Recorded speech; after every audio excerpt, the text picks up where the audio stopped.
Chapter 1. The Awakening of Mutation. Long Family.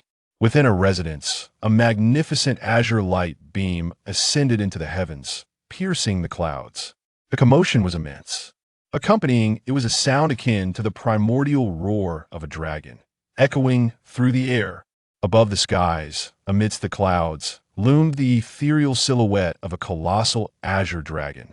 This extraordinary spectacle lasted for over 10 seconds before vanishing into thin air. The onlookers around were left in a state of shock. The gaze of the Long family members fixated upon the symbolic pavilion of the Long family, the Awakening Pavilion. This was the place where members of the Long family awakened their martial spirits at the tender age of 6. This is Douluo continent, a world governed by martial spirits, a realm where strength reigns supreme and the weak are devoured by the strong. Inside the Awakening Pavilion, the atmosphere was serene, as all present were astounded by the martial spirit of Long Fei that unfolded before them. What kind of martial spirit is this? It's not the dragon speed, Azure Python, it's a dragon. This is a mutation of the martial spirit. The interior buzzed with excitement. The focus of everyone's attention was Long Fei, the most remarkable youth here, who is also the legendary transmigrator. Never did he imagine that he had traversed into the world of Douluo continent. At this moment, he emanated an unparalleled dragon's might, an ancient, noble, and sacred aura that was inviolable. Just from the aura alone, it was evident that his martial spirit was undoubtedly of the highest caliber, even surpassing this tier, reaching the legendary divine quality. At this moment, Long Fei was immersed in his mind, sifting through the unfamiliar memories that accompanied his awakening. Chaos Azure Dragon. Bloodline of the Chaos Azure Dragon. Finally, he confirmed that the martial spirit he awakened belonged to the Bloodline category, known as the Chaos Azure Dragon Bloodline. A bloodline that, according to legend, existed in the pinnacle world of primordial chaos. Under the transformation of the Chaos Azure Dragon Bloodline, everything about his being underwent a profound metamorphosis. Long Fei was roused by a voice, and at the instant he opened his eyes, a flash of azure brilliance flickered and vanished in his gaze. He followed the instructions from his memories to retract the manifestation of the Chaos Azure Dragon Bloodline. In his recollections, this bloodline martial spirit was quite unique. It not only could summon the ethereal form of the Chaos Azure Dragon, but also possessed other unforeseen abilities. The voice that awakened him was right before him. Long Fei looked at the middle-aged man, who was none other than Long Tao, the one who aided him in awakening his martial spirit, a peripheral member of the Spirit Hall, and a formidable soul master of over level 40. Today's events must not be disclosed to anyone, do you all understand? At that moment, a grave voice resonated, directed at the other 10 Long family children present. We understand. Although the 10 children were merely 6 years old, they were well trained. You may leave now, focus on your cultivation. Yes. With that, they departed. Once the 10 left, only Long Fei, Long Tao, and Long Wu remained within the Awakening Pavilion. Among them, Long Wu was Long Fei's father and one of the most distinguished warriors of the Long family. Long Fei, what martial spirit did you awaken?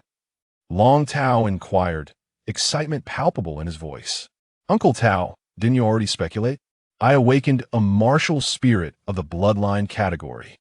Long Fei felt a surge of excitement himself, but made an effort to conceal some of it. From the perspective of family hierarchy, Long Tao was one of Long Fei's uncles. Long Wu remarked, our Long family predominantly possesses the dragon speed Azure Python. You ought to inherit that, but judging from the extraordinary phenomenon just now, your martial spirit seems to be mutating in a favorable direction. Indeed, that is my martial spirit, Long Fei declared, promptly removing his upper garment. Upon seeing this, both men's pupils constricted, their hearts filled with astonishment.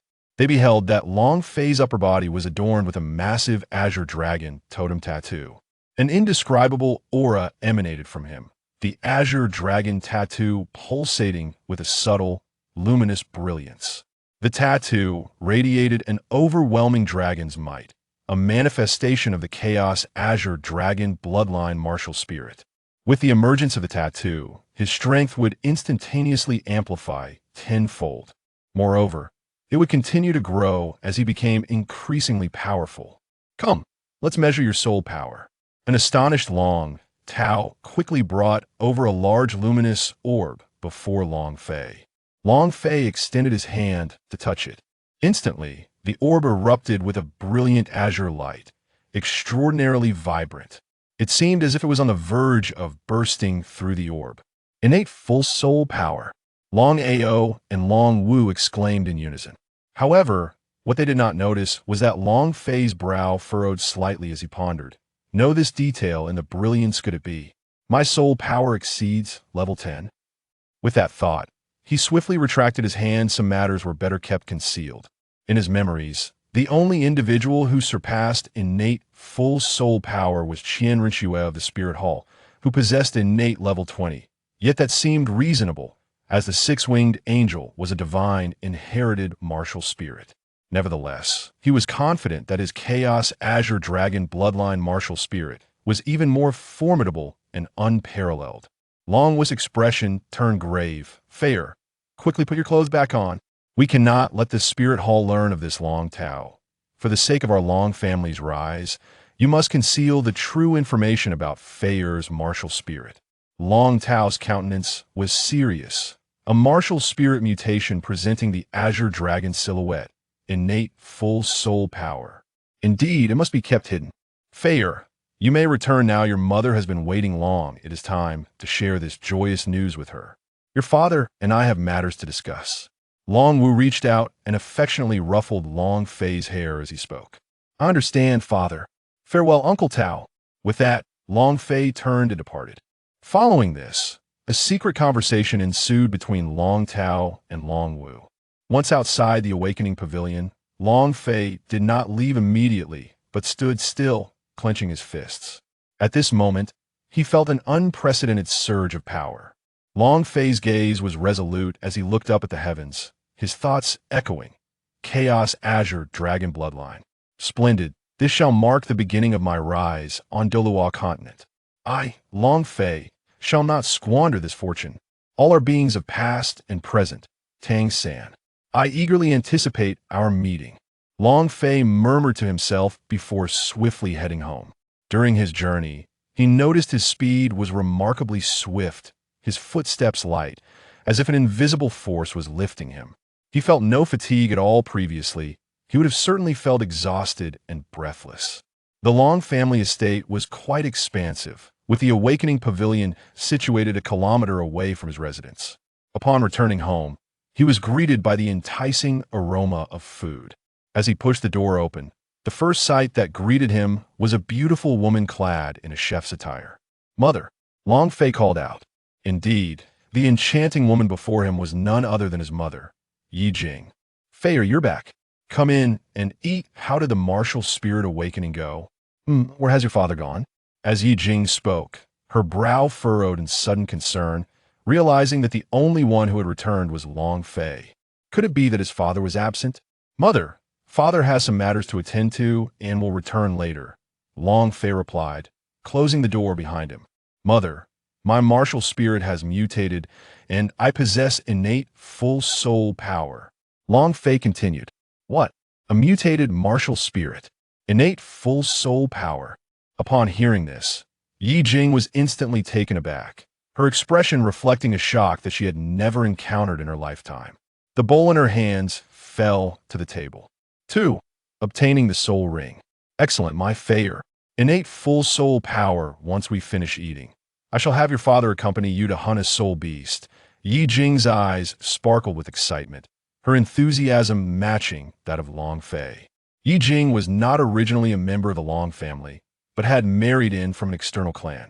Her martial spirit was an extraordinarily powerful and bizarre support-type spirit that could revive her as long as there was a breath of life remaining. Impatiently, Long Fei began to wield his chopsticks, devouring his food ravenously, a sight that left Yi Jing astonished. As a mother, she was most aware of her son's usual appetite. Now he was consuming an astonishing amount, at least several times more than usual. Even Long Fei himself was taken aback. His appetite had indeed increased, and there was no doubt that it was all due to the Chaos Azure Dragon bloodline. Fei, eat slowly if you're still hungry. Your mother will cook more for you, Yi Jing gently urged. I know, mother. Long Fei nodded. Just then, the door from outside swung open. It was his father, Long Wu, who had returned. Darling father, Long Wu approached with a smile, glancing at the empty plates on the table. After sharing a peculiar glance with Yi Jing, he turned to Long Fei and understood everything. Are you full? If so, we can head out to hunt a soul beast. Long Wu placed his hands on his hips in high spirits. Long Fei quickly finished off the remaining food. I'm done, we can go now, Long Fei affirmed with a nod. Be careful on the way, Yi Jing cautioned. Rest assured, you know my strength, don't you? With that, the two tidied up and set off. Meanwhile, the Long family found the situation rather peculiar. Logically, given the magnitude of the earlier events, there should have been considerable commotion, yet now it was eerily calm, as if nothing had transpired at all. The Long family resided in a rather secluded area, hidden within a deep valley. Upon emerging from the deep valley, the path ahead reveals a junction between two colossal tectonic plates.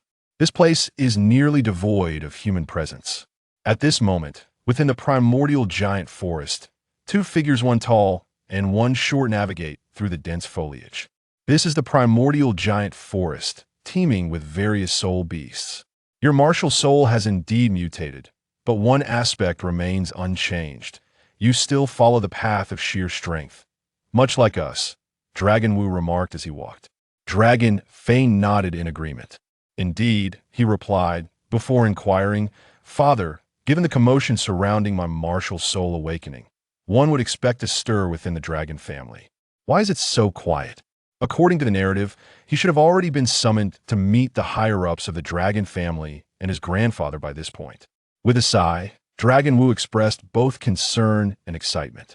The noise from your martial soul awakening was so profound that your grandfather has suppressed it, and measures for confidentiality are being discreetly implemented. You are the future of our dragon family. Our rise hinges upon you. He added, you need not worry about these matters, leave them to us adults. The members of the dragon family are united, and our ancestral teachings are well documented. Dragon Fei understood this, and the weight of his mission felt even more significant. I comprehend, and I assure you, I will not let you down, he affirmed with a nod. Once you acquire your first soul ring, I shall take you to meet your grandfather. Now let us hasten our pace, Dragon Wu declared as he set off, with Dragon Fei swiftly keeping up using the skills he had learned. In a certain part of the forest, the two stood atop a tree, gazing into a cave ahead. Suddenly, Dragon Fei felt a surge of excitement within his bloody yearning of the Chaos Azure Dragon bloodline. Father, I sense something within that cave calling out to me, Dragon Fei exclaimed, fixated on the entrance. Very well, I shall lead the way, Dragon Wu responded. Then, with a resounding roar, he leapt forward, exuding a powerful wave of soul energy. Instantly, 8 soul rings, yellow, purple, and black, materialized around him. A flawless configuration indeed. Dragon Wu, a formidable rank 85 assault Soul Douluo. In that moment, a massive azure figure resembling a serpent manifested behind Hema, spectral representation of their family's inherited martial soul. The dragon's swift azure python, a top-tier martial soul. With a soaring melody, Dragon Wu charged into the cave. As time passed, Dragon Fei, waiting outside, grew increasingly anxious. Why is there no sign of movement? What would be taking so long? He pondered, furrowing his brow as he contemplated entering the cave himself. Boom! Just then, the cave erupted violently, a thunderous noise resonating through the forest, causing birds and soul beasts to scatter in fright. This is bad, father. Dragon Fei's expression shifted dramatically. If even his father could not handle the situation, then despite possessing the Chaos Azure Dragon bloodline, he stood no chance, especially considering his current lack of growth. The upheaval was so great that he was thrown back. As he prepared to rush forward, a beam of azure light pierced through the dust, revealing a massive soul beast soaring directly towards him. He instinctively attempted to retreat, but the creature crashed down before him, barely clinging to life. What manner of soul beast is this? Dragon Fei gasped in astonishment. Its appearance bore a resemblance to a terrestrial dragon. This is a volcanic flame earth dragon, likely around 500 years old. Feier, your luck is remarkable. Your first soul ring is within reach. Quickly, slay it and absorb its essence. At that moment, Dragon Wu emerged from the dust, his expression one of elation. Yet I remain somewhat concerned, for the upper limit for a human's first soul ring is 450 years. This beast may. Dragon Wu's worry lingered. However, to let such a creature escape would be a tremendous waste. Dragon Fei fixated on the volcanic flame earth dragon, a primal urge to devour surging through him.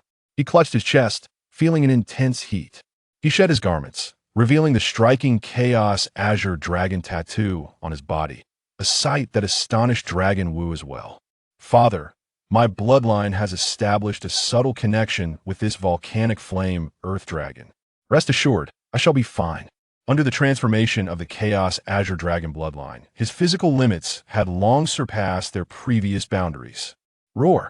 Suddenly, the volcanic flame earth dragon let out a cry, its eyes reflecting awe and fear as it gazed upon Dragon Fei. It was as if before it stood not a mere human, but an entity of unfathomable power. What is happening? Dragon Wu questioned, bewildered. The next moment, the actions of the volcanic flame earth dragon left him utterly astonished.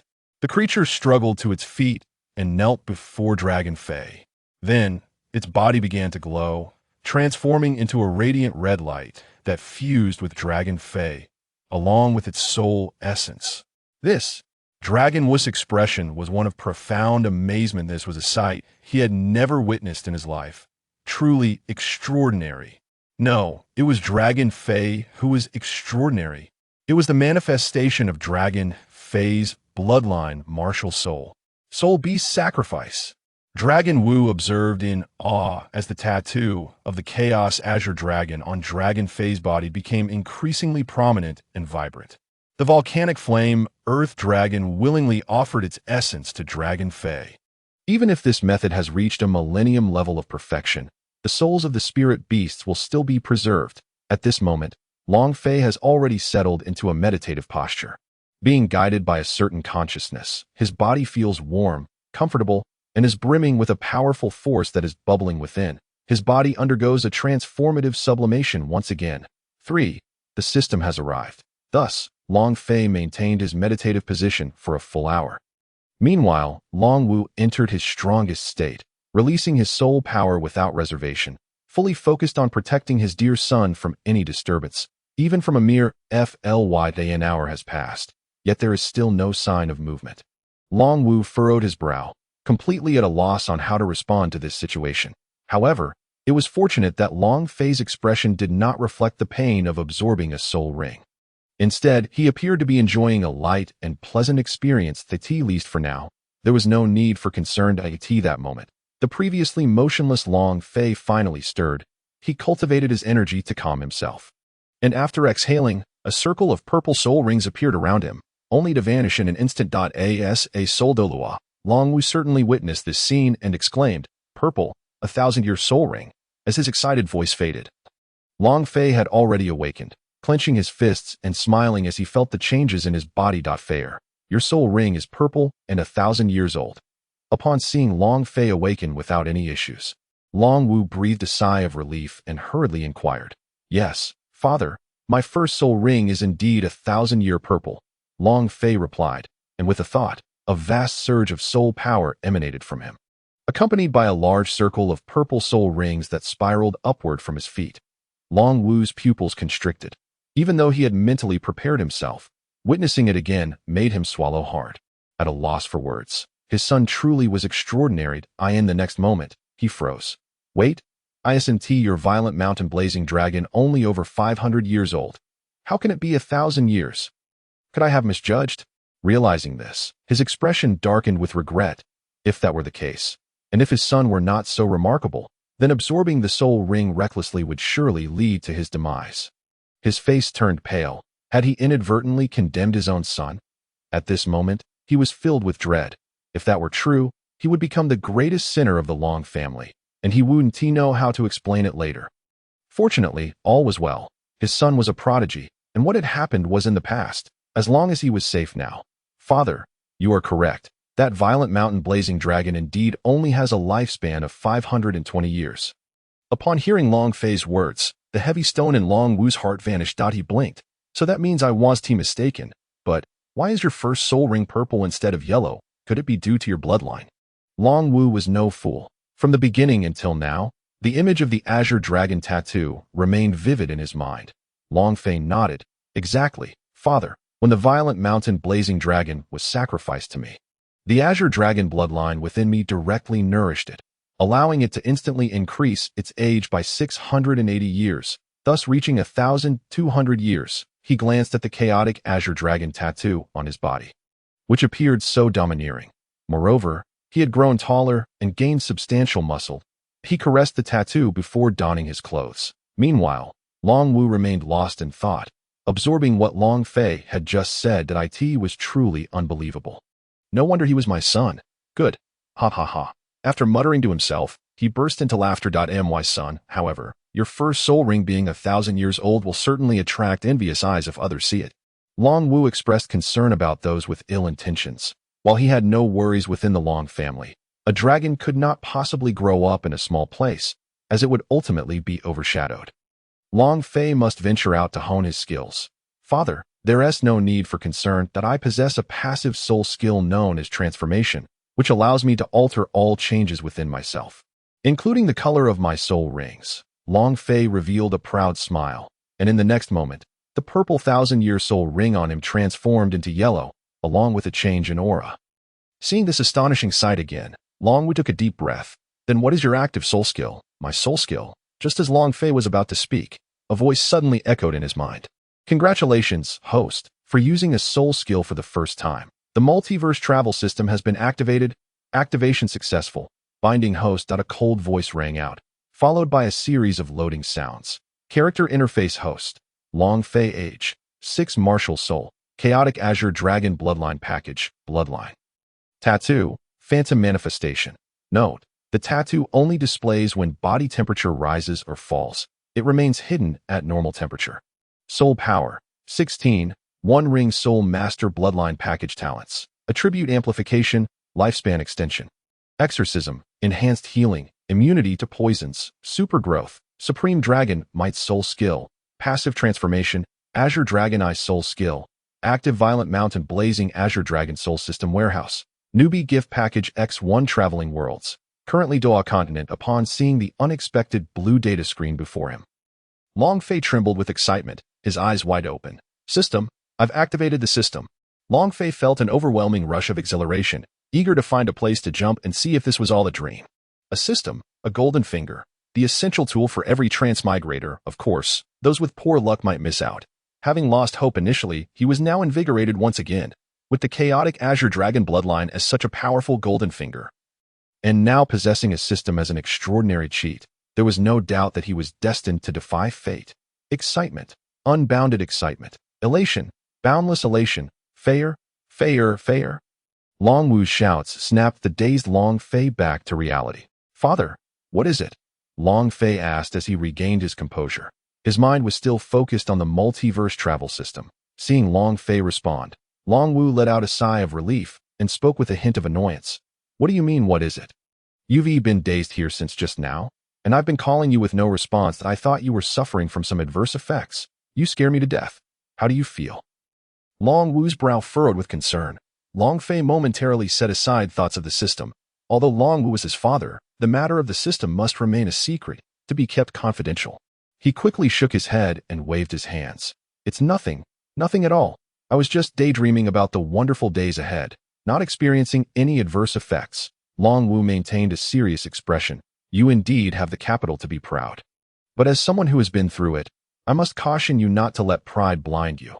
Your innate talent and future hold limitless possibilities. Becoming a Title Douluo is within reach. If all goes well, you might even become a legendary deity. If that happens, the entire Long family will rise completely. Everyone in the Long family will take pride in you and hold you in high esteem. Therefore, momentary pride is insignificant. Only enduring pride is true pride. Yes, Father, I will surely not let you. Them down, Long Fei replied, pausing briefly before quickly continuing. Point 4. Opening the gift package. Upon returning home, the sky had darkened after dinner. Long Wu took Long Fei directly to the residence of his grandfather, Long Chantian. On the way, Long Fei began to inquire within his heart. System, what functions do you have? System, randomly issue tasks, multiverse travel. And lottery functions. That's all for now, Long Fei. So there will be other functions in the future, like upgrades. System, indeed, Long Fei. I have a newbie gift package, right? System, yes. Do you wish to open it? Long Fei, open it. He himself could hardly contain his anticipation. Newbie gift package opened successfully. Host receives Azure Dragon Ancient Blade X1, Lottery X1, Chaotic Azure Dragon Essence X1, Lightning Flash Step, Random Multiverse Travel Scroll X1. All rewards have been placed into the system warehouse. Upon hearing the system's report, Long Fei nodded, murmuring to himself, not bad, quite good. I'll save it for later and use it when I get home. Long Cha Tian's residence. Upon entering, Long Fei was not a stranger to this place. Father, he said as the door closed behind Long Wu, who walked in and bowed to the elderly man before him. Grandfather, Long Fei blinked and spoke. The elderly man before him had a very kind demeanor that he nodded and looked at Long Fei. Grandson, let me see your mutated martial soul. Yes, grandfather. Long Fei, unencumbered by hesitation, summoned his will, and in an instant, a colossal Azure Dragon apparition emerged. Accompanying this was an overwhelming pressure, a force emanating from his very bloodline. At that moment, Long Chantian and Long Wu felt an oppressive discomfort arise within their hearts. This was the pressure of the bloodline. Long Wu was particularly taken aback. How was it that he had not sensed this during the previous two instances? It was truly perplexing. The chaotic Azure Dragon illusion hovered in the air. A faint yet distinct sound of dragon roars resonating within the room. Ancient, timeless, primordial. Point 3 distinct auras coexisted. Long Changtian's body trembled slightly as he fixated on the Azure Dragon apparition enveloping Long Fei. Beads of cold sweat forming on his forehead. Long Wu was similarly affected. After a moment, Long Chatian sighed and spoke slowly. All right, retracted. Long Fei complied, and immediately the oppressive atmosphere vanished. Long Chatian added, truly, you are my excellent grandson. The future of the Long family rests upon you. Your martial soul has mutated into something extraordinarily powerful. The dragon must not remain dormant. When you venture out into the world, you must exercise caution. Those harboring ill intentions towards you must be eradicated without mercy. Should you encounter adversaries you cannot confront, do not hesitate to flee. You understand. Fei's son, the more he spoke, the more agitated he became. I understand, grandfather. Long Fei nodded solemnly. The three then engaged in conversation about other matters. After a brief while, Long Cha Tian waved his hand. Enough, it is late. Fei's son, you should return. Your father and I have matters to discuss. Understood. Long Fei departed, leaving Long Cha Tian and Long Wu alone. As Long Fei journeyed home, he felt remarkably at ease. System, I wish to learn the Thunder Flash Leap technique. He fervently called out in his heart. In the next moment, the system's voice responded, and a torrent of memories surged into Long Fei's mind, as if he were experiencing enlightenment at the same time. His limbs and body became more coordinated. When he opened his eyes again, he took a step forward, silently reciting the Thunder Flash Leap. In an instant, he transformed into a streak of blue lightning, vanishing from his original spot, leaving a flurry of blue lightning in his wake, both on the ground and in the air. The Thunder Flash Leap comprises 5 stages: initiation, minor completion, moderate completion, major completion, and perfection. Its speed is exceptionally swift, allowing one to traverse through objects. Long Fei had just reached the initiation stage. With a thought, he retrieved the ancient Azure Dragon Blade from the system's repository and began to wield it vigorously. The Azure Dragon Blade felt remarkably heavy, its length equivalent to 2 adult arms, and the hilt measured a solid 30 centimeters. The blade was entirely azure, adorned with patterns resembling cracks, exuding a chilling glow. Sharp and deadly, imbued with an intimidating dragon aura. After countless swings, although fatigued, Long Fei gradually became accustomed to it. What a pity there is no sheath. Otherwise, I could carry it on my back. That would look quite cool. Long Fei mused, gazing at the lengthy Azure Dragon Blade in his hand.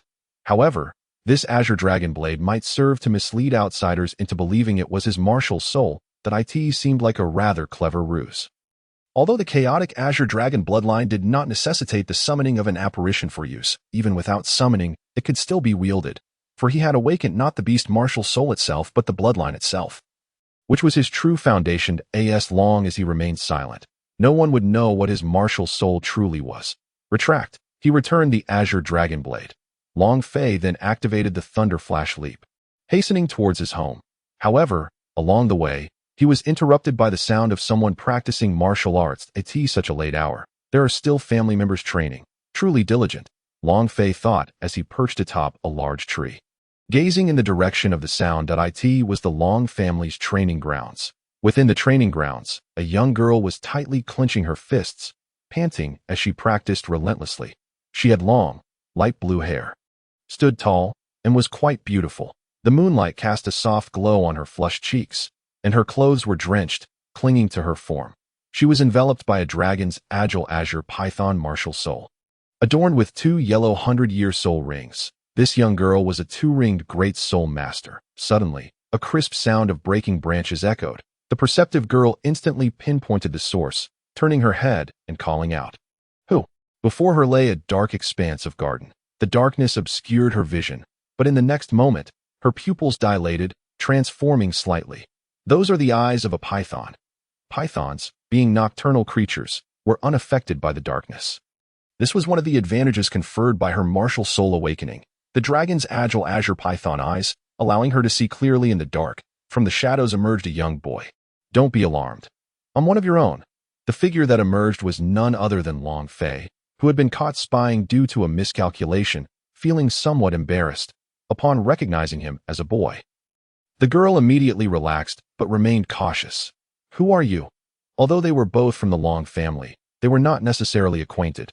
The girl did not recognize Long Fei, nor did he recognize her. The girl's keen sense of smell detected a familiar scent emanating from Long Fei, yet it was somewhat peculiar.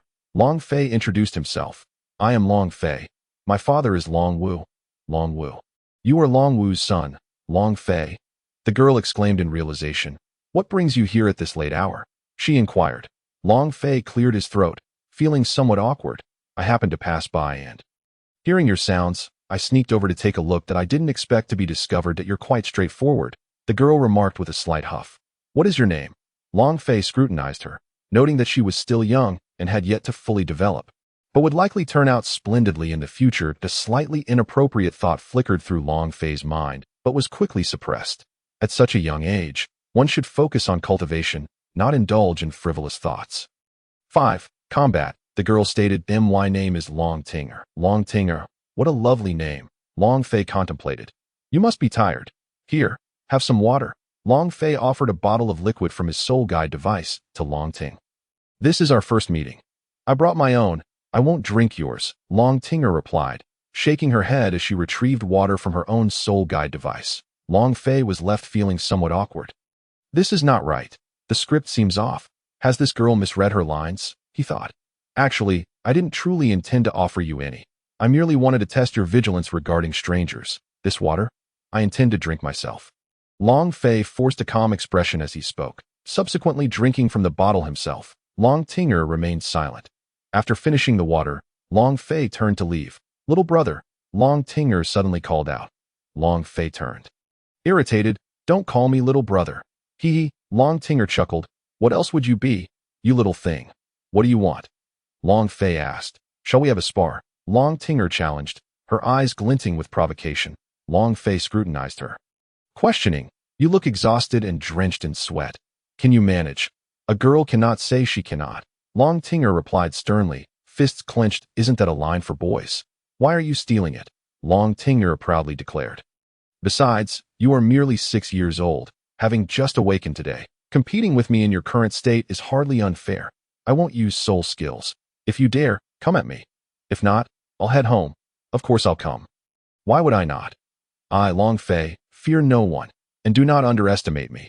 Though I just awakened today, there is no need for you to hold back. You may use soul skills. In that case, who bullies whom is hard to say." Humph. As a reincarnated man, Long Fei could not tolerate this. He was determined to defend his masculine dignity. Tonight, he would teach this little girl a lesson, showing her the harshness of the world. Moreover, having just obtained a soul ring and various skills. He was eager to find an opponent to practice against. Little girl, among so many in the Long family, you chose me. Your luck is quite poor. With that, Long Fei stepped back. Long Tinger smirked slightly. You're younger than me. Yet you speak with such confidence. Taking a deep breath to regain her composure, Long Fei rolled up his sleeves and lifted his chin slightly. Come on.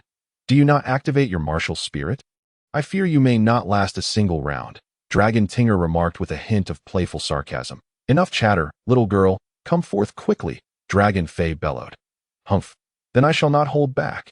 Do not weep later. Dragon Tinger retorted, her expression shifting to one of stern fury as she dashed towards Dragon Fei with remarkable speed. She executed a swift mid-air turn and launched a powerful kick, though she had already mastered her strength. Goodness, showcasing your legs right away? As a man, Dragon Fei could hardly evade such a challenge. Besides, as the heir to the Chaos Azure Dragon bloodline, evasion did not align with his temperament. He could only confront her head-on. With his right hand unassisted by soul power, he unleashed a punch, eager to gauge the strength and intensity of his newly enhanced body, since you dare to rely solely on your hands. Do not blame me if they break. Dragon Tinger scoffed internally, but in the next moment, the impact shattered her thoughts. With a resounding thud, Dragon Tinger was instantly repelled, unable to withstand even a second against the overwhelming force. What? So solid? Struggling to regain her footing, Dragon Tinger was taken aback, her heart racing in shock as she noticed her trembling legs, which throbbed with pain. She widened her eyes at Dragon Fei, realizing with certainty that she had just kicked not a hand, but an incredibly hard stone. Goodness, this is astonishing. Dragon Fei's eyes widened in surprise at the power of his own fist. He had not anticipated his strength had reached such impressive heights. He felt no pain from Dragon Tinger's kick, as if it were merely a gentle brush of paper.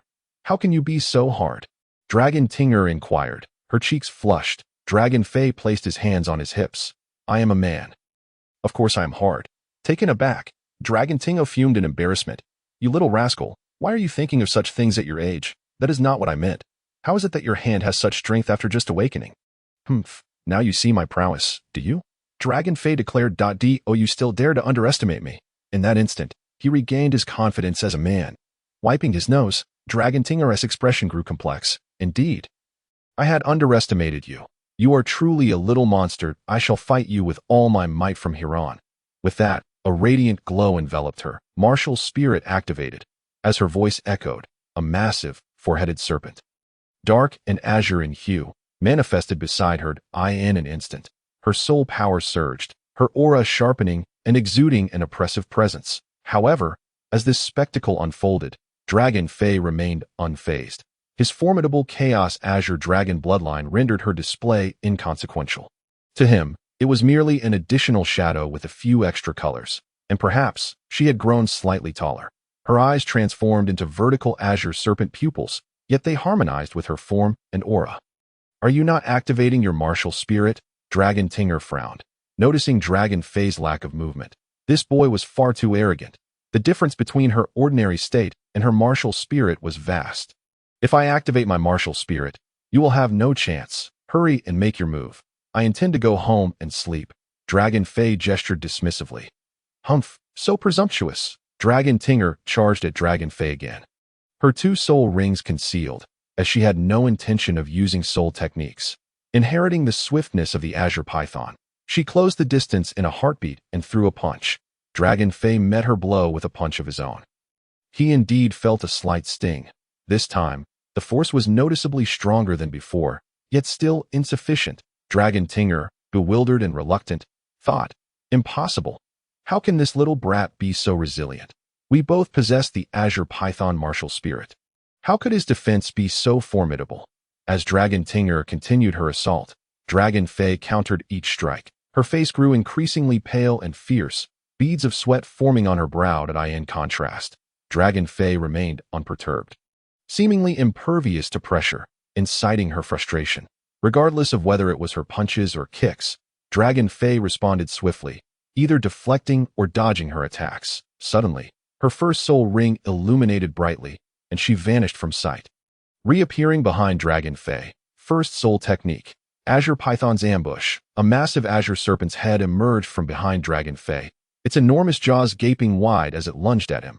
Ambush? As Dragon Fei reacted, he sensed a fierce assault approaching from his rear.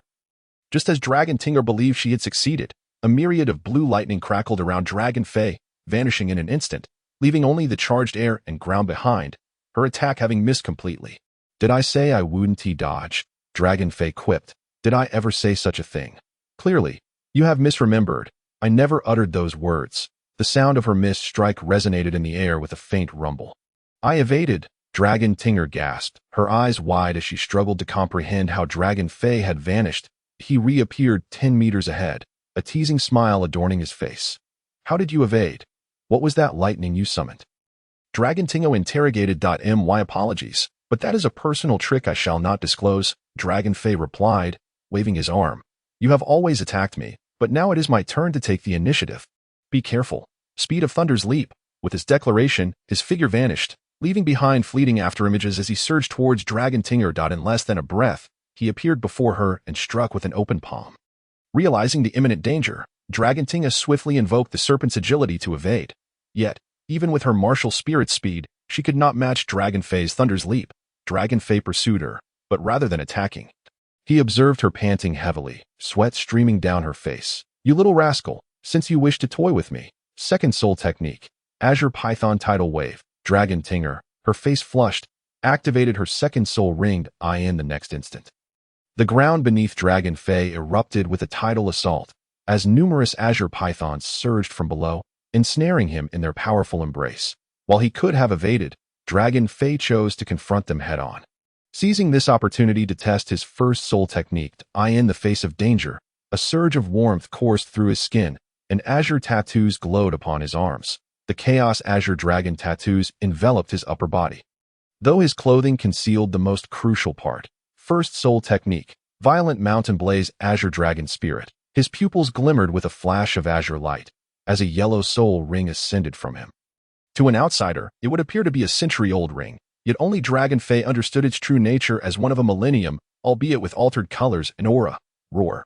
Under Dragon Tinga's astonished gaze, a massive inferno, intertwined with azure energy resembling the spirit of a soul beast, erupted from Dragon Fei, obliterating her assault with terrifying force. The overwhelming aura surged outward, causing trees to tremble and sway precariously.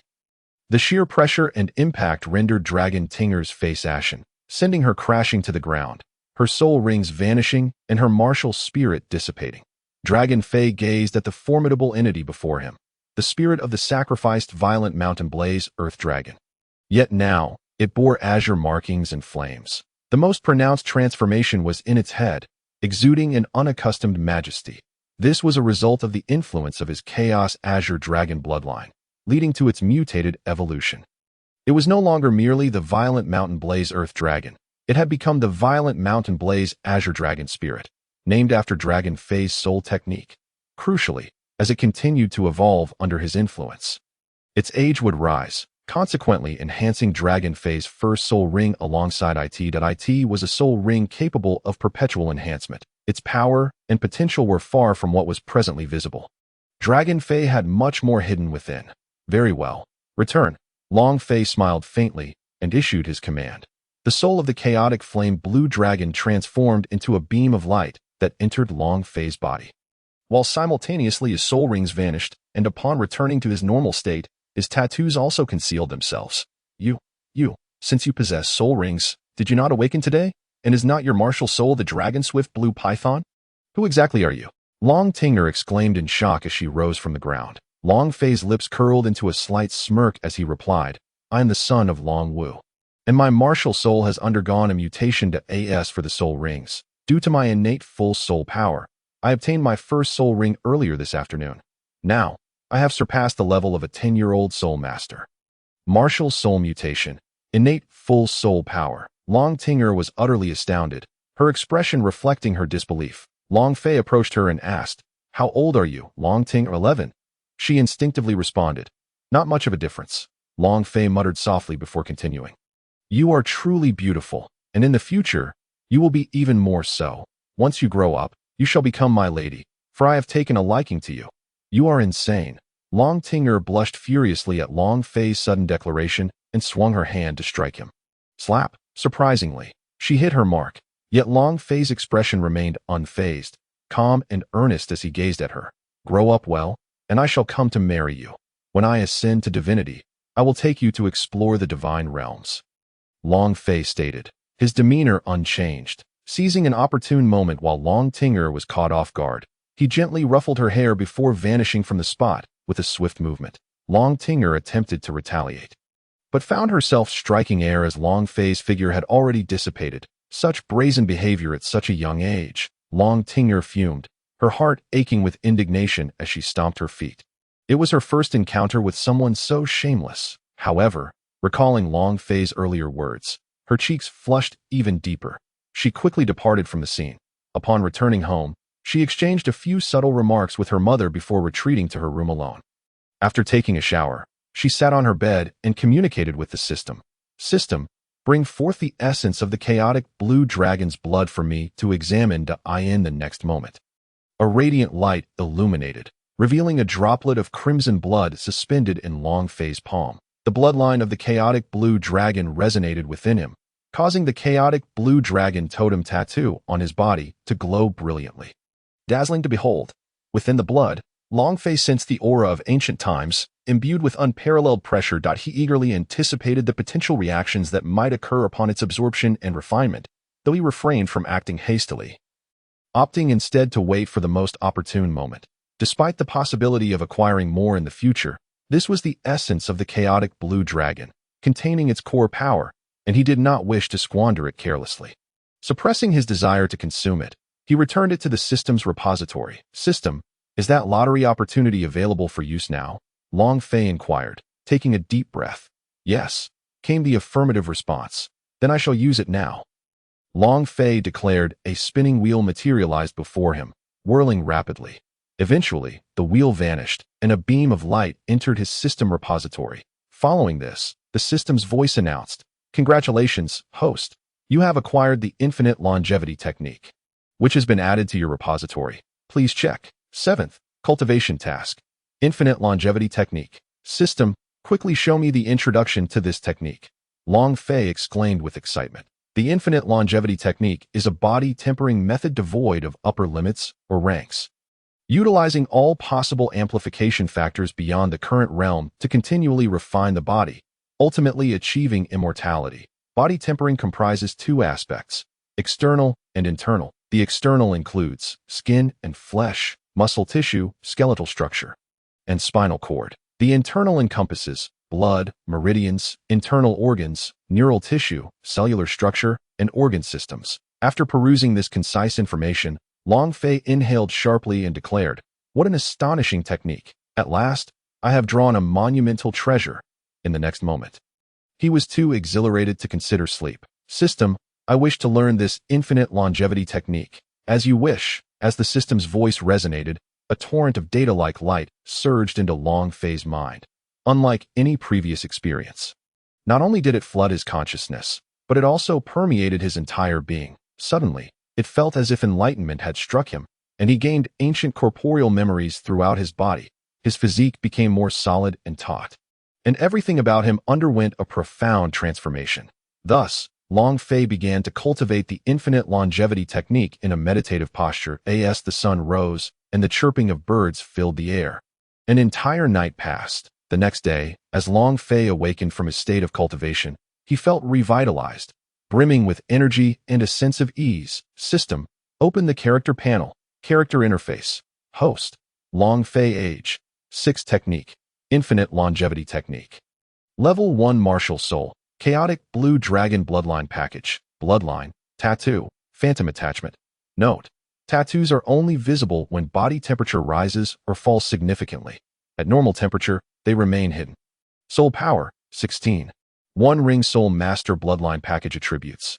Attribute amplification, lifespan amplification, exorcism, extraordinary healing, immunity to all poisons, super growth, supreme dragon might soul skills, passive transformation, Blue Dragon's Eye Soul Skills. Skills. Active Chaotic Flame Blue Dragon Soul. Swift Thunder Leap System Repository. Ancient Blue Dragon Blade X1. Essence of Chaotic Blue Dragon's Blood X1. Random Dimensional Travel Scroll X1 Current Dimension. Douluo Continent Ding. Host has successfully cultivated the infinite longevity technique. Activating the system cultivation task. The task is now issued. First cultivation task. Please elevate your soul power to 26 before the last day of the year and cultivate the infinite longevity technique to level 5. Task completion rewards. 1 cultivation merit, 1 cultivation gift package, skill enhancement, task failure penalties. Level and technique will remain stagnant at the last day's state for 1 year, and the system will be inaccessible for 1 year. Time calculation begins the moment the host clicks confirm task or cancel task. Long Fei gazed at the task before him, his eyes alight with fervor. What a splendid challenge. With rewards, everything is negotiable. To elevate my soul power to 26 within a year from my current level of 16 means I have 10 levels to ascend, and upon reaching 20, acquiring a soul ring will grant me an additional 2 to 3 levels. Thus, the difficulty seems manageable, and a year is quite ample, especially considering my chaotic blue dragon bloodline possesses extraordinary growth potential. System, I accept this cultivation task. With determination, Long Fei promptly clicked to confirm the task. Ding! Task confirmed. Timing commences. Host, strive diligently, came the system's voice. After washing up, Long Fei made his way to the hall. Yi Jing had prepared breakfast, and the family gathered around the table. Long Wu chuckled heartily. My son, you seem invigorated. It appears you had a delightful night's rest. Of course, such a momentous occasion warranted a splendid dream. Long Fei replied with a sheepish smile. What plans do you have for today? Long Wu inquired to my son. Your cultivation cannot fall behind. Yi Jing's gentle voice chimed in. I understand. Mother. Long Fei nodded. Father, mother, I wish to venture out for some training. Long Fei hesitated for a moment before speaking up. Upon hearing this, both Long Wu and Yi Jing appeared taken aback. Had this day arrived so swiftly? Long Wu furrowed his brow and replied softly, Son, you are only 6 years old and have already reached level 16. Surpassing your peers significantly. There is no need to rush out. You can afford to relax a bit. Your father speaks wisely.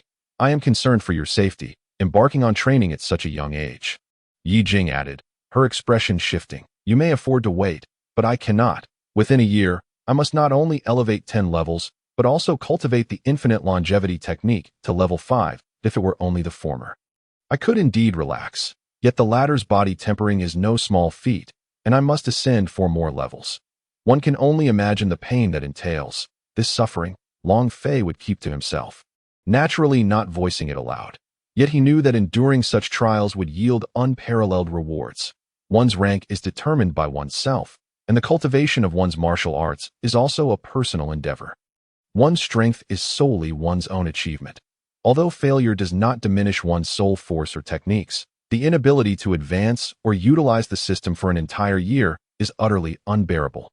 With a glint of determination in his eyes, Long Fei proposed, Father, Mother, I understand your concerns.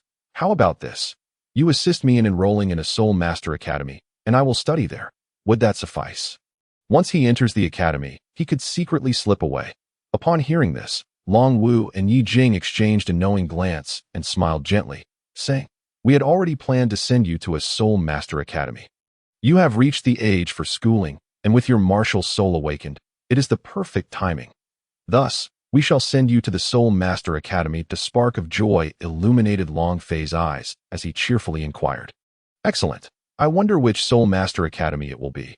Yi Jing deftly moved her chopsticks, revealing what she had already considered. The nearest academy to our Long family is the Tiando Royal Academy. Located about 10 kilometers away, that we shall choose that one. Tiando Royal Academy? Quite impressive, Long Fei mused, feeling no sense of unease. That he nodded in agreement, confident that, despite the infrequent appearances of the characters in these narratives, under his leadership, they would undoubtedly triumph over Shrek Academy. If he coincidentally encountered Shrek Academy, he would seize the opportunity to test his skills against Tang San. If there are no objections, let us finish our meal and prepare to depart. Long Wu suggested. Agreed, replied the family, sharing a delightful meal and engaging in light conversation until they quickly finished. The items to tidy up were minimal, especially with the aid of soul-guided devices. Soon, Long Wu, holding the proof issued by Long Tao, took Long Fei and left the Long family, heading swiftly towards Tiando City. Along the way, Long Fei followed closely behind, opting not to utilize the lightning leap technique, instead relying on his inherent advantages to move swiftly. Just then, Long Wu retrieved a pouch from the soul-guided device and tossed it to Long Fei, declaring, "Son, this is your living allowance. Inside, you will find 50 gold soul coins along with 1,000 copper and silver coins. Although our Long family is not lacking in wealth, do not squander it frivolously, understood?" "I understand," Long Fei replied, tucking the pouch away as he continued to advance rapidly. After a journey lasting 2 hours, they finally arrived at Tiando City. If it had been Long Wu alone, he could have made it in half the time. The bustling and prosperous atmosphere of Tiando City was palpable along the way. Long Fei marveled at the splendor of the world around him, for this was his first venture outside since arriving in this realm. The scenery outside was indeed distinct from that of his home. Not far ahead lay the Tiando Royal Academy. Long Wu remarked, "Today is particularly lively. It must be the enrollment day for the Tiando Royal Academy, and it is quite fortunate that we arrived at this moment." Before long, they reached the academy, where numerous noble families were registering their children. The academy was vast and opulent, equipped with advanced educational facilities. To gain entry into the Tiando Royal Academy, one must either be of royal descent or have a powerful individual personally recommend them. This is the Royal Academy. It truly is a haven for the affluent, Long Fei thought to himself, taken aback by the grandeur of the establishment. The throngs of people exuded an air of nobility. And there was no need to queue. They could enter directly. "I know someone here. He is a senior mentor at the academy, which will streamline the process significantly. I shall take you to him for direct enrollment," Long Wu stated, leading Long Fei down a path distinct from the others. Long Fei followed closely. Considering the narrative's progression, he pondered whether Yu Qianheng's team had already formed. Logically, it should have by now. "Well, I will find out soon enough. I must meet your leader." Long Wu approached a guard, stating, "No need for pleasantries," as he released an aura of soul power, causing 8 soul rings to materialize around him. 8 rings Soul Douluo. The guard, initially intending to speak boldly, was immediately cowed, swallowing his words. "I know your leader," Long Wu added. "Yes, esteemed Soul Douluo, please follow me." The guard respectfully gestured. "This is my son, and he has come with me today to enroll," Long Wu said, glancing at Long Fei with a calm demeanor. "Yes, please follow me." The guard quickly turned to lead the way, beads of sweat rolling down his forehead, relieved he had not acted impulsively. Sensing the guard's change in demeanor, Long Fei thought to himself, "Indeed, in this world, demonstrating one's strength is the most straightforward and convincing approach. Wait, did my father just mention meeting the leader? Knowing the leader? If I recall correctly, the head of the Tiando Royal Academy is Soul Douluo Mengshenji." Long Fei felt a surge of excitement, originally expecting a lesser figure. But realizing they were indeed seeking the Academy's decision-maker made things much simpler. Although briefly startled, he quickly regained his composure and followed closely behind Long Wu. Exiting under the scrutinizing gazes of others, some noble families were displeased, but upon witnessing Long Wu's 8 soul rings, they all fell silent. After all, in this world, strength dictated authority. Under the guard's guidance, they swiftly entered the Tiando Royal Academy, arriving at the grand hall where Mengshenji resided. Soul Douluo, the head Mengshenji, and the other 2 committee members are within. "I shall not intrude." The guard halted at the entrance and respectfully announced, "Very well, you may take your leave." Long Wu waved dismissively. The guard promptly withdrew. "Come along," Long Wu instructed Long Fei, proceeding into the hall. Inside, 3 individuals awaited them, a slender man, a stout man, and one of average build, the latter seated at the center, flanked by his 2 companions, the head, Mengshenji, the 3rd seat, Jilin, and the 2nd seat, Bai Baoshan. Upon sighting these 3, Long Fei instantly recognized their names. They certainly bore a resemblance to foreign dignitaries, was his initial impression. Only these 3 occupied the room, the moment Long Wu and Long Fei entered. The trio had already noticed them. The other 2 frowned slightly, while Mengshenji's gaze remained fixed on the approaching man. Suddenly, a wave of memory surged within him. "Mengshenji, it has been a long time. I am Long Wu. I wonder if you still remember me." Long Wu halted his steps, addressing the elderly figure before him. Long Fei followed suit. In an instant, Long Wu unleashed his 8 soul rings. The trio was taken aback. 8 rings Soul Douluo. "Long Wu, is that really you?" Mengshenji exclaimed, recognition igniting within him as he stood up, his expression brightening. "It is indeed Long Wu. I wondered who had the audacity to come to the academy. Upon hearing Meng Xinji's words, the others quickly deduced the situation. Indeed, I am Long Wu, Long Wu affirmed. Allow me to introduce you. This is Long Wu from the Long family, a hidden lineage seldom seen by the public. So you may not have heard of them. Meng Xinji warmly introduced Long Wu to the others. Long Wu, these two are our committee members, Bai Baoshan and Ji Lin. Meng Xinji continued with the introductions. Bai Baoshan, greetings, Brother Long. Ji Lin, greetings, Brother Long. The stout and slender committee members greeted in unison. Greetings to you both. Long Wu returned the courtesy. Have you come to see me on his account? Meng Xinji inquired. His gaze shifting to Long Fei. Long Wu smiled and replied, Indeed, this is my son, Long Fei. I wish for him to join the Tiando Royal Academy for his studies, and I hope you can arrange a suitable class for him. His talent surpasses your expectations. That I have met the 3 committee elders. Long Fei bowed respectfully. Ha, splendid. He possesses a composed demeanor. Meng Xinji and the others regarded Long Fei with admiration. They sensed an unprecedented mysterious power emanating from him. Leaving them astonished, Meng Xinji eagerly asked, Long Fei, please unleash your martial soul for me to see. Certainly. Long Fei nodded, and in the next moment, his expression shifted as a wave of soul power radiated from him, accompanied by a vibrant azure aura, Azure Dragon manifestation. As he whispered fervently, the ethereal form of the chaotic Azure Dragon erupted forth from his being. That a resounding dragon's roar echoed throughout the grand hall of the church. In an instant, the aura and demeanor of Long Fei transformed into something foreign, ancient, and overwhelmingly powerful, exuding an air of unassailable majesty. The 3 individuals who witnessed this scene were struck with astonishment and awe. Such a formidable presence. It is indeed a dragon martial soul. Wait, he is your son. Shouldn't he inherit your dragon's blood? Azure Python martial soul. Why is it the Azure Dragon? Amidst the shock, Meng Xinji wore a puzzled expression. My son's martial soul has undergone a mutation. His true martial soul is the Azure Dragon tattoo upon his body, and this dragon is merely a phantom. Moreover, he possesses an innate full soul power that is rarely seen in a century. Long Wu spoke with pride evident in both his tone and expression. Behold, this is my son, Long Wu. Look at your astonished faces. As if you have never seen the world. What? How astonishing. His martial soul has mutated. Such a peculiar transformation. And he possesses innate, full soul power. The 3 were once again overwhelmed with shock. So, what do you think? Can you nurture my son properly? Long Wu now had the leverage to negotiate. Meng Xinji and his companions were all individuals who cherished talent. To them, Long Fei was a treasure. Rest assured, since you trust us with his training at the Tiando Royal Academy, we will surely cultivate him well. Long Fei, greetings. Allow me to introduce myself. I am Meng Xinji, with the martial soul Black Demon, a control system Soul Douluo, at level 86 with an 8-ringed soul. Long Fei, I am Bai Baoshan.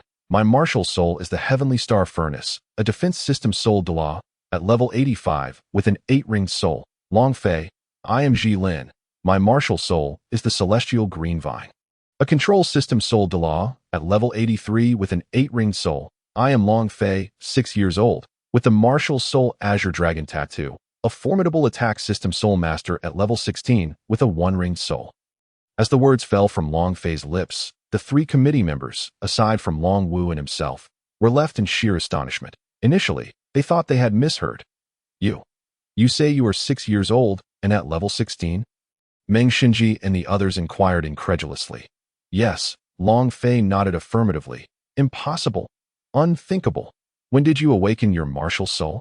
Bai Baoshan exclaimed that a child who has just awakened, even with innate full soul power, could only achieve an increase of 2 to 3 levels upon acquiring a century-old soul ring. Surpassing to level 16 is not a simple feat, especially at the tender age of 6. Even if the awakening had occurred several months ago, how could it be possible? Could it truly be that the terrifying cultivation speed of innate full soul power is at play here? I awakened just yesterday, and I obtained my soul ring also yesterday. When Long Fei uttered these words, the previous assumptions of the 3 were ruthlessly shattered. In just a day, he had risen to level 16. How terrifying, truly unfathomable, beyond imagination. The 3 were at a loss for words. Inhaling sharply, their expressions a mix of shock, awe, bewilderment, and disbelief. That in truth, there was a reason for this. At that moment, Long Wu spoke up. What is the reason? Might we inquire? This is something we have never heard before. Meng Xinji's curiosity was piqued. Bai Baoshan and Ji Lin shared the same sentiment. Long Wu glanced at Long Fei, then addressed the trio.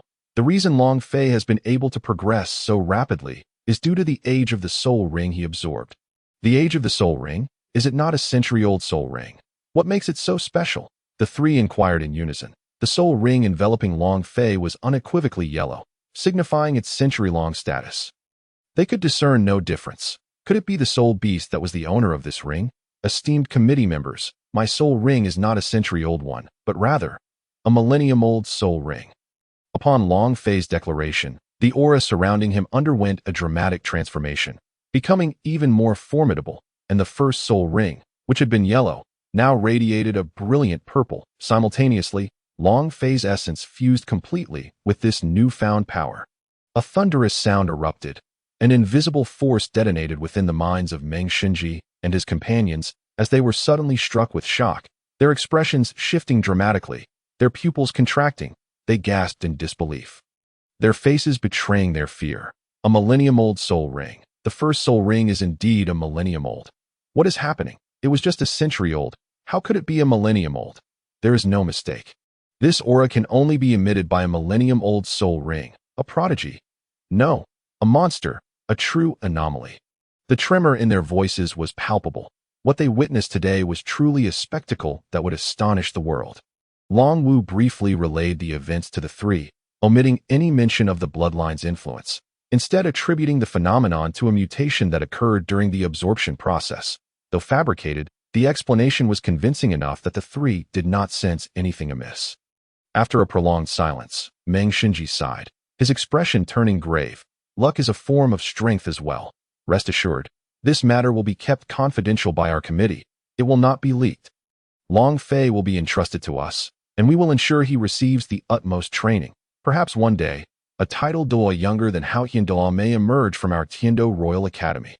Furthermore, we can waive his fees, covering them ourselves. Individuals like Long Fei, who exhibit such prodigious talent, are not something we could ever relinquish. He must remain here for proper cultivation. His potential is limitless, destined to become a Title Douluo.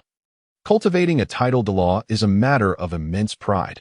Very well, since the three of you have spoken so favorably, I, Long Wu, express my gratitude in advance. Long Wu bowed slightly. He then turned to Long Fei and said, My son, you will remain here. Your future efforts will dictate your path. I shall return home now and will come to fetch you during the holidays. All right. Long Fei nodded, after exchanging glances with the three. Long Wu turned and departed. Once Long Wu left, the three turned their attention to Long Fei. Meng Xinji stepped forward, smiling as he asked, Long Fei, would you be willing to undergo my pressure test? No problem. Long Fei nodded earnestly. He once again summoned the ethereal form of the Azure Dragon and the purple soul ring. Although the three had witnessed it once before, seeing it again was a marvel that never grew tiresome. They were envious indeed. Very well. Should you find it unbearable, do not push yourself, as you are only at level 16. Meng Xinji cautioned, pausing momentarily. Did I understand? Senior Xinji, Long Fei assured him. Excellent. Seeing Long Fei's demeanor, Meng Xinji felt quite pleased. He then released his martial soul, accompanied by 8 soul rings of yellow and purple hues, emanating an aura characteristic of a Soul Douluo. In the next moment, he extended his hand toward Long Fei. A wave of power surging forth that I wish to see if you can withstand a pressure equivalent to that of a level 20 soul power. With that, Meng Xinji began to exert his pressure. Several seconds passed, yet Long Fei remained calm, appearing unperturbed by the oppressive force. In contrast, the expressions of Meng Xinji and his companions shifted. Senior Xinji, has it begun? Why does it feel as though nothing is affecting him? Long Fei asked with confusion. How can this be? I have already intensified the pressure to that of a level 30 soul master, and you remain so unfazed. It seems I underestimated you. I will increase it further. Meng Xinji exclaimed, excitement and exhilaration coursing through him as Long Fei continued to astonish him. At that moment, Meng Xinji escalated his soul power to the level of 40. Long Fei, who had previously appeared at ease, suddenly furrowed his brow. Here it comes. I can feel it now. This is the pressure. He sensed an intangible force incessantly suppressing him. However, this force was still manageable for him. Meng Xinji, astonished, continued to increase the pressure. Once he reached the threshold of 50, Long Fei finally felt some strain. Simultaneously, the temperature around him began to rise rapidly, and the chaotic Azure Dragon tattoo on his skin glimmered with a faint azure light. Harnessing this pressure, Long Fei quickly settled into a meditative posture, channeling the infinite longevity technique to refine his physical form. With the assistance of the chaotic Azure Dragon bloodline and the infinite longevity technique, confronting the current pressure was akin to child's play. Meng Xinji and the others were once again astounded.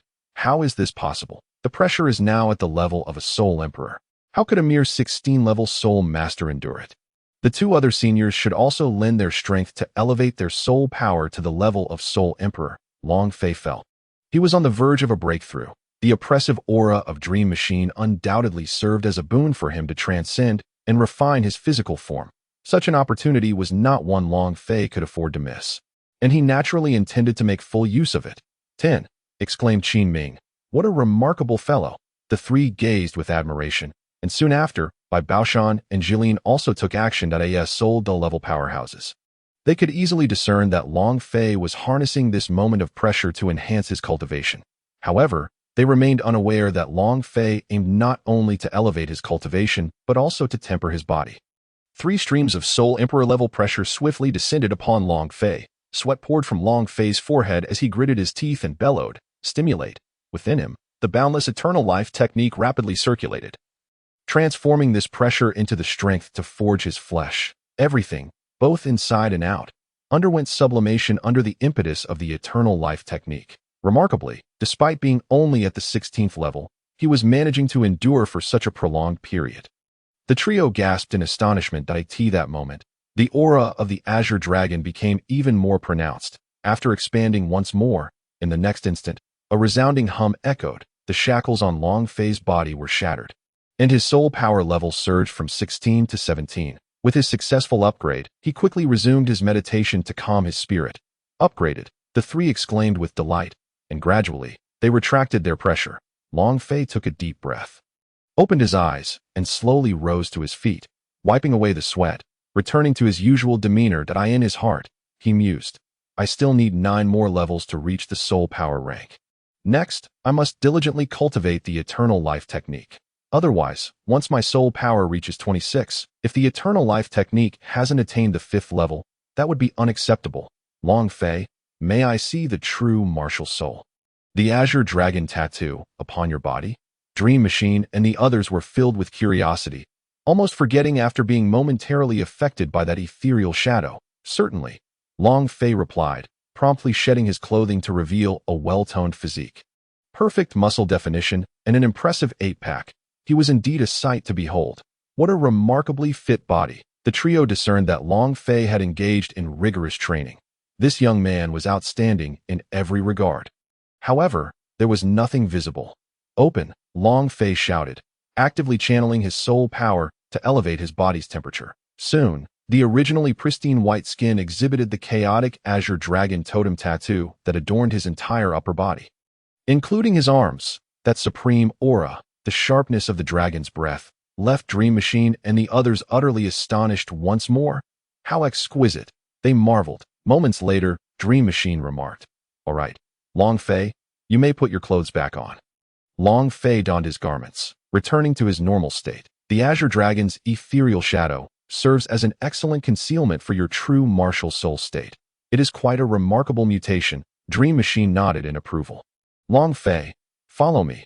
I shall personally escort you to complete your enrollment and assign you to a class, Dream Machine said. Yes, esteemed senior.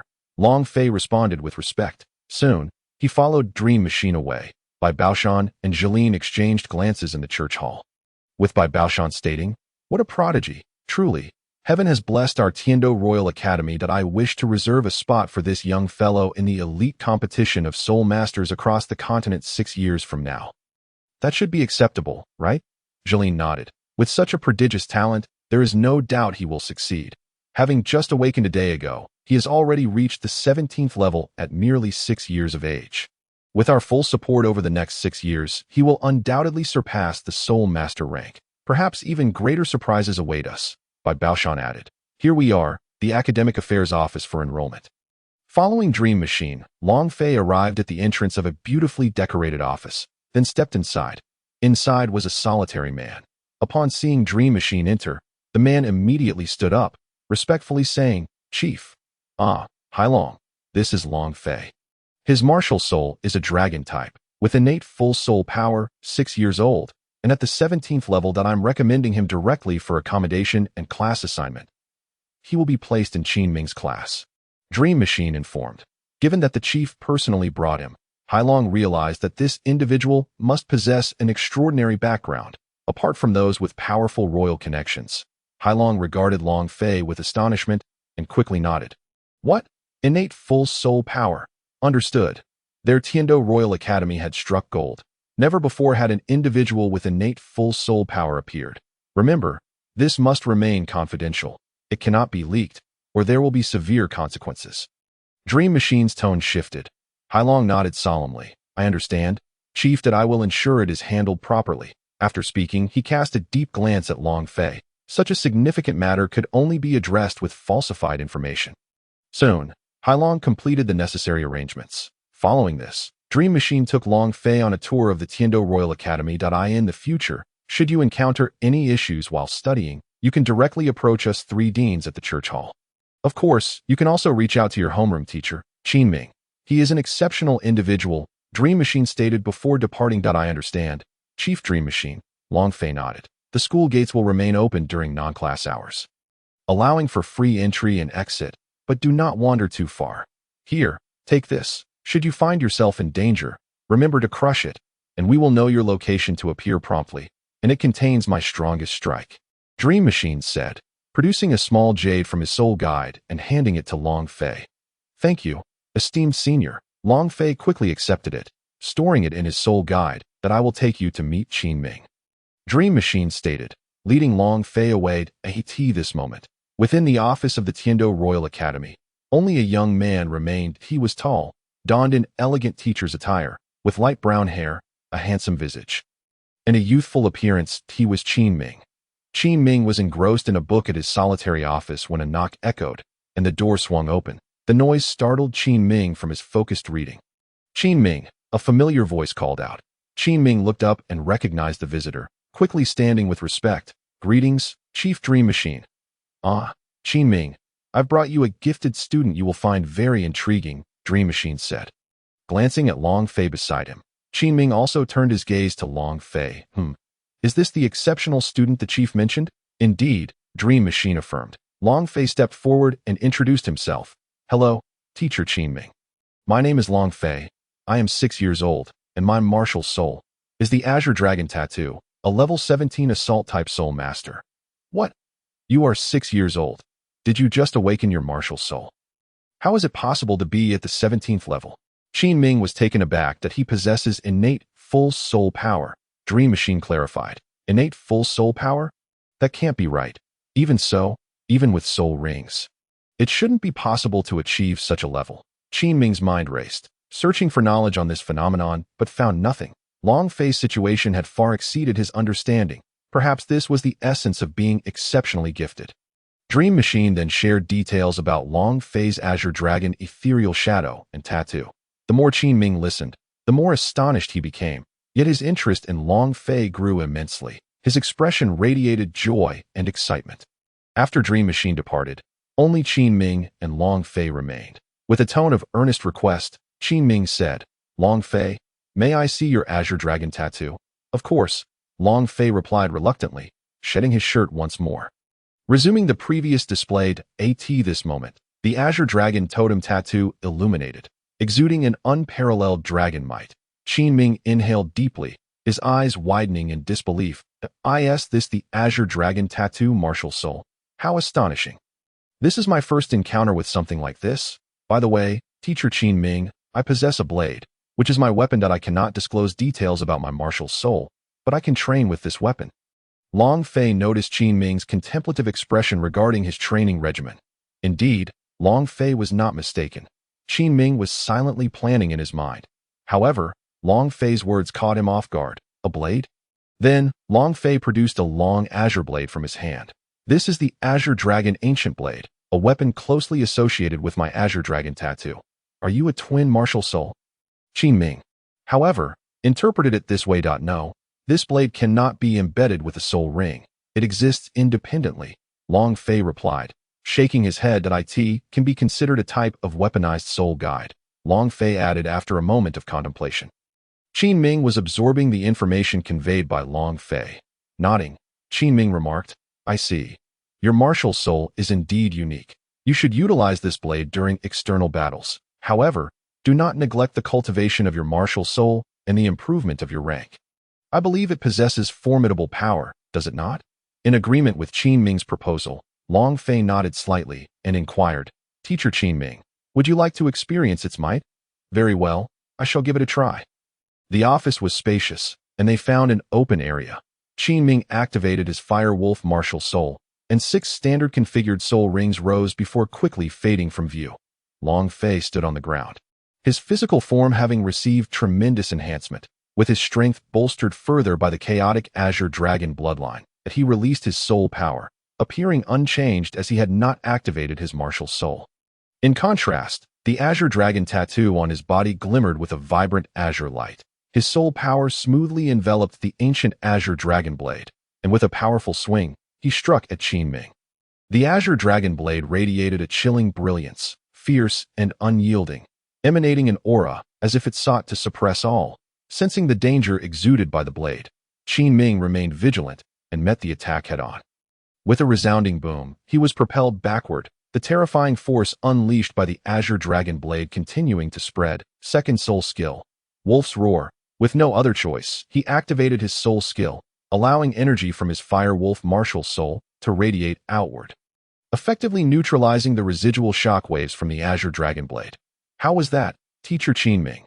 Long Fei inquired as he sheathed the Azure Dragon blade. Qin Ming, astonished, retracted his martial soul and nodded, quite impressive. This could indeed serve as your martial soul. After a brief pause, he continued, you are rather unique. I will devise a tailored training regimen for you. Thank you, Teacher Qin Ming. By the way, do you have any resources here for physical training? Long Fei asked after nodding. Resources for physical training? Qin Ming raised an eyebrow, somewhat puzzled, but then thought for a moment. There is an impact resistance project in the simulation room. Would that suffice? Impact resistance? That works. Can I use it now? Long Fei nodded. Very well. Follow me.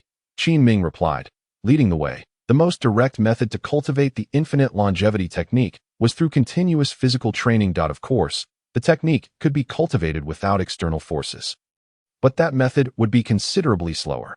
Only through the direct application of external forces that inflict damage on the body could one accelerate the cultivation of the infinite longevity technique to reach the second layer. The subsequent layers would become increasingly challenging, but he needed to seize the time, for a year may seem ample, but it was not. Moreover, this also constituted a form of training, capable of enhancing his soul power level, making it a win-win situation. Eagerly, he followed suit. Soon, they arrived at an opulent and sophisticated hall.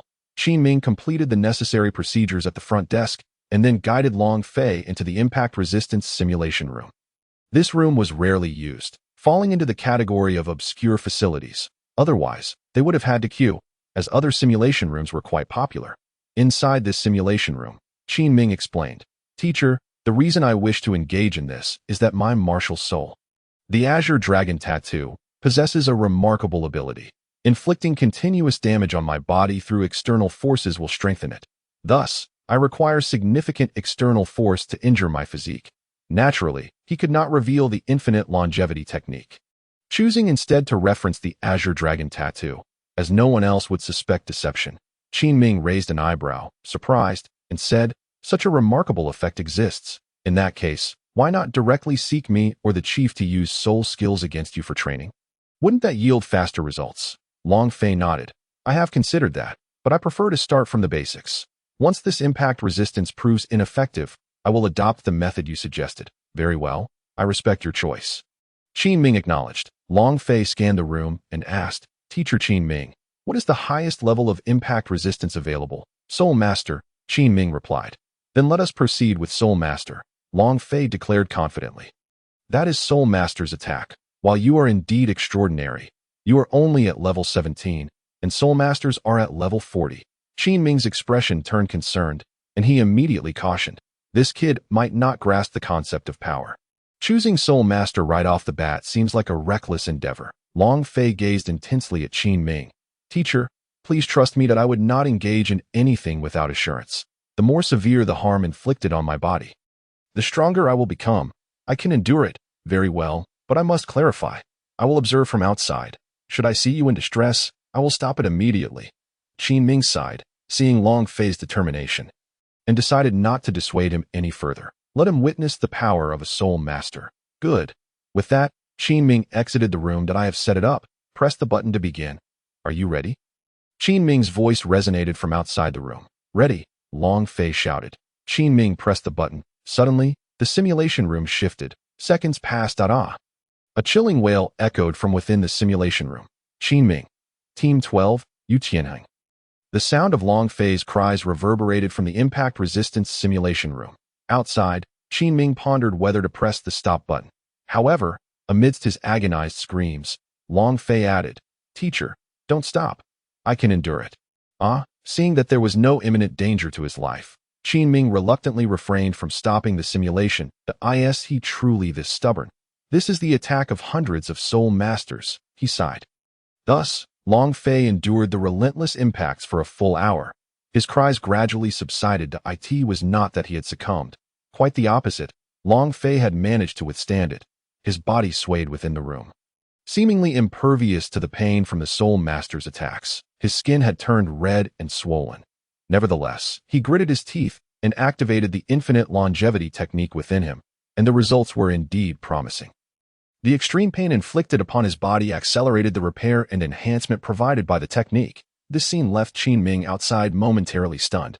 As he adapted, Qin Ming murmured. At that moment, a radiant glow emanated from Long Fei's body, a manifestation of the infinite longevity technique, rapidly healing his body. Coupled with the Azure Dragon bloodline's remarkable regenerative and growth properties, his injuries were swiftly mending, and his physical form was growing even stronger.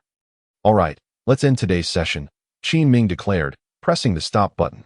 Inside, Long Fei quickly settled into a meditative position, engaging in rapid cultivation. That a faint azure light began to emanate from him, its loosening up. It should be soon. Long Fei sensed that the infinite longevity technique was close to breaking through to the second layer.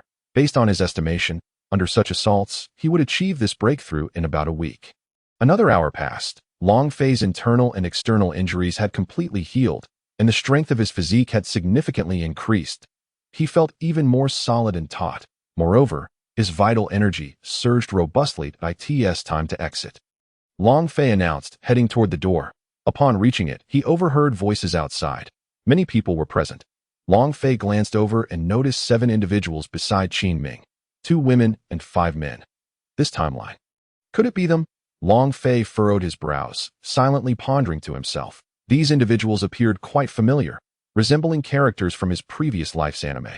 Ultimately, he confirmed that these 7 were undoubtedly members of the Tiando Royal Academy's team, including Yu Tianheng. Upon hearing the footsteps, the group noticed Long Fei's arrival. Little guy, you've finally come out.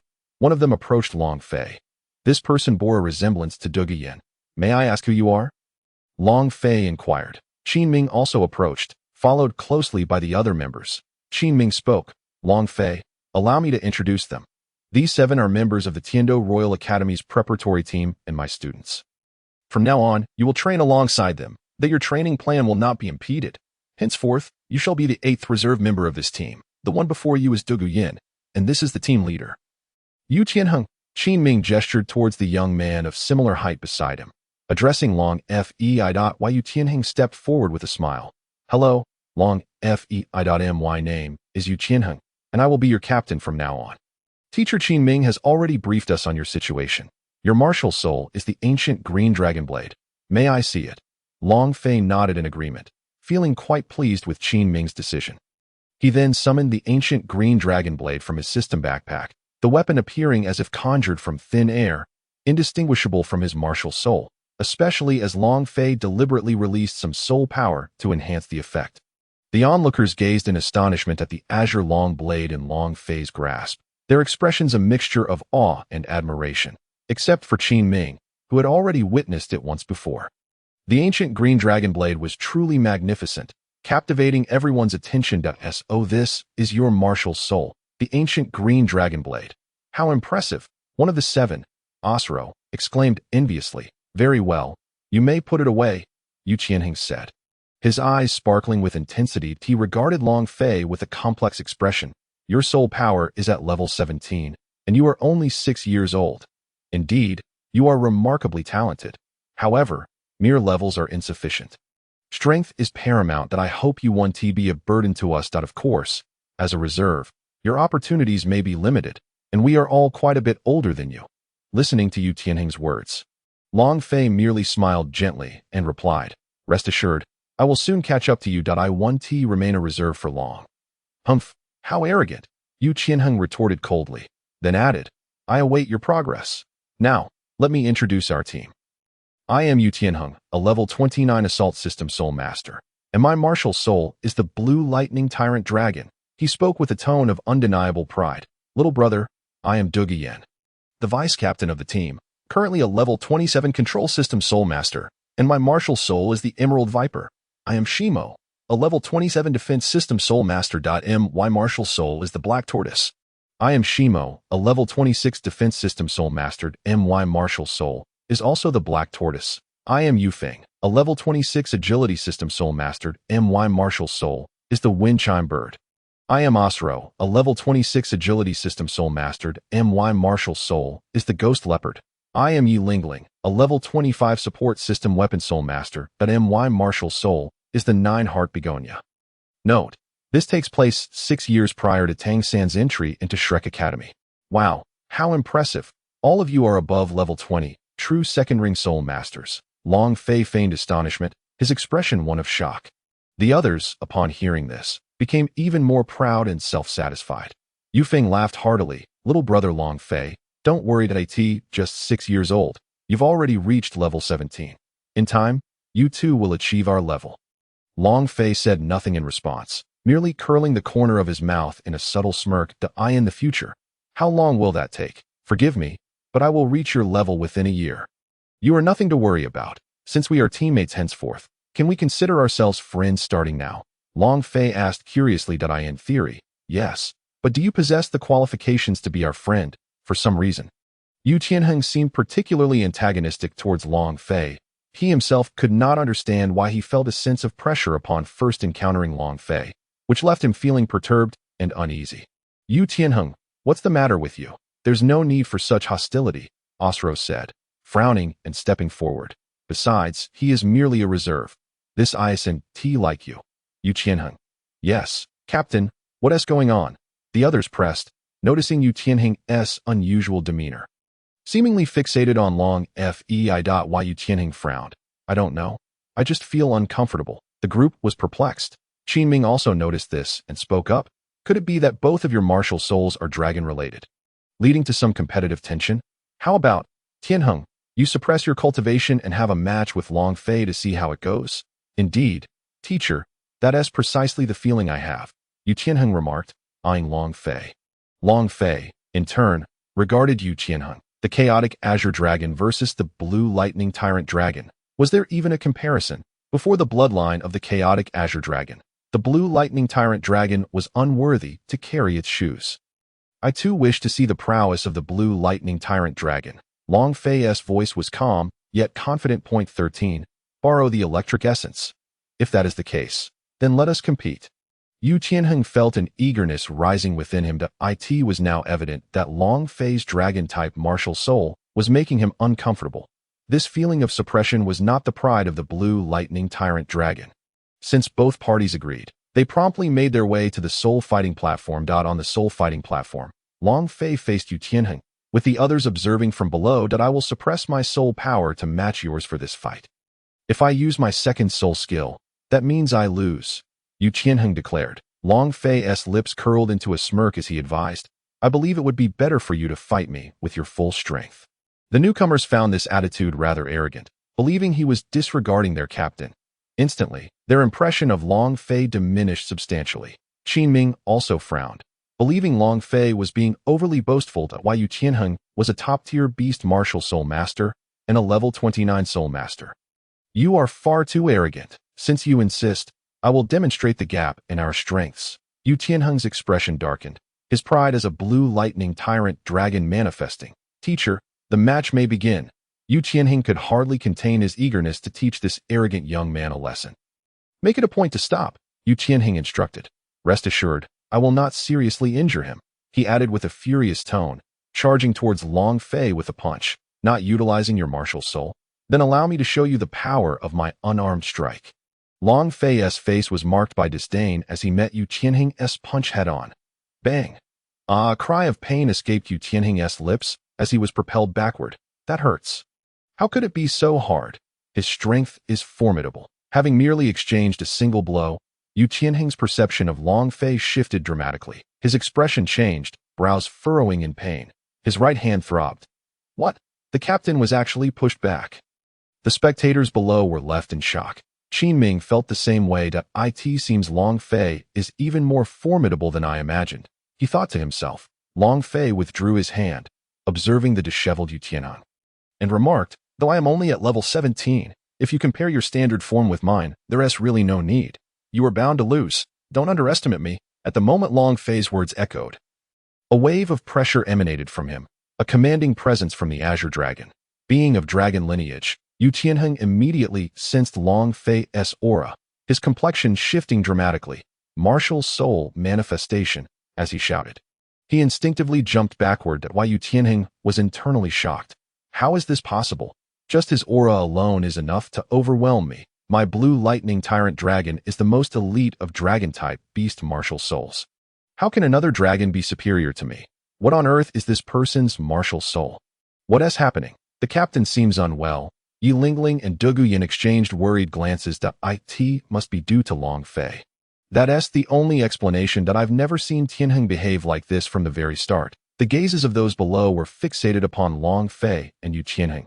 Soon, on stage, the two clashed head-on, both opting for a direct confrontation. However, the spectators were astonished to witness Yu Tianheng, who had activated his martial soul, being ruthlessly suppressed by Long Fei, who had yet to awaken his own martial soul. Long Fei was indeed formidable. Shurimo and others were left in shock. Bang! Yu Tianheng was sent reeling by a punch from Long Fei. Damn it! I take back what I said earlier. You have earned my full effort.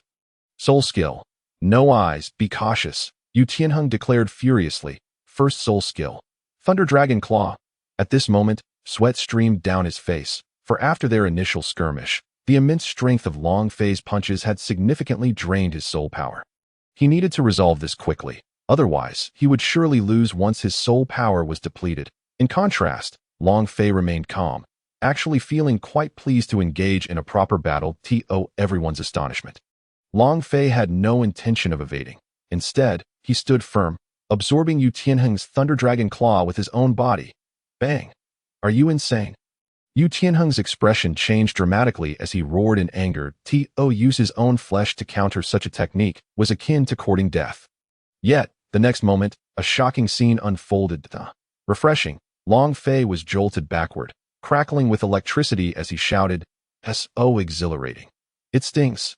This is the might of thunder, possessing penetrating power, but it also serves as an excellent external force for body tempering." Are you alright? Yu Tianheng furrowed his brow, equally stunned. Why Yu Tianheng? Keep attacking me. This feels fantastic. Come on, Long Fei bellowed. The crowd was momentarily speechless. Could this rascal possibly have a masochistic tendency? Yu Tianheng and Du Guyan shared a mutual understanding. If you're seeking death, then do not blame me. Second soul skill, Thunderbolt of 10,000 June. First soul skill, Thunder Dragon Claw. Yu Tianheng's figure vanished in an instant, rapidly launching his soul skills at Long Fei. Long Fei quickly activated the infinite longevity technique. I am on the verge of a breakthrough. Just a little more. Long Fei's heart raced. The infinite longevity technique was about to reach its second level. Just a bit more. Just a bit more. Meanwhile, after continuous exertion, Yu Tianheng found himself drained of soul power, panting heavily, drenched in sweat, his complexion pale. How is this possible? What kind of monster are you? Are you even human? Why have you stopped? Sensing the cessation of attacks, Long Fei raised an eyebrow and addressed Yu Tianheng. I have run out of soul power. You win. Yu Tianheng's eyes reddened as he gritted his teeth and spoke laboriously. You monster! With the aid of the Chaos Azure Dragon bloodline and the infinite longevity technique, Long Fei's injuries inflicted by Yu Tianheng's soul skills swiftly healed. Moreover, his body had received excellent tempering. Yu Tianheng, your thunder is an excellent element for refining my body. Thank you. Long Fei grinned as he noticed the enhancement of his physique, although he had not yet achieved the second level in the infinite longevity technique. He was close. Just a few more jolts of electricity would suffice. Once Yu Tianheng recovered, he planned to ask for more electricity, as they were now teammates, and he was sure it wouldn't be an issue. This thought nearly caused Yu Tianheng to choke with rage. Had he known Long Fei's intentions, he would have surely spat blood and fainted. Damn it. I exerted myself so much. And you rascal, want to use me as your training tool. All right, the match is over. Long Fei wins. Why Yu Tianheng, you should go rest now. Qin Ming was equally astonished by Long Fei. This truly was a prodigy. Not only did he remain unscathed under such ferocious attacks, but he also maintained such a relaxed demeanor. Was it all related to his Azure Dragon tattoo martial soul? It must be he enjoyed being struck. It seemed that future training regimens would be far simpler for him. Qin Ming mused as he began to outline Long Fei's training plan.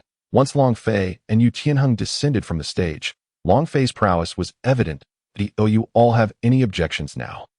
Qin Ming surveyed the others. They were all utterly captivated by Long Fei's display of strength, having never encountered someone so extraordinary.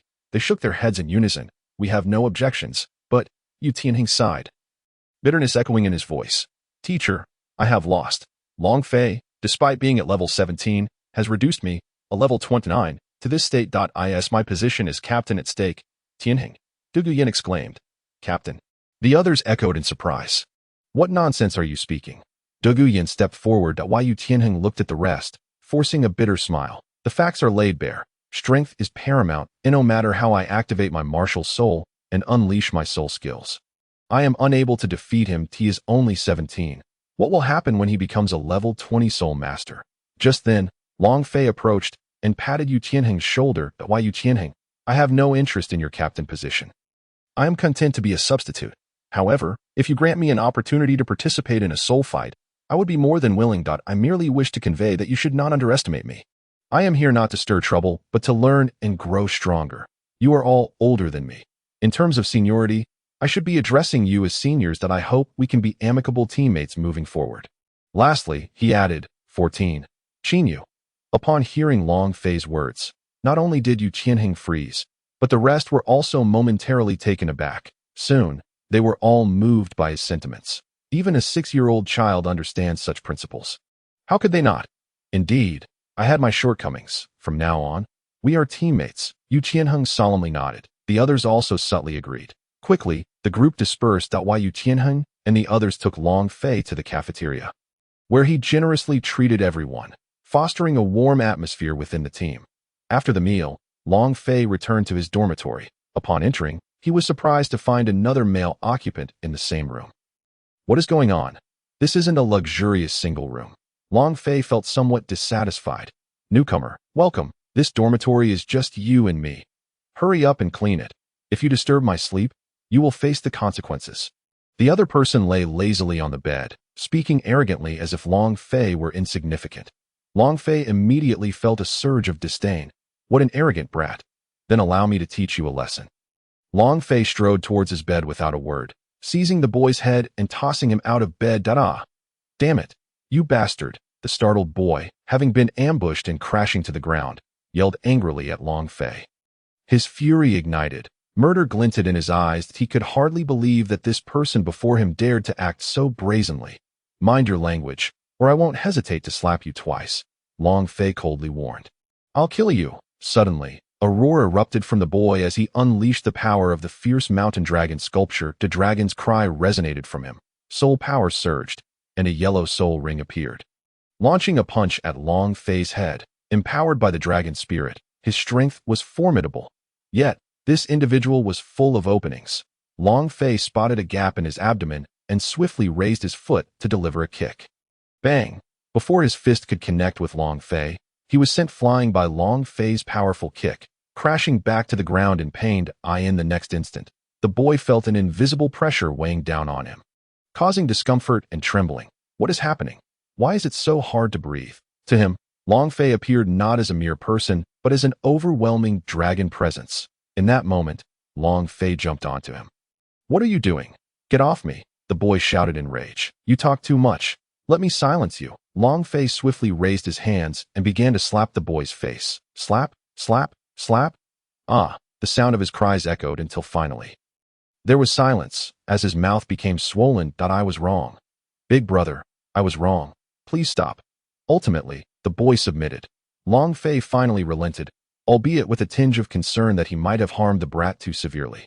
As he stepped away, Long Fei instructed, "Go and clean the dormitory. If it's not tidy, I will reward you with another slap."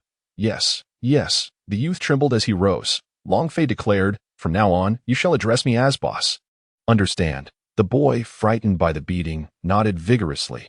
Today had truly been a harsh lesson, as he had encountered an ironclad opponent of formidable strength. He could only resign himself to his misfortune. "What is your name?" Long Fei inquired. "I am Qian," the boy replied. "Enough. Get to work," Long Fei commanded. "Yes, boss." Qian turned, gingerly holding his swollen face, which truly pained him. Honestly, it takes a beating for them to behave. The youth of today are beyond reason. Long Fei approached the second vacant bed and sat down, while simultaneously retrieving bedding and dormitory supplies from the Soul Guide device. Once the bedding and supplies were arranged, Long Fei meticulously examined the layout of the dormitory. Both the interior and the balcony were designed according to the specifications of a dual-occupancy apartment from his past life, providing ample space. It would indeed be quite pleasant for two residents. Upon closer inspection, he realized that the dormitory was quite attractive. Moreover, aside from the meal expenses, all costs at the academy had been covered by the 3 teaching committee, so financial concerns were of no consequence. Long Fei remarked, the Long family was not short on funds. Even if they were not covered, it would be effortlessly manageable. After receiving a stern reprimand, Qian became markedly more compliant. Once he finished tidying the dormitory, he hurriedly approached Long Fei, curiosity sparkling in his eyes. "Boss, where are you from?"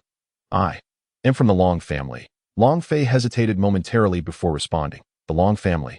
I haven't heard of it. Is it a small clan?" Qian murmured softly. Smack. Ouch. Long Fei swiftly delivered a slap to the back of his head. Glancing at him with irritation, Long Fei stated, "There are many things you are unaware of. Our Long family is a low-profile hidden clan." "Oh, a hidden clan. I see." Qian scratched his head, chuckling awkwardly. He then asked, "What is your martial soul, boss? You were incredible just now. You subdued me without even utilizing your martial soul. And I feel as though something on you is suppressing my martial soul." "Which seems afraid." Qian gulped, recalling Long Fei's earlier demeanor that exuded an aura of invincibility. "Your martial soul is the flame mountain dragon sculpture, possessing the bloodline of the dragon clan, albeit in a limited capacity. Nevertheless, its existence is undeniable. That my martial soul is known as the ancient green dragon blade." Long Fei replied with a faint smile, retrieving the ancient green dragon blade from the system storage. Qian was instantly captivated by the enormous azure blade that materialized. Imbued with soul power, that ancient green dragon blade suppresses any beast martial souls or entities related to dragons that stand against me. Although this was a fabricated tale by Long Fei, it merely substituted the chaotic Azure Dragon bloodline. The subsequent suppression remained unchanged. "What am I to do now?" Qian expression turned despondent. Long Fei calmly stated, "As long as you do not oppose me, all will be well. For the foreseeable future, we shall be roommates, and there should be no animosity between us." Qian scratched his head. "You make a valid point. Bossed up, by the way. What level is your soul power now?" Qian inquired again. ".17. Long Fei replied. .17. "How is that possible?" Qian gasped in disbelief. "That aren't we all freshmen? How could you be at such a high level?" "Through diligent training," Long Fei stated simply. "Do not compare yourself to me, or you will exhaust yourself." "And you?" Qian responded. "I am only at level 9. I just enrolled today. Since you call me boss, I will look out for you from now on. If anyone bullies you, come to me," Long Fei said, patting his shoulder. "All right." Qian nodded eagerly, determined to cling to this promising ally. As time passed, under Long Fei's guidance, the two engaged in training within the dormitory. The following day marked the beginning of the school year. Qian and Long Fei left the dormitory early, and after completing the enrollment process, they headed to their respective classrooms at the Tian Daoliu Royal Academy. Qin Ming was in a classroom alongside other students. Though not with the 7 from Yu Tianheng's group. Just then, Long Fei appeared at the classroom door. "Teacher Qin Ming, I have come to report." As this announcement rang out, the other students, except for the 7, looked curiously towards the entrance. "Long Fei, the little brother, has finally arrived," Du Guyan exclaimed, her lively personality shining through. "This fellow has finally shown up." Yu Tianheng chuckled at that moment. Teacher Qin Ming smiled and said, "Long Fei, please come in." Long Fei stepped onto the podium. "Allow me to introduce myself," Qin Ming said. Long Fei raised his voice. "Greetings, senior brothers and sisters. My name is Long Fei. I am 6 years old and a level 17 strong attack system weapon soul master. My martial soul is the ancient green dragon blade." He spoke with such ease, as if he were among familiar company. My heavens, how has this boy cultivated so quickly at the age of 6? Isn't he just awakening his martial soul? How could he be at level 17? The students, aside from the already informed 7, were stunned into silence. Teacher Qin Ming maintained a knowing smile, anticipating their shock. "Due to his exceptional talent, Long Fei has been specially recruited into our class. From this point forward, we shall all be classmates. Furthermore, he has already battled with Yu Tianheng from Team 1 and confirmed his formidable strength, successfully joining as a reserve member of Team 1. What? He has become a reserve member of Team 1. This news sent shockwaves through the classroom, and all eyes turned towards the 7 members of Team 1. Then converged upon Yu Tianheng. Recognizing it was his moment to speak, Yu Tianheng stood up and nodded at the crowd. "Indeed, Long Fei's strength is remarkable. We fought yesterday. It was a draw, I suppose, despite his young age. He possesses the qualifications to be a reserve member of Team 1. As he uttered the words, "It was a draw," a hint of embarrassment crossed Yu Tianheng's face. Qin Ming and the others understood the truth. Yu Tianheng had been utterly defeated.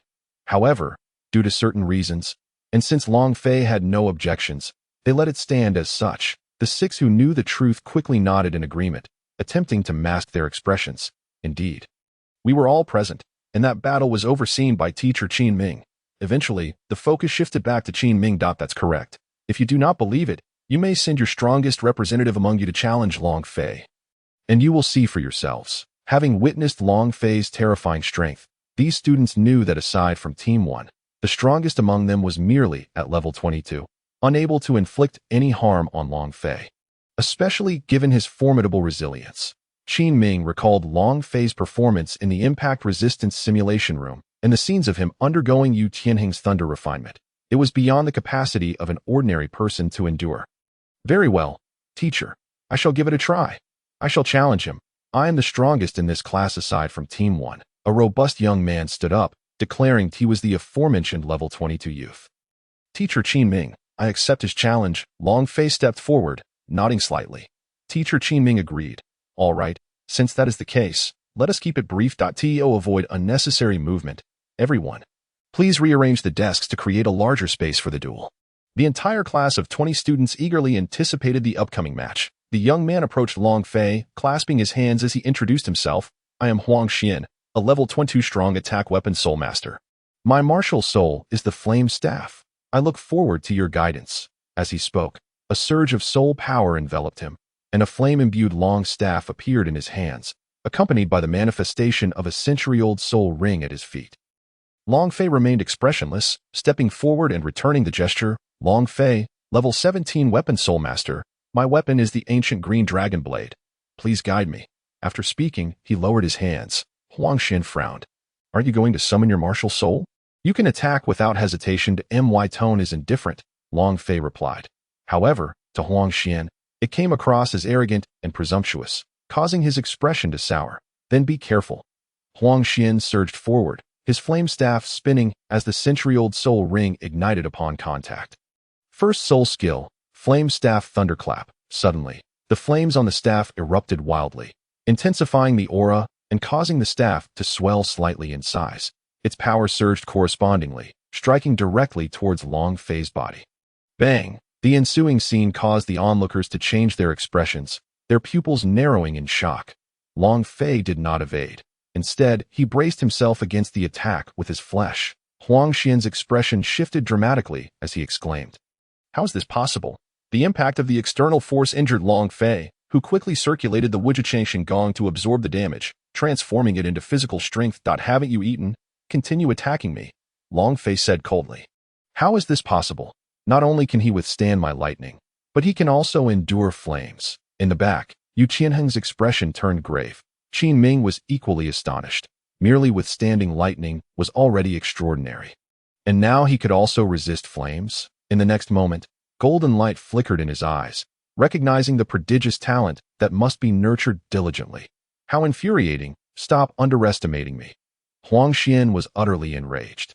His discontent had already been brewing, but Long Fei's words pushed him over the edge, prompting him to unleash his full power as he frantically slashed at Long Fei.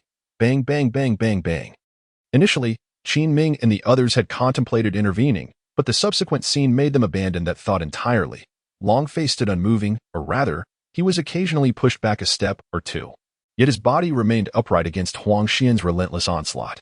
With his eyes closed, the chaotic bloodline of the Azure Dragon and the Wujicheng Gong within his body were both in action. The multitude of frenzied strikes could not be claimed as painless. Yet when compared to the strikes from the Soul Clan's mimicry, it was insignificant. Buzz. At that moment, a radiant light within him began to shine ever brighter. It was the Wujicheng Gong. He joyfully realized that the long-awaited Wujicheng Gong had finally broken through the last barrier. Ascending from the first to the second tier, an unparalleled warmth swiftly coursed through Long Fei's body, both inside and out. Boom! Suddenly, a terrifying aura erupted from Long Fei, sending the already weary Huang Xian, who was gasping for breath, hurtling through the air without warning, crashing to the ground with a pale face, utterly incredulous. Long Fei opened his eyes, clenched his fists, and a smile graced his lips that eye in his heart. Long Fei mused. Is this the power of the second tier of Wujicheng Gong? It is indeed far more comfortable than the first tier. I wonder how much my strength has increased now. 2 months later, the fallen Huang Xian widened his eyes in horror, staring fixedly at Long Fei. How could this person become even more formidable with each strike? Huang Xian, do you wish to continue? I seem to have grasped something. Would you like to take a punch from me? Long Fei raised his fist, tapping it lightly and smirking. Come on, what a joke. Huang Xian's soul power was depleted, and he stood trembling. That I won't fight anymore. You've won. That I've never encountered such a freak before. Growing more powerful with each blow that he waved his hand, dismissing the matter as he released his martial spirit form and turned to leave. All right, the match is over. Please return your desks. We will commence the next lesson, Qin Ming announced, glancing at Long Fei. Long Fei, please find a seat. Long Fei walked towards an available seat. Long Fei, come over here. Dear. At that moment, Du Guyan beckoned. Long Fei promptly walked in her direction and took a seat among a group of people. Soon, Qin Ming began his lecture. The subject matter revolved around martial spirits and theoretical knowledge regarding combat experience. As Long Fei listened, he began to feel drowsy, finding the content in the book utterly nonsensical. Supporting his forehead with one hand, he absent-mindedly gazed at the female classmates and the scenery outside the window. Completely lost in thought, his mind drifted to other melodies. Suddenly, amidst his reverie, he found himself smiling foolishly, his gaze fixed on a particularly attractive female classmate. He seemed oblivious to how much time had passed. In a daze, he thought he heard a faint yet insistent call, as if someone were trying to pull him from this dreamlike state. Long Fei. A voice filled with anger reverberated throughout the classroom. It was Qin Ming, calling out repeatedly, Long Fei, stop daydreaming and wake up. Beside him, Yu Qianheng and Du Guyan hurriedly shook Long Fei, who had been lost in thought for quite some time at that moment. All eyes in the classroom converged upon Long Fei. Long Fei jolted awake, suddenly returning to reality. What's the matter, Teacher Qin? He blinked at the surrounding classmates who were staring at him, feeling quite embarrassed. Before his gaze shifted to the front where Qin Ming's face was filled with ire. Long Fei, stand up, Qin Ming barked in a cold tone. Long Fei quickly stood up with a whoosh. UV finally returned. I see you were deeply lost in thought. That I called you multiple times before you came back. Qin Ming's voice was frigid, but in the next moment, his expression softened as he slowly asked, Are you uninterested in my lecture? Long Fei slightly furrowed his brow and replied softly, I don't know why, but when I listen to the teacher's lecture, I just feel drowsy and can't absorb anything. In his past life, Long Fei had been a poor student, lacking any desire for learning. Classmates, the time is nearly up, so this lesson will conclude here. The rest of you may leave. Long Fei, come come to my office," Qin Ming said, sighing as he gathered his books and exited the classroom. The others looked at Long Fei with some pity. However, Long Fei himself felt indifferent, as this had always been his specialty. To fall asleep on the first day of class and be called to the office, Long Fei had become the first in the history of the Tiando Royal Academy. In Qin Ming's office. Long Fei followed him inside. Qin Ming set down the book in his hand, turned to Long Fei, and slightly furrowed his brow as he asked, "Are you uninterested in theoretical courses?" Long Fei decisively nodded. "I believe I should focus more on cultivating my soul power and physical strength, as that suits me better." Qin Ming nodded and said, "You're right. You are indeed quite different from them. However, mastering theory is also necessary. For instance, understanding soul beasts and how to cultivate these skills is essential. Otherwise, if you encounter a soul beast you do not recognize, how will you deal with it? Or, considering the unique nature of your martial spirit, the soul beasts required for each level differed. If you do not recognize them, how will you find them?" Long Fei replied nonchalantly, "As long as I am strong enough. There is no soul beast I cannot handle with my power. Even if I cannot, I can consult the committee for help. Moreover, hunting soul beasts is not something that can be easily accomplished by one person. If someone can manage it, they must either possess great strength or have found a more powerful ally, in which case there is nothing to worry about." Upon hearing Long Fei's words, Qin Ming felt an overwhelming sense of disconnection.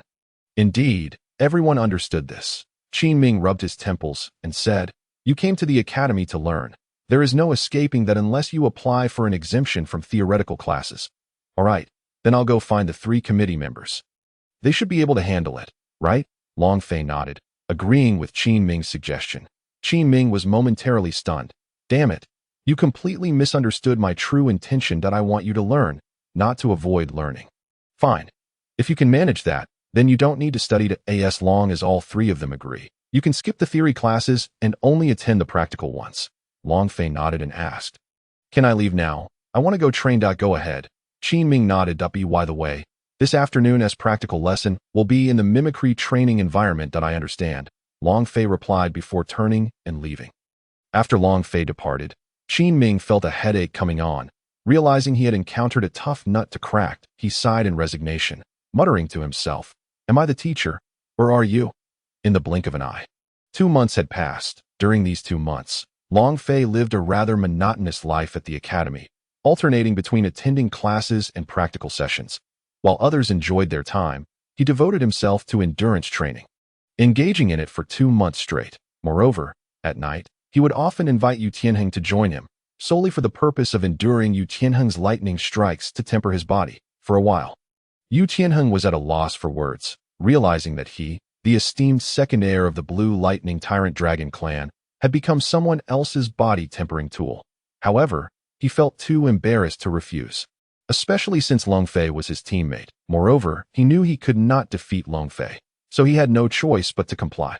Over the past 2 months, Long Fei had been undergoing intense training, resulting in significant enhancements both physically and spiritually, which would undoubtedly impact his soul power. Now, his soul power had already reached level 20. It was time to add a second soul ring in Long Fei's dormitory. He lay on his bed, finally reaching level 20 and wondering if he could, like with the first soul ring, directly sacrifice a soul beast. Long Fei planned to contact his father, Long Wu, to seek some fortune in the Star Do Great Forest the following day. Suddenly, the door creaked open, and Qin returned, drenched in sweat and sporting some injuries. However, he was munching on a bun in one hand while holding a bag filled with items in the other. "You're back," Long Fei teased. "Boss, I'm back." Over the course of 2 months, Qin Yu and Long Fei had grown completely accustomed to each other. "I've brought you some buns. Would you like some?" Qin Yu closed the door and approached Long Fei. The next morning, Long Fei sought out Qin Ming under the pretense of needing a leave of absence for business outside the academy. After exiting the Tiando Royal Academy, Long Fei settled into a bustling restaurant, primarily frequented by soul masters. "Waiter, bring out the best dishes," Long Fei bellowed, instantly attracting the attention of those around him. Tall and strong, with a muscular build, he bore little resemblance to a mere 6-year-old child. Onlookers could not discern his true age and soon lost interest. Furthermore, Long Fei was clad in the distinctive uniform of the Tiando Royal Academy. As his voice resonated, a waiter clad in a white cloth approached, rubbing his hands together. Recognizing the noble air about Long Fei, The waiter understood that this young man came from an affluent background and was certainly wealthy. Though stubborn, these noble offspring were the very clientele that the establishment sought to attract. Bring me your finest wines and dishes, and prepare plenty of peanuts as snacks. My appetite is quite large, Long Fei instructed, emphasizing, money is not a concern. As he spoke, he tossed a gleaming gold soul coin into the air. The waiter's eyes sparkled at the sight of the gold coin. Yes, yes, young master, please wait a moment. I will prepare it right away. The waiter bowed eagerly. With a swift motion, Long Fei slapped the gold coin onto the table. Go, he said dismissively. The waiter hurriedly departed. As the saying goes, discretion is the better part of valor. In a corner of the restaurant, a pair of eyes gleamed with malice and greed, fixated on Long Fei. Soon enough, the waiter returned with the wine and appetizers. Long Fei poured himself a drink, relishing the flavors and thoroughly enjoying the meal. After a mere 10 minutes, dish after dish began to arrive, filling the air with tantalizing aromas. Long Fei had intentionally skipped breakfast at the academy to save room for this feast. Determined to indulge, he laughed heartily and began to eat with abandon, disregarding any semblance of decorum. Those nearby were left in awe, feeling as though they could forego their own meals after witnessing his voracious appetite. Half an hour later, Long Fei had polished off every last morsel of food, drink, and rice on the table, with a satisfied belch. He finally felt content. Rising from his seat, the waiter rushed over, rubbing his hands nervously. Young master, are you satisfied? He inquired, plucking a toothpick from the table to clean his teeth. Quite satisfied. How much do I owe? The total for your meal is 30 silver soul coins. The waiter replied cautiously. Such a bargain. Long Fei grinned, pocketing the gold soul coin before producing 30 silver soul coins, which he scattered into the waiter's palm. He then tossed an additional silver coin down, saying, your service was commendable. This is a tip for you. With that, he strode toward the exit, while the waiter beamed with gratitude as Long Fei departed. The group that had been eyeing him finally made their move and left the restaurant as well. The Star Do Great Forest was neither too far nor too near from this location, and Long Fei hurried along the path. Soon, he arrived at a bustling marketplace, teeming with soul masters recruiting hunters for the beast hunting expedition. Hey there, handsome. Interested in teaming up to hunt soul beasts? A woman in a striking red qipao emerged, her alluring fragrance wafting through the air.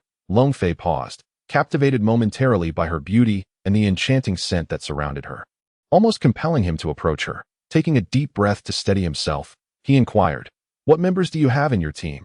Are you interested, handsome? Why not come take a look? The woman smiled and grasped Long Fei's arm. Surprised by the firmness of her grip, he quickly pulled away. Hey, what are you doing? This is our first encounter. Don't treat me like I'm some loose person. Long Fei frowned, withdrawing from her touch. Is the handsome boy shy?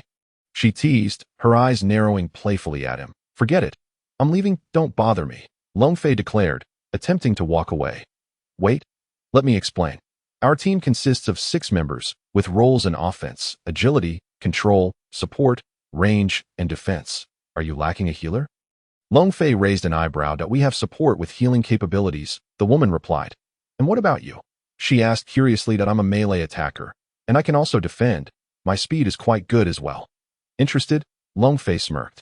This time, he hadn't called upon Long Wu. As he wanted to test his own strength, he believed he could handle hunting a soul beast that was 1,000 or 2,000 years old. And if things went awry, he could always call for help. He could join a team to hunt, but worried that if his first experience repeated itself, revealing his soul beast sacrifice and 1,000-year soul ring might attract unwanted attention. He still possessed a dream machine as a last resort, but he wouldn't use it unless absolutely necessary. Joining a team was fine. He could always find a chance to slip away later. With his mind made up, he said, of course, lead me to your team. Great. As soon as you agree to join, we can set off. She replied. A temporary quest notification emerged before Long Fei's eyes. Temporary quest. Join the team and enter the Star Do Great Forest. Completion reward. Soul power increase. Soul ring plan. Failure penalty. None to at that moment. Long Fei was pleasantly surprised by the timely appearance of the system. After more than 2 months of silence, he had begun to think it had vanished. This soul power and soul ring plan. It seemed fortuitous that he nodded at the woman and said, lead the way. Let me see your team. All right. As for rewards, after we hunt the soul beast, I'll give you 5 gold soul coins. 5 gold soul coins did not impress Long Fei. Coming from the affluent Long family, he hardly regarded the value of those coins. Perhaps this was the mindset of someone raised in wealth. Additionally, he currently had nearly 60 gold soul coins stored in his soul guide, along with some of his own pocket money. The woman swiftly led Long Fei to find her teammates. Along the way, he curiously asked, "What task does your team have?" 18. A contest as they walked. The woman replied to Long Fei's inquiry, "Our task this time is to hunt a 2,000-year-old Xuanjiao rock spider." The 2,000-year-old Xuanjiao rock spider. Long Fei furrowed his brow, muttering to himself, By the way, what is your soul power level?" The woman suddenly recalled that in her single-minded pursuit of recruiting new members, she had completely forgotten about an important matter. "I just reached level 20, and I am a first-ring weapon spirit master," Long Fei stated. The woman halted in her tracks, exclaiming, "What? You are only a first ring, and just at level 20? Long Fei replied, "Is there a problem?" The woman's expression shifted to one of regret as she remarked, "That's a significant issue. Your level is too low. The 2,000-year-old Xuanjiao rock spider we are hunting is extremely dangerous, and you might become a liability for our team. What levels do the other members of your team, including you, possess?" Long Fei inquired. Furrowing his brow, he was a unique entity, not easily measured by soul power levels that in terms of physical strength, power, speed, and combat experience. He was quite formidable. The woman, with her alluring lashes fluttering, responded, "Our strengths are evenly matched. We have all reached level 40 as soul masters, with the strongest being a close combat specialist at level 43. The Douluo forest is more perilous than any other forest, and we are operating on the outskirts." She continued, "If you had already acquired a second soul ring as a great soul master, it would be a different story, but as a first ring, the gap is too vast. Should you wish for our assistance in hunting, an additional fee will be required." Long Fei pondered for a moment, then calmly replied, "Surely. 6 level 40 soul masters can manage a 2,000-year-old soul beast alongside a level 20 first-ring soul master? I am not here to hunt soul beasts for soul rings.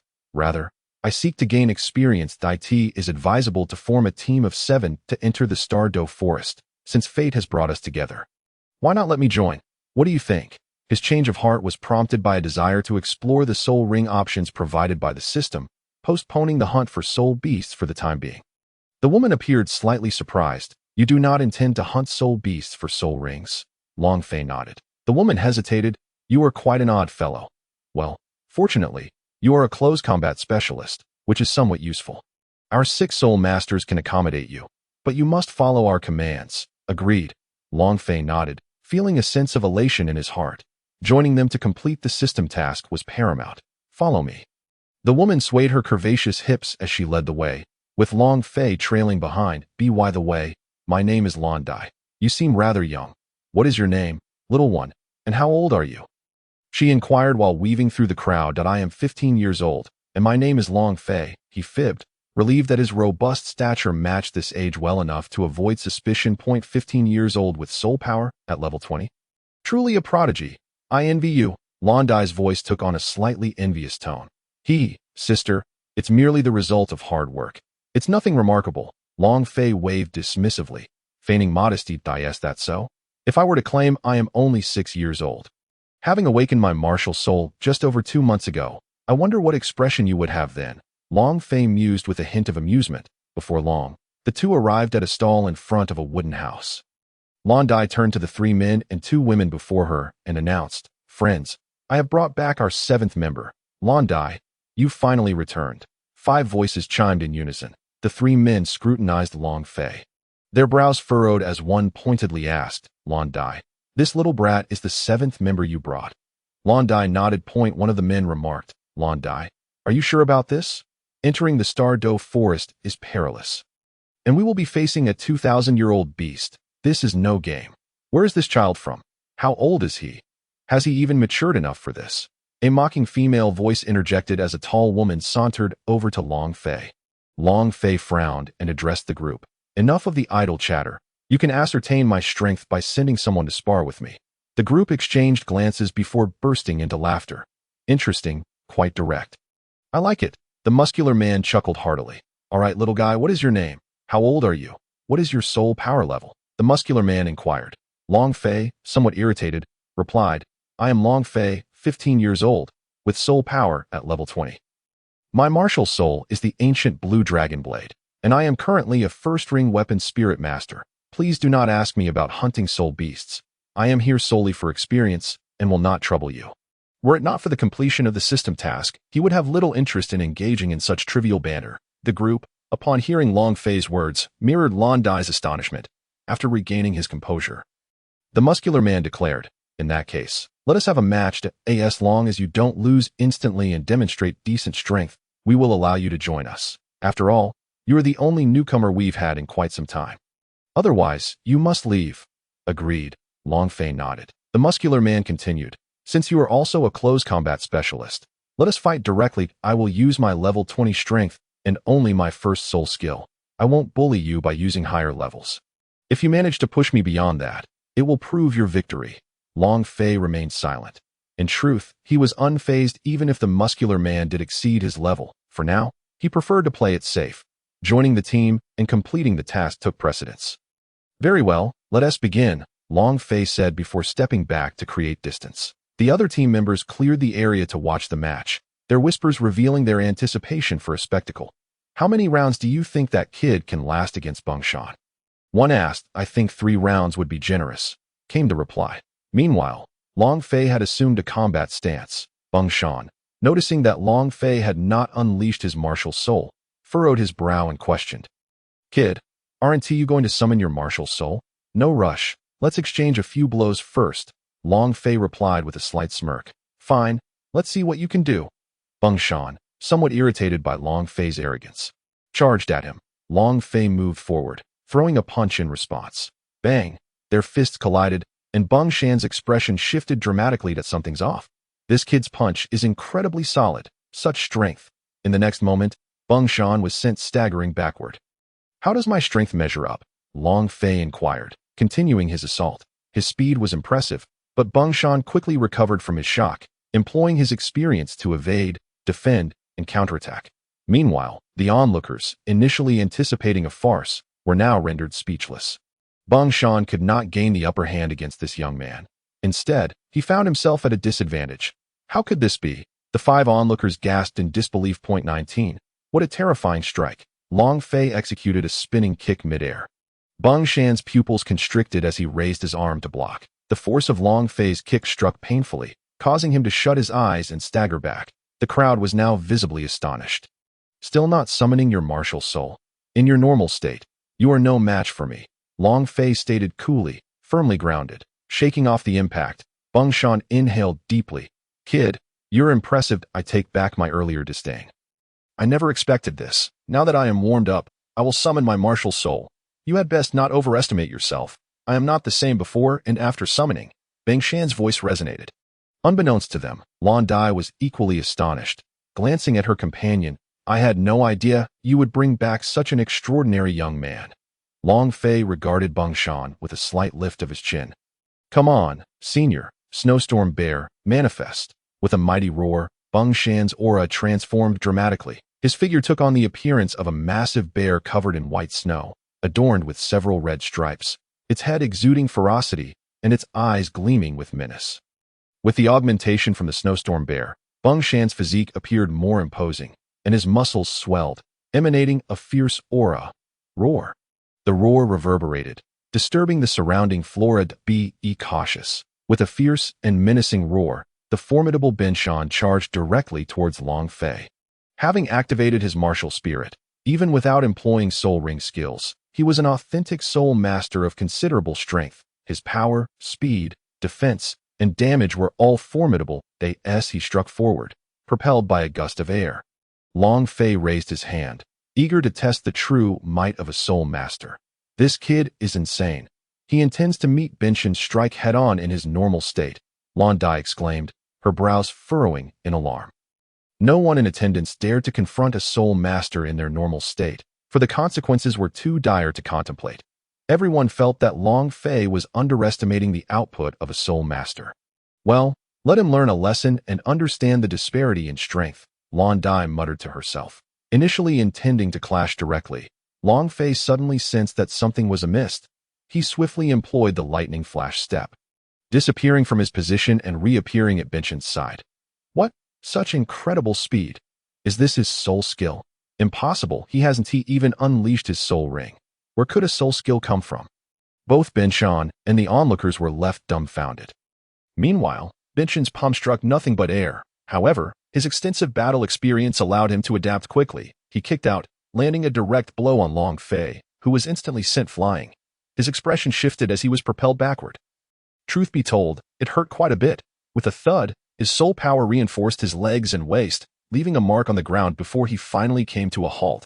Simultaneously, his body temperature surged, and the chaotic Azure Dragon tattoo beneath his clothing became visible. The infinite longevity technique began to operate rapidly, absorbing the damage from the recent attack, swiftly enhancing his internal and external physique. Impressive, to withstand a strike from my martial spirit in your normal state, and still rise unscathed. You certainly deserve the chance to hunt soul beasts alongside us. However, I must still train with you.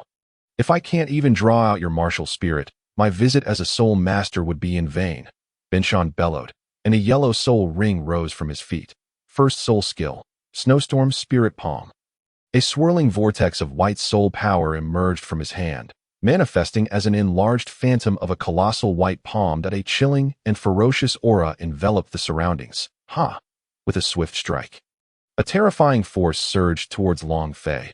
Upon witnessing the impending assault, Long Fei suddenly relaxed, a smirk curling at the corners of his mouth as he smiled, spreading his arms wide in an embrace of nature, which left everyone dumbfounded. What is this madman doing? Does he wish for death? Quickly, use your martial spirit, or dodge. Lan Dai and Binshan's expressions shifted dramatically, their pupils constricting as they shouted in anger at this moment. It was too late for Binshan to retract his attack. The momentum was too swift, and before their voices could settle, the entire Snowstorm Spirit Palm had engulfed Long Fei. The terrifying energy erupted instantly. A thunderous roar reverberated through the air, creating a crater in the ground. Witnessing this scene, no one believed Long Fei could possibly survive. That foolish kid, such a fool. Lan Dai gritted her teeth as Binshan's eyes widened as he stared at the dust from the explosion. Suddenly, at that moment, a surge of azure energy exploded outward. The astonished onlookers turned to see a single figure gasping for breath. Long Fei. However, at this moment, his clothing was tattered, and on his well-built muscles, azure stripes glimmered on his arms, chest, and back, with only a few spots covered by the remnants of his shirt. Wow, such impressive muscles. What an alluring physique. So beautiful, and those patterns are magnificent. Lan Dai and the other women present blushed furiously, their gazes fixed on Long Fei as if they were predators eyeing their prey, unable to suppress their salivation at this moment. A terrifying ancient aura emanated from Long Fei that a flash of azure light flickered in his eyes, sharp and fierce. Soon after, his injuries began to heal rapidly. The infinite longevity technique and the chaotic Azure Dragon bloodline within him were swiftly absorbing energy. Simultaneously, a long Azure Dragon ancient blade appeared in Long Fei's hand as he infused it with soul power. In the next moment, he sprang into action, charging towards Binshan with incredible speed. With a lightning flash step, he reached Binshan in the blink of an eye. The heat radiating from his body and the fierce glint in his eyes made him resemble a dragon unleashing its breath. At that moment, Binshan finally reacted, his expression shifting dramatically as he sensed a terrifying, cold, and oppressive aura. Instinctively, fear took hold of him, causing his body to tremble. Fourth soul skill, Violent Bear Protective Shield. Sensing the aura of death, he disregarded the agreement and activated his fourth purple soul ring, quickly surrounding himself with a circle of snow-white barriers. Boom. The impact was tremendous, and Binshan struggled to withstand it, sweat pouring down his forehead as he concentrated all his soul power into the shield. Yet at that moment, Long Fei's first soul ring lit up. Violent Mountain Flame Azure Dragon Soul. With a mere thought, Long Fei channeled the Violent Mountain Flame Azure Dragon Soul into the Azure Dragon Ancient Blade, causing its aura, sharpness, and power to skyrocket instantly. Crack. In the next second, Binshan's expression changed once more, his pupils constricting in disbelief. What? Boom. In the span of a second, the protective barrier shattered, and Long Fei's Azure Dragon Ancient Blade slashed towards Binshan. A thunderous explosion echoed. Binshan trembled, realizing that the Azure Dragon Ancient Blade had not struck him. However, when he turned to look, his heart sank. The towering rocky valley behind him bore a massive, 10-meter long, 5-meter wide, and exceedingly deep gash. It was still warm, emitting smoke. As Binshan quaked in fear, Long Fei withdrew the Azure Dragon ancient blade, returning to his normal state, and retrieved a new shirt from his soul guide device. Long Fei smiled innocently, nonchalantly stating, "What I just displayed was sufficient to demonstrate my formidable strength. Now, do I have the qualifications to join your ranks?" "Of course you do." Binshan and the others nodded vigorously, with no objections from the team. Long Fei officially joined them. Soon, everyone introduced themselves, and Long Fei got to know them. Without further ado, as the previous contest had consumed a considerable amount of time, they hastily set off. Before long, they reached the outermost area of the Stardow Forest, equivalent to an entry-level zone. Long Dai spoke up. "The Stardow Forest is vast beyond measure, and no one has yet discovered its true extent. The soul beasts here are countless, but they are also exceedingly dangerous. We shall search the periphery, and the 2,000-year-old mystic armored rock spider resides within this outer region." Her words were mainly directed at Long Fei, the newcomer, while the others were veterans who were already aware of this. "I understand," Long Fei nodded. Just then, the system's voice echoed in his mind. "Congratulations, host, for joining the beast hunting team. Soul power has increased, and the system bestows a soul ring planned in the next moment." Long Fei felt a sensation akin to a brief soul transcendence, a lightness enveloping him. Soon, he sensed a delicate elemental awareness surrounding him. Then, the system's voice resounded once more. "According to the system selection, the optimal time to add your second soul ring is when the infinite longevity technique reaches the third layer. At that point, your physical strength will achieve a qualitative leap, allowing you to endure soul rings of levels that directly exceed 1,000 years and reach tens of thousands of years. Is it truly that remarkable? If I reach the third layer of the infinite longevity technique, I can absorb a 10,000-year second soul ring." Long Fei was astonished. The system explained, logically, without the infinite longevity technique, it would not be feasible. Yet, with the enhancement of the chaotic Azure Dragon bloodline, the two abilities complement each other, creating favorable conditions for you. Furthermore, the chaotic Azure Dragon bloodline exerts a suppressive effect on all energy-based entities, facilitating a smoother absorption of soul rings. "All right, I shall heed your advice. When the time comes to hunt a 10,000-year soul beast, I will need to call upon my father and grandfather," Long Fei mused. He pondered on whether the 10,000-year soul beast could be easily subdued by the chaotic Azure Dragon bloodline. Clenching his fists, Long Fei declared, "System, I feel that with just one opportunity, I can break through to the third layer of the infinite longevity technique. 2 months of intense training have strengthened both my physical and soul power levels, yet I have not entered the third layer. However, that recent attack seemed to loosen the shackles slightly." The system's voice resonated once more. "According to the calculations, if the host can withstand the formidable damage equivalent to the 13th strike unleashed by the Soul Sect, he will successfully ascend to the third layer of the infinite longevity technique." Long Fei, calculating in his mind, thought, "In that case, it would be more efficient to directly seek out Qin Ming, as enduring attacks from a Soul Emperor-level power should enable me to reach the third layer in just 3 or 4 strikes." The system replied, "That is indeed an option. As long as the damage is sufficiently substantial, even a single blow could suffice to propel one into the third layer." Suddenly, an untimely sound pierced the air, coincidentally marking the moment of discovery. The footsteps of the group came to an immediate halt, for in the Stardow Forest, even the slightest abnormal rustle could signify the lurking presence of a soul beast. Even in the peripheral regions, one had to maintain extreme vigilance, lest they meet their demise. All members activated their martial spirits, yet Long Fei remained composed, scanning the surroundings with a calm demeanor at that moment. His eyes transformed into the Azure Dragon eyes, which allowed him to perceive the environment as if through the lens of X-ray vision. Unfortunately, it became clear that they had indeed fallen into an ambush. Ahead lay a pack of 15 red-eyed wolves, poised to ensnare them. "Be cautious. There are 15 red-eyed wolves ahead. They appear to be between 100 and 200 years old," Long Fei warned. The group gasped in surprise, and Long Dai commanded, "Yulan, go ahead and investigate." "Understood." Yulan, the agile attacker of their team, swiftly manifested her martial spirit, transforming into a lightning-fast spirit leopard, and in the blink of an eye, she vanished into the treetops. "Do you see any wolves?" Bungshan inquired, while Yulan nodded, her expression grave. 15 red-eyed gray wolves, their ages hovering between 100 and 250 years. There truly are. The group's eyes narrowed, and Long Dai turned to Long Fei with curiosity. Long Fei, how did you notice them? The others regarded him with intrigue, sensing a calmness about him that was quite striking. They were momentarily taken aback. This response was rather, well, each person has their secrets. Now that we have identified the lurking red-eyed gray wolves, let us prepare for battle. We must not be complacent simply because they are only 100 or 200 years old. Wolves are pack animals. Recognizing the resolute expression on Long Fei's face, Long Dai understood that further inquiries would yield no answers and decisively chose not to press the matter. Before long, the pack of red-eyed gray wolves launched their initial assault. First soul skill, Snowstorm Spirit Palm. First soul skill, Ice Lance Barrage. First soul skill, Ghost Bamboo Entanglement. Second soul skill, Amplification Card, activate. At that moment, the 4 teammates executed their attacks in perfect synchrony. The scene was filled with spectacular effects, punctuated by thunderous explosions and the acrid scent of gunpowder. As dust swirled around them, they stood watch as the dust settled, revealing numerous carcasses of red-eyed gray wolves strewn across the ground, their yellow soul rings shimmering into view. What a pity for these soul rings, Yulan remarked. Gather the valuable parts of these wolves and place them in the soul guide device.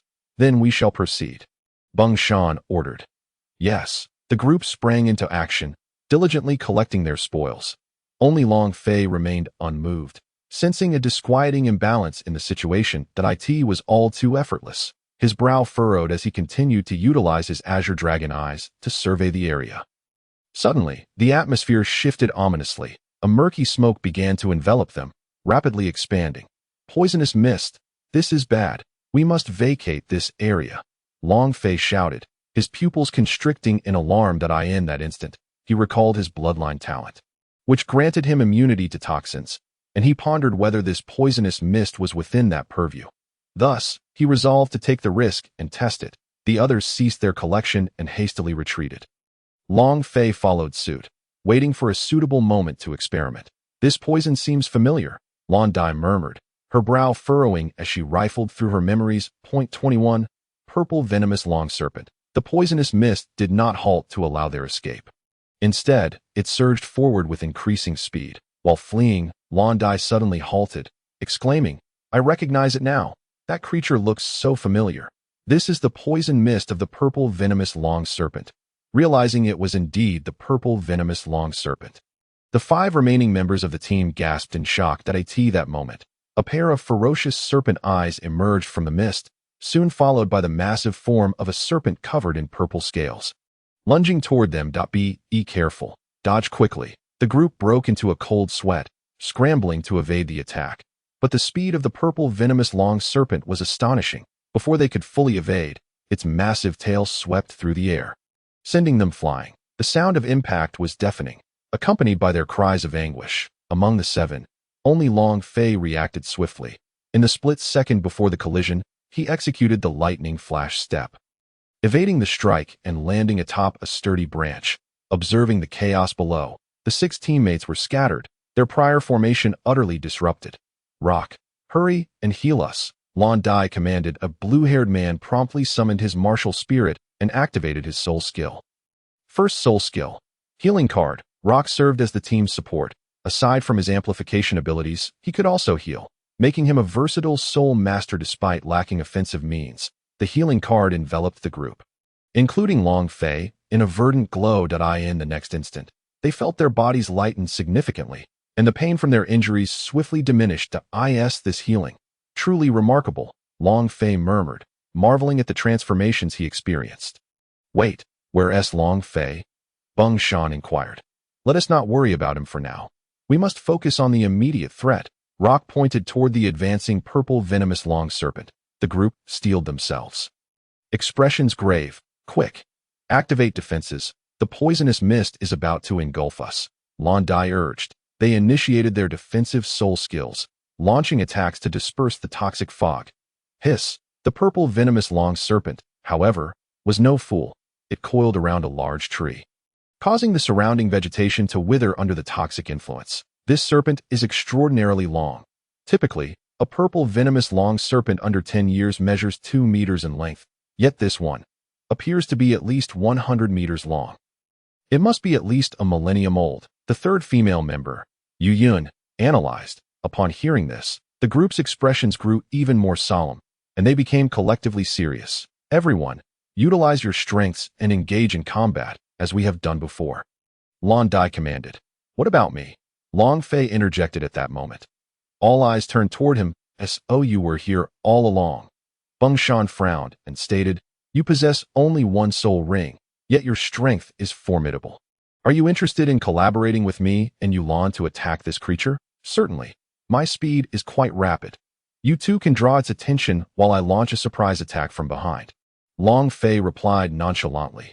Excellent. Let the battle commence. As the words collapsed, the mountain fell. The crowd sprang into action. Soon, they were embroiled in combat with the purple venom long serpent. Their coordination was commendable. The frontliners charged ahead. The support provided assistance. The defenders held their ground, and the ranged attackers unleashed their volleys, each individual exerting their utmost. Long Fei utilized the thunder flash leap, weaving through the chaos. Poised to find an opportunity to strike, the purple venom long serpent, a soul beast of millennial caliber, possessed not only remarkable speed, but also formidable defensive scales, and it was far from foolish enough to remain stationary under attack. It adeptly countered, leveraging the terrain to its advantage. Its venom was extraordinarily lethal. To be infected or struck by its skills was a dire predicament. During the skirmish, some individuals fell victim to its poison. Yet fortunately, Locke's fourth soul skill was an antidote. However, it was not instantaneous. It required time to suppress the toxins before breaking them down, a process that would take at least half an hour. After more than 20 minutes, the battle escalated to a fever pitch. The serpent suffered injuries under the collective assault of the group, inciting its fury. Countless droplets of venom rapidly spread, transforming the ground and air into needles that shot towards the combatants. Bang, bang, bang. The vegetation was utterly decimated at that moment. The long-hidden Long Fei made his appearance. Grasping the ancient Azure Dragon blade radiating a fierce cerulean light, he exuded an aura of lethal intent. With a flash, he descended upon the purple venom long serpent, his form crackling with lightning. Azure Dragon Slash. This was the name he had coined for his creation, as he frantically channeled his soul power into the blade, amplifying its terrifying might. With its inherent piercing capability, augmented by the concentrated soul power, Long Fei moved with breathtaking speed, decisively delivering a strike that cleaved through the serpent's skull with a thunderous sound. Bisecting it amidst its agonized wails, blood gushed forth from the serpent's body, and in its final moments, it released a last, most virulent cloud of venom that engulfed Long Fei. Long Fei. The expressions of Tsung Shan and the others shifted dramatically, and they shouted in unison. They were equally shocked by Long Fei's sudden and decisive strike that had severed the serpent in twain. This was, after all, a millennial soul beast, despite being wounded by their efforts. Its defenses were still formidable. How could it have been so easily cleaved in half? They couldn't help but draw in a sharp breath. Amidst the venomous mist, Long Fei's countenance remained unperturbed. The toxic liquid clung to him. Yet he felt no discomfort. The cerulean glow enveloped him, accompanied by a surge of dragon might. The innate bloodline talent, immunity to all poisons, was triggered, while within him, the infinite longevity technique operated swiftly. Although the venom could inflict harm, it was countered by the chaotic Azure Dragon bloodline, allowing him to absorb the toxic mist to refine his physique. In the next moment, a miraculous scene unfolded as the poisonous mist was absorbed into Long Fei's body. At that instant, the infinite longevity technique underwent a transformation. The shackles that bound it shattered completely.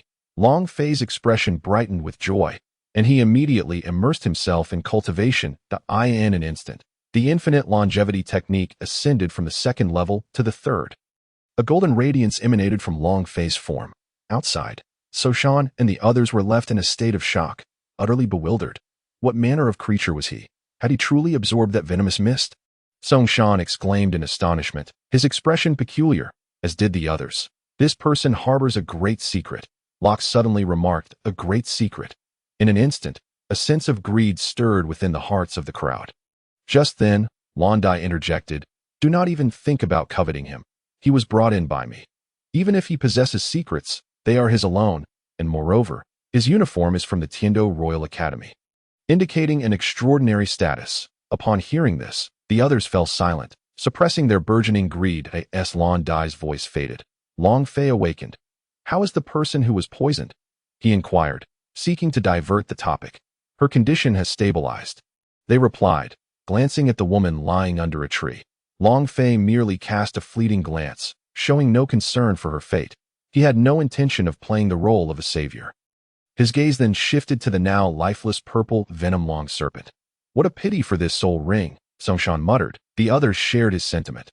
After all, this was a millennial soul ring. They understood that he was the only one here capable of absorbing it. Yet they doubted that his second soul ring could absorb a millennial one. That the various parts of this serpent are quite valuable. "You may collect them for sale," Long Fei remarked nonchalantly. "This creature was slain by you. Thus you have the priority," Lan Dai responded. Locke stepped away from the group to assist the poisoned woman with his soul skills. Now, only 5 individuals remained at AS for the items. Long Fei pondered, suddenly activating his Azure Dragon eye to scan for any valuable possessions on the serpent's body. He had little interest in its bones or skin, but the highly toxic blood would undoubtedly provide excellent benefits for body refinement. Upon further inspection, he discovered a round object the size of a thumb within the serpent's innards. "What is this?" He raised an eyebrow. Without hesitation, he drew the Azure Dragon blade and slashed downwards, but was halted by Lan Dai. "Stop. If you grab it directly, you will come into contact with the toxic blood and risk poisoning." Lan Dai urgently warned that My martial soul is unique. "I am not afraid of this serpent's poison," Long Fei replied coolly. "You all witnessed the earlier situation. If any of you had been in my place, you would have likely turned into a puddle of blood by now, wouldn't you?" Gulp. The 5 individuals found his reasoning compelling. "Your martial soul is truly remarkable. Just be cautious," Lan Dai sighed, ceasing her attempts to dissuade him. Long Fei reached directly into the serpent's abdomen and retrieved the thumb-sized purple orb. "What is this?" Although the 5 had seen many things, they had never encountered the object in Long Fei's hand. Curiosity piqued, Long Fei wondered, could this be an inner Dan? He queried the system. "What is this object?" The system's voice responded. "This is the snake gall of the purple venom-long serpent, extremely poisonous. Even a mere touch can lead to death. However, you are special and may attempt to consume it to see what effects it may yield." The snake gall. "You truly have a lot of nerve, suggesting I consume something so poisonous." Long Fei's eyes narrowed. The system continued. "This is a millennial snake gall that if you ingest it during cultivation, it will enhance your physique and vitality, as well as provide resistance to ailments if combined with the serpent's blood. The effects will be even greater." "Goodness, you and I are on the same wavelength," Long Fei nodded. "This is the snake gall of the purple venom-long serpent, extremely toxic, yet my martial soul just happens to counter it. Otherwise, I would be dead by now. That I desire 2 things. First, this snake gall, and second, the blood of this serpent." Long Fei pointed towards the fallen creature, addressing the 5 individuals. "The snake gall? This is our first time hearing about it." "Very well, we have no use for these items anyway. But how do you intend to collect the blood? Do you have sufficient containers?" Lan Dai stepped forward, her brows furrowing. "That I'm not looking to collect it all," Long Fei replied, then produced a bottle from his soul guide, filling it with the serpent's blood. "All right, the rest is for you to divide." With that, Long Fei departed, looking at the snake gall in his hand. He thought, now is not the time to consume it. I will wait until I return. System, now that my infinite longevity technique has successfully ascended to the 3rd level, can I absorb a 10,000-year soul ring? Yes, the system affirmed. Long Fei glanced back at the remaining individuals. If they were tasked with hunting even the lowest 10,000-year soul beast, they would undoubtedly face annihilation. As for the trials, he had completed those. It was time to find an opportunity to leave the group and seek a 10,000-year soul beast for experimentation. Long Fei had formulated a plan in his heart. Another hour had elapsed. During this hour, apart from dissecting the enormous serpent, the group awaited the awakening of the poisoned woman, Yuyun. The toxins within Yuyun's body had nearly been purged. However, due to her injuries and the effects of the poison, she was exceedingly weak. Even treatment proved ineffective, as Locke's healing abilities had their limitations. Merely preserving her life was already a considerable feat. At this moment, both Locke and Yuyun had expended a great deal of spiritual energy. Particularly Locke, who was feeling quite fatigued. Continuing their journey in this state would be perilous. Lan Dai expressed her concern, saying, "Let us rest for a while. In your current condition, Encountering any soul beasts would pose a significant threat. The others had no objections. They had just fought and harvested, leaving them utterly exhausted. The group seized the opportunity to recuperate their spiritual energy. Come, let us have something to eat. Bang Shan distributed some provisions to everyone.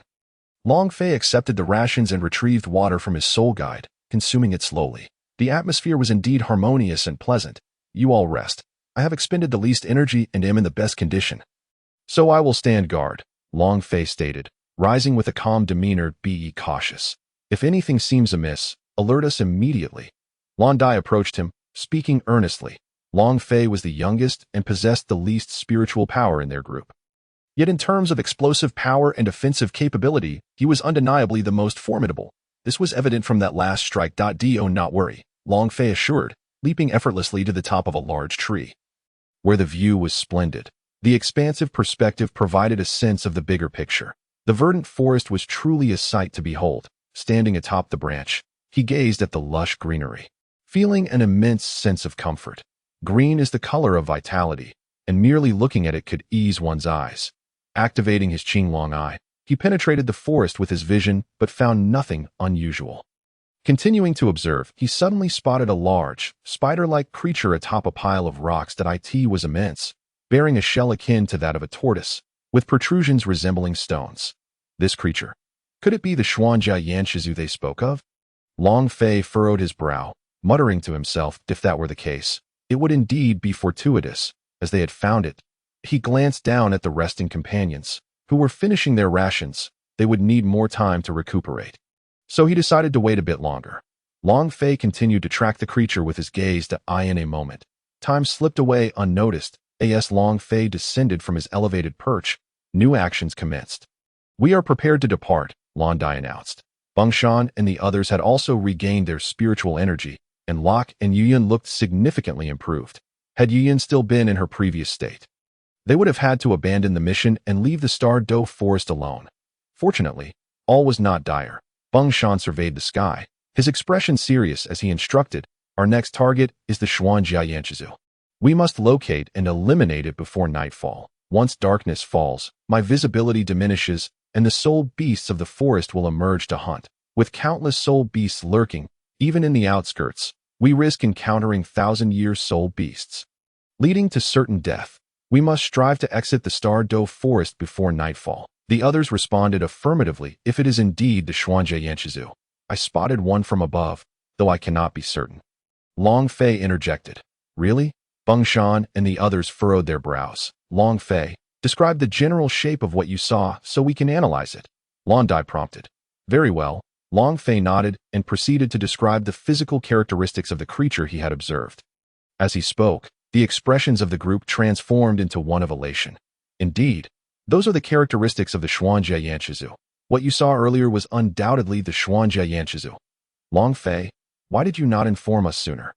We could have saved time, Bang Shan urged. Long Fei maintained a calm demeanor as he replied, you have all expended too much spiritual energy. Even if I had told you, what would it have changed?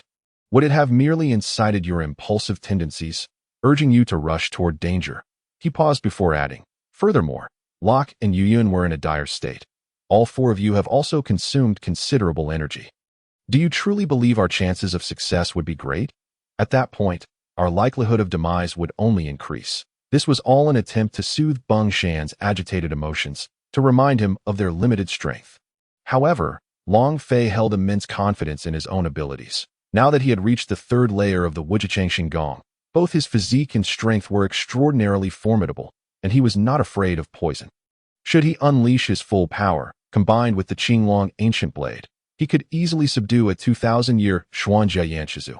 This was the confidence he had in himself. Of course, only he was aware of this. The others would not believe him even if he spoke of it, and there were certain things they simply could not know. Long Fei, you are correct. I was too impulsive. Bang Shan sighed, having regained his composure. All right, we have mostly recovered. Long Fei, please guide me to the location you observed. Long Dai's voice rang out. There are plenty of rocks in the northwestern direction, Long Fei replied, directing his gaze toward that area.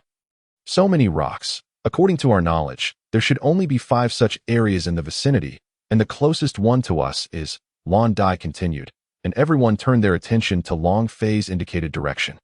That must be it. Their voices were filled with certainty. Let us move out.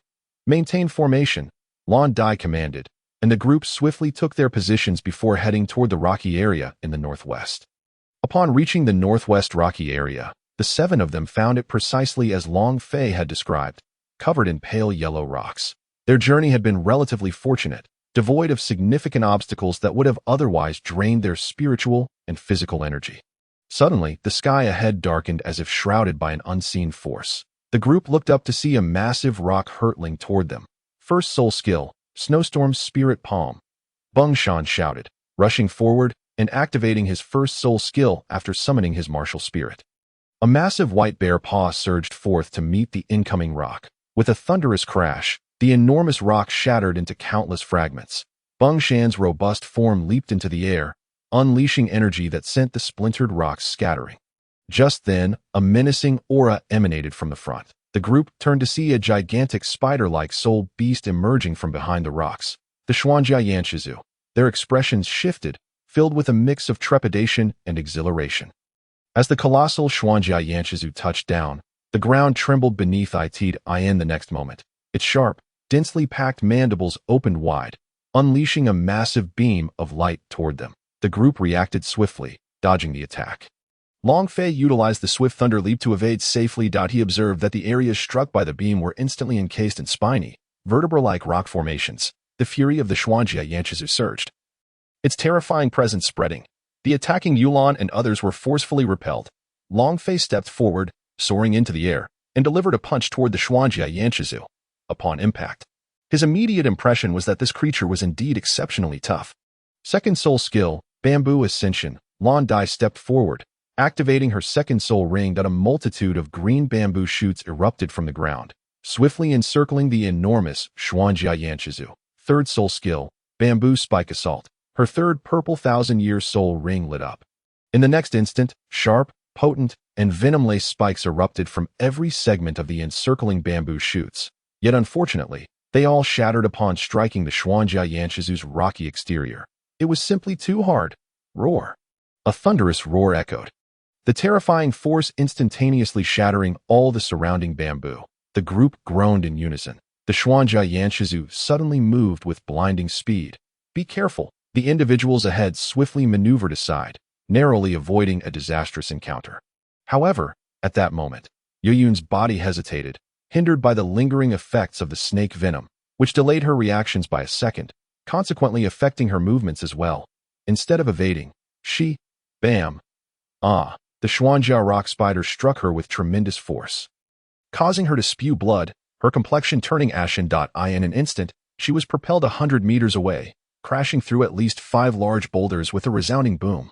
Blood gushed forth, and upon coming to a halt, she hung limply, as if devoid of strength to support herself. Had she fainted or perished? No one knew. Yun, the faces of the 6 individuals, excluding Long Fei, turned ashen, their pupils constricting in horror as they shouted in unison. Damn it! I will make you pay with your life. In a synchronized chorus, they called forth their soul skills. Fourth soul skill, Lan Dai. Tian Zhu Lai Chong, Yulan. Shan Ling Zhan, Xianfeng. Chuan Bingyu, Bung Shan. Third soul skill, Bao Xiong Quang Nu, Luo Ku.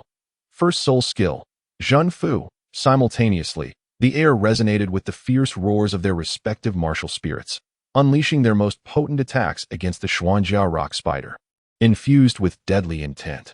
Witnessing this scene, Long Fei felt a profound stirring within him. At that moment, he truly grasped the essence of teamwork. That he inhaled deeply, then exhaled, his eyes gleaming with a fierce, azure light as he uttered in a solemn tone. A soul ring emanating an aura unlike any other appeared around him. Though its hue remained yellow, its presence had transformed. What a resilient spider! He wielded an ancient Qinglong blade, exuding a chillingly violent aura imbued with draconic majesty. In a flash, he positioned himself before the Xuanjia rock spider, delivering a powerful slash. The terrifying azure blade aura radiated an overwhelming force. Even amidst the chaos, everyone could sense its devastating potential. Just as the blade aura was about to strike the Xuanjia rock spider, it suddenly trembled, its forelegs crashing down violently onto the ground. summoning an enormous rocky barrier that erupted from the earth. The barrier appeared remarkably sturdy. Boom! A thunderous sound erupted, clouds of dust billowed, and everyone hastily retreated. The powerful shockwave reverberated through them. Observing the situation, Bang Shan's expression tightened as he thought, with just a single strike capable of such catastrophic force, had that blow been aimed at me, the consequences would have been unimaginable. As the dust settled, the once intact barrier revealed cracks that continued to extend ominously. Then came the sound of shattering. Crack. Bang. The entire defensive structure crumbled. Long Fei narrowed his eyes, contemplating, this creature has some tricks up its sleeve. But what does it matter? Lan Dai's voice rang out, commanding, Luo Ku, Yulan, go rescue Yuyun, Bang Shan, Long Fei, and Qian Feng. Hold this beast back. Understood. Quickly, with Lan Dai and the others distracting the creature, Luo Ku and Yulan darted away to aid Yuyun. The battle between man and beast raged on fiercely. The four of them lured the Xuanjia rock spider to another location, surrounding it and unleashing their soul skills with all their might. Except for Long Fei, who deftly evaded numerous attacks from the Xuanjia rock spider, utilizing his Qing long blade to sever some of the large boulders attached to its body. The anguished cries of the Xuanjia rock spider grew hoarse with rage. Entering a berserk state, the clash persisted for what felt like half an hour, their fury intensifying due to Yuyun's sacrifice. Soon, Yulan and Luo could join the fray, unleashing their wrath upon the Xuanjia rock spider. But its armor and rocky exterior proved exceedingly resilient. All but Long Fei found their soul power severely depleted, panting heavily. They had already exhausted considerable energy during the earlier confrontation with the serpent. Though they had regained some strength, they were far from peak condition against a foe that possessed defensive skills and a degree of cunning that a wave of light surged forth, sweeping across the battlefield. Bang Shan's expression shifted as he hastily unleashed his fourth soul skill for defense. No, my soul power is too drained to execute any skills. At that moment, Qian Feng, visibly exhausted and pale, exclaimed as a ranged attack soul master. The toll on his soul power was immense. Suddenly, his pupils constricted as the light wave from the Xuanjia rock spider surged towards him. He attempted to dodge, but fatigue and the depletion of his energy rendered him sluggish. Bam! The light swept over him, leaving a bloody gash across his body. Crimson blood erupted from him, splattering onto the ground. Ah! The searing pain elicited a wretched howl. His face contorted in agony, veins bulging grotesquely. One could only imagine the extent of his suffering. His upper and lower halves were severed, collapsing lifelessly to the ground, his eyes wide, his complexion devoid of color. Indeed, he had perished. Qian Feng. The anguish felt by Bang Shan and the others was palpable, their enraged roars echoing in the air. They had lost two teammates in their struggle against a 2,000-year-old Xuanjia rock spider. Soul Master level comrades, no less. Though grief-stricken and furious, they instinctively sought to protect themselves. Now, only 5 remained as a support Soul Master. Luo Ku felt a pang of fear at this sight, his complexion equally pale. His soul power was nearly depleted. As a support Soul Master, his speed was limited. Would he be next? The thought struck him as he glanced at the lifeless body of Qian Feng, severed in two on the ground, and trepidation gripped his heart. Throughout this battle, only Long Fei had refrained from exerting his full strength. He had maintained a state of temperance, utilizing a power far beyond the ordinary, and while he had managed to break the rocks encasing the Xuanjia rock spider, they quickly regenerated.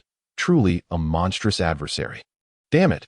Fourth soul skill, Shan Ling Zhan, Yulan, fueled by rage and murderous intent, utilized her agility and speed to pierce through the defenses of the Xuanjia rock spider, manifesting a long, pale blue blade that shattered numerous boulders, only to come to a halt against its most formidable armor, which remained unyielding. Lan Dai gritted her teeth, seething with hatred. Is this thing truly 2,000 years old? Why does it differ so drastically from the 2,000-year soul beasts I usually face? This venture has left me utterly drained. Had I known, I would have declined this mission. Damn it, I never anticipated the gulf between a 100-year and a 2,000-year Xuanjia rock spider would be so terrifying. Under the wave of light, the ground cracked, swiftly disintegrating. Some rocky surfaces began to collapse. Suddenly, Long Fei dashed towards the light wave, his Qing long blade swirling with energy. His eyes gleamed with determination. With a thrust, the Qing long blade met the light wave head-on. Boom! Long Fei, are you insane? Beng Shan and Lan Dai gasped in horror. As the lowest-ranked member, he dared to clash directly. Was he courting death? As the Qinglong blade unleashed its draconic might, a torrent of azure energy erupted forth. With a surge of strength, he cleaved the light wave in two. The resounding crash echoed once more. You all take their bodies and leave this place. I will handle this beast. Long Fei's expression grew solemn, his voice resolute. He had set aside his earlier playful demeanor and was now fully committed. First soul skill. Baoshan Lai Yin Qing Long Jihan. Facing the incoming Xuanjia rock spider, Long Fei activated his first soul skill in an instant that a colossal dragon soul, infused with the chaotic bloodline of the Qinglong, erupted from him, colliding with the Xuanjia rock spider in a thunderous clash. The creature was instantly pushed back several meters. The Baoshan Lai Yin Qinglong Jihan landed before Long Fei, and the scene resembled two mighty soul beasts locked in a fierce standoff. With a deafening roar, the dragon soul unleashed its power, overwhelming the Xuanjia rock spider with a pressure reminiscent of an ancient sovereign. The Xuanjia rock spider, on the verge of rising, was suddenly restrained, its hardened shell cracking and crumbling under the force. System, if I absorb the soul ring from this Xuanjia rock spider, will it be possible? So formidable and resilient, an inexplicable stir surged within Long Fei's heart. This creature might just bestow upon him an extraordinary surprise. That moment, Lan Dai and the others stood in stunned amazement. Suddenly, a look of hatred and fury marred Lan Dai's countenance as her gaze fixed upon Long Fei. Just then, a phenomenon of pupation manifested upon the Xuanjia Yanshi spider. The broken strands of silk evoked an uncanny feeling within Long Fei's heart. What on earth is happening? Simultaneously, a wave of warmth, emanating from his bloodline, surged through him, and the chaotic Azure Dragon tattoo upon his body became visible. The instant Long Fei cast his gaze upon the Xuanjia Yanshi spider once more, his expression shifted dramatically. An energy-like force erupted from the Xuanjia Yanshi spider. A power more terrifying than before surged forth. A potent force erupted instantaneously from the pupating Xuanjia Yanshi spider. The intense shockwave, save for Long Fei, who remained steadfast against the onslaught of the Baoshan Laiyan Qinglong spirit, sent the others, Bengshan, Lan Dai, Yulan, and Luaka, reeling, their soul power depleting, their bodies weary and fatigued, utterly incapable of withstanding it. Damn it! What is the nature of this Xuanjia Yanshi spider? Why is it so fearsome? Yulan gritted her teeth, struggling to rise from the ground. The four of them narrowed their eyes. They beheld the Xuanjia Yanshi spider breaking free from its pupal stage, now appearing even more colossal. Its entire being radiated a terrifying aura that had completely transcended 2,000 years. How could this be? Long Fei furrowed his brow and spoke. 6,000 years. Indeed, at this moment, he sensed the aura of a soul beast that was 6,000 years old emanating from the Xuanjia Yanshi spider before him. Just then, the voice of the system echoed in Long Fei's mind. The Xuanjia Yanshi spider before you is peculiar. It has concealed its true cultivation due to some force. Its real cultivation is 6,900 years, and you might consider absorbing it as your second soul ring. It could yield unexpected gains. How can such a force exist? Does this world harbor secrets yet unknown? Long Fei was astounded. Given that the Xuanjia Yanshi spider was indeed a 6,900-year-old soul beast, it was no wonder that several soul masters had been unable to subdue it after an extended struggle. It utterly transcended their limits. The outward aura had suggested a 2,000-year age, yet its inherent strength and defensive capabilities were akin to that of a 6,000-year being. Taking a deep breath, Long Fei smiled. Excellent. I shall claim this soul beast as my second soul ring. System, what is this mysterious force you speak of? Long Fei inquired with curiosity. The phrase world rules resonated from the system's voice, evoking a profound reaction within Long Fei.no matter. I, Long Fei, shall seize this soul beast's soul ring. Next, it shall be my solitary battle. Upon uttering this, an unparalleled dragon might radiated from Long Fei. The Xuanjia Yanshi spider displayed a look of trepidation, its body trembling. This was the suppression of a supreme being over a lower entity. Submit or perish. Choose for yourself. Long Fei stepped forward, his eyes transforming into those of an azure dragon, as a colossal chaotic azure dragon phantom materialized behind him. The four individuals behind him were left dumbfounded by this spectacle. Long Fei was indeed a figure of mystery. Bengshan's expression grew grave. Let us observe for now. An enraged Lan Dai ground her teeth, clenching her fists. Why? Why do you possess such formidable power, yet fail to wield it sooner? If only you had acted earlier, both Yu Yun and Xin Feng would have survived. In that moment, a deep-seated resentment and anger towards Long Fei began to brew within her. At this juncture, the chaotic Azure Dragon phantom manifested, and Long Fei directly merged the Baoshan, Lian Qinglong spirit with himself. His entire aura underwent a monumental transformation. Submit and become my soul ring. Perish, make your choice. Long Fei's voice reverberated with supreme pressure and resonance. The 6,900-year-old Xuanjia Yinshi spider quaked in terror. The overwhelming might of the bloodline and the disdain of an exalted being compelled it to kneel. A surge of power transformed it into a stream of energy, converging upon Long Fei. The soul beast offered itself in sacrifice. The Baoshan Lian Qinglong spirit appeared beside Long Fei. Protect me, Long Fei commanded.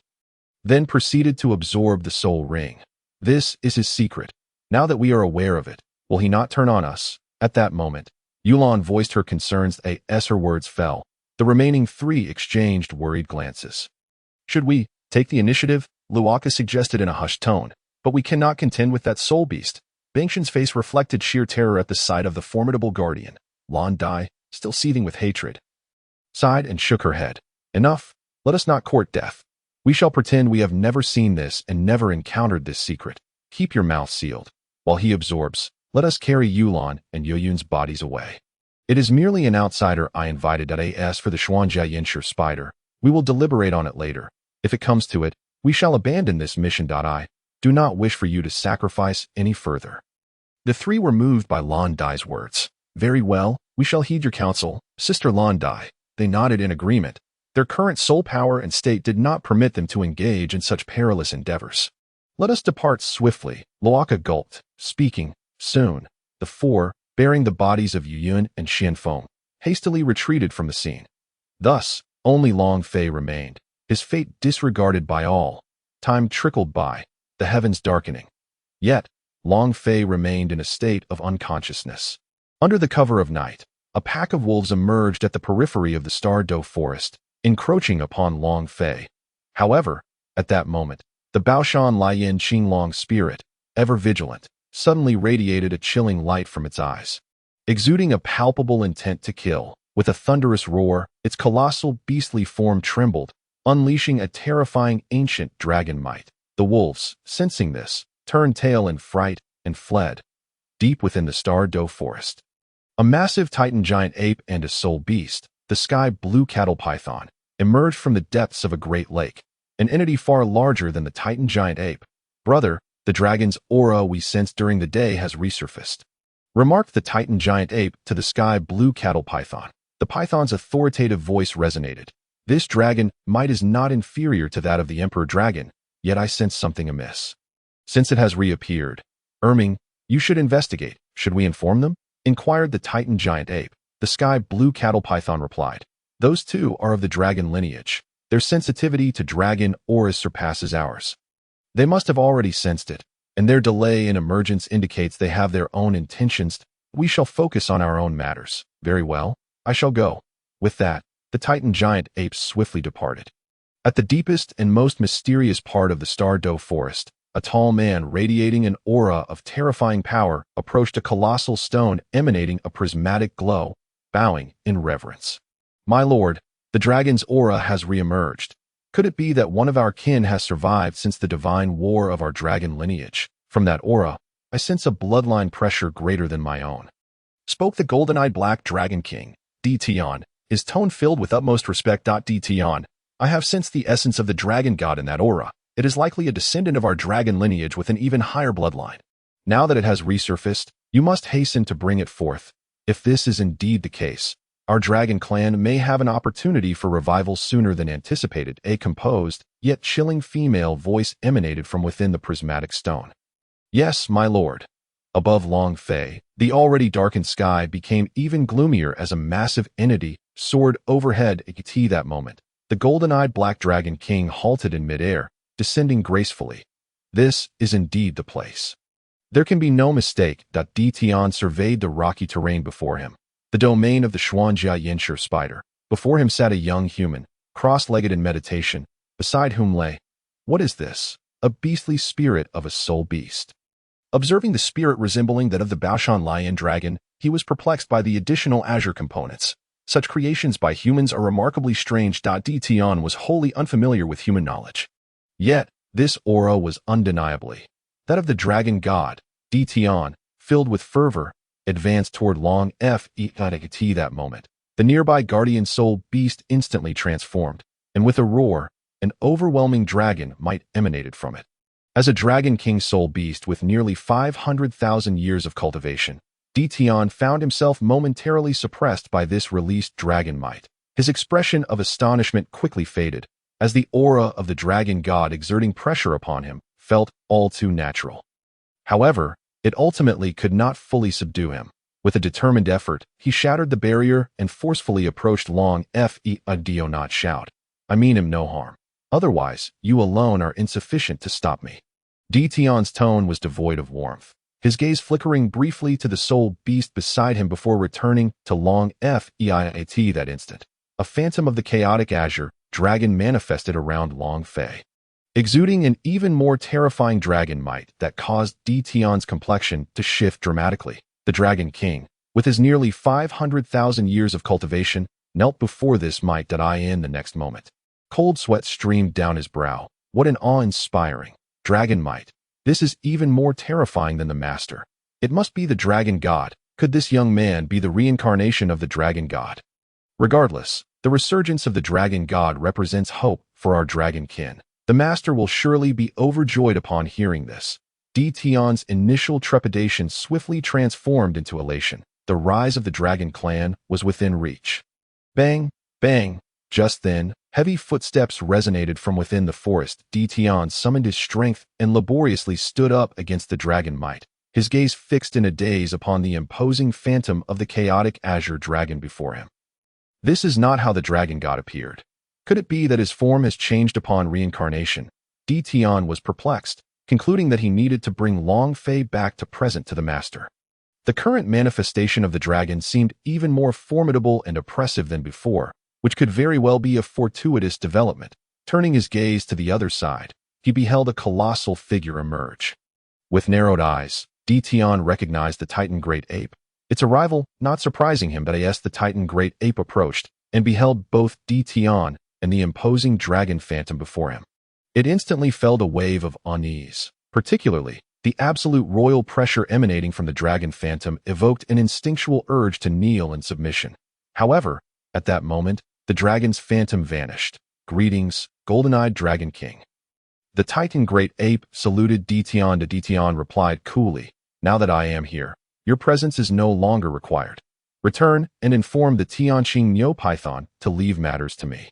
You may go. The Titan Great Ape felt a sense of helplessness, having arrived without gaining any benefit, only to be dismissed. Yet, it dared not voice any objections, for the being before it was a figure of immense power, far surpassing its own. Nodding, the Titan Great Ape took one last look at the youth before turning to leave. In the following deep night, no soul beasts dared to approach this place. However, just after midnight, a second soul ring appeared on Long Fei. His first soul ring transformed back into a purple 1,000-year ring, while the second soul ring elicited astonishment as it was black. The color black indicated a 10,000-year level. What could possibly have transpired? Answers would reveal themselves once Long Fei awakened. I recall that the first and second soul rings of humans are typically of the 100-year variety, yet this child's first soul ring is already 1,500 years. And the second, a full 10,000?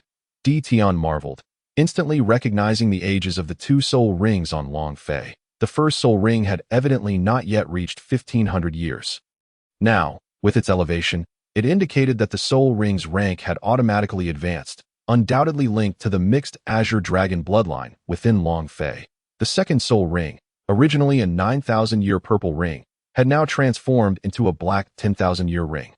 Directly correlating with the chaotic Azure Dragon bloodline within him, Long Fei's hair danced as he felt himself growing taller, his physique strengthening, his muscles becoming more robust and pronounced. An overwhelming aura of authority naturally radiated from him.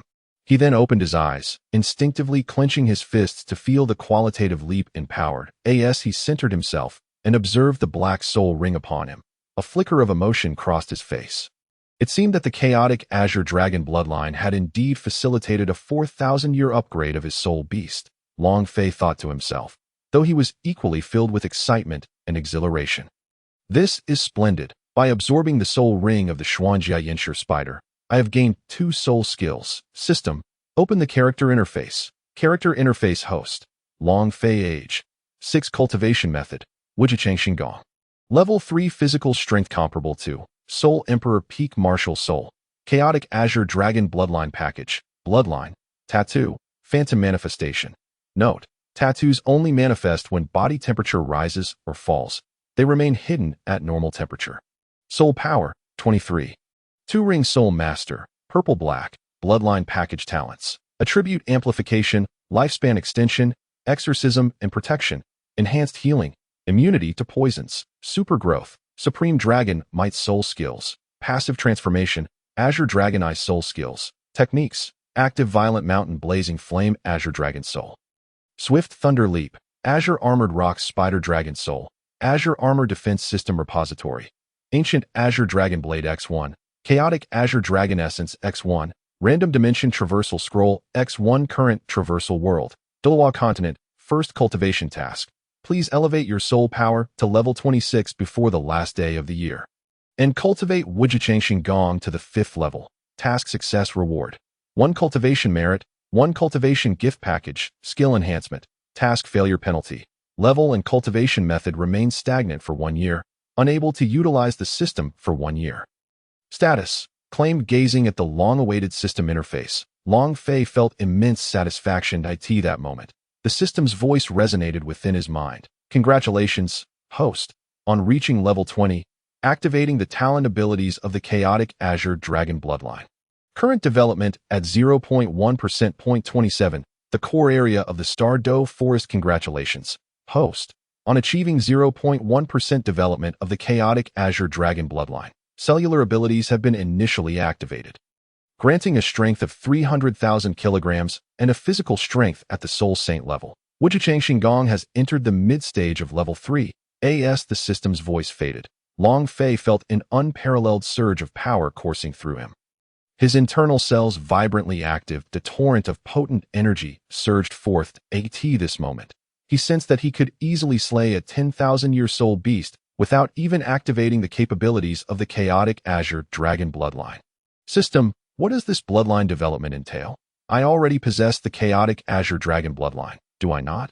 Long Fei inquired, still somewhat puzzled. Development and acquisition of a bloodline are 2 distinct matters. The bloodline you currently possess is merely a superficial concentration, while development enables you to harness the bloodline's inherent power. The chaotic Azure Dragon bloodline is extraordinarily formidable, and the difficulty of its development is immense.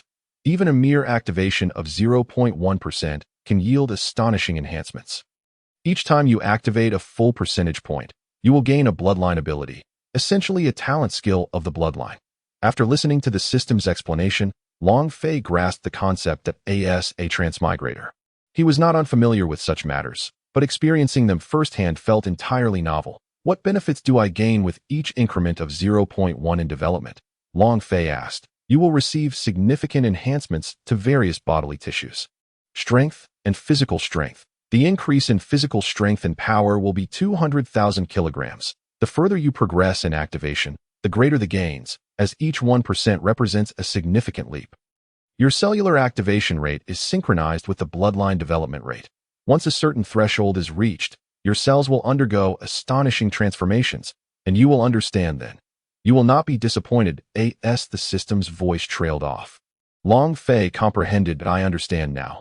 I will strive even harder to grow stronger. A spark of determination flickered in his eyes. Unbeknownst to him, at that moment, Tian, standing nearby, felt the overwhelming surge of bloodline energy emanating from Long Fei, transforming his astonishment into sheer elation. The pressure stemming from the bloodline had intensified further. Young human friend, you have finally awakened, Tian exclaimed with uncontainable joy, though he stifled his voice to maintain the dignity befitting a soul beast king. Someone is here. As soon as the sound emerged, Long Fei was jolted awake. swiftly executing the lightning flash leap to distance himself from his original position, appearing in an instant 10 meters away. Tian was equally astonished by Long Fei's remarkable speed. Could this possibly be one of his soul abilities? 2 soul rings, one purple and one black, revolved around Long Fei, whose expression was grave, poised for battle at any moment. Who are you? Under the cover of night, the Azure Dragon discerned clearly that the figure before him was tall, towering over him at nearly 2 meters, clad in predominantly dark attire, and adorned with what resembled dragon scales. His aura was immensely powerful. Had it not been for the chaotic Azure Dragon bloodline that rendered Tian immune to his formidable presence, he would have undoubtedly felt an even more terrifying pressure. Long Fei speculated that this individual might not even be human. Tian remarked, "Young human friend, do not be hasty. If I intended to strike, I would have done so when you absorbed the soul ring. In fact, I have acted as your protector. Indeed, I am grateful. May I inquire who you are?" Long Fei nodded in response that "I am called Tian, the sovereign of the Star Douluo forest," he replied with a nonchalant demeanor. Long Fei's heart raced, and his pupils constricted in disbelief. "Wait, this fellow is the golden-eyed Black Dragon King, Tian?"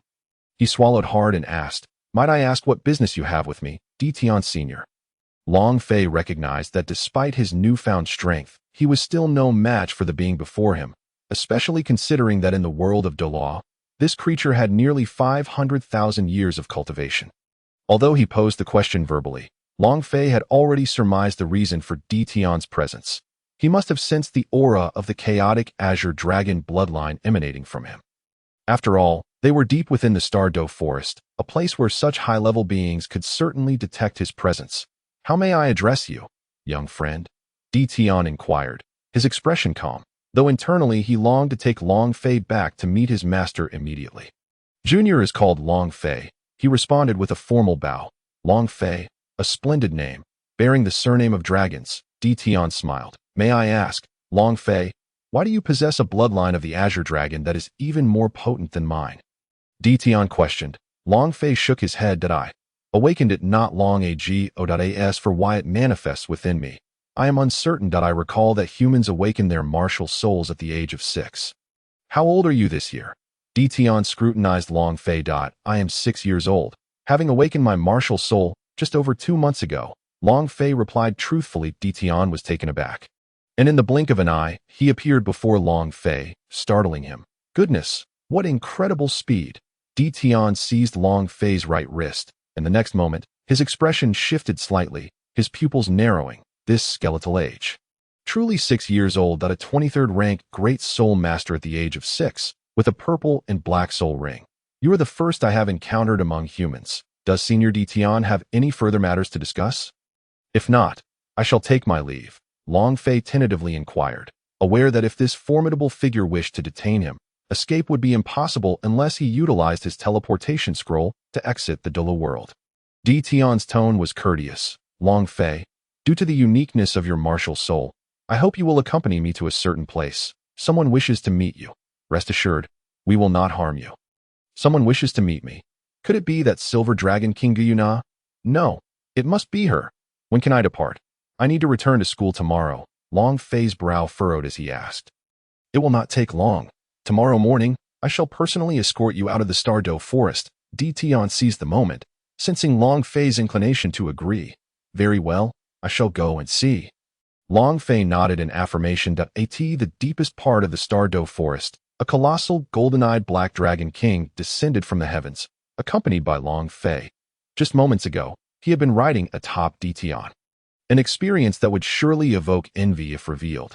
This was a tale he could boast about for quite some time. But in midair, Long Fei beheld a radiant stone emitting a spectrum of colors.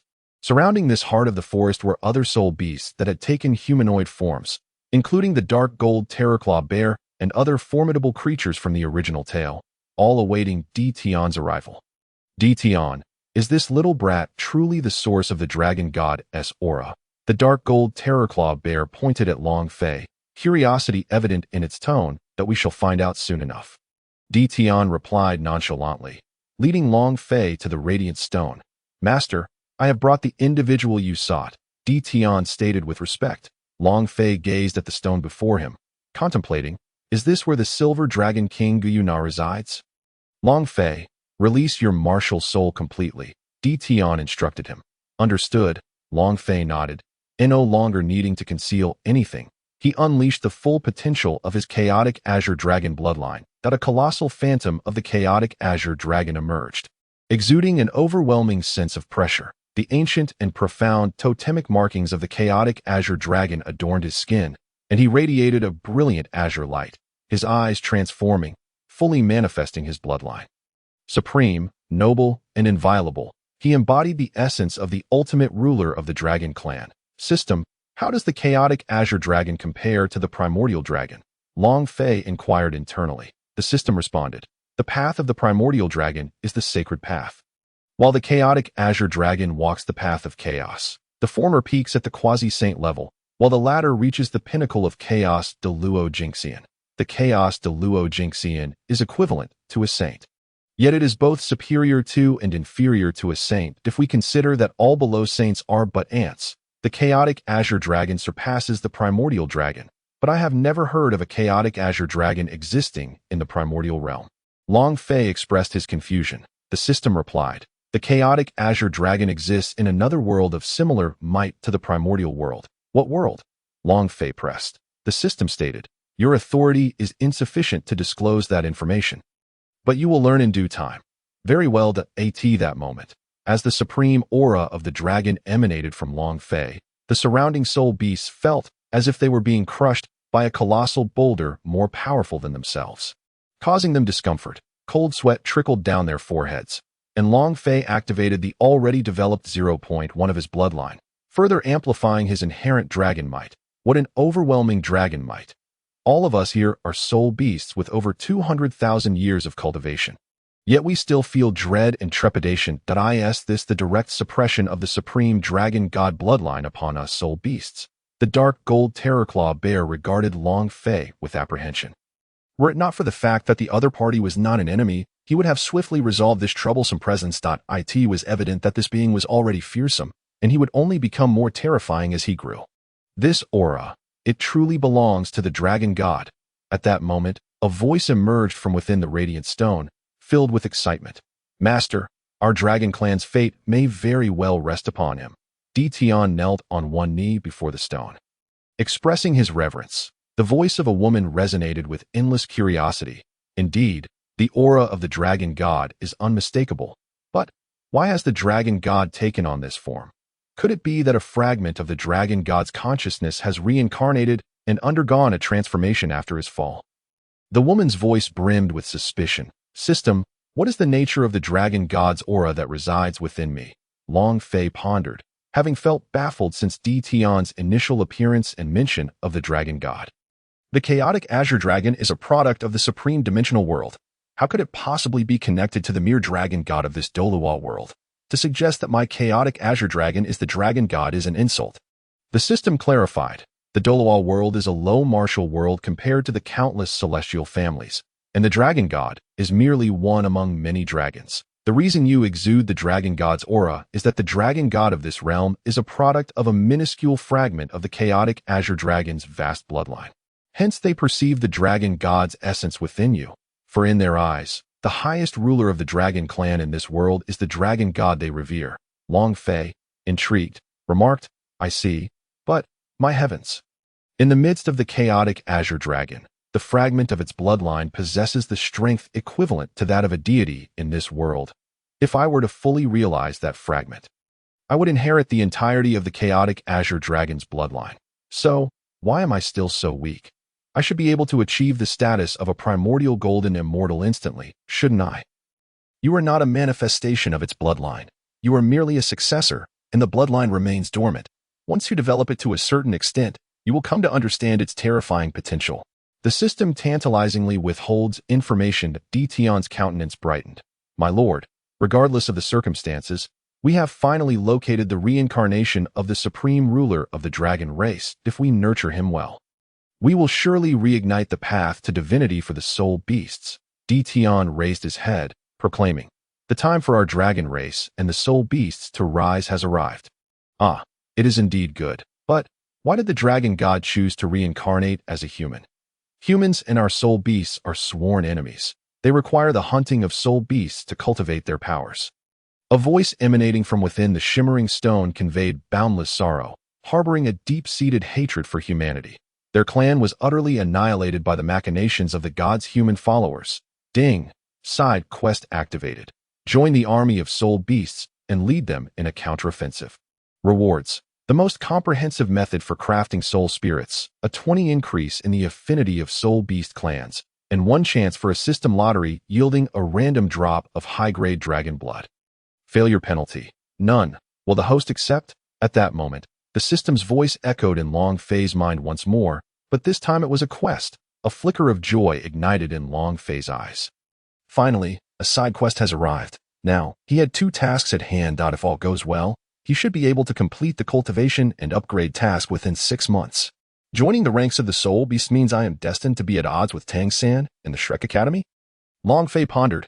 After all, they are not of the same ilk. If I must be an adversary, I shall utterly crush everything about you. Either I ascend to godhood before you do, since I have chosen to stand with the Soul Beasts. And given that the current divine realm has prohibited Soul Beasts from ascending, I have a bold idea. I will create a new divine realm.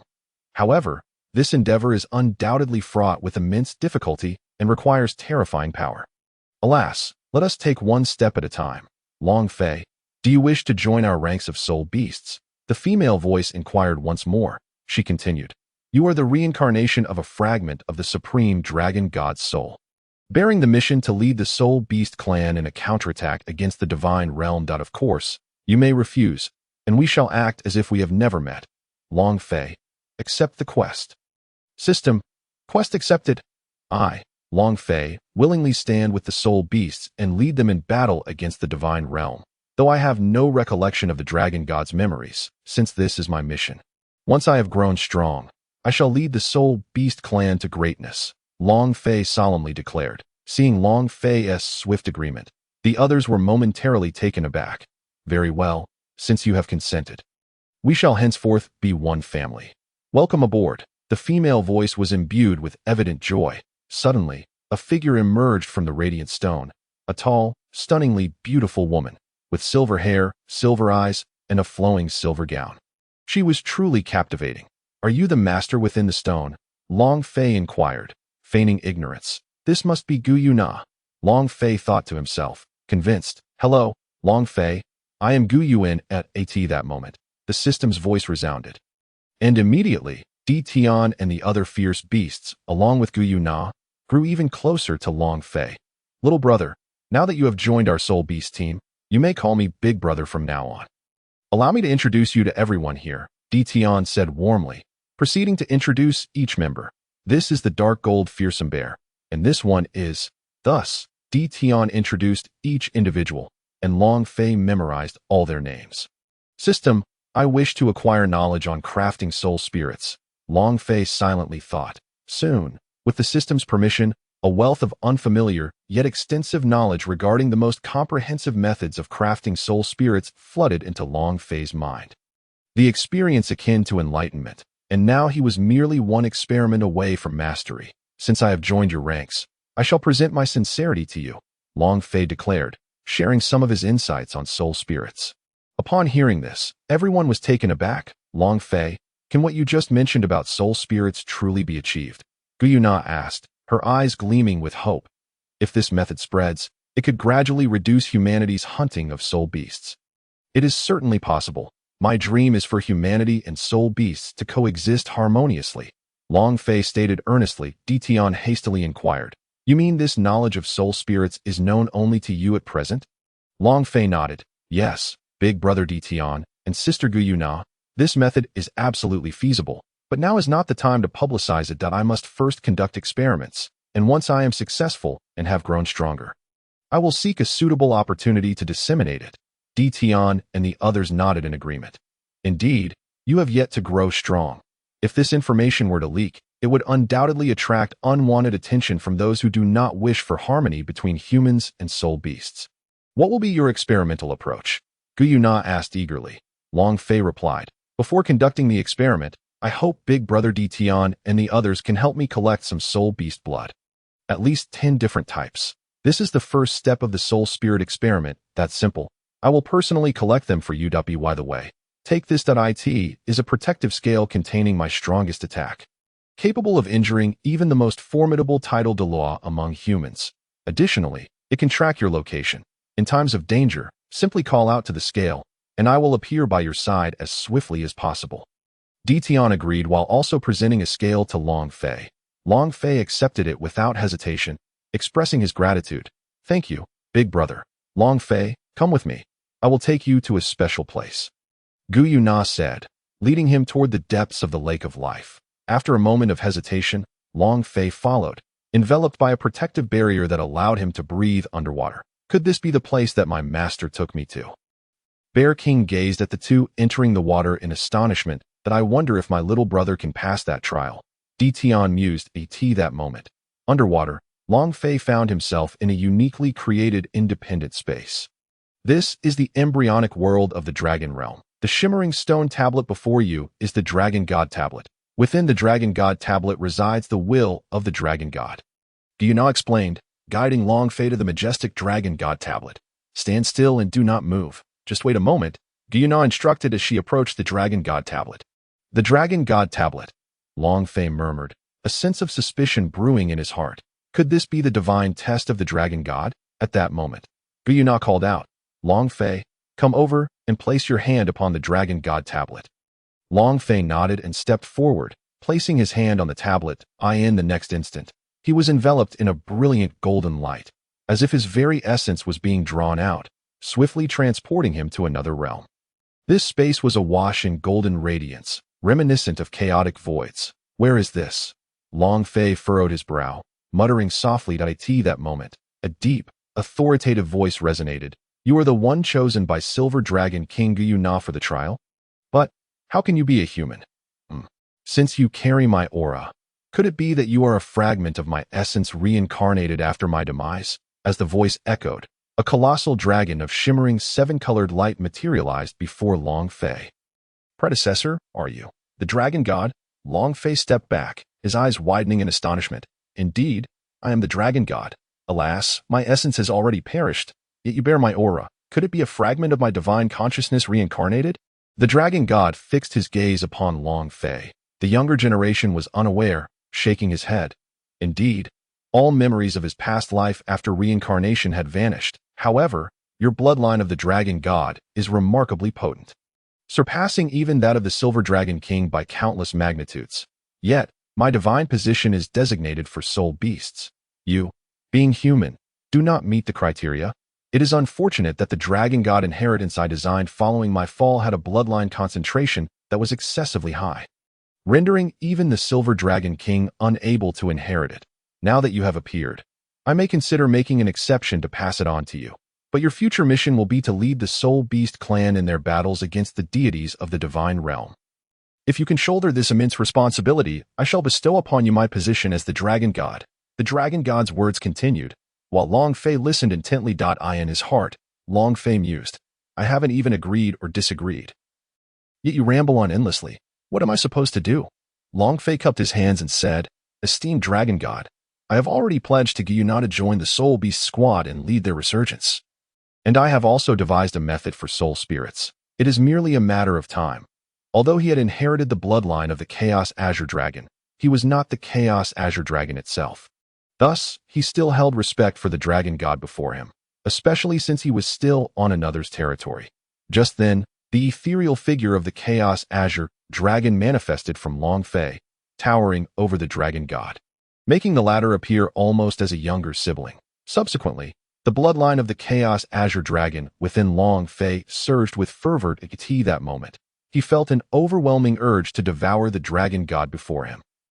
The bloodline of the Chaos Azure Dragon seemed to whisper to him that by consuming the Dragon God's consciousness and power, he could unlock a higher potential and gain an even more formidable awakening energy. However, this impulse was swiftly suppressed. The Azure Dragon eyes within him now shone brightly, and he sought to retract the ethereal figure. Yet the figure of the Chaos Azure Dragon remained unmoved, seemingly beyond Long Fei's control.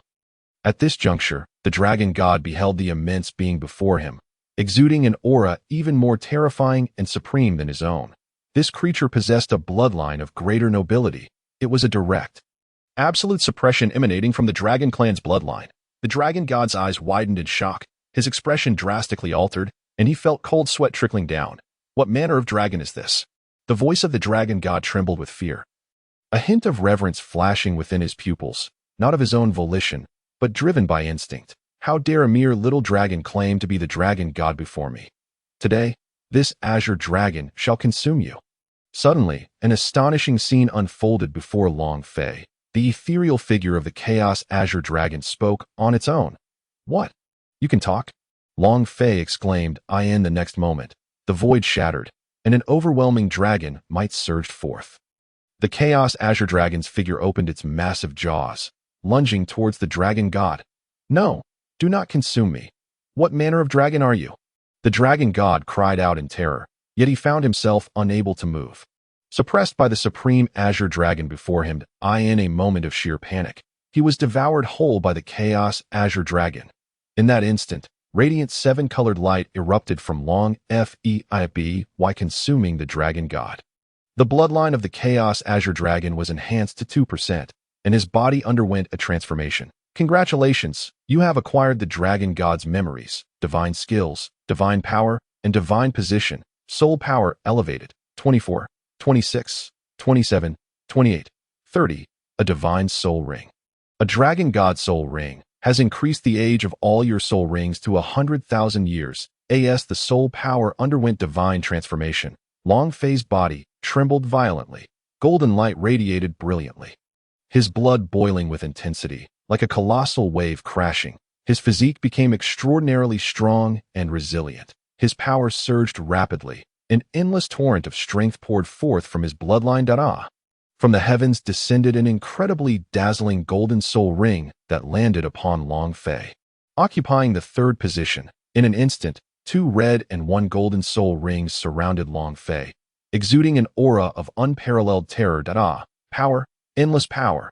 This is the sensation I crave. Long Fei exclaimed with delight.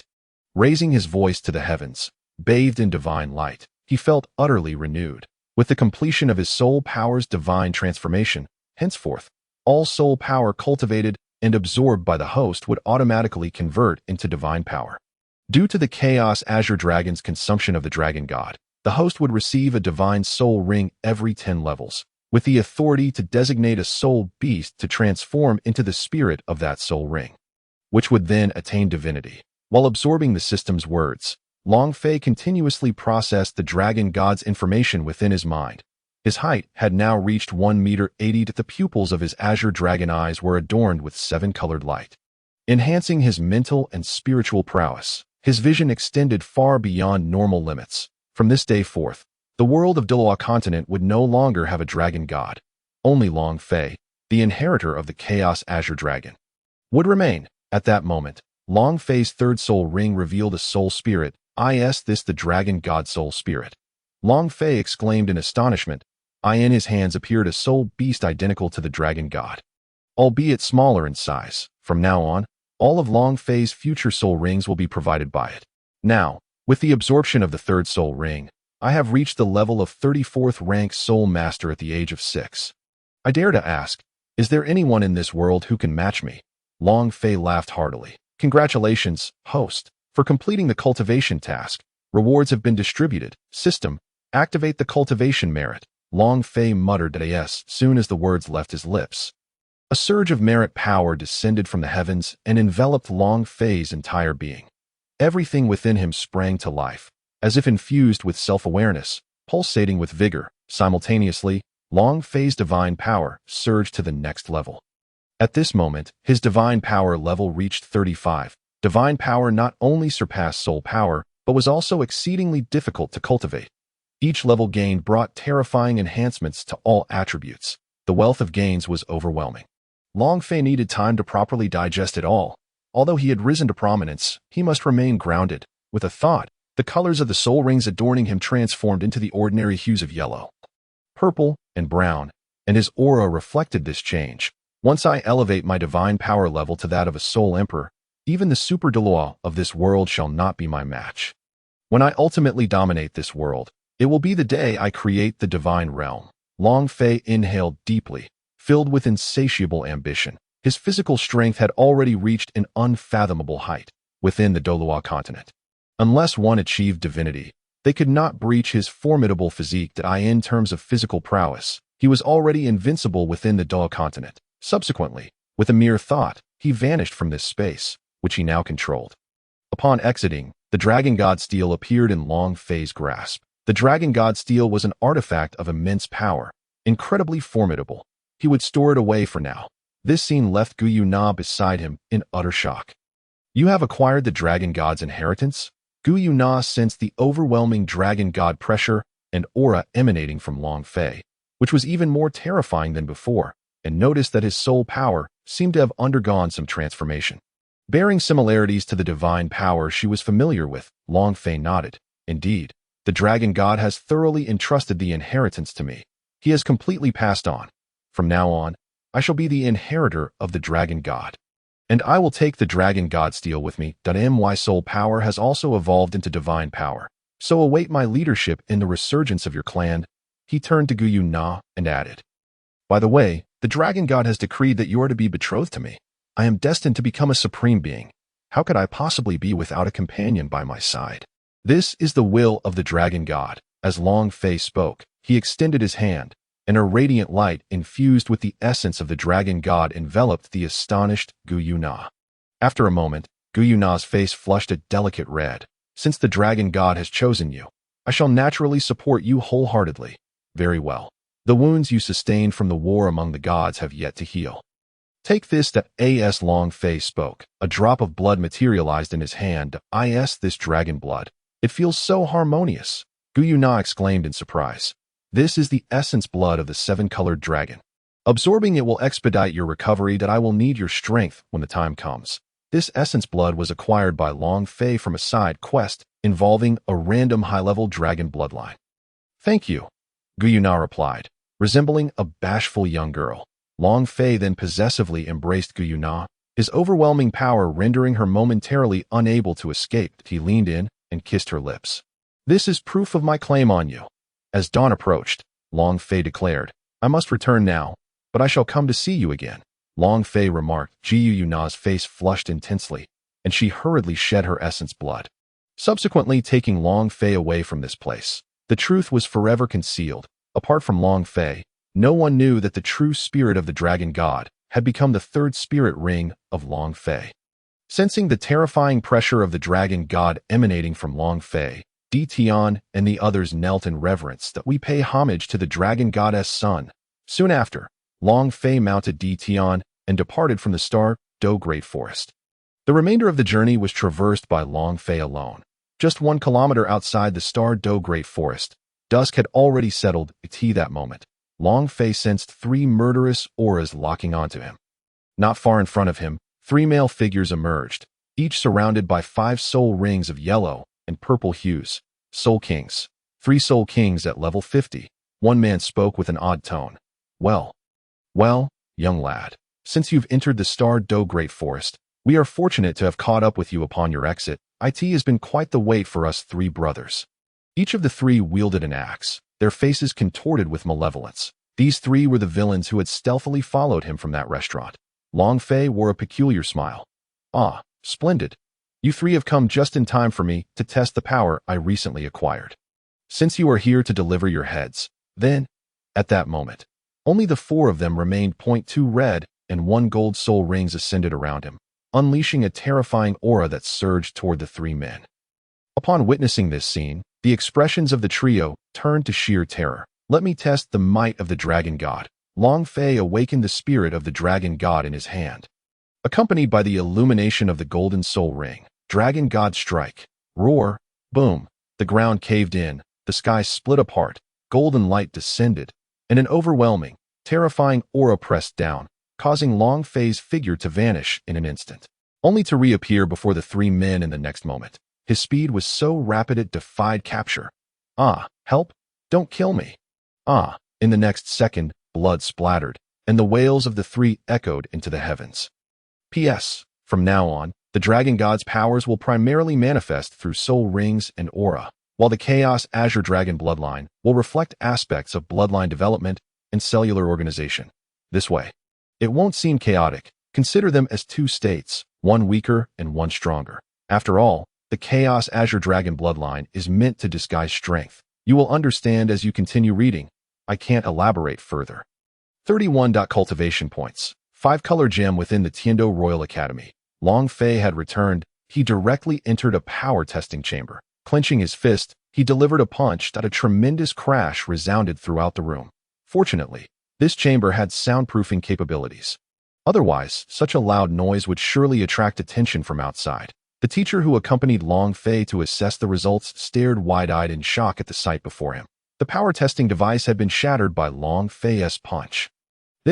How is that possible? This latest power testing apparatus was designed to withstand a maximum force of 1 million kilograms. You shattered it with a single punch? Surely, there must be something wrong with the machine. The teacher exclaimed in astonishment. This power testing device cost 150,000 gold soul coins. For teachers like them, it would take at least 10 years of relentless toil to earn that amount. Teacher, perhaps the machine malfunctioned and exploded on its own. Why not retrieve another one for a retest? Long Fei glanced at his fist, smiling calmly. That will take some time. I need to apply to the 3 committee members for approval. The teacher replied. Very well. I shall take my leave. By the way, it would be best if you could request a device with an even higher limit, lest I risk it meeting a similar fate. Long Fei remarked, casting a meaningful glance at the mangled apparatus. He was also curious to know how much force his ordinary punch could now exert. After all, he had already surpassed the 1 million kilogram mark. All right, you may return and wait for the notification. Long Fei returned to his dormitory, currently empty.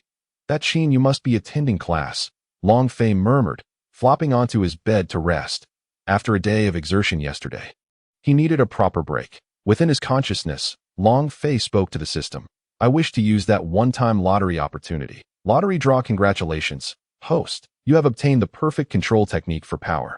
The system's voice echoed as a new, unfamiliar piece of information flooded Long Fei's consciousness. This perfect control technique for power arrived just in time. Long Fei feared that without proper control, an ordinary punch might inadvertently kill his opponent. While his body rested, his consciousness continued to cultivate and absorb knowledge, simultaneously digesting the information acquired that morning. System, how is this skill enhancement utilized? Is it applicable to all my skills? Long Fei inquired. Skill enhancement can only elevate skills. Soul Ring abilities and bloodline talents cannot be enhanced. Simply put, it is an upgrade. Currently, the skills eligible for enhancement include the Thunder Flash Leap. Would the host like to proceed with the enhancement? Upon hearing the system's words, Long Fei thought, good heavens, the system is directly offering me a dragon service. Yes, Long Fei nodded. Soon, the upgraded information for Thunder Flash Leap surged into him, and he comprehended everything in an instant. At that moment, his understanding of Thunder Flash Leap advanced from beginner to minor completion. Previously, a stride of 10 meters transformed into a leap of 100 meters. I want to open the cultivation package.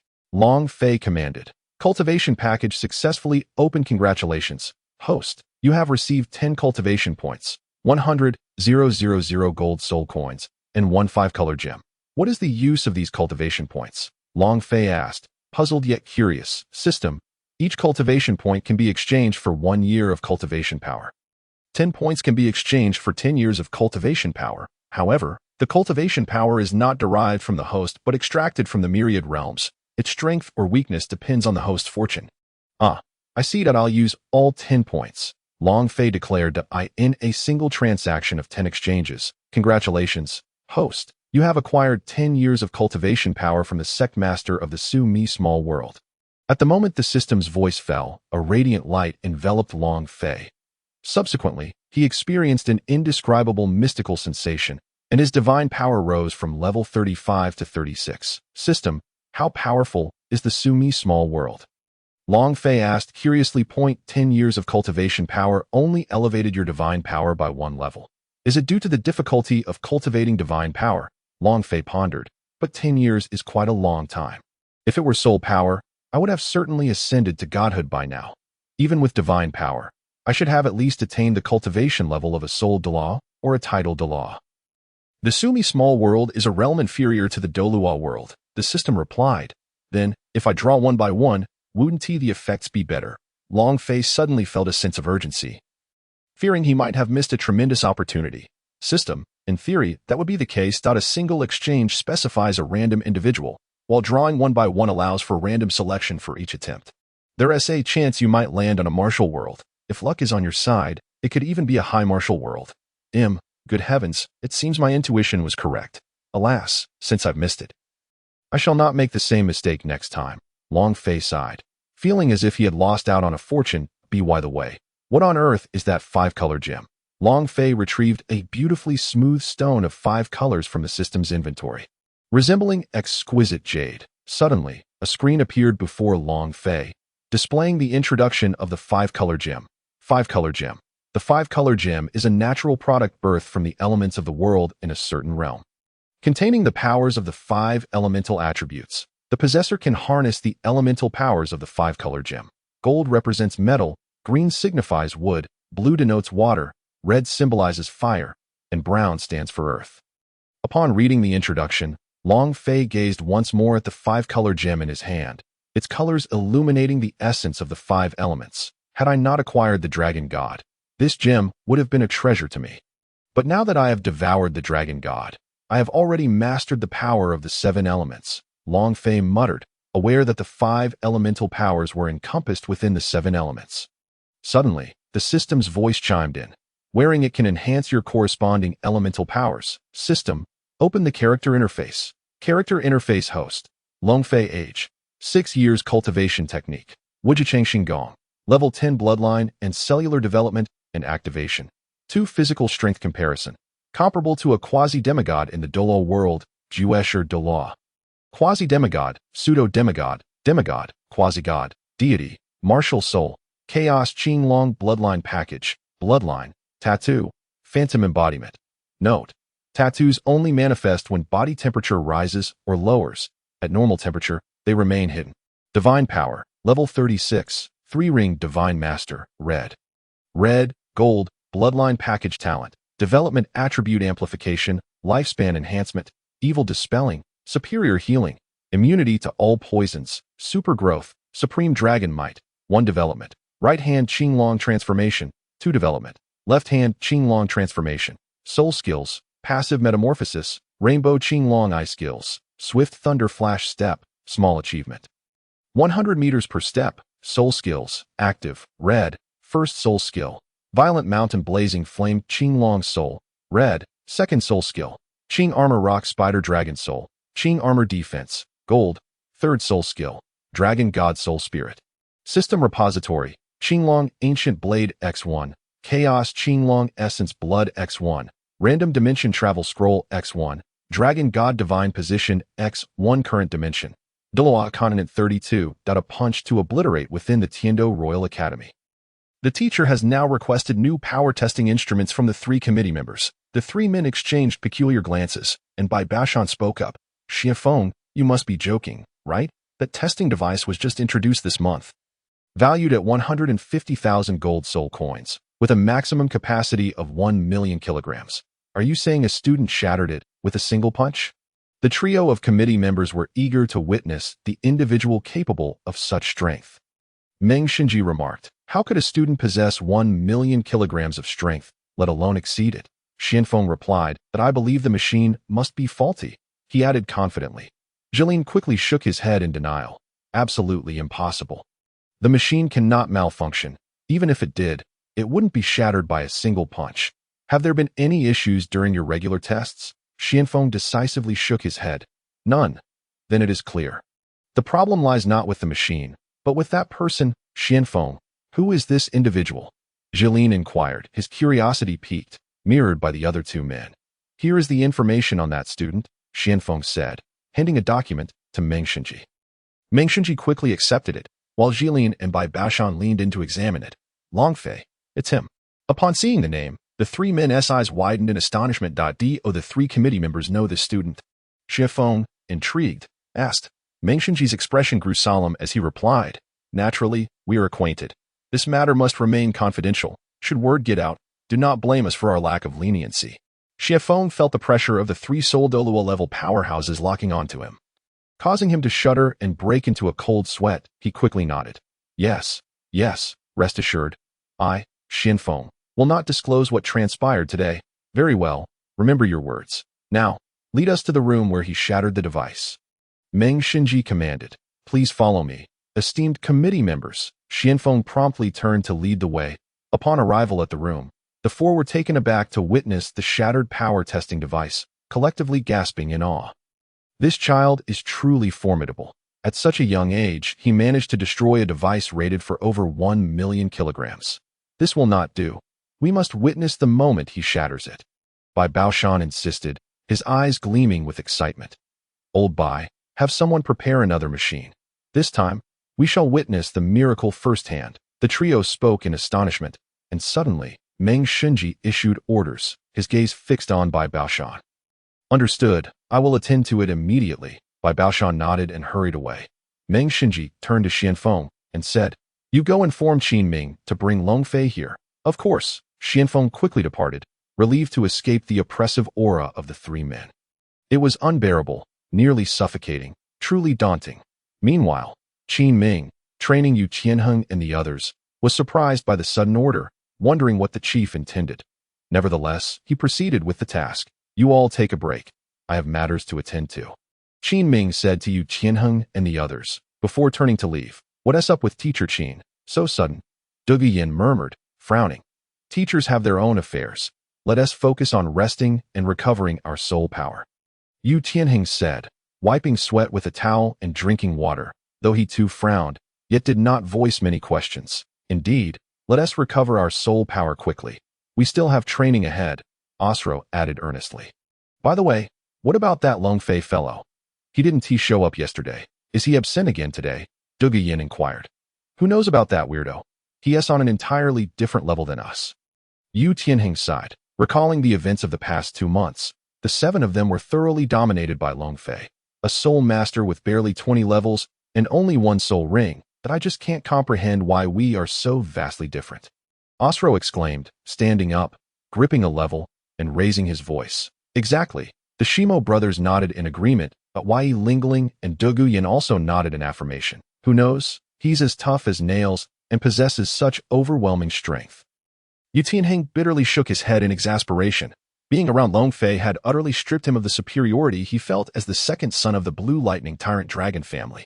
Over the last 2 months, he had yet to win a single encounter. Sighing, the 7 exchanged glances. Meanwhile, Long Fei awoke and, upon exiting his dormitory, encountered a familiar figure. Teacher Qin Ming? What a coincidence. Long Fei greeted with a smile. Long Fei? Excellent. You are just the person I'm looking for. Come with me, Qin Ming said with visible delight. Huh? You're looking for me. Long Fei was momentarily puzzled. What is it, teacher? He asked, stepping closer in curiosity. Yes, we walk. The 3 committee members wish to see you in the room with the testing device. Qin Ming's expression turned serious. Long Fei understood, arriving at the conclusion he had anticipated. This suited him perfectly. So he agreed to go. This time, Qin Ming accompanied him, eager to discover what the 3 committee members wanted with Long Fei.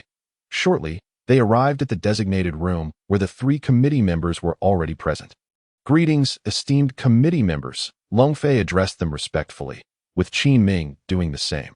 Long Fei noticed that the previously shattered machine was now conspicuously absent, replaced by a new one. The efficiency of these individuals is truly remarkable. They replaced it so swiftly, and they cleaned up the debris as well. With the 3 of them here and a new device, are they expecting me to do it again? Long Fei pondered. Lips curling into a grin. A device worth 150,000 gold soul coins. The Academy certainly has no shortage of funds. However, their approach seems like a waste of resources. Well, they have the means, so my objections are futile. Let us do this again.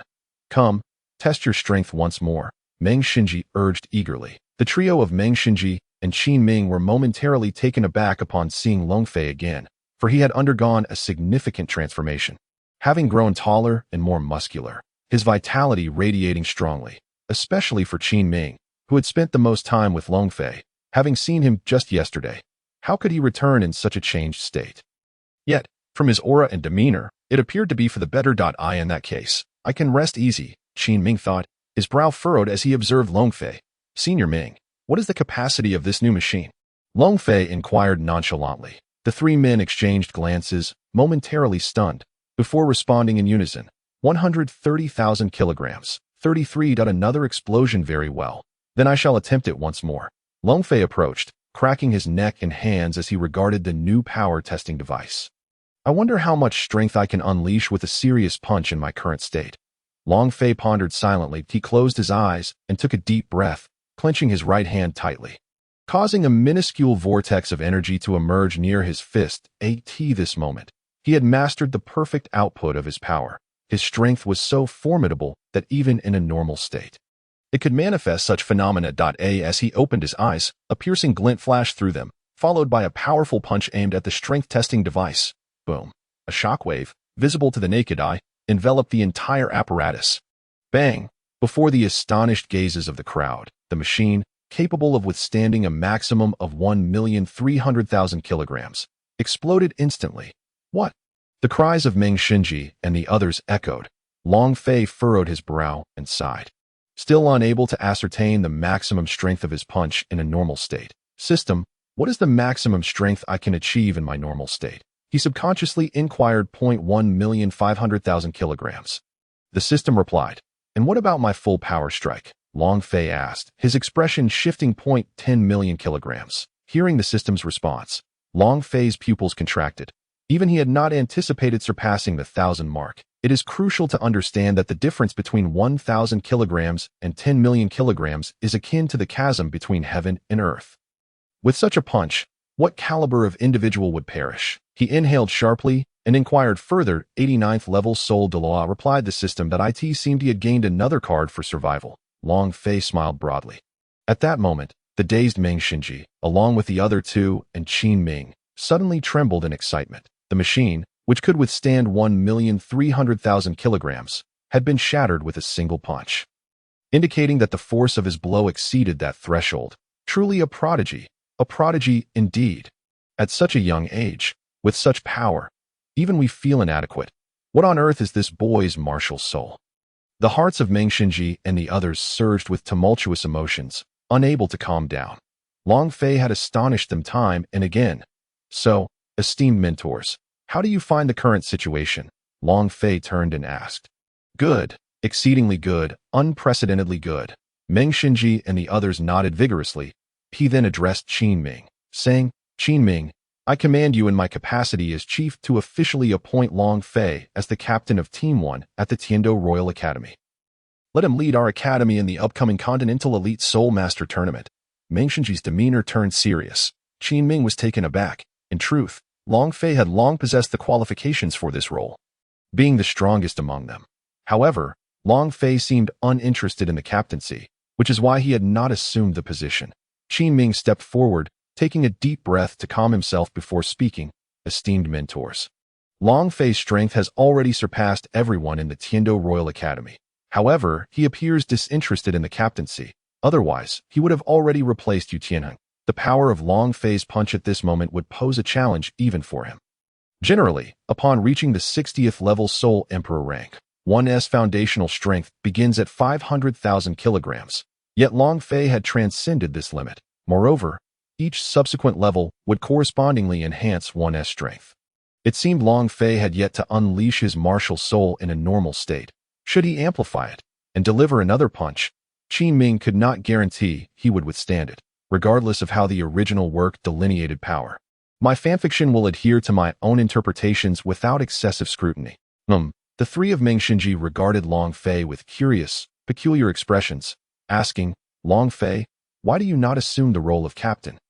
I have no interest. It no longer serves my cultivation, Long Fei replied decisively, shaking his head. The four of them winced at his response. Good heavens, countless individuals covet this position, yet you speak of it as if it were a trifling matter. However, given Long Fei's current prowess, it seemed he could indeed acquire it with ease. Yet, to be honest, for Long Fei, this captaincy was merely a minor post. Though I do not serve as captain, I am the 7th member of the team. My participation in competitions can still count towards my standing. I can simply act as the strongest trump card for the team. Long Fei shrugged nonchalantly. The four considered this and found it quite sensible. Very well, let it be as you say. Meng Xinji and the others concurred, turning their gazes towards Qin Ming. Qin Ming nodded. Since the three mentors had no objections, he had no reason to raise any. All right, the meeting is adjourned. Meng Xinji waved his hand. Subsequently, Long Fei followed Qin Ming out. Along the way, Qin Ming remarked, "Your current soul power stands at level 19. You should be close to reaching level 20. Correct? At that point, I will lead the team to hunt a soul beast for you." Hunting soul beasts. Long Fei's brow furrowed. Presently, he aligned himself with the soul beasts, so this proposition warranted some contemplation. After all, he needed to hunt soul beasts along with Yu Tianheng and the others that it appeared imperative to expedite the cultivation of his soul spirits, while he may not yet be capable of defeating a Title Douluo. The strength of his physical form was certainly beyond the reach of even the most extraordinary Douluos at present. Previously, he had intended to wait until he had sufficiently matured before announcing his capabilities. But that was no longer necessary. Once Emperor Tian procured the blood of 10 types of soul beasts, he could commence. Long Fei reflected inwardly at this moment. No one else was around. Just him and Qin Ming. Suddenly, Long Fei called out to Qin Ming. Qin Ming looked at him with curiosity. "Teacher, I have obtained my second soul ring. Just yesterday," Long Fei stated. "What? I see. No wonder you took a day off yesterday. You have already broken through to level 20. Why did you not inform me? I could have taken you to hunt a soul beast," Qin Ming responded, momentarily stunned before inquiring further. Long Fei concocted a fib. "I had already contacted my family, and they have prepared the most suitable soul beast soul ring for me. There are matters I cannot disclose, so I ask you, Teacher Qin Ming, not to pry further." Qin Ming furrowed his brows and sighed. "Very well. Since your family has already charted a path for you, I shall not intervene." The two continued onward. Soon, they arrived at the training grounds of the 7 members. Upon seeing Long Fei again, the 7 were enthusiastic and approached him warmly.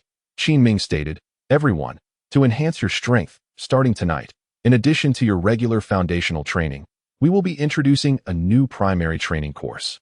Except for Long Fei, who seemed to have guessed what was coming, the 7 were curious. "Teacher, what is this course?" Time swiftly passed. The 9 figures appeared before the gates of the Soul Arena in Suodo City. "Here lies your new course, the Practical Soul Arena," Qin Ming announced as he led the team inside. The crowd erupted with excitement, especially Yu Tianheng, who was a dragon and thrived on combat. His blood was now boiling with anticipation. Long Fei raised his head, gazing at the Soul Arena before him, murmuring, "Indeed, it is here. 6 years remained upbeat at us." Regarding the power specifications, due to the author's oversight, the exact figures from the original text are unclear. Many readers have voiced their opinions. My established parameters have taken form, and altering them now would lead to chaos. Thus, the power in kilograms will adhere to what is written in my book. As if I overestimated them, readers should not dwell too much on this aspect. Enjoyment is what matters. Lastly, please remember to cast some recommendation votes and leave comments. Your support is greatly appreciated. 34. The Soul Battle begins. The matches in the Soul Arena are divided into 1-on-1, 2-on-2, and the final team battles. You may freely form combinations, but must participate in a team battle each day. Long Fei is an exception. Ye Lingling in the singles match is not required to participate. For 1-on-1 and 2-on-2 contests, I do not oppose those willing to partake in 3 matches or more, provided they manage their soul power effectively. Here, I wish to mention the levels of the badges, which range from low to high. Iron, copper, silver, gold, purple gold, sapphire, ruby, and diamond, totaling 8 levels. Once inside the Soul Arena, Qin Ming meticulously explained the situation and rules to everyone. The group had entered a special room, receiving preferential treatment due to Qin Ming's notable identity. Sitting on the sofa, Qin Ming addressed the 8 individuals before him. "My goal for you is to obtain a Silver Soul Badge before the Continental Elite Soul Master Tournament in 6 years. A Silver Soul Badge, this is rank 3rd, which is quite commendable. It should not be too difficult. Do not underestimate the people here. It is not as easy as you imagine," Qin Ming remarked to those around him, whose demeanor suggested they took the matter lightly, a profound smile gracing his features. "Regardless, we shall give our utmost effort." Yu Tianheng stood up and declared. Qin Ming followed suit, stating, "Very well. Next, you may proceed to register for personal titles, duo combinations, and a team name for your group." Subsequently, everyone exited the room, discussing the duo combinations along the way. Yu Tianheng halted his steps, turning to say, "We have exactly 8 members, allowing for 4 duo combinations. However, Our team consists of 2 defenders, so Shimo brothers, you must be separated to pair with an attacking Soul Master. The group's pace came to a stop as their gazes converged on Long Fei. Long Fei blinked. Anyone who partnered with Long Fei would undoubtedly find their team experience quite enjoyable. Shall I take charge of the allocations? Long Fei offered. The others exchanged glances, and Dugu Yin stated, Long Fei, I wish to team up with you, Tianheng. Very well. What about the rest of you? Have you made your decisions? You 2 are defenders, while we have 2 attackers, so let us pair Shimo with Yufeng and Shimo with Asilluo. As for Yi Lingling, lacking both defense and attack, she shall join my team. Long Fei observed the others and suggested that, of course, these are merely my personal recommendations. If you prefer, you may find your own partners. He shrugged. Upon hearing she could team up with Long Fei, Yi Lingling felt a surge of joy. All right, let us proceed as you suggested. Noting the lack of dissent, Yu Qianheng agreed. They then departed with their respective partners to register. Just stay back for now. I'll take you flying, ensuring the acquisition of your battle soul badges and refreshments will be effortless. Observing his teammates registering for personal and duo titles, Long Fei spoke to Yi Lingling beside him. Yi Lingling paused for a moment, then smiled wryly, saying, just don't let it backfire. Long Fei shot a glance at Yi Lingling, scoffing. Backfire? You underestimate me. Do you not? Do you believe I cannot wipe the floor with everyone present? It matters not what their levels are. Certainly, none can surpass my strength. Yi Lingling rolled her eyes. While you are formidable within our team, this is the battle soul arena, where uncertainties abound. Do refrain from boasting. Long Fei puffed his cheeks, secretly vowing, well, it seems you do not believe in me. Just wait and see what true power is. With that, Long Fei stepped ahead, as his teammate had finished registering. 3 gold soul coins for registration. How many titles would you like to register? The attendant inquired. Point 2. I will register for personal first, Long Fei replied, taking out 3 gold soul coins from his soul guide device and placing them before the attendant. All right, please state your title, the attendant responded. Long Fei replied nonchalantly. Jiao Tian, you Quebec. The attendant paused. Yi Lingling. The crowd from Tiando. Are you sure you want to register this title? The attendant regarded Long Fei with a perplexed expression. What kind of mindset is this? Why would someone choose such a title? Is he out of his mind? What is the problem? Long Fei ignored the reactions around him. Can it be registered with just 1 or 2 characters? He tapped the table. It can. The attendant replied curtly. She then registered the title Jiao Tian for Long Fei. A iron-level battle soul badge was handed to him. Your turn. Long Fei glanced at Yi Lingling and willingly vacated his spot. What a character, to choose such an unpleasant title, Yi Lingling thought, regretting her decision to team up with him. Title, hiding Yi Lingling. Yi Lingling placed 3 gold soul coins on the table. Now, that's a normal choice. The attendant smiled warmly, swiftly registering her title. Clearly, she was the only odd one in this team. After handing over Yi Lingling's Iron Battle Soul badge, the attendant cast a meaningful glance at Long Fei. Let us name our duo the Longtang combination. Long Fei gallantly tossed 3 gold soul coins onto the counter, declaring with flair. Hearing this name, Yi Lingling found it quite appealing. At least it was pleasant and not off-putting. Once registered, the group gathered to watch the live matches. I'll be up next for the solo match, Yu Tianheng announced. Give it your all, Dugu Yin encouraged. The rest of the team echoed their support. Soon after, a match concluded in 5 minutes, determining a victor. Following this, the voice of the commentator, a young lady with swan-like wings, announced the participants for the next match. Next, we invite the newcomer, Blue Lightning Yu Tianheng. With the martial Soul Blue Lightning Tyrannosaurus Rex, Soul Power Level 29, a strong attack Soul Master, to the stage. On the other side, now, we welcome the seasoned competitor, Fire Dragon Xiao Wuguan, with the martial Soul Fire Dragon Blade. Also a level 29 strong attack weapon Soul Master. I'm off. Upon hearing this, Yu Tianheng slapped the railing and turned to stride towards the corridor. The Blue Lightning Tyrannosaurus Rex symbolizes the Blue Lightning Tyrannosaurus family. Fire Dragon Xiao Wuguan is a veteran of the Battle Soul arena, with numerous victories and defeats. We shall see how this battle unfolds. As the swan-winged commentator narrated, both competitors stepped onto the Battle Soul stage. Fire Dragon Xiao Wuguan was a man in his 30s, wielding a flaming long blade in his robust right hand, with the phantom of a red dragon shimmering above the flames. Additionally, 2 yellow soul rings, symbolizing a century of cultivation, adorned his form. Yu Tianheng, not daring to be careless, quickly summoned his blue lightning Tyrannosaurus Rex martial soul, with arcs of lightning flashing around him. His expression turned grave as he too was enveloped by a yellow soul ring of the same caliber.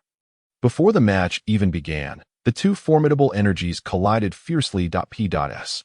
Thank you to all my readers for your support. Whether you are fans or critics, your engagement fuels my writing that I will transform the criticisms of detractors into motivation to write. The encouragement from supporters propels me forward. This book will not be abandoned. It has entered the popular new releases list for male readers on WeChat Reading, and you can view the comments in the Reader's Circle. The first image below shows today's progress. Thank you all for your continued support. 35 The Battle Soul is underway. As the words of the swan-winged commentator rang out, the match commenced. First soul skill. Lightning Dragon Claw. Yu Qianheng, not daring to show any hesitation, unleashed his first soul skill, charging toward Xiao Wuguan.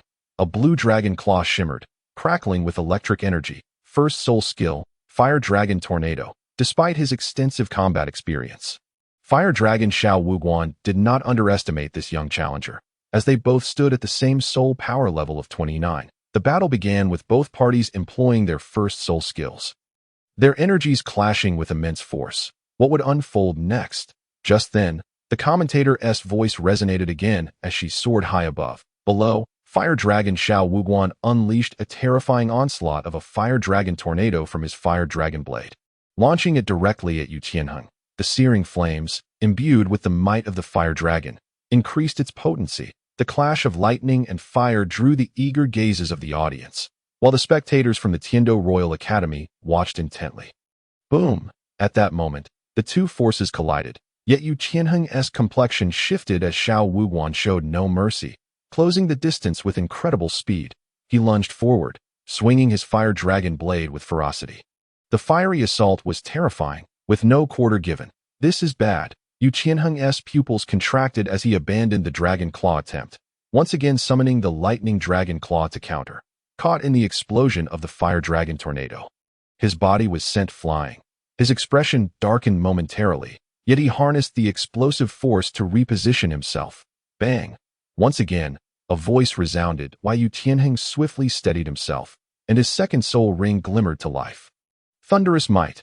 A deluge of lightning surged forth, instantly enhancing his power as he charged towards Xiao Wuguan. Second soul skill, Fiery Dragon's Wrath Slash. Xiao Wuguan, sensing the urgency, immediately reacted, unleashing his own second soul skill.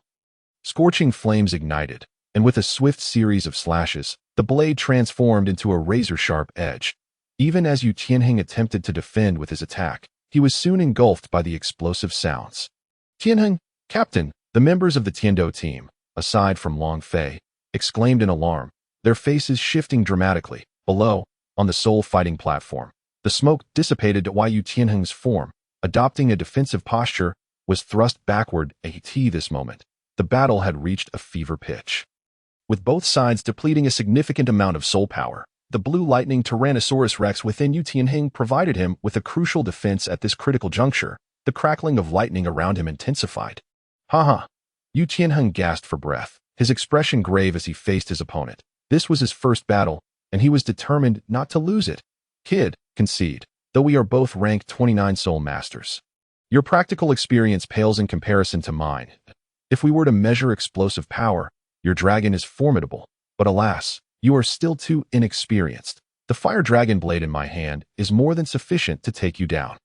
Xiao Wuguan, also panting, raised his blade towards Yu Qianheng, his tone laden with gravity. Having consecutively used his first and second soul skills, he felt the strain, compounded by the physical exertion from their combat. His soul skills were already draining him considerably. However, he was not foolish. Seizing the opportunity to speak, he took a moment to recuperate some soul power. Albeit meager, it would prove beneficial, until the final moment. Victory or defeat remains uncertain. Prepare yourself. Thunderous might. Lightning Dragon Claw. Yu Qianheng, born of the blue lightning Tyrannosaurus Rex lineage, felt an overwhelming surge of pride and indomitable spirit welling within him. The blue lightning Tyrannosaurus Rex would never concede. With a fierce roar, Yu Qianheng's aura surged even higher. A wave of draconic might erupted from him, his offensive power amplifying to terrifying levels. Good heavens! Xiao Wuguan squinted, then bellowed, Fire Dragon Tornado Blast. His fighting spirit reignited. The Fire Dragon blade seemed to awaken, its power surging exponentially. Fiery Dragon's Wrath Slash. He unleashed both of his soul skills in rapid succession. Once more, the platform was filled with the sounds of fierce clashes and explosions. Bangs and roars echoed continuously. Yu Tianheng was sent flying but managed to counterattack. Amid the fierce exchanges, he seized an opportunity, and with a sudden thunderous might, he sent Xiao Wuguan's Fire Dragon blade spiraling away. Subsequently, the final strike.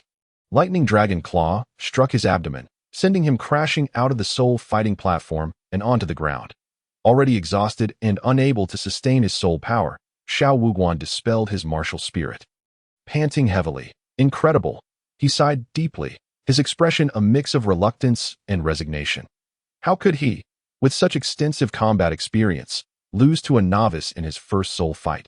However, upon reflection, he noticed the opponent's attire from the Tiando Royal Academy and the illustrious background of the Blue Lightning Tyrannosaurus Rex family.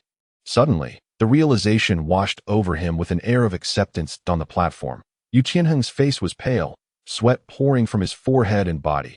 He could hardly sustain himself any longer. He gasped for breath as he dispelled his martial spirit.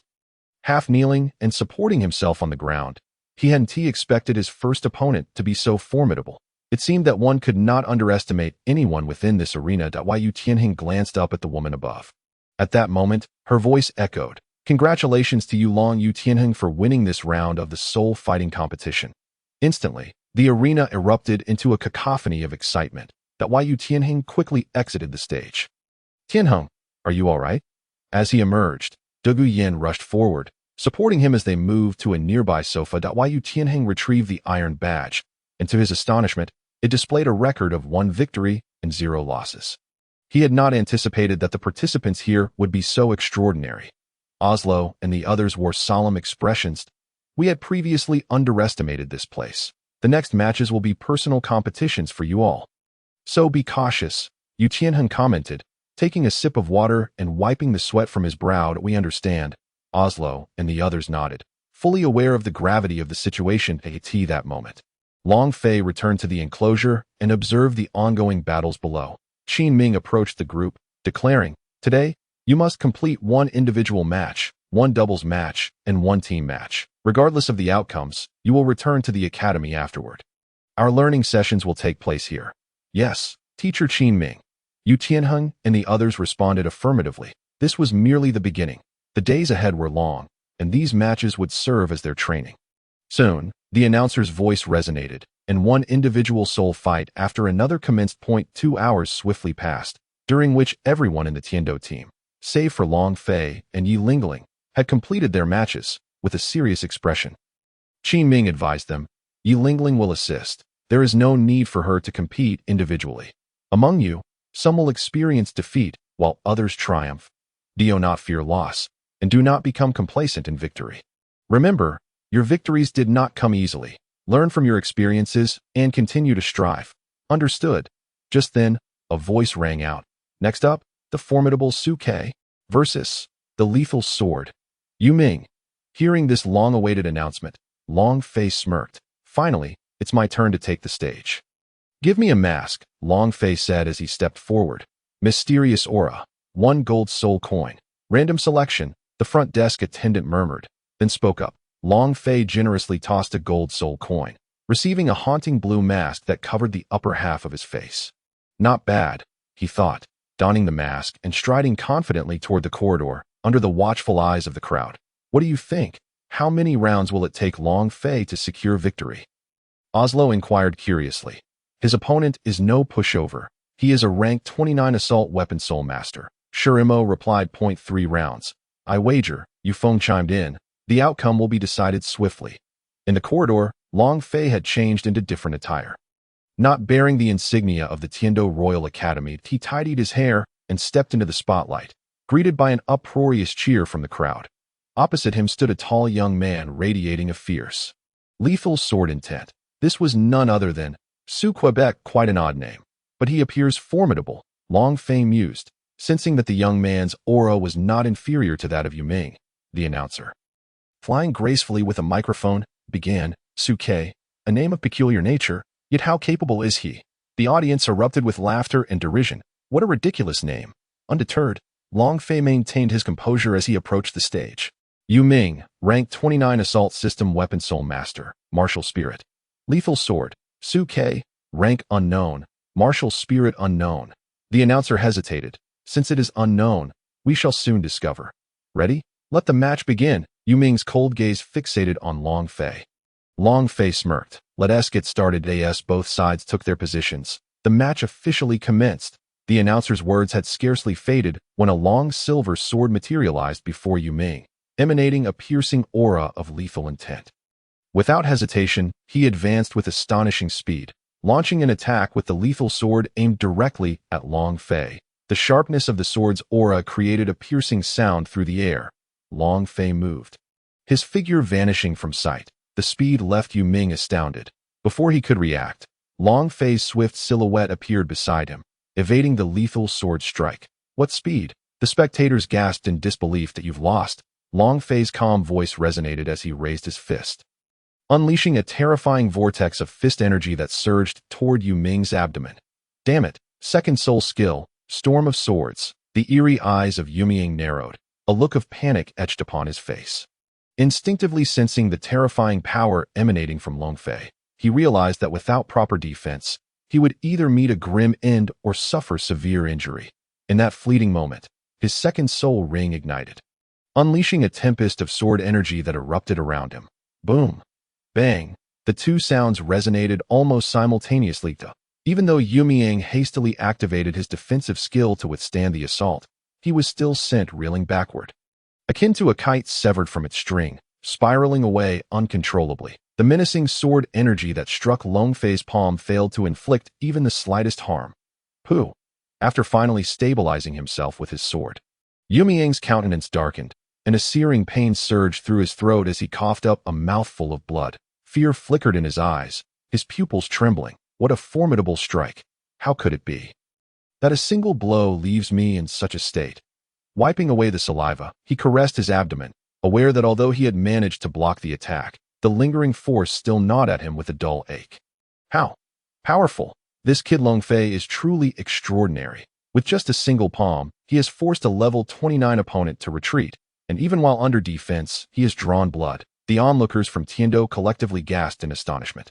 The aura emanating from this individual is even more fierce and potent than mine, especially that oppressive killing intent. At this level, I might not stand a chance. To think. I have been reduced to this state by a mere strike from Long Fei.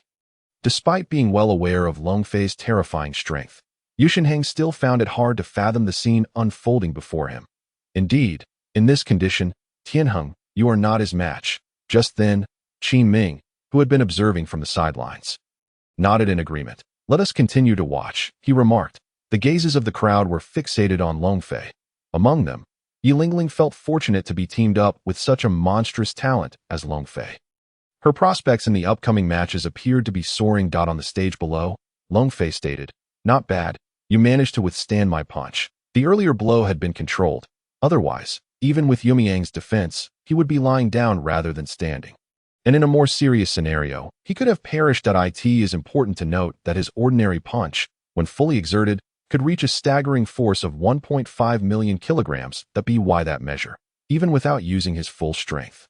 A simple concentrated punch could still deliver a force of 200,000 kilograms. Yu Ming had indeed received the blow using his second soul skill. However, he was now significantly injured. An attacking weapon spirit master inherently possesses weaker defenses. This is the greatest and most fatal weakness of these spirit masters. You concede? Long Fei asked nonchalantly. How could I surrender when you haven't even forced my martial spirit out yet? Yu Ming's tone was laced with resentment.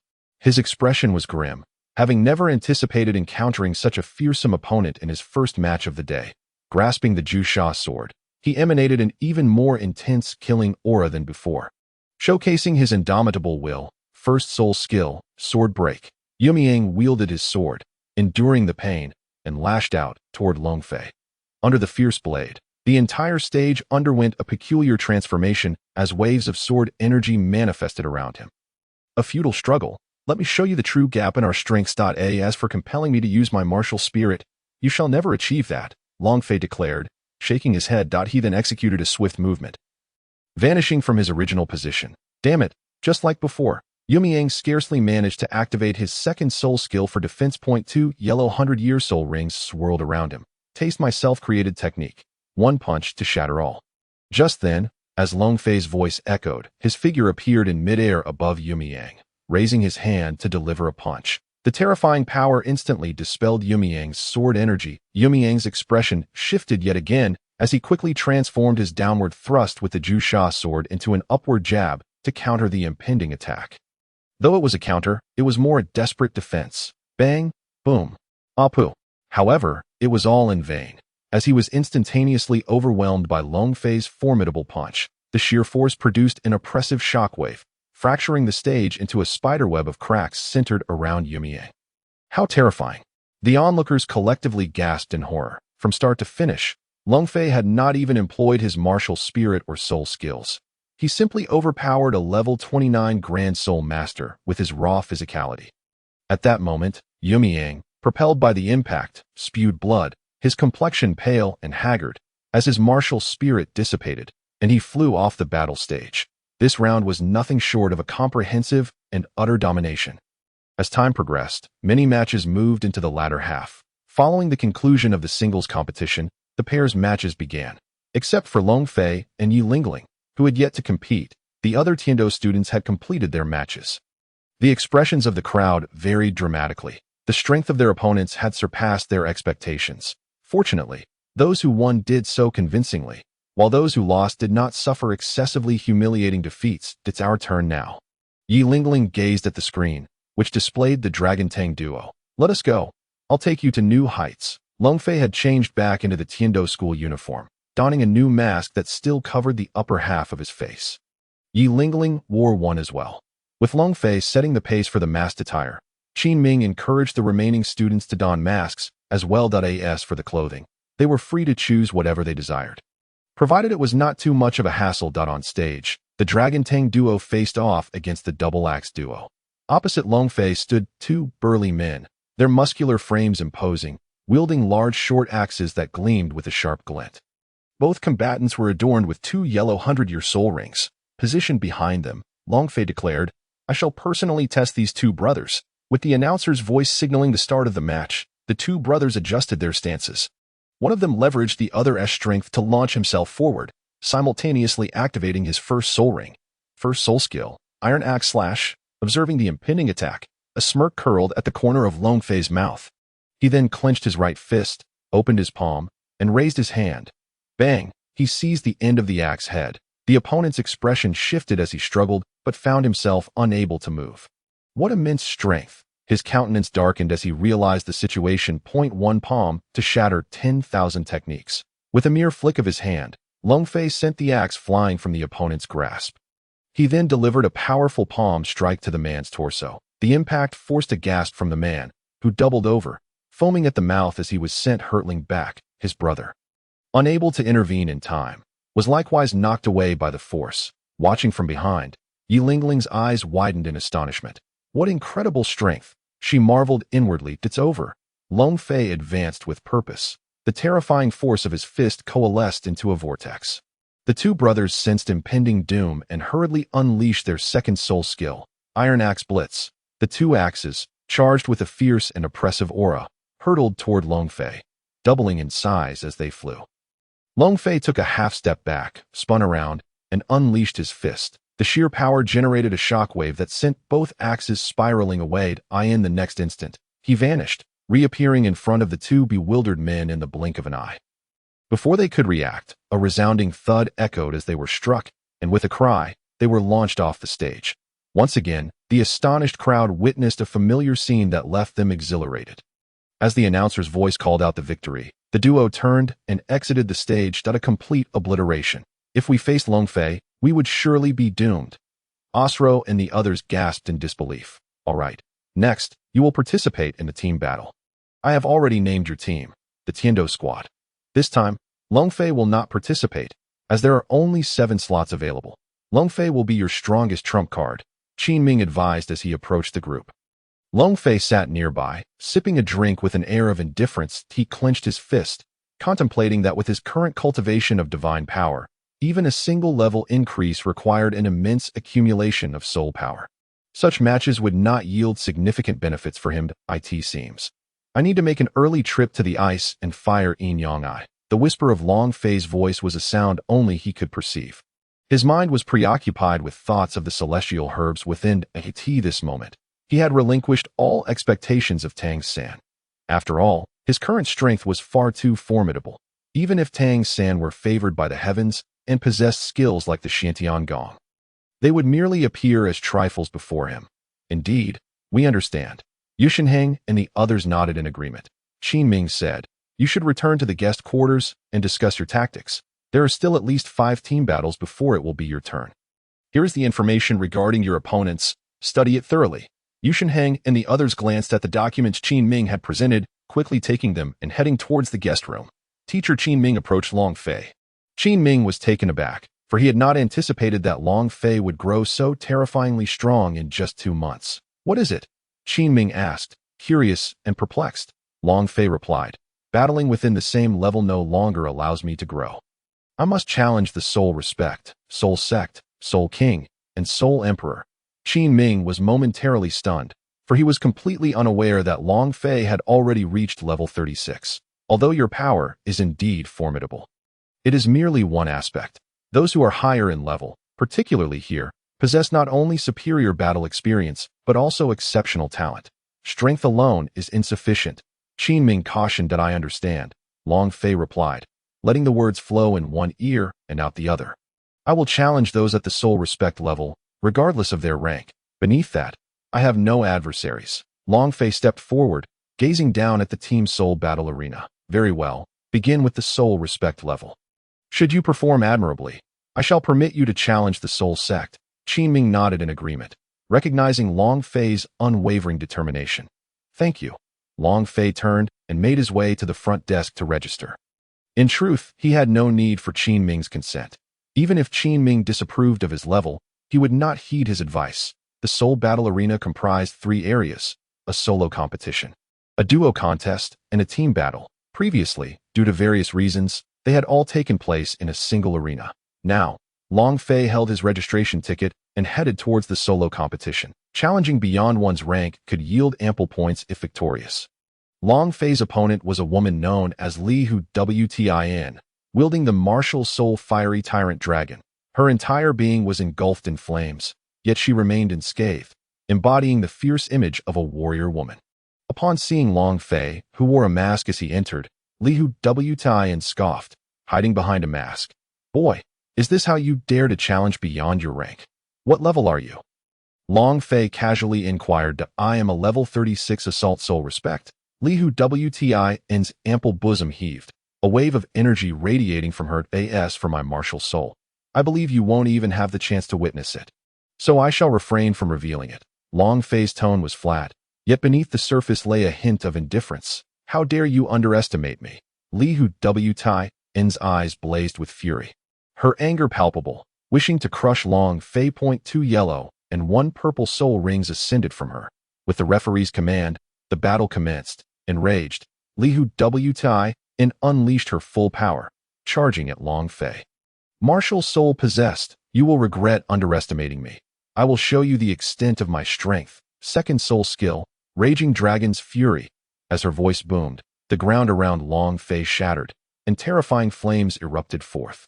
At that moment, Long Fei sensed something amiss, and the next second, he comprehended the nature of the skill. Its instability was designed to induce disorientation among the onlookers. First soul skill, Fiery Tyrant Dragon Slaughter. Roar, Long Fei let out a cold snort, raising his hand as a powerful vortex of fist strength materialized. A single punch shatters all. With that strike, an overwhelming tempest of fist wind erupted. The impact disrupted Li Hu Wtin's attack. "What?" Her eyes widened in shock, unable to believe the outcome. Landing swiftly, she hastily summoned her martial soul to erect a barrier of energy before her. Whoosh! At that moment, Long Fei's figure appeared in an instant. "Woman, you have lost." His cold and succinct 5 words sealed Li Hu Wtin's fate. Without holding back, he struck directly at her chest. "Ugh!" she exclaimed as she was sent flying. Raging Dragon, Shockwave, gritting her teeth and struggling. Li Hu WTIN was unwilling to concede defeat and forcibly activated her third soul skill, that self-created soul skill, ultra-fast continuous fist. A glimmer of blue light flashed in Long Fei's eyes as steam enveloped him. An overwhelming aura manifesting instantly. His feet firmly planted on the stage, his muscles bulged, and he unleashed a flurry of rapid punches, creating a dazzling array of ghostly fist images. Each phantom carried terrifying destructive force. Boom! Bang! The next moment, Long Fei emerged from the explosion and scathed, "Ridiculous! My physical fortitude has reached a divine level. Even a self-detonation from a soul respect cannot harm me in the slightest." Buffed. Li Hu WTIN could no longer contain herself, spitting out a mouthful of blood. How is this possible? So strong. These words came from her heart as she realized that the young man before her had utterly overwhelmed her with an undeniable domineering aura. Although her face still bore traces of anger, it quickly evaporated, replaced by a flush of shyness. What a powerful man. I like him.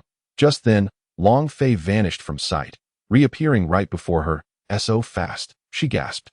Long Fei's fist was already on its way toward her. No, I admit. Before she could finish her concession, Long Fei's punch sent her flying out of the soul battle arena. He has no sense of chivalry. The spectators were left in a state of bewilderment. Goodness, this guy is quite something. Though his methods are a bit excessive, let's congratulate the extraordinary Su Ke for his victory. The commentator hesitated momentarily. Long Fei turned to leave. Wait. He was called back. The voice belonged to Li Hu WTIN below the stage. Long Fei had controlled his strength, ensuring she did not lose consciousness or her life. Woman, is there something you require? Long Fei, still wearing his mask, spoke in a cold tone. How could you be so strong? Li Hu WTIN's cheeks flushed, her eyes shimmering with a hint of admiration. Indeed, it seemed that such a woman could only change with a proper defeat. Long Fei had completely shattered her sharpness and arrogance. Perseverance in training. Farewell, woman, Long Fei said coolly before departing. Wow, so cool. This is the man I've always wanted to find. Li Hu WTIN was utterly captivated by Long Fei's aloofness. In the corridor, Long Fei removed his mask and sighed. This woman seems a bit unhinged. Time was drawing near. Night was about to fall, and it was time for a meal. Long Fei paid no mind to the team battles, but instead left the soul battle arena alone. As he strolled along the street, he suddenly found himself in front of a vibrant tavern that he sniffed the air, a delightful smile gracing his face. Without hesitation, he entered. The establishment was bustling with activity. And after a few moments, he found an unoccupied table. The table had 8 seats, ample space, which Long Fei commandeered entirely for himself. Unconcerned, he rapped on the table and called out, "Waiter, bring the dishes," his voice boomed, catching the attention of all present. Goodness, this little brat is so arrogant. I want to knock him out. Surrounding patrons began to murmur among themselves. Here they come, here they come. At that moment, the waiter hurried over. Bring me the finest wine and dishes to line my stomach, and don't forget your signature delicacies. Long Fei nonchalantly tossed a golden soul coin into the air, as if it were of little value. And it landed deftly in the hands of the waiter. The waiter's eyes gleamed with excitement, and he immediately adopted a more aggressive demeanor. Yes, I'll get right on it, he exclaimed, hurriedly departing to prepare the order. Casting a glance around, Long Fei exuded a formidable and domineering aura, which caused those nearby to avert their eyes in fear. However, at that moment, a new group of individuals approached the entrance. These were young men. Dressed in formal attire, unmistakably the personnel from the Soul Master Academy. Among them stood a particularly imposing figure, clearly the leader of the group. His presence radiated an extraordinary energy, suggesting formidable strength. The others regarded him with silent admiration. For their uniforms bore an emblem of a sword, and this group emanated an air of haughty confidence. The leader's gaze fell upon Long Fei's table. A frown creasing his brow, he and his 7 companions approached. But the establishment was bustling with patrons, leaving no available seating. You there, you have exactly 8 stools, and we have 8 people. Make yourself scarce. The burly leader glared at Long Fei, perceiving him as nothing more than a young man with a bit of strength. Get lost, kid. This table belongs to the Heavenly Blade Academy, shouted a short-haired, arrogant youth, slamming his hand on the table with disdain. At that moment, the waiter, who was on the verge of delivering Long Fei's meal. Froze in his tracks upon witnessing the unfolding scene, that it seemed that trouble was brewing for Long Fei, having encountered the members of the Heavenly Blade Academy. Just then, the innkeeper rushed over, visibly anxious. "Gentlemen, this is a small establishment, I implore you. If you must fight, take it outside, I still have many customers to attend to," he pleaded, bowing slightly towards the leader of the Heavenly Blade Academy. "Humph, we merely wish to dine at this table.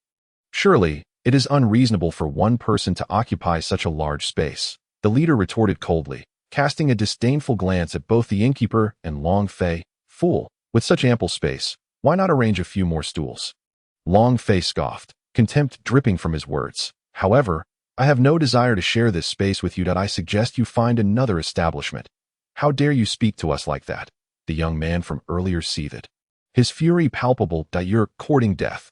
The members of the Heavenly Blade Academy drew their weapon spirits, their 3 soul rings illuminating brightly. It was evident that they were all soul masters, with their leader likely even stronger. "Please, my lord, just refrain from further provocation," the innkeeper implored, terrified that they might wreak havoc in his establishment. "You're quite bold, kid.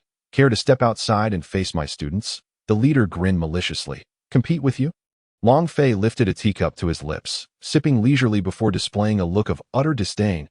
"Do you truly believe you are worthy? I've tolerated your insolence for long enough. Die!" the rebellious youth bellowed, unleashing his soul power without regard for the innkeeper, raising his weapon to strike at Long Fei. The leader did not intervene. Long Fei's insults had sealed his fate. The others stood by, anticipating the spectacle, while the innkeeper trembled in fear. Yet Long Fei remained unfazed, his disdain unwavering. He raised his hand, showing no intention of holding back, and grasped the descending blade with astonishing force. Gasps of disbelief rippled through the members of the Heavenly Blade Academy. Did he truly intend to catch the blade barehanded? They were convinced he would lose his hand. A sharp, cracking sound resonated, shattering their mocking laughter. In an instant, the youth's weapon was crushed in Long Fei's grip. "What? Ack!" The weapon's destruction sent a backlash of energy, causing the youth to spit blood, his face contorted in agony. Long Fei's smirk remained, his hands seemingly impervious. He advanced toward the wounded youth with relentless intent. "How dare you?" the leader roared. Sensing the urgency of the situation, he drew his own weapon and struck fiercely at Long Fei's hand. Long Fei merely scoffed, a surge of draconic power exploding from him. Effortlessly deflecting the leader's blade, he then delivered a simple, yet devastating palm strike to the youth's chest. That a sickening crack echoed as bones shattered within the youth's body, blood gushing forth as his chest caved in. The sheer force of the blow sent him hurtling out of the restaurant, where he lay, eyes closed in torment, on the ground. "Team leader!" the members of the Heavenly Blade Academy shouted in fury, their anger igniting. "Come forth, and I shall send you to hell with a personal escort." Long Fei's figure vanished in an instant, leaving behind a chilling echo of his voice. When he reappeared, he stood over the fallen youth, a gleaming ancient blade in hand, swiftly decapitating him. With a spray of blood, the body fell lifelessly, a testament to Long Fei's unyielding principle. Those who provoke him must perish. The remaining members of the academy, witnessing the gruesome execution, felt their hearts constrict with rage. They drew their weapons and unleashed their soul techniques upon Long Fei, seeking to exact vengeance. Yet Long Fei remained unmoved, his demeanor cold and disdainful. A sharp, killing intent radiated from him, the ancient blade shimmering with lethal energy. "Dragon's annihilation slash," he declared, unleashing a colossal wave of azure blade energy that cleaved through the air with a thunderous roar. He shattered their coordinated assault, emerging from the smoke with unrestrained speed. One by one, he struck down his attackers, their weapons crumbling beneath his might. Minutes later, Long Fei stood amidst a sea of blood, his ancient blade stained scarlet, an aura of dominance enveloping him. "There's only you left. Do not mourn for your fallen comrades. Soon, you shall join them," he proclaimed, pointing his blade at the furious leader, whose veins bulged in rage. You've slain them all," the leader roared, his voice filled with anguish and fury as his 5 soul rings glowed ominously. "Devil, I shall enact justice upon you," he declared, charging at Long Fei with his weapon drawn, unleashing his 5th soul technique, Frenzied Blade Hurricane Slash. With a deafening roar, the air around them trembled, fierce winds forming deadly blades that encircled Long Fei, leaving him with no escape. Justice? By your hand. How laughable. In the face of such overwhelming pressure, one might expect fear to grip the heart. Yet Long Fei remained composed, even contemptuous. Your attacks cannot even pierce my flesh. He proclaimed coolly, arrogant fool, die. With that, the ground shook with the force of their confrontation as chaos erupted in the inn. All the hurricane blades unleashed a relentless assault, completely engulfing Long Fei. The utterly ferocious hurricane blades were capable of instantaneously tearing apart a human body, leaving nothing but a mist of blood and fragmented flesh. I have avenged you. How infuriating it is that he died so easily. He should have been captured alive, skinned, and tortured to death. As the man gazed at the submerged Long Fei, he believed the battle was over. Nevertheless, upon seeing the surrounding corpses, his eyes burned with fury. Buzz! Just as he turned to gather the bodies of the fallen students, a golden light emanated from the engulfing hurricane, followed by a thunderous roar. His hurricane was instantly dispersed. The man's pupils narrowed in shock, his body trembling with fear. Emerging from the golden light was Long Fei, unscathed. How could this be? The man gasped in disbelief. Who exactly are you? He cried out in terror. Long Fei tilted his head slightly, his eyes radiating a terrifying cold glint. Then, descending from above were 3 soul rings, 2 red and 1 larger golden one. 2 red and 1 gold, a 3-ringed soul master? The man trembled in sheer terror, feeling the overwhelming pressure that rendered him utterly weak. That a mere 5-ringed soul king is but a grain of sand in the eyes of my divine majesty. You may die. Long Fei's voice, icy to the core, echoed as a colossal golden dragon surged forth. Dragon God strike. Boom. No, don't kill me. Spare me. Bang. Moments later, the man joined the illustrious ranks of the deceased. Flames erupted in Long Fei's hands, instantly engulfing the area in a sea of fire. Eradicate all traces, destroy the evidence. Elemental control, fire attribute. The power of flames is terrifyingly immense. The group battle commenced. After slaying the foes, Long Fei utilized water elements to cleanse the blood from his body and changed his attire. Dining while stained with blood is unseemly. The patrons inside the inn gazed in astonishment at the flames suddenly rising outside. Long Fei had returned to his normal state and was walking towards them. The sharp aura emanating from him made everyone present shiver in fear. How frightening, they silently murmured. Long Fei disregarded their stares and approached his seat. Addressing the respectful innkeeper with a calm tone, I took some time to resolve a little trouble. Innkeeper, why has my order not yet arrived? The innkeeper, taken aback, quickly replied, Young master, rest assured, it is ready. We kept it in the kitchen to warm it up since you were busy outside. I will bring it to you immediately. Go ahead. Long Fei poured himself a cup of tea and took a sip. He found himself reminiscing about the taste of the wine. Although merely 6 years old, he had lived 2 lifetimes, totaling over 30 years. Drinking was no issue for him. After all, it was not his first time. The innkeeper was swift and exchanged a knowing glance with the waitstaff. This guest was not to be trifled with. The unruly demeanor of the Heavenly Blade Academy members indicated they would not return.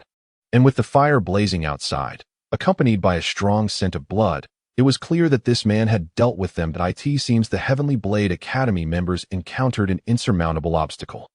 Nonetheless, it was fortunate that the battle did not occur inside the inn. Otherwise, the establishment would have been destroyed. Soon, the appetizers and wine arrived. Long Fei touched the wine. It was delightfully chilled. Wine is best enjoyed cold. He savored the snacks while sipping the wine. Shortly after, delectable dishes were brought forth, and he began to indulge quietly. Meanwhile, the members of the Tiando team expressed their exasperation over Long Fei's disappearance.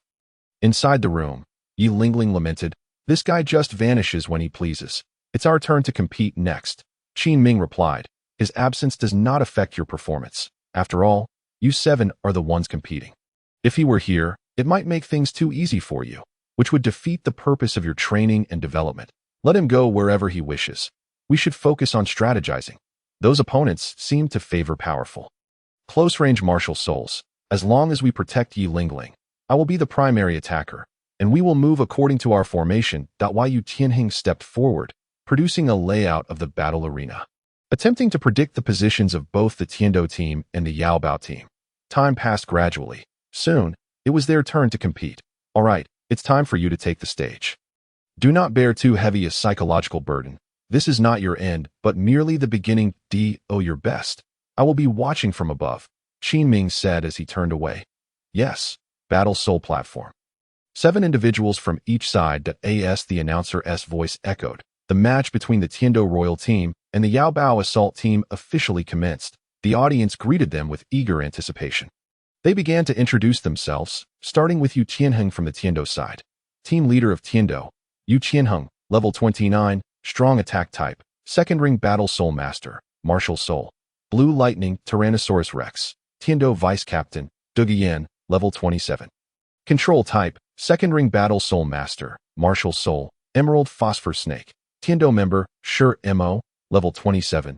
Defense type battle soul master, martial soul.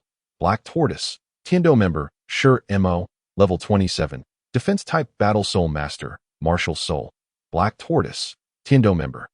Yu Feng, level 26. Agile attack type battle soul master, martial soul.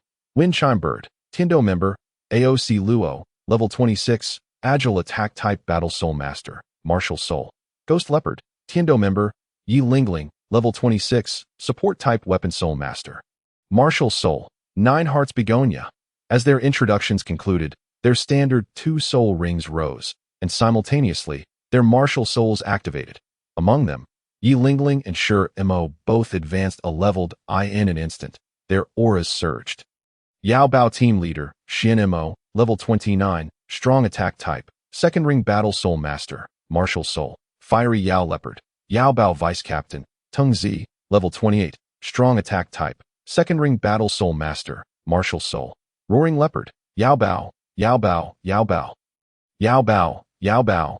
As the members of the Yao Bao assault team were introduced, their soul rings, mirroring those of the Tiando team, rose, and their leopard martial souls manifested, elevating the entire team's aura to rival that of the 7 from Tiando. The clash of energies ignited excitement among the audience. Bets began to be placed, with many wagering on Yao Bao, while the Tiando Royal team had comparatively fewer bets. After all, it was the first competition for this team, and their authority was not yet established. In contrast, the Yao Bao assault team had participated multiple times. Although they did not win every match, their strength was evident, leading more people to choose the visibly formidable team over the uncertain. On stage, wait for an opportunity to eliminate their support. We will draw their fire. Once that support is gone, our chances of victory will increase to 80%. Qian Mo instructed his comrades. Understood.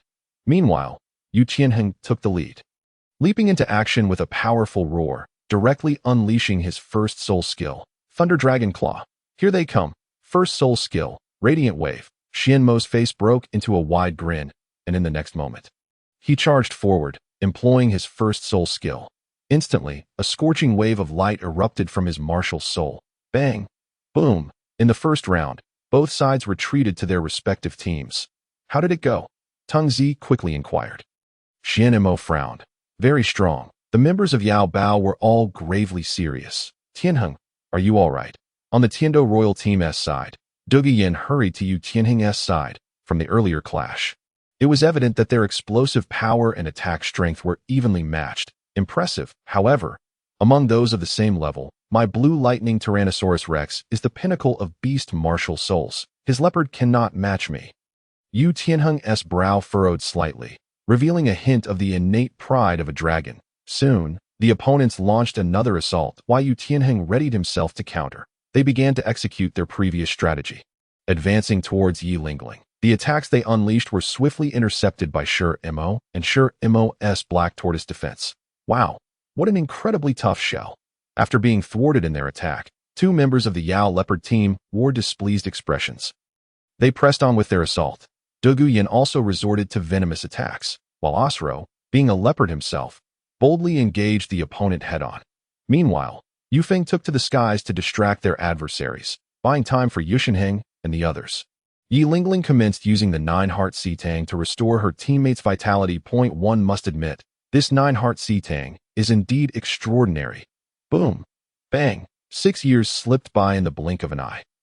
6 years later, in the bustling city of Tiando, a tall figure emanating an aura of terror strode forth. With slightly long, black hair, and a few strands cascading down the sides of his forehead. The handsome youth was none other than Long Fei. 6 years hence, no longer clad in the Royal Academy's uniform, he now donned his casual attire. Much had transpired over these 6 years, notably the establishment of his own faction, the Qinglong Gang, founded 2 years prior. This organization had yet to experience rapid growth, currently existing in a moderate phase that it was intended to eventually replace the subsequent Spirit Tower, serving as a precursor for the dissemination of soul spirits. However, the dissemination had not yet commenced. The focus remained on internal consolidation for the time being that in the future, within the Dole continent, Long Fei would be hailed as the pioneer of soul spirits. Throughout these 6 years, he had diligently trained while engaging in various endeavors. Though mastering divine power proved to be quite arduous, his soul power had only recently risen to the level of a rank 50 soul king. And with the divine bestowed soul ring from the dragon god, he had reached a mere 53rd rank soul king at the age of 12. Currently, Long Fei was making his way to the Tiando Royal Academy. Upon entering, the 2 guards promptly stepped aside, for Long Fei had become the figurehead of the academy over the past 6 years. His reputation was known to all, domineering and formidable. He had crushed all challengers with sheer strength. Long Fei, you have returned from your training? One guard inquired cautiously. Yes, our teacher Qin Ming and the others at the academy, Long Fei replied, his voice carrying a naturally cold and magnetic tone. Over the years, aside from demonstrating his might within the academy, Long Fei had maintained a low profile outside, all part of his strategy for the future. Although his strength was only at the 53rd rank Soul King, he believed he could hold his own against even the mightiest of Title Douluos if that Title Douluo's martial spirit bore any relation to dragons. Even a mere fraction would be swiftly annihilated before him. His physical prowess had reached an unimaginable level, and unless a deity descended from the divine realm, no one could breach his defenses. Reporting to you, young master, teacher Qin Ming took Team Tiando to the soul hunting grounds and has not returned for several days. The guard reported faithfully. Are the 3 committee members present? Long Fei inquired. They are. The guard nodded in affirmation. Very well. With that, Long Fei advanced into the academy. The 2 guards wiped the sweat from their brows, having felt the oppressive aura emanating from him. Incredible. At merely 12 years old, he had grown even more formidable than a year prior. Truly a prodigy. No, he could no longer be measured by such standards. The guards finally exhaled, both envious and astonished. Having not returned in a year, Long Fei surveyed the familiar surroundings, reflecting, time flies. 6 years have passed in the blink of an eye. The journey in the dull world will soon come to an end. Meanwhile, the academy's plaza buzzed with activity, where a brown-haired youth, accompanied by a throng of students, displayed arrogance as he argued with another group. After all, this was a noble academy, and those who attended were bound to carry such airs, especially with numerous aristocratic and royal students among them. Long Fei navigated through the crowd. Hey, who asked this little brat? Get lost. One of the leading students shouted. Don't you see we're fighting? Scram. The newcomers, unfamiliar with Long Fei, were infuriated upon witnessing his indifference as he walked past. Long Fei halted, a terrifying pressure radiating from him.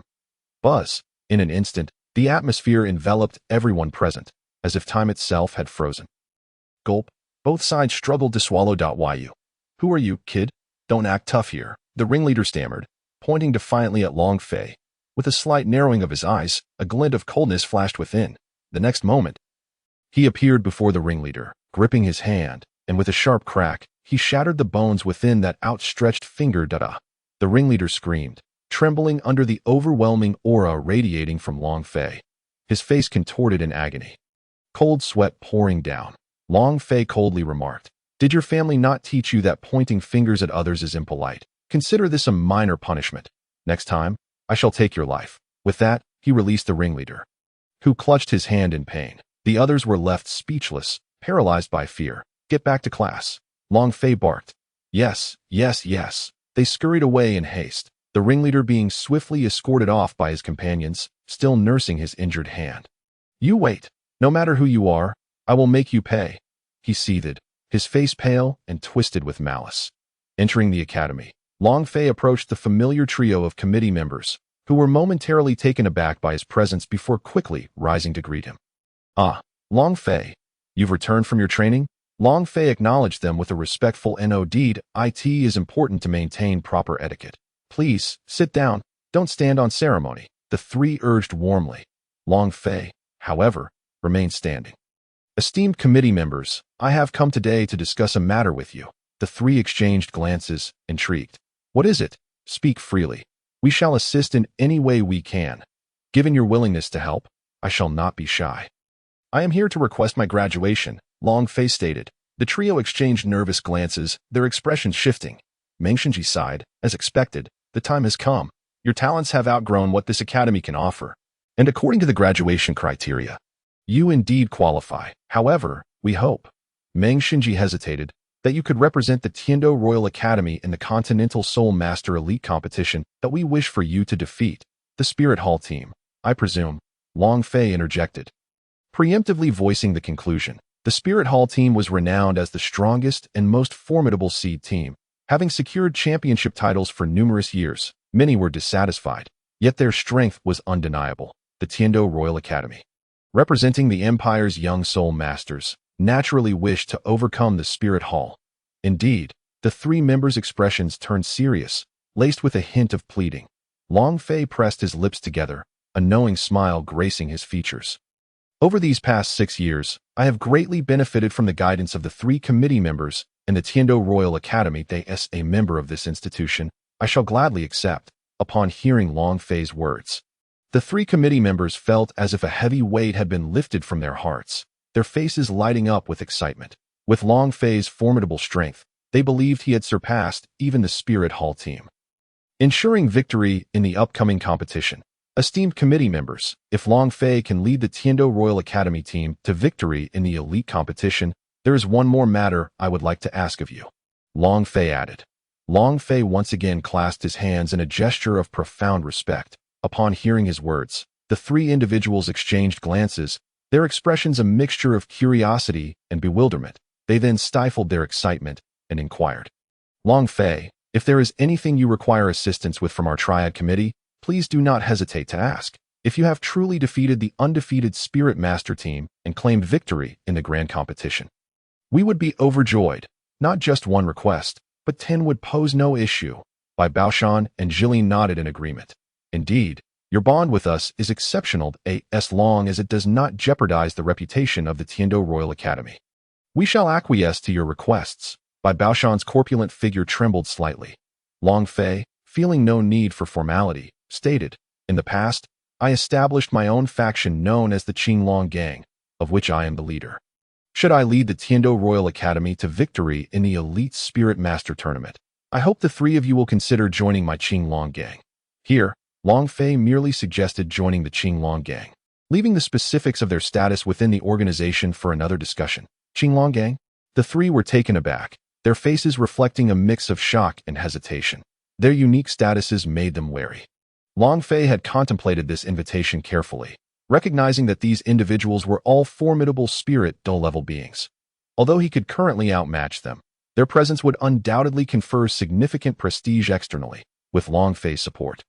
Their breakthrough to Title Douluo was merely a matter of time that if they followed his lead, they would undoubtedly ascend to divinity. The Qinglong Gang had been established for 2 years, yet its membership was scant, consisting solely of Gu Yuna, Di Tian, Xiong Jun, Bai Ji, Qi Wang, Wan Yao Wang, ZG, and himself. 8 members in total. As for the Titan Giant Ape and the Tianqing Bull Python, their involvement could be addressed later. Fortunately, while the numbers were few, the members were exceptionally powerful. From a certain perspective, the Qinglong Gang had the backing of the entire Spirit Beast faction within the Star Dough Forest, as these individuals were among its mightiest. Of course, the Star Dough Forest harbored more than just them. Many others remained hidden. These individuals formed the upper echelon of the Qinglong Gang, with the leader at the top, followed by law enforcement elders, stewards, and finally, hall masters, among other ranks. The 7 were all law enforcement elders. As for other ferocious beasts not residing in the Star Dough Forest, Long Fei planned to recruit them in due time. The 7, led by Long Fei, were diligently overseeing the development of spirits and various constructions within the Qinglong Gang. As the saying goes, stealthily growing, biding one's time, and then astonishing the world. This encapsulated Long Fei's aspirations as a time-traveling individual. With a light chuckle, Long Fei remarked, "Esteemed seniors, I fully understand your reservations that if possible, I would like to engage in a battle with the three of you. Very well. Let us see how much stronger you have become over the years." Dream Shinji and the others felt a spark ignite within them. Long Fei assured, "Rest assured, my strength shall not disappoint you." Before long, the four departed the academy and arrived at an open area devoid of onlookers. Long Fei formed a peculiar hand seal, and a wave of energy emanated from him, enveloping the surrounding area within 100 meters. "What is this?" The three, with limited experience, were once again startled. Long Fei slowly lowered his hand, a subtle smile gracing his lips as he said, "Esteemed seniors, this is a formation. One of the unique techniques created by our Qinglong gang. It is a super barrier formation, imperceptible and unbreakable even by Super Douluo. Should you join my Qinglong gang, you would have the opportunity to learn it. This formation was a reward from the system for completing tasks over the past 6 years that in fact, this formation possessed the ability to obscure heavenly secrets, making it undetectable even by divine beings. However, for now, this sufficed. As the saying goes, what the system produces is undoubtedly of the highest quality." Long Fei did not lie. Should the three join the Qinglong gang, they would indeed be able to learn it. I must admit, your Qinglong gang is truly remarkable. This formation is indeed enticing. However, allow me to test my strength against you first." With that, Jilin stepped forward. His martial spirit was the sky blue vine, and despite the passage of 6 years, his level remained unchanged at rank 83, 8-ring spirit Douluo. The formation was set, completely isolating the outside world. At this moment, Long Fei, feeling no need for politeness, declared, "Esteemed seniors, I hope you will all join forces to face me. Otherwise, you will have no chance of victory, even if you combine your strengths." This thought lingered in his mind. As the three processed Long Fei's seemingly arrogant proclamation, their expressions suddenly shifted dramatically, their eyes widening in shock and feared. That moment, a terrifying change occurred in Long Fei's aura. The 7-colored Qinglong eyes manifested within his gaze. A fierce light flashing momentarily. From his being emerged 5 soul rings, red, red, gold, gold, gold, each larger than the last, exuding a chilling and fearsome presence. Both the red and gold soul rings were adorned with multiple azure patterns, which only intensified the terrifying aura they radiated. That instant, Long Fei's aura underwent a monumental transformation, emanating an unmatched, noble, and ancient essence, embodying all the grandiose descriptors one could conjure. Golden light flickered. A supreme dragon might envelop him. How is this possible? 10,000-year soul rings, golden soul rings. What on earth is happening? The three could no longer contain their terror, their eyes nearly popping out of their sockets. Their jaws dropped so dramatically that one could fit 2 eggs inside. One might wonder how they managed to keep their jaws from dislocating. This was a scene they had never witnessed in their lives. Long Fei. What is the meaning of this? Dream Shinji struggled to compose himself, taking a shaky step forward, raising a trembling hand to inquire. The oppressive aura emanating from Long Fei rendered it difficult for the three to breathe. Cold sweat pooling on their foreheads, the sheer terror of his presence. It was indeed the genuine article, a 10,000-year soul ring. As for the golden soul ring, how many years could it possibly represent? Surpassing even the 10,000-year soul ring. Long Fei's voice was cold, yet devoid of malice. "This is my secret, and I am unable to disclose it to you. The reason I reveal this to you now is to demonstrate that my strength can indeed cultivate the Qinglong gang. And I assure you, should the three of you join me, breaking through to Title Douluo will no longer be a mere dream." He pressed his lips together. The red soul rings are indeed the 10,000-year variety, while the golden ones are the divine gift of million-year soul rings. This million-year soul ring was exceptionally suited to Long Fei. Moreover, he had held back, having nurtured these soul rings with the essence of the dragon god spirit and the Chaos Qinglong bloodline, resulting in a significant transformation over the past 6 years. The 10,000-year soul rings had also seen considerable enhancement, nearing 16,000 years. This information was unnecessary to divulge, as long as they believed they were 10,000-year soul rings. That sufficed. What? Divine gift million-year soul rings. The three's expressions shifted dramatically, gasping in unison, feeling as though they could scarcely breathe. teetering on the brink of asphyxiation. Esteemed seniors, it begins now. I shall make my move. With that, Long Fei's aura shifted once more, morphing into an intent to attack. The three sensed the impending danger and immediately unleashed their seventh soul skill, manifesting their martial spirits. Simultaneously, they activated their eighth soul skill. Three streams of terrifying power surged toward Long Fei. Come at me. Long Fei laughed, raising his hand and grasping at the air before him. Suddenly, a colossal golden dragon claw materialized from thin air, exuding an overwhelming dragon might. The great might golden dragon palm. Boom. Bang. The three formidable spirit dual level combined attacks would have inflicted severe consequences, perhaps even death, on anyone else. Yet, under the might of Long Fei's great might golden dragon palm, an entirely different scene unfolded. The three terrifying attacks struck the golden dragon claw, but as the massive claw clenched, the attacks instantaneously erupted, leaving the claw unscathed.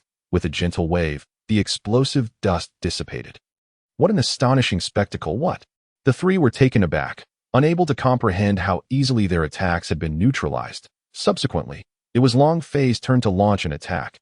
His first 10,000-year spirit ring illuminated.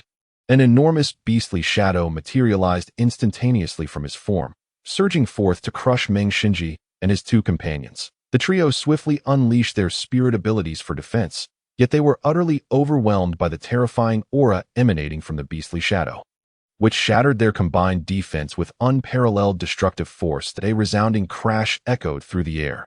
The three of them coughed up blood simultaneously, the immense power rendering them incapable of controlling their bodies, sending them hurtling backward to crash heavily onto the ground.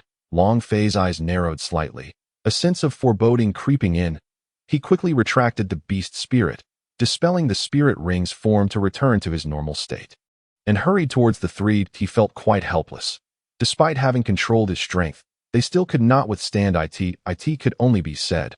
These three were rather weak. That no, it was he who was too strong. A rank 53 Spirit King defeating 3 Spirit Douluos above level 80. If word of this got out, it would surely drive the world into chaos. People would begin to think that Spirit Douluos were hardly worth anything.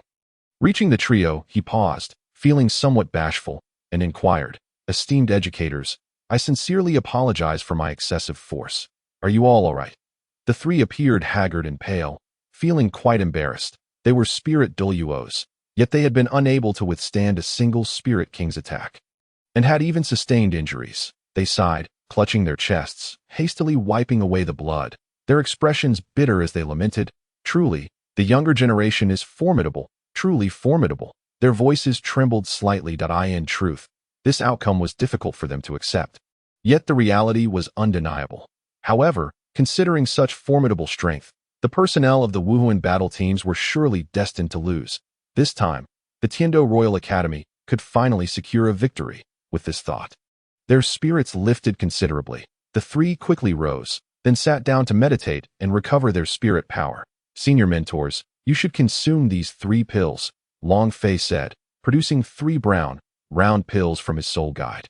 The art of alchemy was also a reward from a system task. Over the past 6 years, Long Fei had amassed considerable gains from his endeavors. The 3 pills glowing with a brown light were healing pills, capable of swiftly restoring both internal and external injuries. Upon opening their eyes, the 3, with limited knowledge, gazed at the pills in confusion. Is this the medicinal substance you speak of, also crafted by the Qinglong gang? Meng Xinji queried. "Indeed, as long as you 3 join my Qinglong gang, you can learn this as well." Long Fei offered a compelling allure once more. "You will understand the effects after consuming them and meditating on your spirit power." Long Fei smiled faintly. Each of the 3 took a pill, hastily swallowing it. They then resumed their meditative practices. They felt the pill dissolve in their mouths, transforming into a warm current that swiftly coursed through their bodies, enveloping them in a comforting warmth. Soon after, the internal injuries they had sustained began to alleviate, and they rapidly recovered. This moment, the pallor and fatigue on their faces gradually gave way to a healthy flush, restoring them to a condition even better than before. The 3 were momentarily stunned, then struck with astonishment and admiration. "How miraculous! My injuries have healed so rapidly." In the past, such internal injuries would typically require at least half a year for full recovery. Yet, with the aid of this so-called medicinal pill, they had achieved remarkable healing in less than a minute. Their eyes sparkled with renewed vigor. Exchanging glances, they nodded simultaneously, as if sharing a silent understanding and reaching a consensus. So, esteemed educators, have you now made up your minds to join my Qinglong gang? Long Fei inquired once again. The three stood, nodding in agreement. Your strength is formidable, and you are destined to achieve greatness. The Title Douluo will be yours in due time. Moreover, the Qinglong gang holds many mysteries within that we are willing to join your ranks. Long Fei's smile broadened. In time, you will see that your choice was the most prudent. I assure you that your rewards will be ample. As for the true nature of the Qinglong gang, you shall discover that once you join. Since you are willing to become part of my Qinglong gang, there are certain formalities that we must attend to, as the gang involves numerous secrets. Upon hearing this, the trio furrowed their brows in confusion. What kind of formalities? As soon as he finished speaking, a parchment resembling a contract materialized in Long Fei's hand. This is a covenant. You merely need to drop a drop of your blood upon it simultaneously, Long Fei explained. The parchment emanated a mysterious aura, ancient and profound. This was a spirit-binding parchment, a reward from the system's lottery. Its purpose was to bind, or perhaps not bind, but rather to serve as a contract witnessed by the heavens. If any of the signatories were to betray the gang, they would face heavenly retribution, resulting in their physical bodies exploding and their souls perishing. It was not that Long Fei mistrusted the three. Rather, he sought peace of mind in his past life. He had been betrayed before. So long as the other party did not betray him, nothing would transpire. Meng Xinji and his companions exchanged glances once more, asking, does this parchment hold any deeper significance? A sharp glint flickered in Long Fei's eyes before it vanished, his smile remaining unchanged as he replied, it serves as a testament to your joining the Qinglong gang. Once blood is shed, we shall be akin to family. This is not directed at you three. It is a requirement for all who join my Qinglong gang. Very well. The trio realized there was no turning back. Regardless, Long Fei's overwhelming strength and his remarkable achievements at such a young age made them willingly inclined to assist him. Moreover, Long Fei had assured them he could help them break through to Title Douluo status. Title Douluo, this was the lifelong dream of all three. Years had passed, yet they remained stagnant. Their cultivation halted at the level of 80. Just for the promise of achieving Title Douluo, they resolved to join.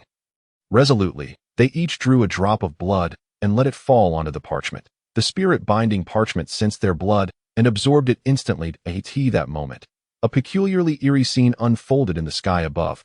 A thunderous roar reverberated, signifying that the contract had taken effect. Witnessing this, Long Fei felt a surge of joy. They were now truly family. Having boarded his ship, there would be no chance of disembarking. The spirit-binding parchment could be reused indefinitely and would not suffer damage. Chief, now that we are family, there is something I wish to inquire, Meng Xinji said, taking a deep breath. Speak. Long Fei nodded. At this moment, Long Fei stood at the same height as Meng Xinji, their gazes locked. What would you have done if we had resolutely refused to drop our blood? Meng Xinji asked, aware of the unusual circumstances surrounding the thunderous event in the sky. Long Fei smiled, though the smile bore an eerie quality. I fade concealing a blade. As a chilling glint flashed in his eyes, I would have decisively eliminated you. For you see, you know too many of my secrets that I in this world. If one were to truly trust another, I would only trust those who are utterly dead, or my own.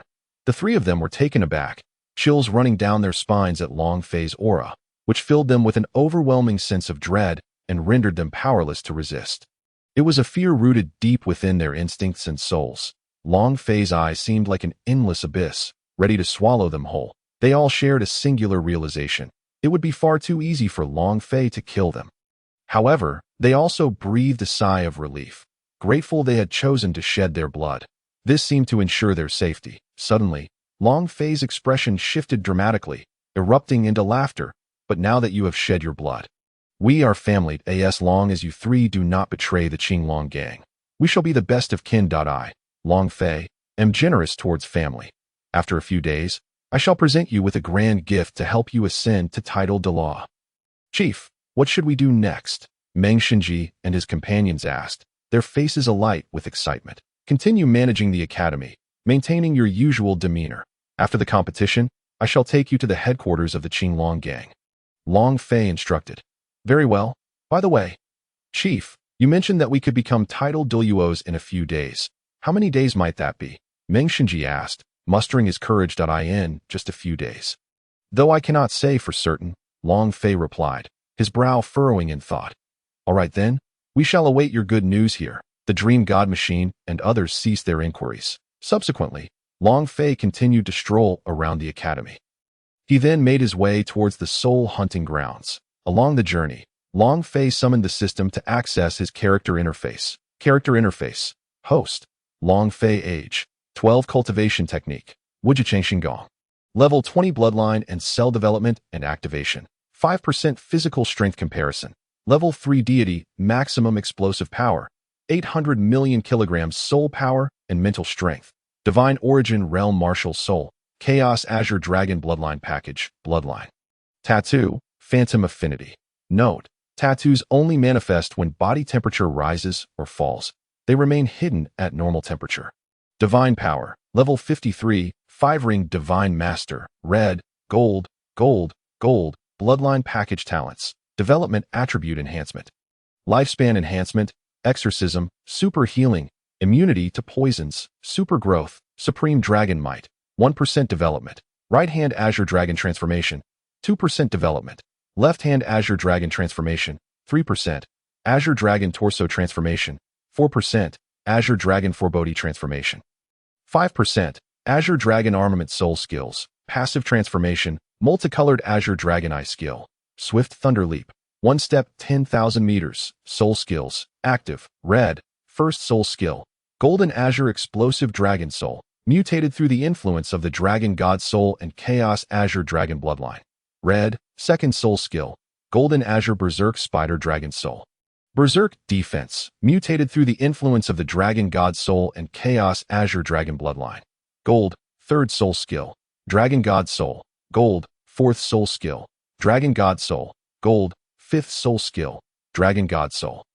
Can stack with soul rings, system warehouse, Azure Dragon Ancient Blade X1, Chaos Azure Dragon Essence X1, Random Dimension Shuttling Scroll X2, Dragon God Divine Position X1, Divine Storage Leather, Current Dimension, Douluo Continent. While examining the interface, Long Fei had already arrived at the Soul Hunting Grounds. The Soul Hunting Grounds operated in synchronization with the battle arena, allowing the use of badge levels here as well, thus enjoying the privileges associated with those ranks.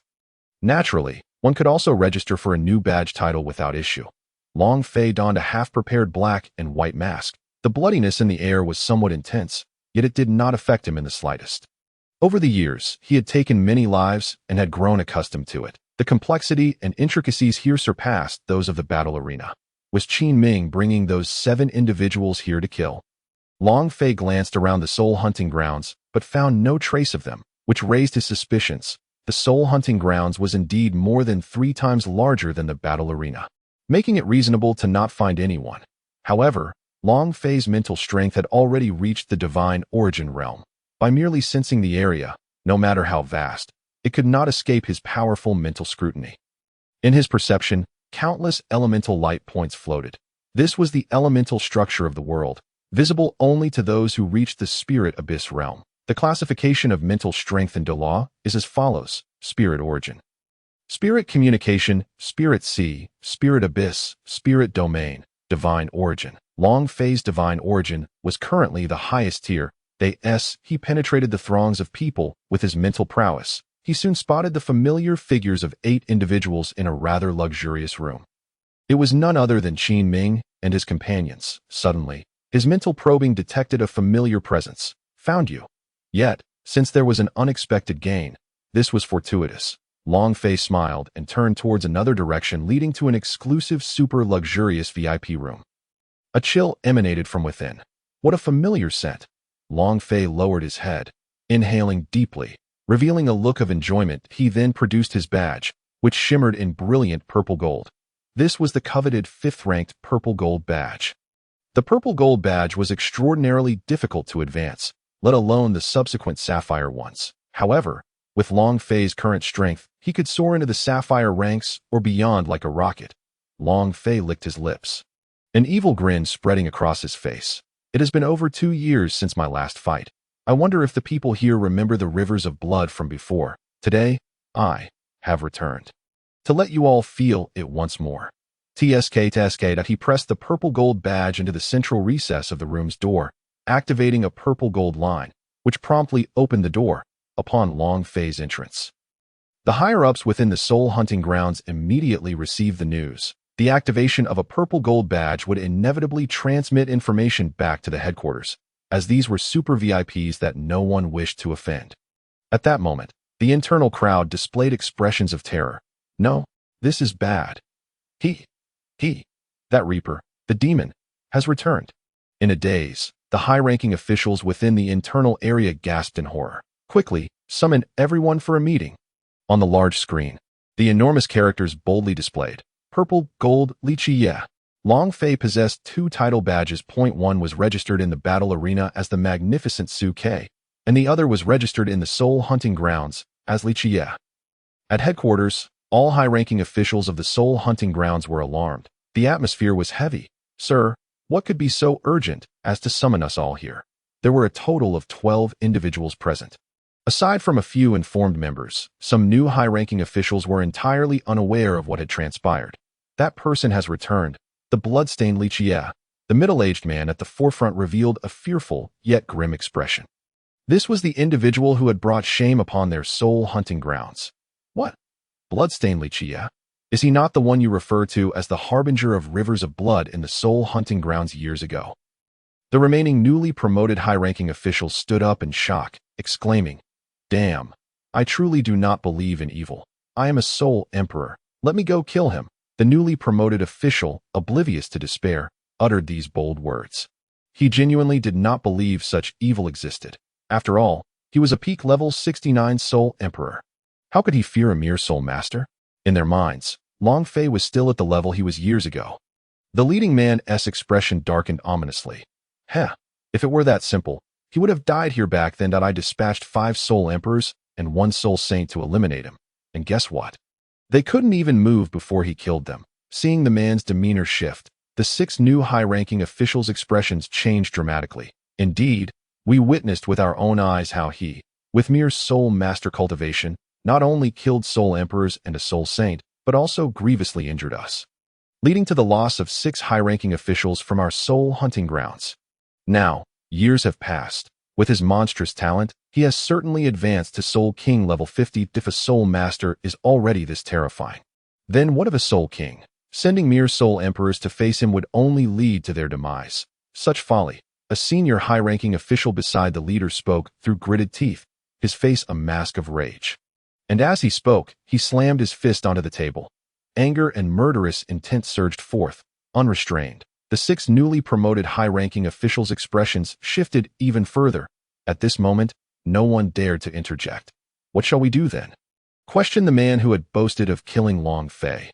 The leader replied, "Currently, my cultivation is merely at 79 level Soul Saint, yet I cannot guarantee I can subdue him. His speed and strength are terrifyingly monstrous. Truly a demon, you must send someone to delay him, preventing him from entering the competition. Otherwise, we will undoubtedly witness another bloodbath. He is a merciless killer, and I will contact the nearby Martial Soul Branch to send over several powerful Soul Douluo. This time, I will ensure he perishes here." Since that incident, they had chosen to ally with the Martial Soul Branch, subsequently seeking assistance to issue a bounty. However, due to the lack of information on the individual's appearance and exact age, and the fact that this person seemed to have vanished into thin air, the bounty ultimately failed.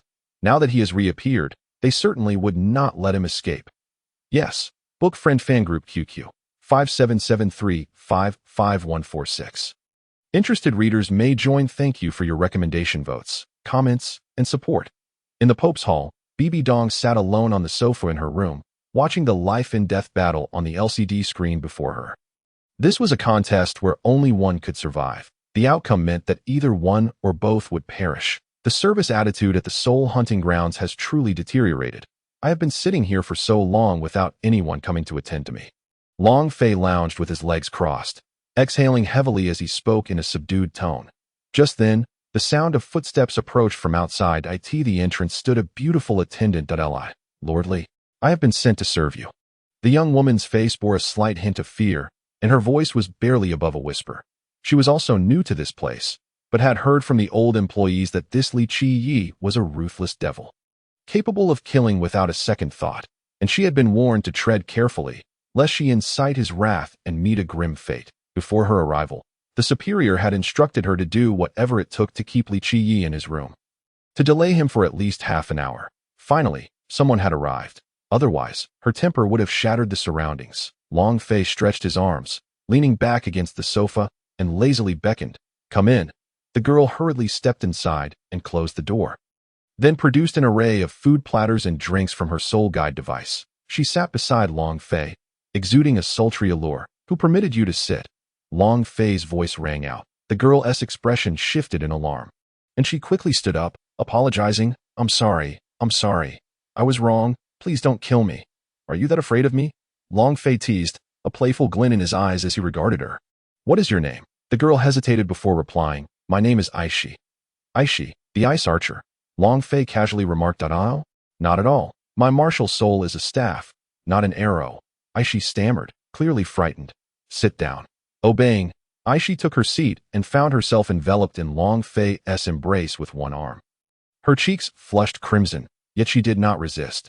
Long Fei focused on the battle displayed on the screen, enjoying Aishi's feeding service. The atmosphere grew surprisingly comfortable, and Aishi felt herself relax considerably. This man didn't seem as terrifying as the tales had led her to believe. Your people sent you to keep me here, to delay for reinforcements. Am I right? Long Fei remarked, popping a grape into his mouth and sipping from his glass of red wine. His demeanor calm and unconcerned. However, Aishi's hand, which was pouring red wine, suddenly froze mid-air, trembling with fear. You know, she gasped, terrified that Li Qiyi might end her life right then and there. Isn't that obvious? I am Li Qiyi, the one who once bloodied this place, he said, a deep smile curling on his lips. The intensity of his smile sent chills down Aishi's spine, making her feel as though a demon were about to descend upon her. With a startled yelp, Aishi's hand slipped, the wine bottle shattering on the floor. I didn't mean to. Please don't kill me. I'm still young. I'll do anything you ask, she pleaded, her face pale as she resembled a frightened rabbit.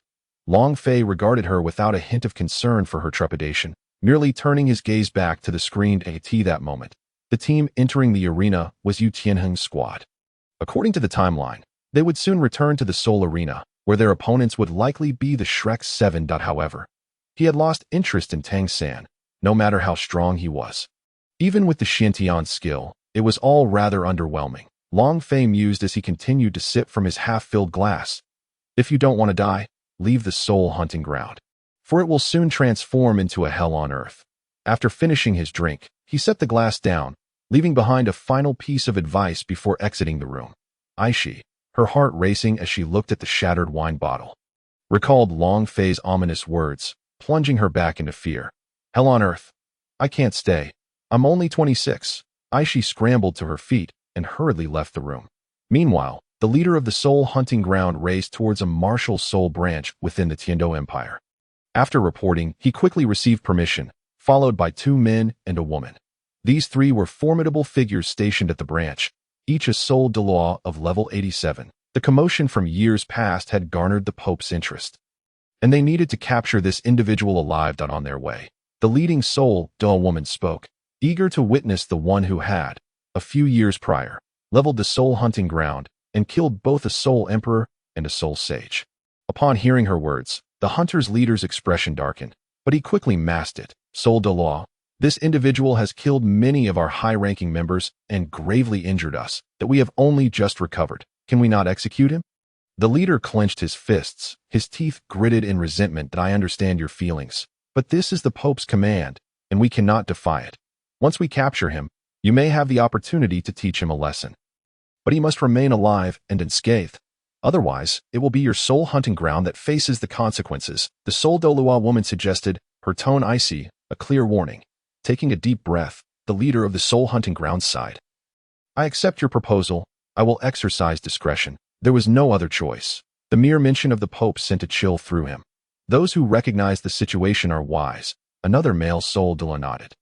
The four then accelerated, hastening their pace towards their destination. The martial soul headquarters. Within the Pope's hall, a stunning woman adorned with a crown symbolizing supreme authority sat regally, exuding an aura of unparalleled dominance.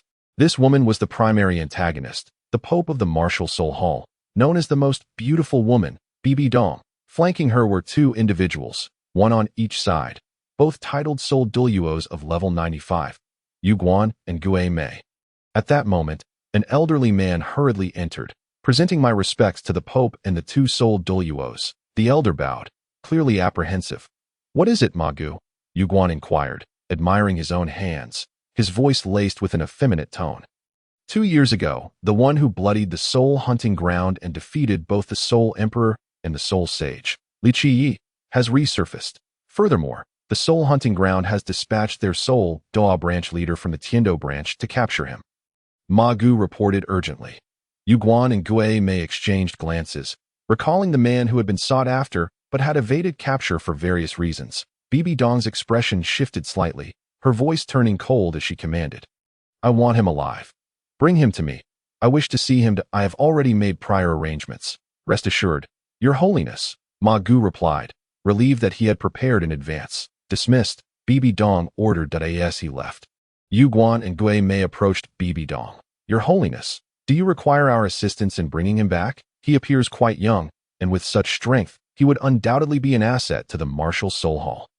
I am equally curious about how this individual managed to massacre the soul hunting ground at the soul sect level, killing 5 soul emperors and a soul sage, while heavily injuring the rest, and still managed to escape. There's no need to rush. The 3 from the Tiendo branch are all Soul Douluos of level 87. Capturing a soul sect, or even a soul king, should be a piece of cake," Bibi Dong stated, suddenly producing a photograph from her soul guide. The image depicted a tall young man wearing a black and white mask, his long hair cascading down, clad in a black and white robe. Surrounded by blood, his eyes radiated a chilling, murderous intent, and in his hand, he wielded a long knife, blood dripping from its blade. This man was none other than Li Qiyi, also known as Long Fei.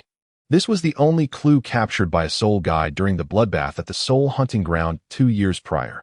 Bibi Dong's smile held an enigmatic quality. Li Qiyi. How intriguing. In the soul hunting ground, 6 years later, the members of the royal team had matured and, spurred on by Long Fei, had become even more formidable than in the original tale that in a mere 10 minutes. This powerful royal team had swiftly annihilated their opponents using their tactical advantages. Excellent. A slaughter. The 7 individuals across from us met their demise at the hands of their own kind. After the match concluded, the crowd, visibly pale, hastily vacated the scene. It is an undeniable truth that a true warrior must be stained with blood. This path is one you must traverse, and today marks the passage through this trial. Within the confines of the room, an overwhelming sense of nausea engulfed everyone. Even Yu Qianheng, who was experiencing the act of killing for the first time, felt an unsettling discomfort. Nevertheless, the psychological resilience of the group proved to be commendable. Upon hearing Qin Ming's words, they quickly emerged from their revulsion.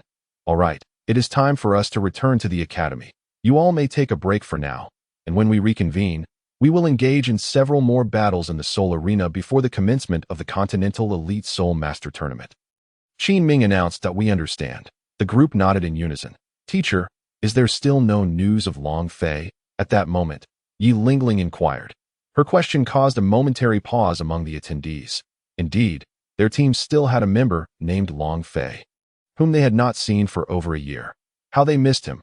The eccentric prodigy. It was evident that Yi Lingling harbored feelings for Long Fei, thoughts of him occupying her mind daily.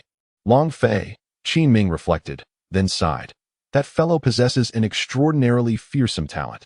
The academy can no longer facilitate his growth. However, he had previously promised to return before the Continental Soul Master Tournament, and at that time, the conclusion of the competition should coincide with his graduation application. By then, you too shall be graduating, as your ages and soul power levels have reached the requisite standards. Time truly flies. A glimmer of nostalgia filled Qin Ming's eyes. "Teacher Qin Ming," the group expressed their reluctance. Yet, they all understood that there is no banquet that does not eventually disperse. The next farewell merely paves the way for an even more joyous reunion. Enough of these sorrowful sentiments. The hunt for souls has concluded, and we must return. Qi Ming declared that Wei Lingling grasped his intention, knowing they would have to await that moment as the group prepared to depart. An unexpected shift occurred within the Soul Arena below in what was originally a contest between two teams of 7. A mysterious young man cloaked in black and white robes and donning a matching mask descended from the heavens. Landing squarely between the two teams, the sheer force of his arrival sent both sides reeling backward. The sudden spectacle left the participants and spectators alike in utter bewilderment at that instant.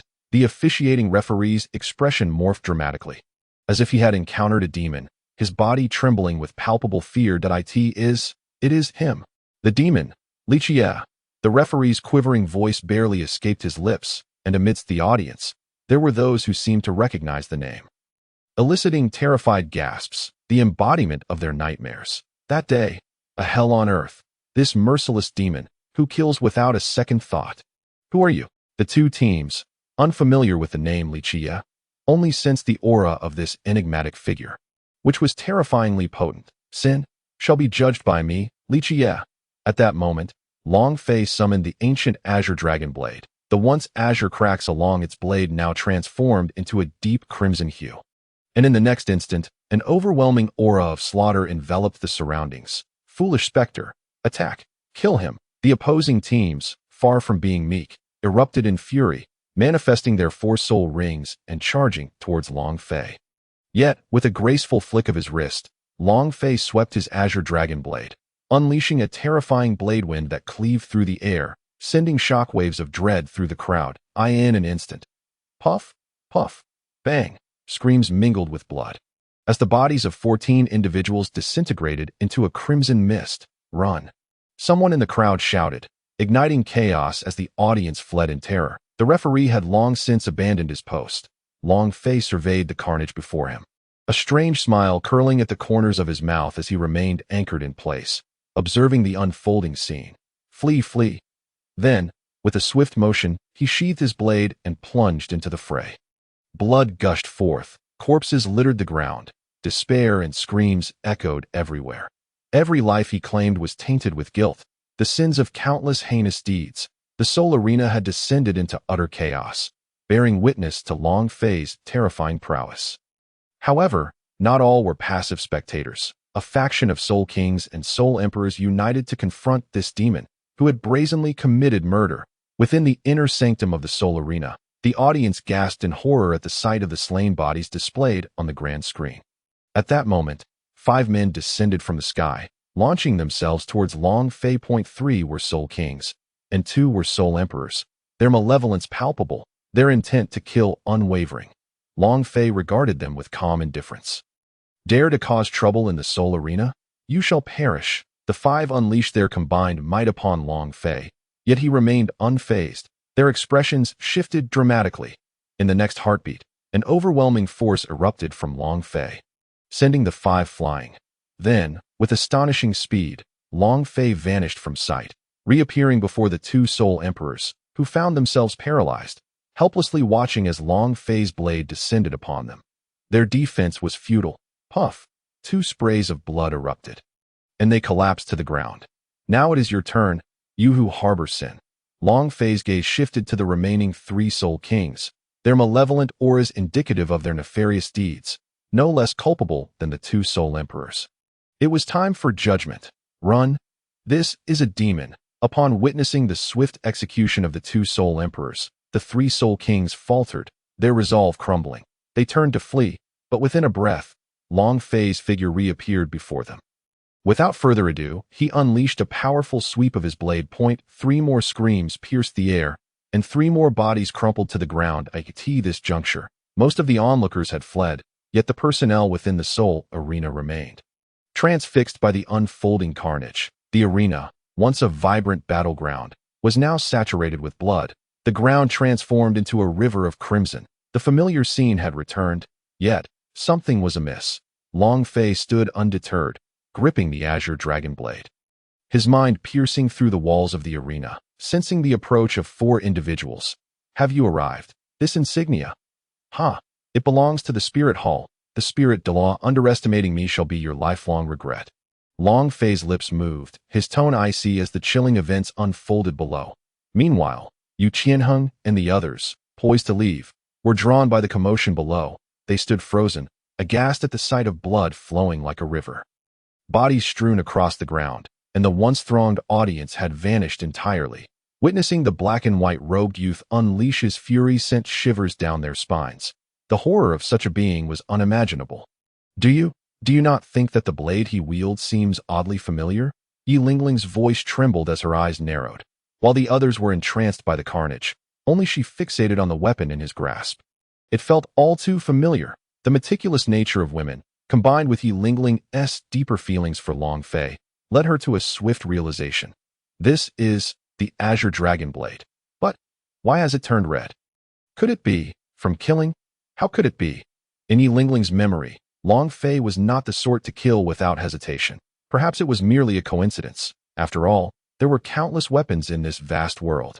Meanwhile, others around her were equally taken aback. In a corner of the arena, a youth emanating a fierce aura of sword energy, bloodlust, and malice fixated his gaze on Long Fei. His body trembled, inexplicably gripped by fear. This feeling, it was unmistakably him. The youth's eyes turned bloodshot, revealing 4 soul rings, 2 yellow, 2 purple, belonging to a soul zoned. In his hand, he clutched a silver longsword, the sword of absolute kill, and yet he trembled in fear. He recognized it was the very blade in Long Fei's hand. This black and white robed youth was none other than Su Ke, who had crushed him in the Soul Arena 6 years prior. He was certain of it. The unique aura emanating from Su Ke was all too familiar to him. Book Club Fan Group QQ 577355146 that interested readers are welcome to join. I am grateful for everyone's support through recommendations and comments. In a shocking turn of events, many emerged from the hunting grounds, just in time to be seen by the returning Pulley and his 3 companions. Upon witnessing a familiar scene from recent years, Pulley's pupils constricted, and he inwardly lamented his untimeliness. The female Soul Douluo intercepted a fleeing individual, exclaiming in terror, "The demon has returned. Countless have perished, rivers of blood." Without hesitation, she took flight. The Soul Douluo did not attempt to stop her. "My lords, quickly enter. That demon has drawn blood," Pulley urged with a grim and sinister countenance. Understood. The 3 Soul Douluo soared towards the interior, with Pulley hastily following. Within the arena, Long Fei had already spotted the youth hiding in a corner. "Now that no one is around, come down to I have matters to discuss with you." Long Fei's voice rang coldly. Ingwan gritted his teeth. Having been discovered, he descended without hesitation, despite the formidable presence of the absolute kill sword in his grasp. He unleashed his soul power entirely. "You are Su Ke, are you not?" Ingwan demanded fiercely. "I am now known as Li Chia." Long Fei replied, standing his ground. "What do you seek? Do you intend to kill me?" Ingwan inquired, frowning, "That if I wished to kill you, you would have been dead long ago." Long Fei raised the ancient Qinglong blade towards Ingwan, who instinctively recoiled. Long Fei's demeanor was frosty. "I now offer you a chance for vengeance after 6 years. Should you lose, you will join my organization. If you win, I shall grant you your life." Without uttering further words, Long Fei's aura bore down upon Ingwan, rendering him breathless, sweat beading on his forehead. Suddenly, Ingwan let out a bitter laugh, mocking himself. "Since that day, I have trained relentlessly, yearning for the moment to avenge my humiliation. Yet, I never anticipated the chasm between us to widen so drastically. I was truly deluded. Now, I cannot even withstand your presence, let alone defeat you. I witnessed that battle, the countless lives lost. Soul kings and soul emperors fell effortlessly to your might. That I am no match for you." He shook his head repeatedly. "Join my organization, and I shall empower you to a degree beyond your own belief." Long Fei stated coldly. "Is it sinister?" Ingwan asked cautiously. "No," was Long Fei's only response. After which he fell silent. Ingwan appeared to grasp something, nodding. "Very well. I shall join your organization." At that moment, several footsteps echoed ominously through the now silent arena, their sound amplified by the acoustics. Both individuals turned to see 8 figures approaching.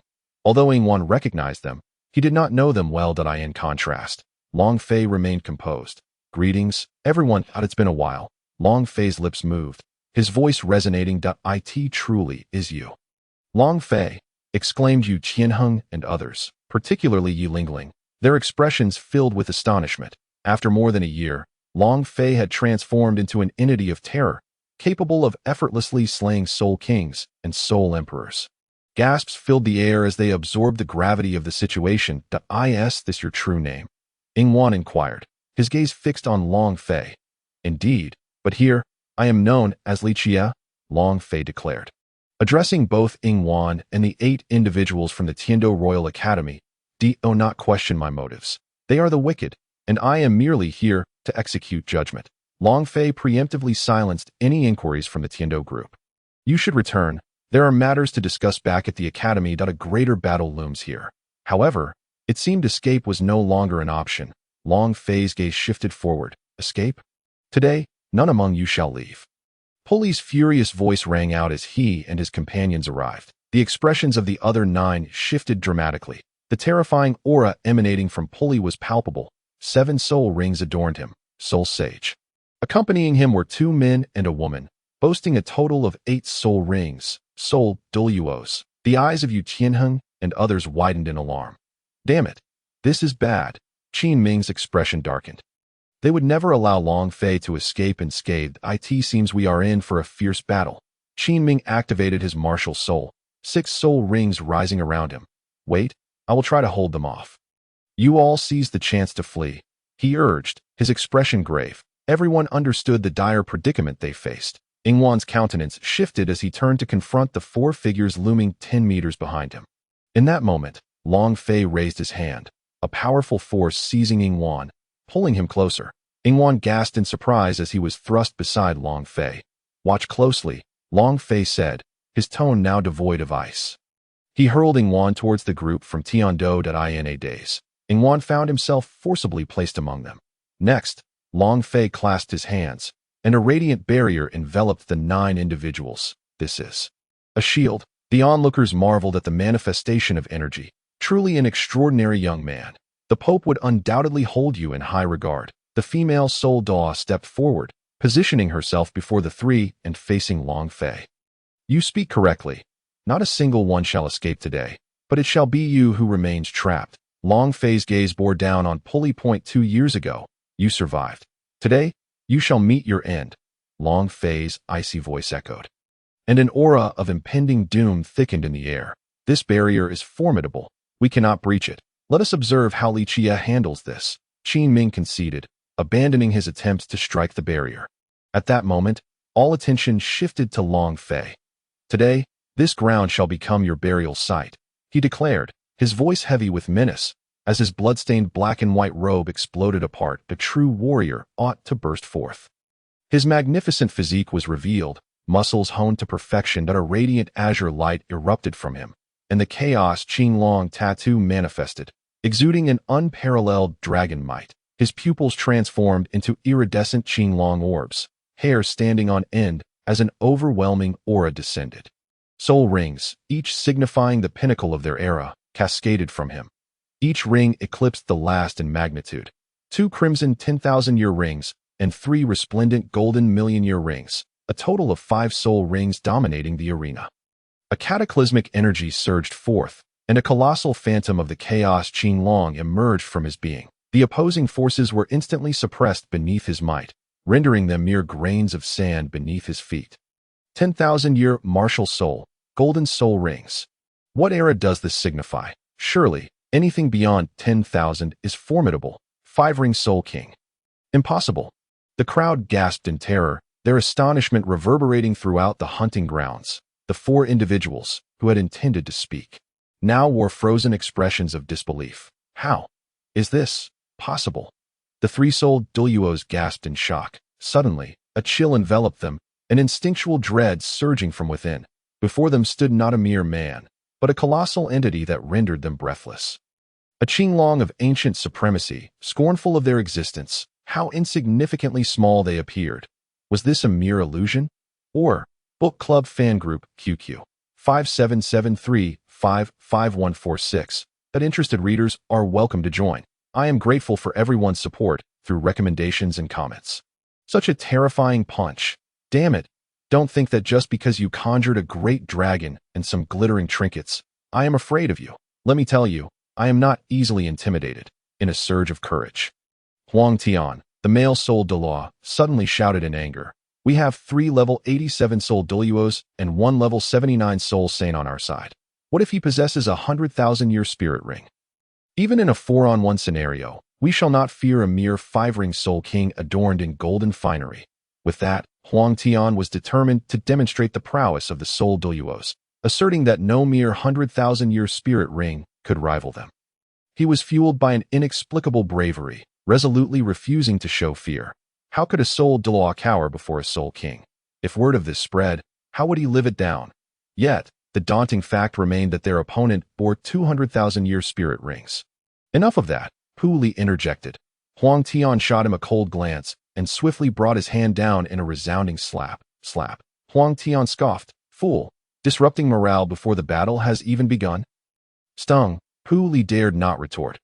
"Everyone, unleash your true forms and let this pretentious fool witness our might," Huang Tian commanded. The first to respond was the formidable ghost ape, as its spirit power erupted. Muscles bulging to their maximum potential, ghost ape true form. A colossal, fearsome ape materialized. Thunder axe true form, cried Huang Yu, the second Soul Douluo, as a massive blue figure wielding an enormous axe appeared, exuding a fierce aura to rival that of the ghost ape. Celestial Eye true form, Huang Yin, the female Soul Douluo, joined in, manifesting a gigantic eye that pierced the surroundings, radiating an indescribable energy. "Damn it, I shall join as well," Pu Li exclaimed, eyes wide. Frenzied beast true form. Another fearsome beast, brimming with ferocity, emerged. Now, the 4 martial spirit true forms stood defiantly against Long Fei. Long Fei sheathed his Azure Dragon ancient blade, fists clenched as he unleashed an overwhelming aura of power and rage that enveloped him completely, transforming his hair into a golden hue reminiscent of the legendary Super Saiyan and Qian. The next moment, under Huang Tian's leadership, the voices of the others rang out. "Prepare yourself, little brat." 8th Soul Skill, Spatial Distortion. Huang Yin struck first, her celestial eye spirit leaning towards mental control, its might magnified under her true form. Ghost Ape Mortar. Huang Tian followed suit, unleashing his own 8th Soul Skill, the sky-rending Thunder Slash. Huang Yu struck next. Also utilizing his 8th skill, Frenzied Beast Strike, Pu Li concluded the assault with his 6th Soul Skill, the strongest attack he could muster. In the wake of Huang Yan's spatial distortion, Long Fei found the world around him shifting and spiraling, an experience that would confuse and nauseate an ordinary person. However, he was unfortunately matched against Long Fei, whose mental prowess had reached divine levels, with a flicker of his 7-colored Azure Dragon pupils. Long Fei dispelled the spatial distortion, and then unleashed a counterattack that doubled back. Splurt. Huang Yin suddenly vomited blood, her complexion paling as she staggered, unable to maintain her balance. With a thud, she collapsed, dazed and overwhelmed, suffering a grave mental injury that rendered her unconscious.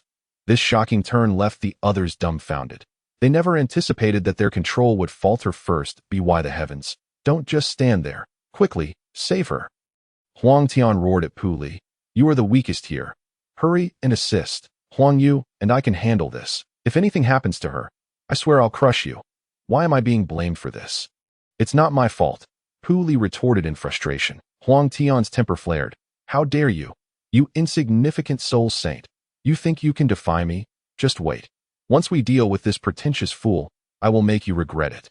Realizing his rashness, Pu Li rushed to help. Amidst the chaos, Long Fei maintained an unruffled demeanor, seemingly indifferent to the overwhelming assault approaching him. In the next instant, he was engulfed by 3 terrifying attacks. Boom. Seriously, even now he is still putting on a show?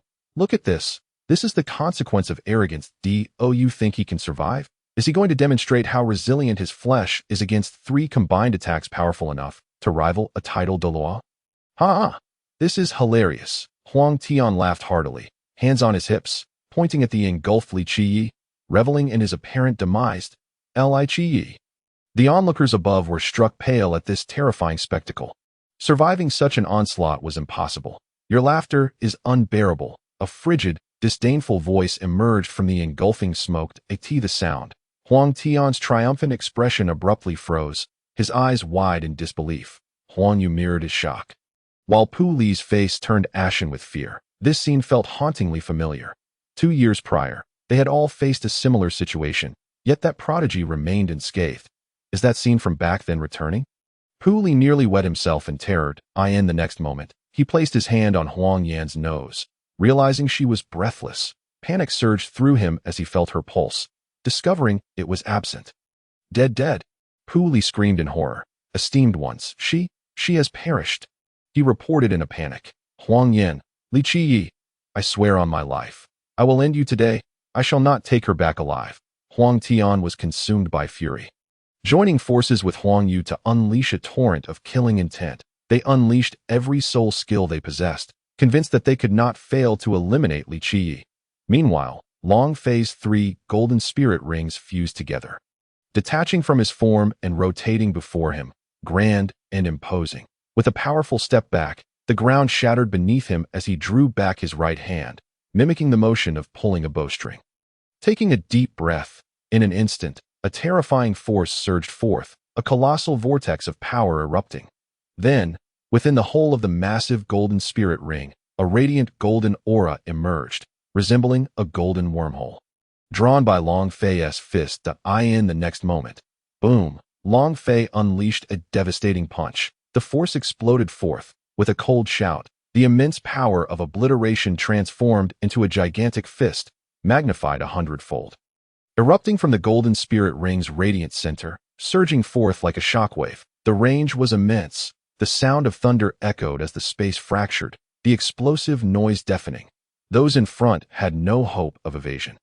Empowered by the might of 3 million-year spirit rings, this punch could obliterate a deity. Before him stood mere Soul Douluos and a soul saint, one of whom had already perished to withstand this punch and survive. It was a delusion. Boom. The explosive force caused the entire soul-hunting arena to collapse, reducing any structure touched by that energy to mere nothingness. 3 screams pierced the air, yet not a single figure remained. From the explosion arose a massive mushroom cloud that soared into the sky. Minutes later, only a 100-meter-long scar remained, cleaving through the entire soul-hunting arena, with a depth of at least 3 meters. Surrounding it was an eerie emptiness, still emanating heat, and there lay the vast pit in the distance. The sight was enough to chill the spine and instill dread, so terrifying, so horrific. These were beings of a completely different caliber. And those 4 individuals had been utterly annihilated. How dare mere Soul Douluos act so brazenly before a soul king? This was their fate. Long Fei retracted his power, centering his spirit and inhaling deeply, exhaling slowly. This punch had consumed much of his soul power. As the effects of his transformation faded, he returned to his normal state. At that moment, a stream of energy flowed into his body, merging with the sea of soul power within him.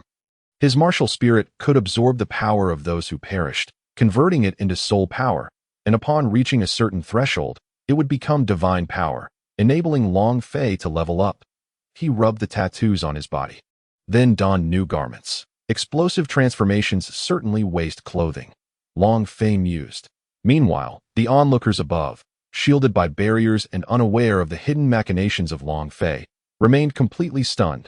Their eyes widened, jaws dropped, collectively frozen in disbelief. All gazes were fixed upon the scene wrought by the attack, unable to regain composure for an extended duration. After several minutes, a difficult swallow was finally made. In the world of Douluo, the choice of the female protagonist was to be determined by a vote among readers. 1. Single female protagonist. 2. Multiple female protagonists. Simply enter the corresponding number in the comments for this chapter. The deadline is approximately before the 70th chapter, for readers interested in joining the fan group. QQ 5773555146. Feel free to add us. Thank you all for your votes, comments, and support. At this moment, Long Fei stood motionless, as the voice of the system echoed in his mind. Congratulations, host. You have annihilated 3 Soul Douluo level entities with absolute aptitude. Triggering a hidden mission. Reward: 100% replication mirror. Task status: completed. Reward: issued. Long Fei's expression lit up with delight. He had finally triggered a hidden mission once again. What a thrill. System, please provide an introduction for this 100% replication mirror. Long Fei requested 100% replication mirror. possesses the ability to replicate all things, with the replicas retaining 100% of the original's capabilities. Living beings cannot be replicated, but the corpses of the deceased can be. Long Fei was astounded. Wow, this thing is impressive. Although it cannot replicate living beings, it is only reasonable for such a powerful item to have limitations. Otherwise, I could replicate hundreds or thousands of myself, effortlessly dominating the universe and trampling the primordial chaos. Just the thought of it brought him immense satisfaction. Countless versions of himself could easily form a colossal force, while he could not replicate living beings. There were alternative methods to explore. Long Fei's thoughts raced through his mind, followed by a mysterious smile that he then returned to his senses, observing the crowd above him, and with a swift motion, he appeared before them. "Everyone, long time no see," he greeted with a smile. "Long Fei, you scared us half to death. How did you suddenly become so formidable? Even Soul Douluo stands no chance against you. And what is the deal with the 100,000-year soul rings and the golden soul ring surrounding you?" The crowd was filled with astonishment, shock, and curiosity. Meanwhile, the figure of Yu Yin was seemingly forgotten by everyone at this moment. Yu Yin was engulfed in profound doubt. Had he engaged Long Fei earlier, would he have been utterly obliterated? It was terrifying. Perhaps, by joining his force, I could truly turn my fortunes around. At this moment, Yu Yin saw a glimmer of hope. Such an extraordinary individual must be followed. "Everyone, there are certain matters I cannot disclose to you." Long Fei waved his hand, feeling helpless as these individuals incessantly asked questions that if they were enemies, he would have long since dealt with them decisively. "All right, you have all inquired enough. This is Long Fei's secret. Regardless, it is a relief that you are safe." Qin Ming sighed. He had already foreseen the outcome of the upcoming competition, but as long as Long Fei participated, victory was assured. Only Yi Lingling's expression was complex. Yet she felt joy as well. The man she admired was so powerful that he could protect her well, far surpassing her own family in terms of security. In the next moment, her face flushed with embarrassment. "I have something to discuss with you all, but let us first leave this place," Long Fei stated, and with that, he swiftly transported everyone away. In the blink of an eye, they found themselves within a forest. Tang Do and the others felt as though they had just awakened from a dream, having arrived here in an instant. "You all now know some of my secrets, so I present you with two paths to choose from." Long Fei began, stepping away from them. The crowd was taken aback. "First, I will create a faction named the Qinglong Gang. You can join, and we will all be comrades. Second, I will have you turn to dust," Long Fei declared, suddenly changing his demeanor, his expression growing cold. The crowd was momentarily stunned, struggling to adapt. "Boss, I have already made a promise, so I can join you, right?" At that moment, Yu Yin, who had remained silent, stepped forward. The others turned to look at him, recalling what they had heard during the soul hunting grounds. "Come here. You are my chosen candidate. Otherwise, you would have perished long ago." Long Fei smirked. Yu Yin's pupils slightly contracted as he approached. It dawned on him that he had been selected from the very beginning. However, he felt a sense of delight within. "I choose to join." Yi Lingling was the first to speak up, "that we also lack a faction. After we graduate, we would still have to seek refuge in another force. In light of this, my brother and I choose to join your Qinglong Gang." At that moment, Shi Mo and Shi Mo joined in as well. "We will join too. With such a strong backing, no one will dare to bully us anymore." Osro and Yufeng quickly expressed their agreement. Qin Ming shall also join. Qin Ming pondered for a moment before finally agreeing. There was no other choice before him. Joining was the only option, or he might truly face death. Subsequently, 6 of the 8 individuals moved toward Long Fei. Only Yu Tianheng remained, his expression complicated. He belonged to a family, and joining a faction seemed somewhat inappropriate, but the opposing force was so powerful. "Perhaps I will follow Tianheng. If Tianheng joins, I will too, but if Tianheng does not join, then I will not join." Du Guyan clenched her fist, wrapping her arm around Yu Tianheng's. Yu Tianheng was taken aback, feeling quite moved. In truth, Du Guyan was quite eager to join. Long Fei was both mysterious and powerful, destined to be terrifying in the future. Even though she already had a backing, her grandfather, Du Gubo, was not invincible. Long Fei's lips curled into a smile. "Tianheng, I understand your concerns. Rest assured, as long as you join my Qinglong Gang, I will handle the subsequent matters. After all, we are all dragons. In the original story, The blue lightning tyrant dragon was annihilated by the spirit hall, but with Long Fei around, that would no longer be the case. He intended to absorb all the upper, middle, and lower sects into the Qinglong gang, establishing unparalleled dominance. As for the most troublesome Haotian sect, if they refused to be reasonable, he would eradicate them. After all, he could replicate their Haotian hammer, and he was not particularly enamored with the continent's premier weapon spirit. His fists were the strongest. What? Yu Tianheng furrowed his brows, still hesitating, but after a moment sighed. All right, I will join too. Observing Long Fei's demeanor, he realized that refusing to join might lead to both him and Du Guyan meeting their end here. He did not believe Long Fei was jesting. After all, the soul hunting grounds were notorious for their decisiveness and killing, and he was terrified. Yet upon reflection, it was normal for the strong to be stained with blood. Killing was merely part of the process. After all, every individual within the soul hunting grounds had committed countless misdeeds, their hands equally stained with innocent blood. Tianheng has joined, so naturally, I have no objections.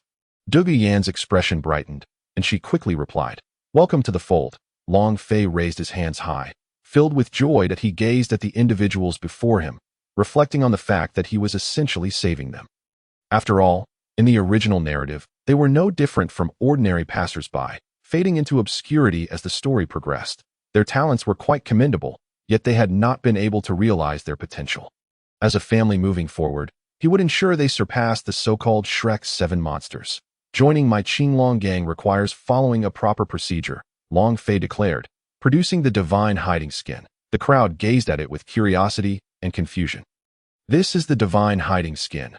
All you need to do is drip a drop of blood on it, serving as a pledge. By joining my Qinglong gang, you are bound as a member in life and as a spirit in death. Never to betray, Long Fei proclaimed loudly. Yu Yin and Yi Lingling immediately pricked their fingers, allowing a drop of blood to fall upon it. Subsequently, the others followed suit. As the final drop of blood fell, thunder echoed through the skies above the forest. With the thunder came a manifestation of lightning. A vow was forged. The crowd was left in awe at the spectacle before them. This divine hiding skin was extraordinary, for it had the power to summon the heaven's fury. Very well. Now the Qinglong gang has 18 members besides him. With him included, that makes 19. The selection of the female lead in the Douluo world is determined by a vote among readers. 1. Single female lead. 2. Multiple female leads. You only need to enter the number corresponding to your choice in the comments of this chapter. The deadline is approximately before chapter 70. For interested readers, the QQ fan group is 577355146. Feel free to join. Thank you all for your recommendation votes, comments, and support. In this chapter, I forgot to post it directly and will delete the previous 2 chapters to make up for it.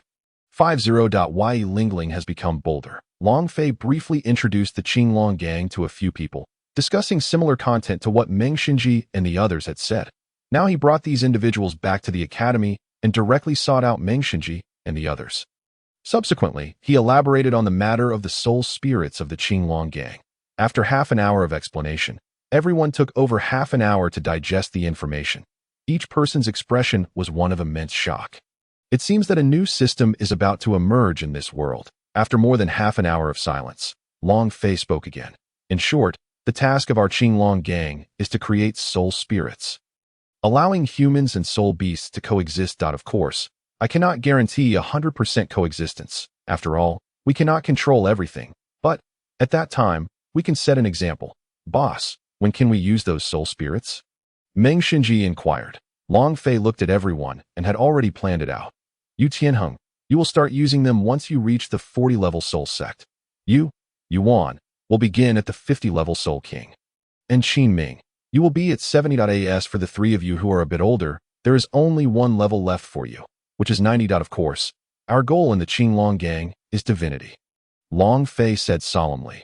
Once we in the Qinglong gang are fully prepared, it will be the time for the Qinglong gang to make its debut, and the continent will welcome a tremendous reform.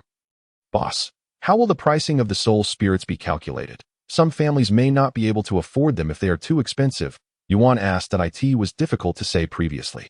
But now, Long Fei possesses a 100% replication mirror, which means he can produce them in super large quantities, and he has already worked out the pricing.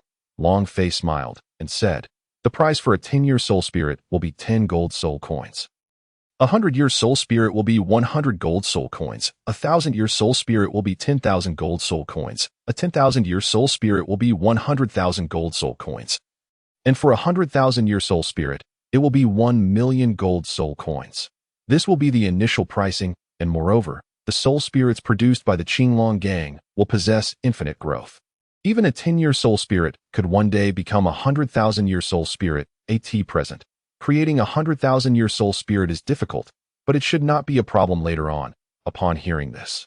Everyone gasped in astonishment that it is truly unimaginable that the coveted 100,000-year soul rings that countless people dream of could be obtained for merely 1,000,000 gold soul coins, and they are upgraded versions of soul spirits. It appears that this time, the continent is truly set for change. Meng Xinji and others exclaimed in shock. After the Continental Elite competition, I will take you all to the headquarters of the Qinglong gang. Long Fei said to Yu Tianheng. Tianheng, during this time, I will take a trip to your family, and you need not concern yourself with the rest. Why Yu Tianheng's expression turned serious. Then he nodded. I understand. Boss. All right, the meeting is adjourned. With that, Long Fei left the room. The Long family, it's time to pay a visit. After all, they are my appointed members. Long Fei murmured to himself, reminiscing about Long Tinger. In 6 years. That little girl must have grown up. Just then, footsteps approached from behind. Long Fei. Long Fei turned to see it was Yi Lingling. Why Yi Lingling? Do you need something from me? Is there anything you don't understand? Long Fei asked with a smile. Oh, I. Just. Yi Lingling's words came out in a stammer, her face flushed with embarrassment, unable to articulate her thoughts. Since that's the case, by the way, how many members does your 9-heart Tang sect have? Long Fei inquired. Why Yi Lingling paused, her expression somewhat displeased. Was this rascal genuinely unaware or just pretending? She felt a bit irritated but still replied. Our sect follows a lineage system, and only 2 individuals can possess the 9-heart Tang. Furthermore, there are some implicit rules. Currently, there are no less than a few white-haired members. As she spoke, she clenched her hands tightly. The 3 great sects, Undying and 9-heart Tang. She is the heir of this generation. I will also visit your sect soon, and will need you to guide me. If your sect joins the Qinglong gang, it will undoubtedly rise again. You need not fear the spirit hall. For you have me as long as I am alive, and the Qinglong gang exists. No one can alter the rules set by the Qinglong gang, Long Fei declared, his demeanor exceedingly serious, fully aware of the underlying implications. The 9-heart Tang can only have 1 successor per generation, and simultaneously, only 2 soul masters of the 9-heart Tang can be alive at the same time. Only upon the death of one can a descendant potentially emerge. This makes it one of the rarest martial souls. However, as the leader of a gang, Long Fei recognizes that the strongest pillar of support for the gang members is himself, and he will not allow such a situation to arise. He intends to change this potential hazard forcefully. Yi Lingling felt deeply moved upon hearing this, wishing she could throw herself into Long Fei's arms for warmth. After much hesitation, her face still bright red, she gritted her teeth and said, Long Fei, I like you. After saying this, she practically exploded in embarrassment, her face turning as red as a ripe apple. Now that it's out in the open. Her heart raced with fear and embarrassment, but she also felt a tinge of happiness. At least the words she had held in for years had been spoken. Her delicate hands clutched her clothes tightly. Trembling to that moment, both of them stood still, gazing at each other. Long Fei's heart raced a bit faster. Is this what it feels like to be confessed to? How nerve-wracking. He wasn't this anxious facing Soul Saints and Soul Douluos. Yet here he was, completely flustered by a mere confession. Long Fei took a deep breath and said, Lingling. Yi Lingling was being addressed by Long Fei in such a manner for the first time, and it made her incredibly shy. What? Yi Lingling hesitated. Tonight? Your room? Or mine? Long Fei suggested. Yi Lingling's eyes widened in disbelief, her face turning even redder. Is it happening this quickly? Yi Lingling fidgeted. I'm not ready yet. How about your room? All right. Yi Lingling nodded her small head. It seems that women are indeed creatures of contradiction. They may verbally refuse, but their bodies are quite sincere. Long Fei's heart soared with joy. A grand night awaited. After all, in these 6 years, her relationship with Gu Yuna had not progressed to this point. At most, they had only exchanged kisses. Wow, Yi Lingling has finally taken this step. Just then, Yu Qianheng and the others, who had just exited their room, caught sight of this scene and immediately pulled everyone back into the room, peeking their heads out curiously.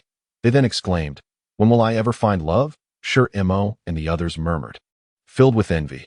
Aside from Yu Qianheng and Duguyan, the rest were all single men, yearning for love. These guys. Long Fei snapped back to reality and instantly noticed them.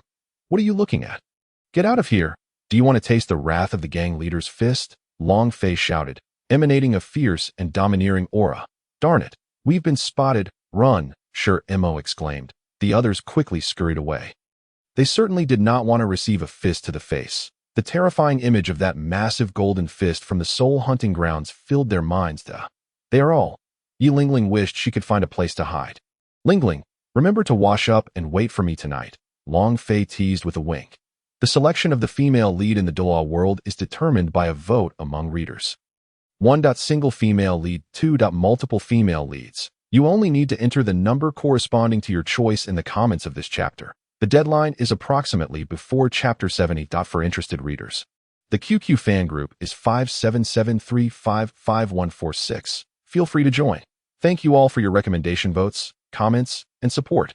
51. Securing the capture. I missed Chapter 49 yesterday, but I have made up for it today. Chapters 50 and 51 have been deleted and reissued. Dear readers, feel free to take a look. Time swiftly passes, and night has fallen. Long Fei, in high spirits, strides out of his room directly towards Yi Lingling's chamber. Knock, knock, he raps on the door. Unlocked, Long Fei observes that the door is ajar, a smirk playing on his lips as he pushes it open and steps inside, closing the door behind him. A delightful aroma envelopes him. Captivating and alluring, Long Fei suddenly feels a pang of hunger. This moment, Yi Lingling is seated on her bed, clad in a flowing blue gown, her long hair cascading gracefully, swaying in the breeze. The enchanting scent wafts around her like that of a lover in the throes of passion. Her cheeks flush crimson as she bows her head. "After tonight, you shall be mine," Long Fei declares, advancing toward her, and then an intense battle erupts in an instant. Long Fei showcases the myriad techniques he mastered in his previous life, now coming into play. Inside the room, cries of excitement and shouts fill the air. In the Douluo continent, Long Fei is already of age, rendering such actions entirely legal. This moment, within the Pope's Hall at the Wuhuan headquarters, the atmosphere is rather oppressive, accompanied by a chilling presence. 4 individuals occupy the space: the lofty Bibi Dong, the anxious Yuguan and Gay Mei standing below her, and a half-kneeling elder, Ma Gu, whose demeanor betrays his trepidation. He conveys news, but is petrified by the aura emanating from Bibi Dong. Beads of cold sweat trickling down his forehead, his back soaked, he struggles to breathe. "What did you say?" "The Soul Hunting Grounds have collapsed. 3 Soul Douluo from the branch hall have perished." Bibi Dong's voice is frigid, her expression a mask of icy fury, her eyes flashing with a fierce anger. Yes, Ma Gu stammers, daunted and unwilling to conceal anything. Bibi Dong, seething with rage, retorts, "Good, good, good." The murderous aura she exudes makes the 3 beneath her tremble. Both Yuguan and Gue may sense an overwhelming pressure. By the heavens, this is terrifying, she states, her eyes glacial and sharp. Is it possible to ascertain who is responsible? Bibi Dong genuinely doubts that a mere Soul King could cause such a commotion and eliminate 3 Soul Douluo of the 87th rank. Ma Gu dares not lift his gaze, his body shaking uncontrollably. He gulps hard and replies, "And no, not yet. But according to those who were present, there is but one name. Your Holiness, you are aware of it." He longs to flee this cursed place. "Li Qie."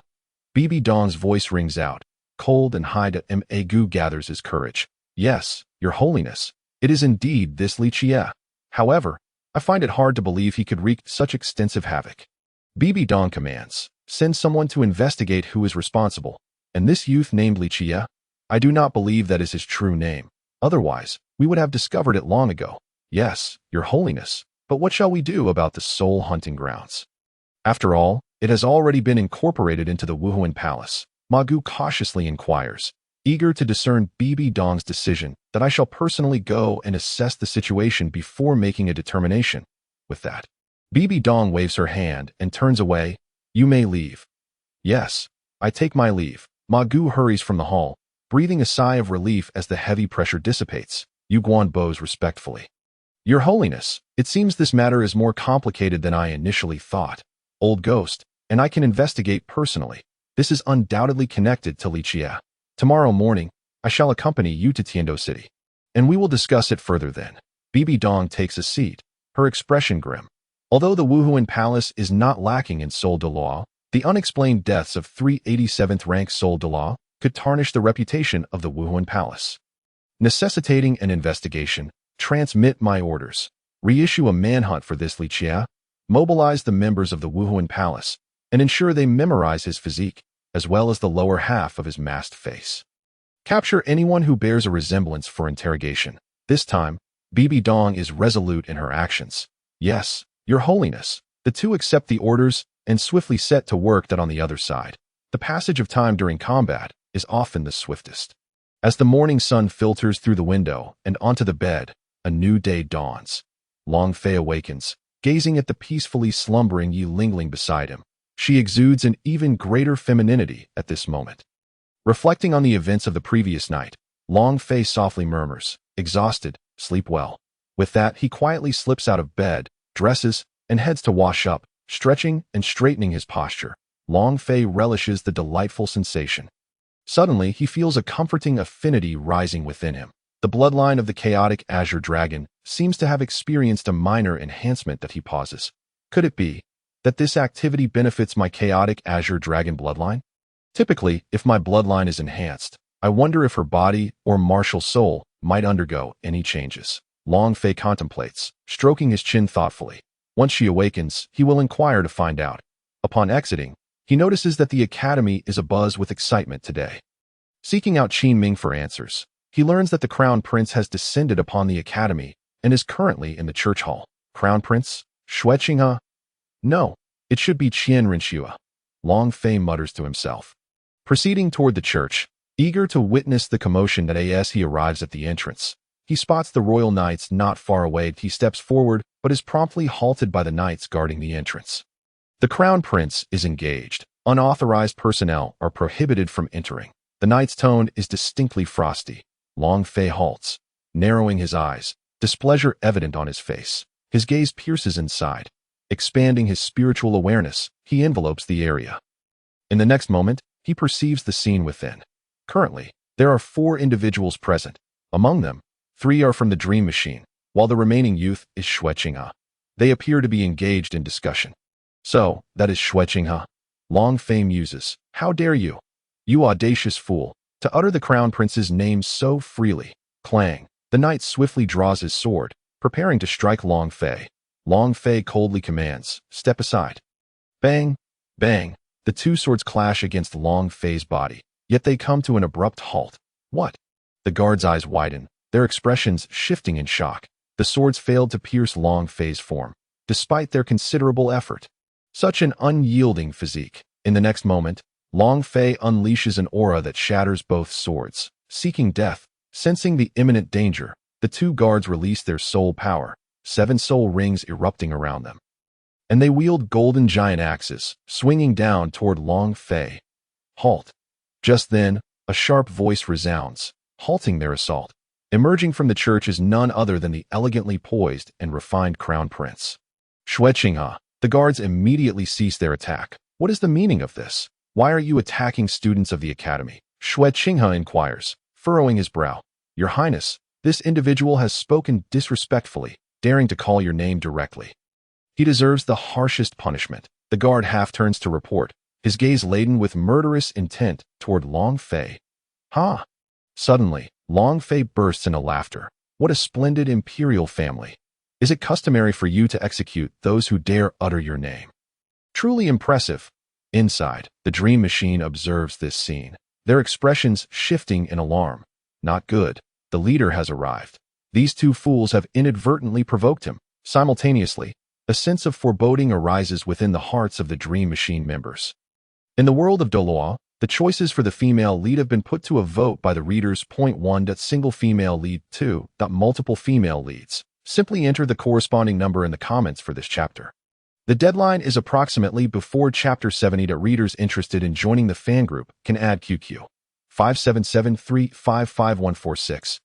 Thank you for your support and recommendations, votes, and comments. 52. Shuechinga. Many thanks to Junior rewards pale in comparison to the generosity of you two. As the website at Kunlun Chinese Network currently prevents me from sending thank you cards, so I extend my gratitude here. Thank you for your support. This student, perhaps there has been a misunderstanding between us. Shuechinga furrowed her brow, feeling a twinge of anger, yet she still spoke in a softened tone. Although Long Fei's words were harsh, it was fortunate that he was not truly himself, but rather Qian Renxue. From a certain perspective, collaboration was possible between them. However, she remained oblivious to the identity and strength of the person before her. The notion of cooperation seemed a mere fantasy at this moment. Misunderstanding? Isn't your royal empire notoriously arrogant, looking down upon the common folk? Long Fei sneered, deliberately making things difficult for Shuechinga. Kid, if you keep talking nonsense, we'll chop you down with one axe. The guard's face turned furious. When did it become your turn to interrupt our conversation? You mutt?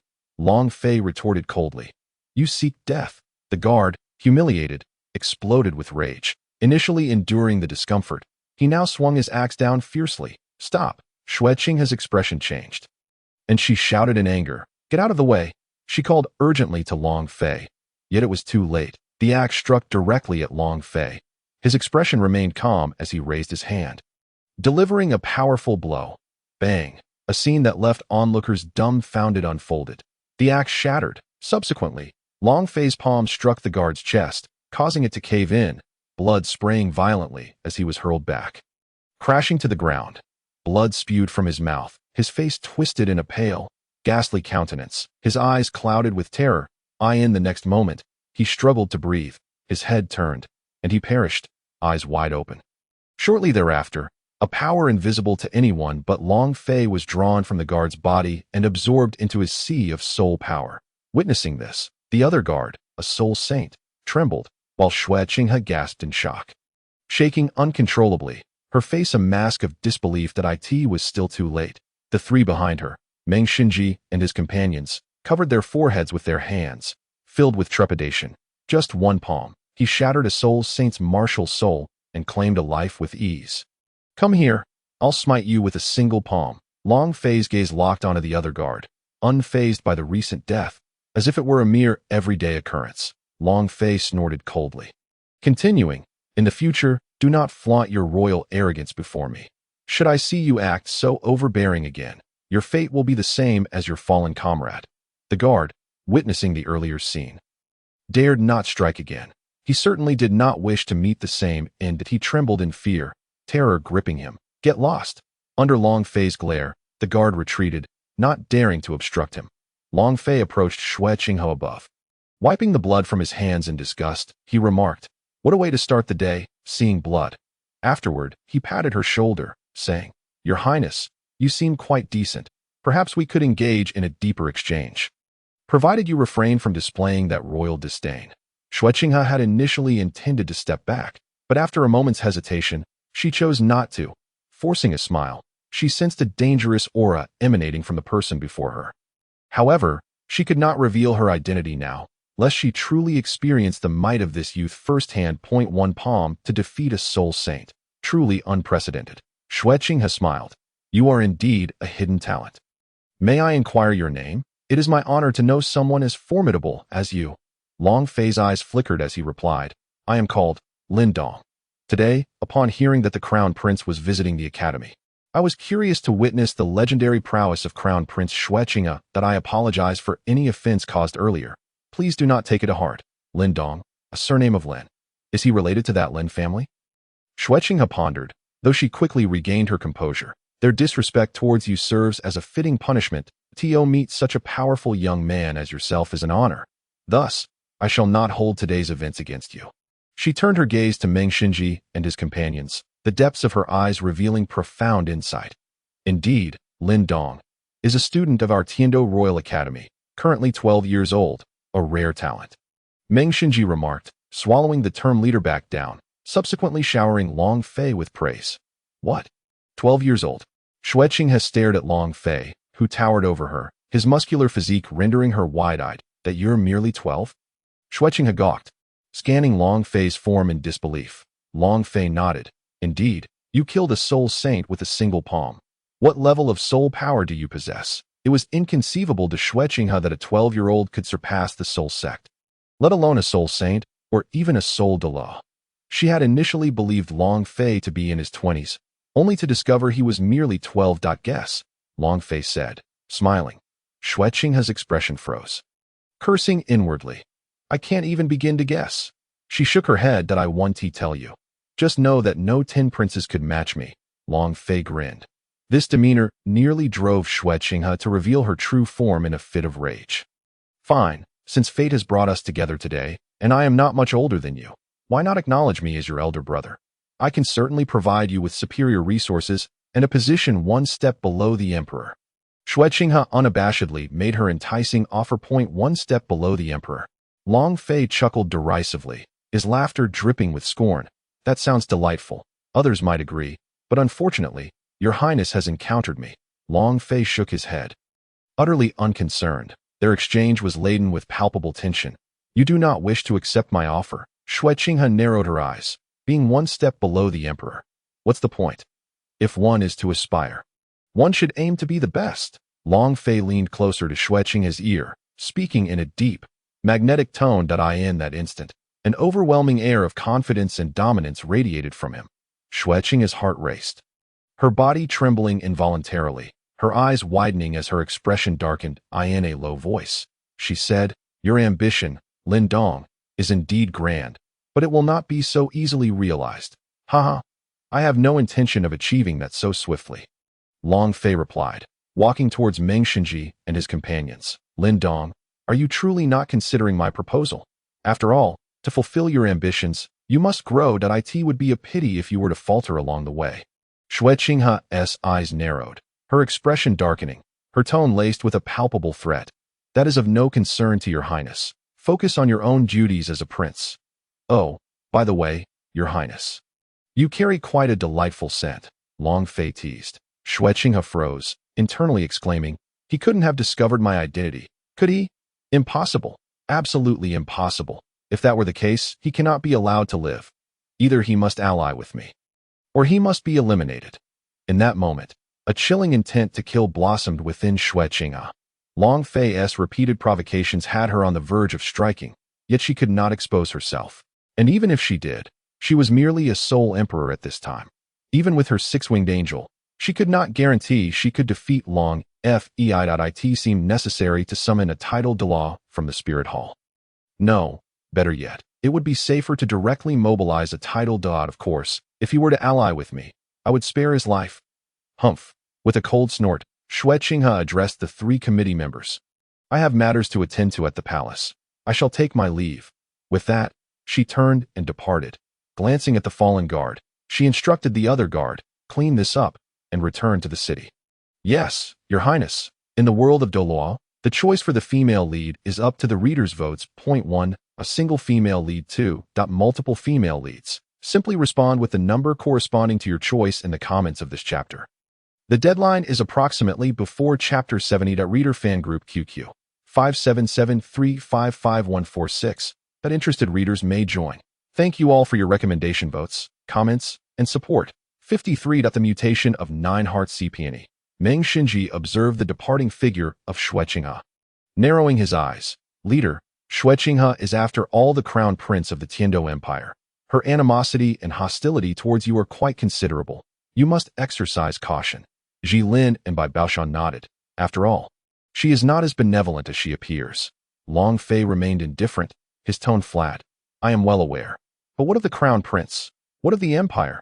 As long as I wish, I could easily obliterate the Tiando Empire. Our Qinglong gang is not as simple as it seems. You shall understand in due course. Upon hearing Long Fei's words, Meng Xinji and the others grew curious about the true nature of the Qinglong gang's power. Up to this point, all they knew were merely the words relayed by Long Fei. They had neither visited nor witnessed anything firsthand. Long Fei declared, as a member of the Azure Dragon gang, I will reveal to you an enormous secret of great significance. What secret? Inquired Meng Xinji and the others, their curiosity piqued. Long Fei continued, The real Shui Qinghe has long since perished. What? Exclaimed Meng Xinji and the others, their expressions shifting dramatically. The true Shui Qinghe is dead. Impossible. That person is alive and well. Then who was that just now? Long Fei let out a sigh. The current Shui Qinghe is a woman disguised as a man, known as Qian Renxue, the daughter of Bibi Dong, the Pope of the Spirit Hall. After delivering this revelation, he found a place to sit down as expected. Upon hearing Long Fei's words, Meng Xinji and the others erupted into a frenzy of astonishment. Long Fei, growing weary of their reaction, stated, "For now, consider this conversation as if it never occurred. Go about your business." Rising, he waved his hand and departed. The three remained seated, lost in thought, their expressions filled with shock and disbelief. They had never imagined that the true Shui Qinghe had died long ago, and that the current Shui Qinghe was indeed affiliated with the Spirit Hall. The Spirit Hall, so audacious, had assassinated the crown prince of the Tiando Empire while disguising their true intentions, aiming solely for one objective: to completely seize control of the Tiando Empire. After a brief silence, Meng Xinji instructed, "Until we receive further orders from the leader, we shall act as if nothing has happened or been said." Understood. Such a monumental matter. We comprehend. Jiling and Bai Baoshan's expressions grew solemn. Upon leaving the academy, Shui Qinghe bore a dark expression. He had not anticipated that such a formidable tiger dragon would be hidden within the Tiando Royal Academy. One of the surviving guards hastily remarked, "Your Highness, he has shown you such disrespect, even killing a royal guard in your presence. This individual poses a significant threat and must not be allowed to remain." Shui Qinghe regarded the guard with a knowing look and said deliberately, "Based on your words, what do you propose we do?" The guard replied, "The sooner we eliminate him, the safer we shall be." Shui Qinghe regained his composure and responded, "Rest assured, I am fully aware of what you have suggested. This matter requires no concern on your part. I will arrange for its resolution. It must be said." Her strategic depth was quite impressive. Very well. After finishing his breakfast, Long Fei packed a portion and returned to Yi Lingling's room. That moment, she had already awakened and emerged from the bathing area. Upon seeing Long Fei, her mind was filled with memories of the previous night's battle. Her skin glowed with a rosy hue, smooth and delicate, exuding a palpable sense of vitality. Blushing, she exclaimed, "Fei, you're back. Lingling, you must be exhausted from yesterday. I brought you some breakfast. Come eat." Observing Yi Lingling's current state ignited a fire within Long Fei, a primal instinct from the dragon surging forth, though he quickly suppressed it. As he set the breakfast down, Yi Lingling leaped towards him, embracing him and sweetly saying, "Fei, I just discovered that my soul power has upgraded. I am now at level 40, and it seems my martial soul has undergone a mutation." Her words were laced with both excitement and concern. Long Fei, upon hearing this, felt a sudden clarity. Indeed, she had been influenced by his chaotic Azure Dragon bloodline. It appeared that there were many unknown potentials within his bloodline. That's because of the bloodline within me. Now that you're at level 40, in a few days, I will take you to the Azure Dragon Gang headquarters to select a soul spirit for you. Let me see your martial soul. Yi Lingling released her embrace, and with a mere thought, her soul power manifested. The 9-heart sea tang appeared in her hands, a pink-hued begonia flower composed of white and pink petals. Its vibrant colors and graceful form strikingly beautiful. The flower's leaves and vines cascaded elegantly from her palms, exuding a sense of grandeur. However, the current 9-heart sea tang was different from before. Each petal bore 2 azure dragon patterns, and its aura had transformed. It was now imbued with greater majesty and nobility. This moment, the power of Long Fei's bloodline resonated with the 9-heart sea tang. It seemed that the flower had acquired a dragon's might. This newfound power was formidable. Moreover, at the center of the 9-heart sea tang, a piece of azure scale floated to Yi Lingling, brimming with curiosity. Observed, this azure scale was not present before, yet it has now appeared out of thin air, merging seamlessly with my 9-heart sea tang. Long Fei's gaze intensified as he exclaimed, "A scale from the chaotic Azure Dragon." Long Fei rejoiced, "Excellent. Lingling, you have been transformed by my bloodline. If my assumptions are correct, you now possess exceptional defensive and offensive capabilities, and your healing prowess has undoubtedly received a tremendous boost. Furthermore, Your martial soul holds absolute suppression over all dragon-type martial souls, whether beasts or artifacts. He continued, let us consult Yu Qianheng shortly to ascertain this. Goodness, Yu Qianheng has become your test subject. Though Yi Lingling felt somewhat resigned, she became exhilarated upon hearing Long Fei's analysis. It was well known that her nine-heart Si Tang possessed only remarkable healing abilities, lacking in defense and offense. Without protection against powerful attacks, her fate would be sealed. Hence, her excitement was thoroughly justified. Yi Lingling was practically bursting with anticipation. Shall we go find Yu Tianheng right now? Long Fei chuckled. No rush. First, finish the breakfast that I brought you. All right. Upon hearing those special words, Yi Lingling's face flushed crimson, and she felt a uniquely delightful sensation within her heart. Subsequently, under Long Fei's attentive care, she savored her breakfast slowly. Afterward, they set off to find Yu Tianheng. With everyone absent, they sought out Qin Ming for information, only to learn that with the holiday, everyone had returned home. Thus, they could only rely on Qin Ming for their experiment. Qin Ming had already summoned his martial soul, and as his soul ring ascended, he cautioned, now we must proceed. Lingling, be careful. Bring it on. Yi Lingling felt a twinge of uncertainty. Qin Ming unleashed his soul skill, directing an attack towards Yi Lingling, but he had moderated his strength, fearing an accident. At that moment, the scales of the nine-heart Si Tang seemed to possess a will of their own. Sensing their master was in danger, they erupted in azure light. And then, boom! Qin Ming's attack was effortlessly neutralized, vanishing without a trace. What the? Qin Ming was left astonished. Qin Ming, continue your assault, Long Fei instructed. Qin Ming nodded and resumed his attacks on Yi Lingling. However, each time he was about to strike her, his efforts were thwarted.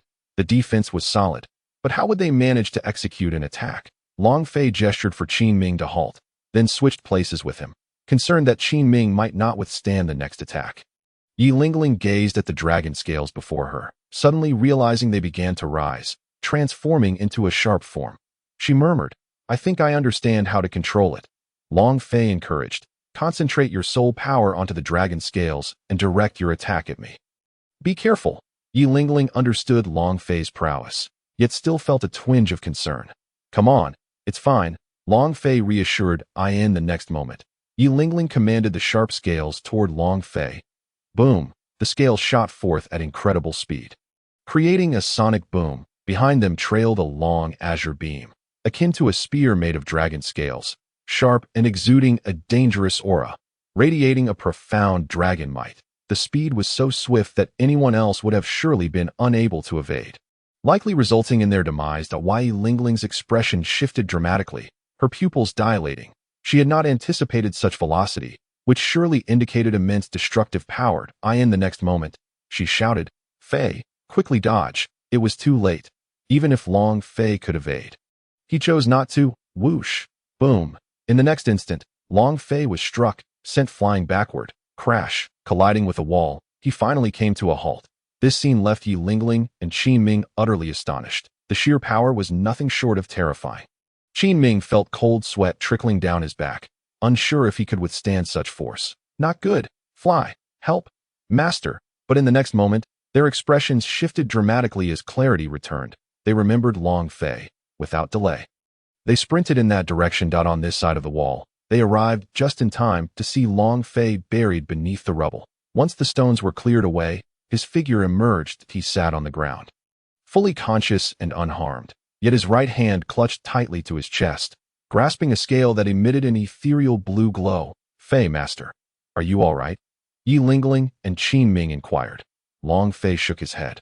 This scale is indeed formidable, but it poses no threat to me. Upon hearing this, the two let out a sigh of relief. Long Fei continued, Lingling, this will be your trump card moving forward. How to wield it is up to your own judgment. If you cannot control its intensity, even the Soul Emperor could be pierced through. Yi Lingling frowned, but it rushes out uncontrollably. I can't manage its speed or power at all. Killing is prohibited in the tournament. Long Fei stood up and handed the scale back to her. That is merely a reflection of your insufficient mental strength. I will provide you with guidance later. As of now, the only method to cultivate mental strength is the mind control technique from the Seven Treasures, Glazed Tile School. After discussing with Qin Ming, Long Fei took Yi Lingling and departed from the academy. On the way, Yi Lingling asked, "Where are we headed?" Long Fei replied, "The Sunset Forest." They were, in a sense, on a honeymoon. After visiting the Sunset Forest, they would return to the Long family. This location was nearly several dozen kilometers away from the Sunset Forest. At a swift pace, they could arrive within a day. And at a slower pace, it might take 2 or 3 days. Long Fei led Yi Lingling through a shortcut into a thicket.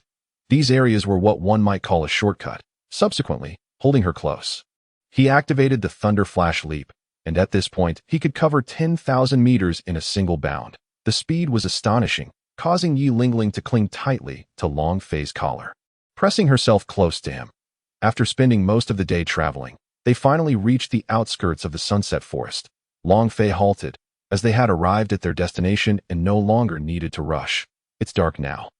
Let us find a place to rest after such a long journey." Yi Lingling remarked. "There isn't a single inn in this desolate wilderness." Just then, an ear-splitting explosion echoed from within the Sunset Forest.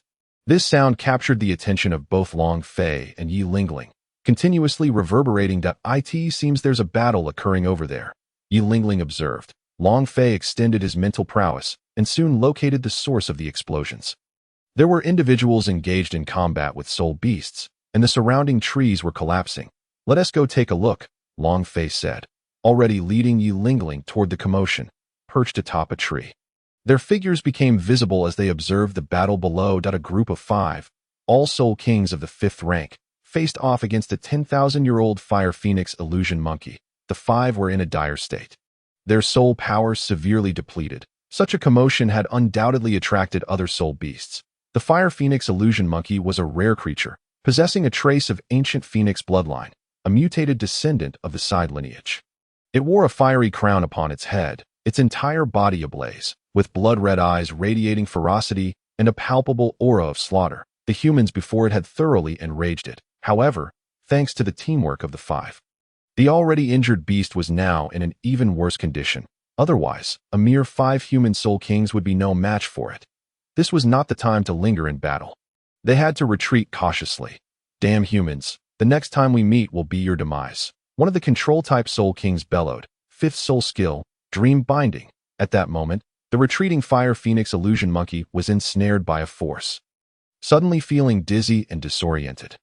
"Now, this is our chance. Incapacitate it, but do not kill," the captain shouted, his face alight with excitement. Capturing this creature would mean acquiring a 10,000-year soul beast, representing a 10,000-year soul ring, a highly valuable prize that would ensure their prosperity.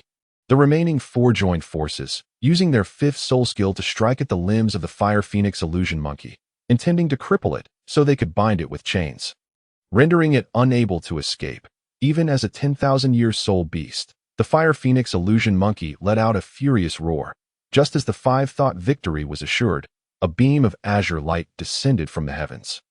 With a resounding boom, the overwhelming force shattered their 4 attacks. This moment of distraction allowed the fire phoenix illusion monkey, previously trapped by the control skill, to regain its senses. Dust and debris were blown away. And the 5, their faces now pale, shouted in unison, "Who the hell are you? How dare you interfere in our affairs?" Experienced in the ways of the world, they quickly deduced the situation. They had been ambushed instead of being the ambushers. Their anger surged at the thought. The 5 turned to see a long blade radiating a fierce, killing intent, embedded in the ground, exuding a dragon's might. The blade was adorned with cracks that shimmered with azure light. A blade? The 5 hastily turned around, realizing that if the weapon had come from behind, the wielder must be lurking there. Suddenly, a flickering shadow zipped past them with astonishing speed. Bang, bang, bang. The 5 were sent sprawling, crashing to the ground in agony. In the world of Douluo, the choice of the female lead was determined by a vote from the readers. Point 1. A single female lead. 2. Multiple female leads. Simply respond with the corresponding number. The deadline for voting is approximately before Chapter 70. Fans can join the QQ group at 5773-55146 if interested. Thank you all for your support through recommendations, votes, and comments. Long Fei, with his heroic stature, held Yi Lingling close as he stood before the Azure Dragon ancient blade. Raising his hand, he conjured the blade back into his grasp. "Monkey brother, do not be afraid. I have come to rescue you," he said, glancing at the quaking Fire Phoenix illusion monkey, its aura causing it to tremble in fear. The five, having struggled to their feet, felt immense pain from their injuries. "Who are you? How dare you use such despicable means to intercept the monkey we nearly risked our lives to capture?" They exclaimed in unison, indignation evident in their voices. "All of you are from the same world. I will spare this monkey. Consider it a favor and leave the Sunset Forest," Long Fei stated calmly, the Azure Dragon ancient blade pointed at them. The leader of the group retorted, "Nonsense. We worked hard for this soul beast. How could we simply hand it over to you? You cowardly scoundrel." Without further ado, Long Fei swung the blade, creating a massive gash in the ground between them, leaving behind a smoldering scar. Witnessing this, beads of sweat broke out on their foreheads. Long Fei's expression remained unyielding. "My patience is limited. You can leave and keep your lives, but if you utter another word, I will sever your heads." One of the team members attempted to protest, but was promptly silenced by the captain's glare, who signaled for him to hush. "This time, we are unfortunate. We retreat." The captain's face was dark with fury, but they had no choice but to back down. Their soul power was severely drained, and they were no match for Long Fei in their current state. Cautiously, they retreated before swiftly turning to flee. "Darling, you tend to it," Long Fei instructed, glancing back at the injured Fire Phoenix illusion monkey. "Wait here for me. My wife will heal you. Do not repay kindness with enmity, or when I return, I shall slay you." As he spoke, a chilling glint flashed in Long Fei's eyes, and his dragon might surged forth. The Fire Phoenix illusion monkey, frightened, nodded eagerly. Having existed for 10,000 years, it had long attained sentience and possessed a high level of intelligence. "Are you going to kill them? Did you not let them go?" Yi Lingling asked Long Fei. "Their methods are too cruel. They cannot be allowed to live. Do not forget, our Azure Dragon gang stands with the soul beasts. They are our allies now. However, those who defy us may also meet their end. That I allowed them to leave. But I never released my grip on my blade." Long Fei revealed a devilish smile as he gazed into the distance, patting Yi Lingling on the shoulder. "Do not look at too much blood. You and the monkey wait for me here. I shall return shortly." With that, Long Fei's figure vanished. This moment, only Yi Lingling and the Fire Phoenix illusory star monkey remained. In truth, Yi Lingling felt a tinge of fear. For the monkey before her was a 10,000-year soul beast, capable of easily taking her life. However, her martial soul had undergone a mutation, and it was uncertain who would ultimately prevail. "Do not move. I shall tend to your wounds." Yi Lingling summoned the 9 Hearts Blue Sea Scale Vine, proceeding to heal the Fire Phoenix illusory star monkey. Since a mutation had occurred, a name change was in order.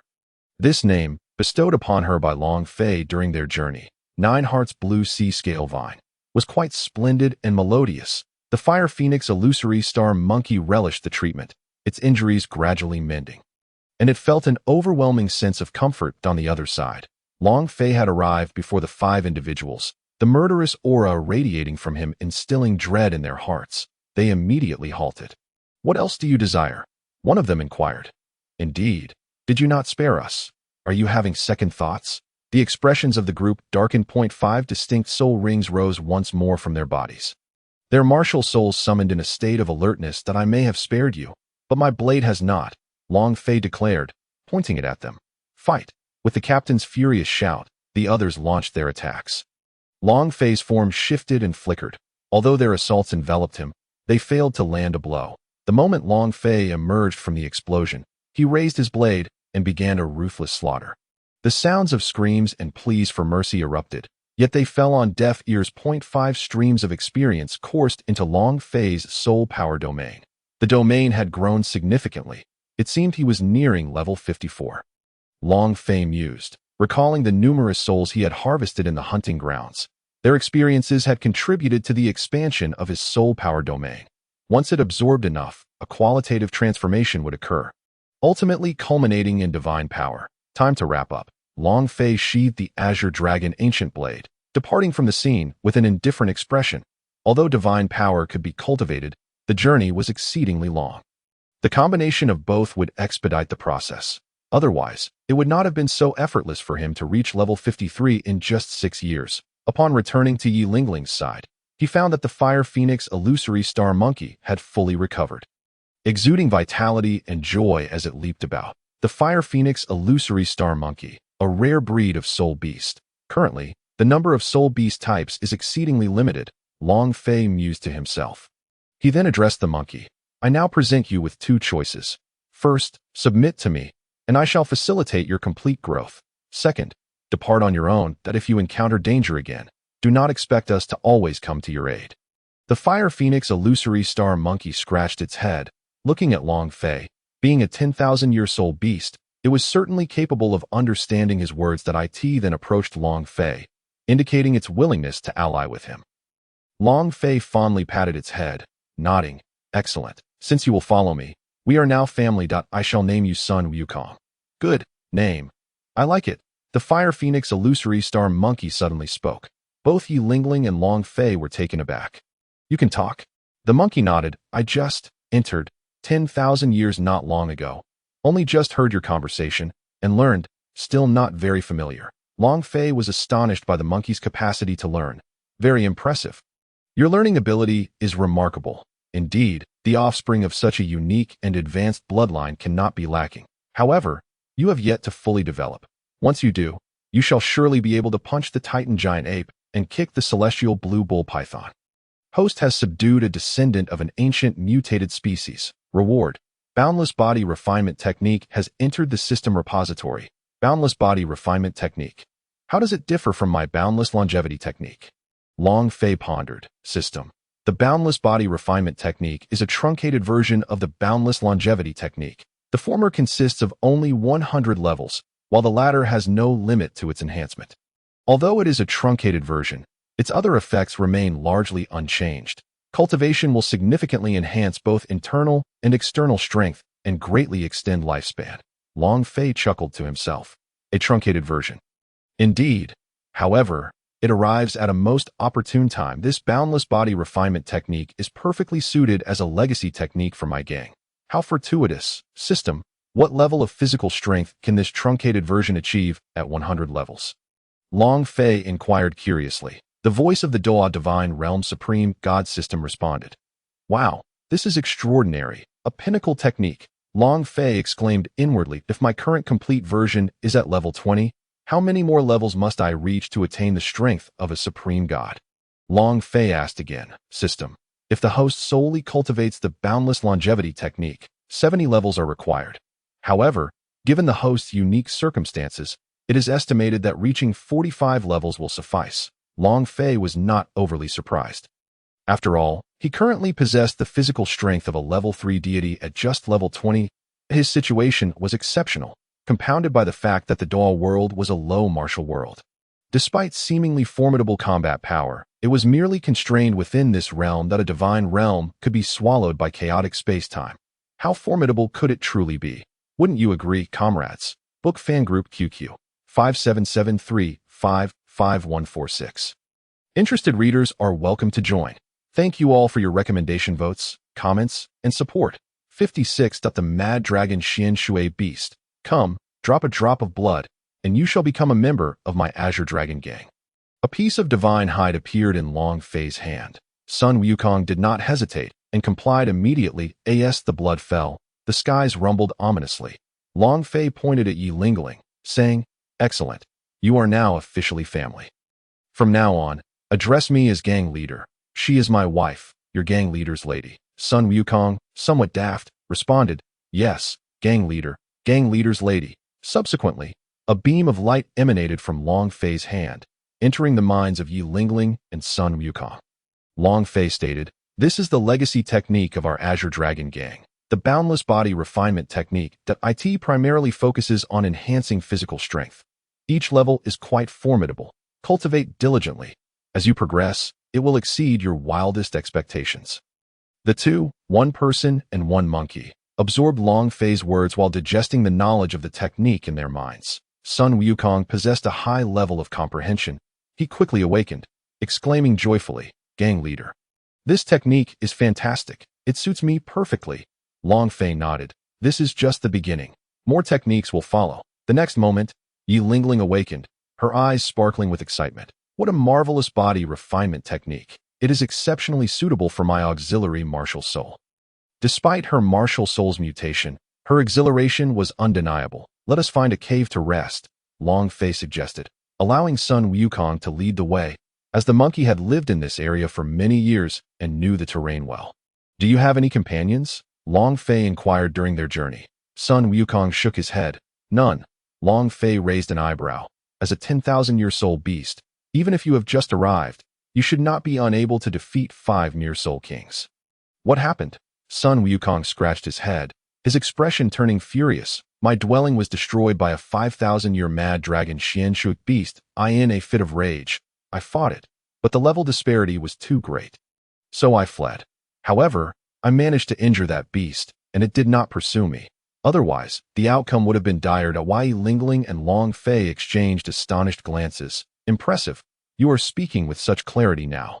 "Your learning is remarkable." Sun Wukong, taken aback, grinned foolishly. Long Fei asked, "Do you know where the 5,000-year mad dragon Qian Shui beast resides?" Sun Wukong replied, "It should be near the Qian Shui Lake, gang leader." "Would you like to check it out?" Long Fei responded. "First, let us find a cave to eat, and we shall go later. That we certainly must investigate. Capturing this mad dragon Qian Shui beast would be advantageous for the Azure Dragon gang.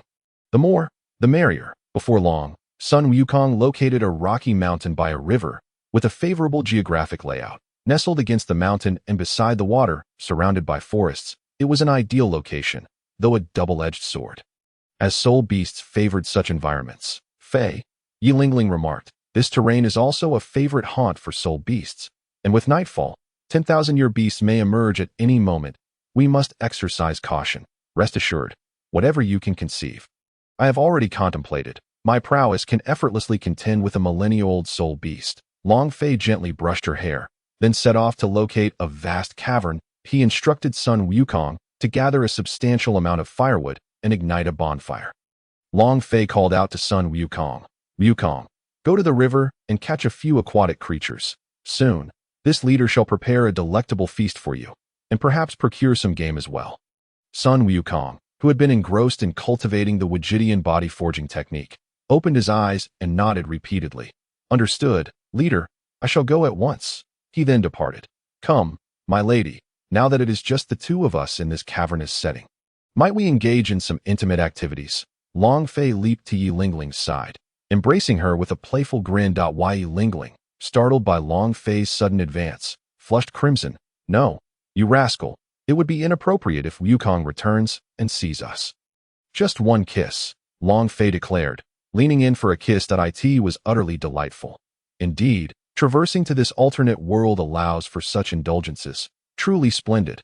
As time passed, Sun Wukong returned with 5 sizable fish, a stunned venomous snake, and an assortment of fruits and wild vegetables. Long Fei, pleased, commended Sun Wukong, and then retrieved a knife from his soul guide to begin processing the catch. He skewered the 5 fish and placed them over the fire to roast. Next, he addressed the venomous snake, decapitating it, gutting it, and cleaning out the insides. With the toxins now eradicated, it was ready to be cooked. "Do you understand?" Long Fei inquired, looking at Sun Wukong, who nodded in affirmation. "I've learned." Typically, Sun Wukong's diet was quite simple, consisting of fruits or various animals, consumed directly. The trio awaited their meal while Long Fei evenly controlled the fire's elemental energy, adding some homemade seasonings, the aroma rising enticingly. "How fragrant! I've never encountered such an exquisite scent," Sun Wukong exclaimed, salivating. Soon enough, the trio began to feast. After a brief respite, led by Sun Wukong, they arrived at a magnificent lake. Sun Wukong pointed ahead, declaring, "Leader, this is the Qian Shui Lake. The rascally Qian Shui beast must be lurking here." The atmosphere was cool, and the clarity of the water was profound, quite pleasant. In the next moment, Long Fei raised his hand and pointed forward. The ancient Azure Dragon blade emerged, radiating supreme dragon might, and plunged into the lake's center. The water erupted violently, resonating with the dragon's roar. Surrounding soul beasts fled in panic, the flying ones losing their ability to soar. Plummeting into the trees, albeit without fatality, Wai Lingling and Sun Wukong were equally startled. Even though they were aware of Long Fei's formidable strength, the display was still overwhelming. At that moment, a thunderous roar erupted from within the lake. Concurrently, Long Fei leaped into the air, executing a swift movement to position himself above the Azure Dragon blade, his seven-colored dragon eyes scanning the depths of the lake with divine mental prowess. Simultaneously, a colossal soul beast surged forth from the water, its continuous roars echoing. Long Fei guided the ancient blade upward until the massive beast revealed itself, its form a fusion of a gorilla and a honeypot. Evolving towards a dragon-like physique, complete with twin massive horns and a deep blue hue, exuding an aura of ferocity. Its presence indeed matched that of a 50,000-year soul beast, comparable to a titan great ape.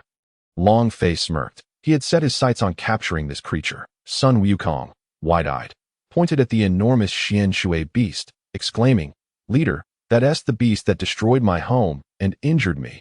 You must avenge me."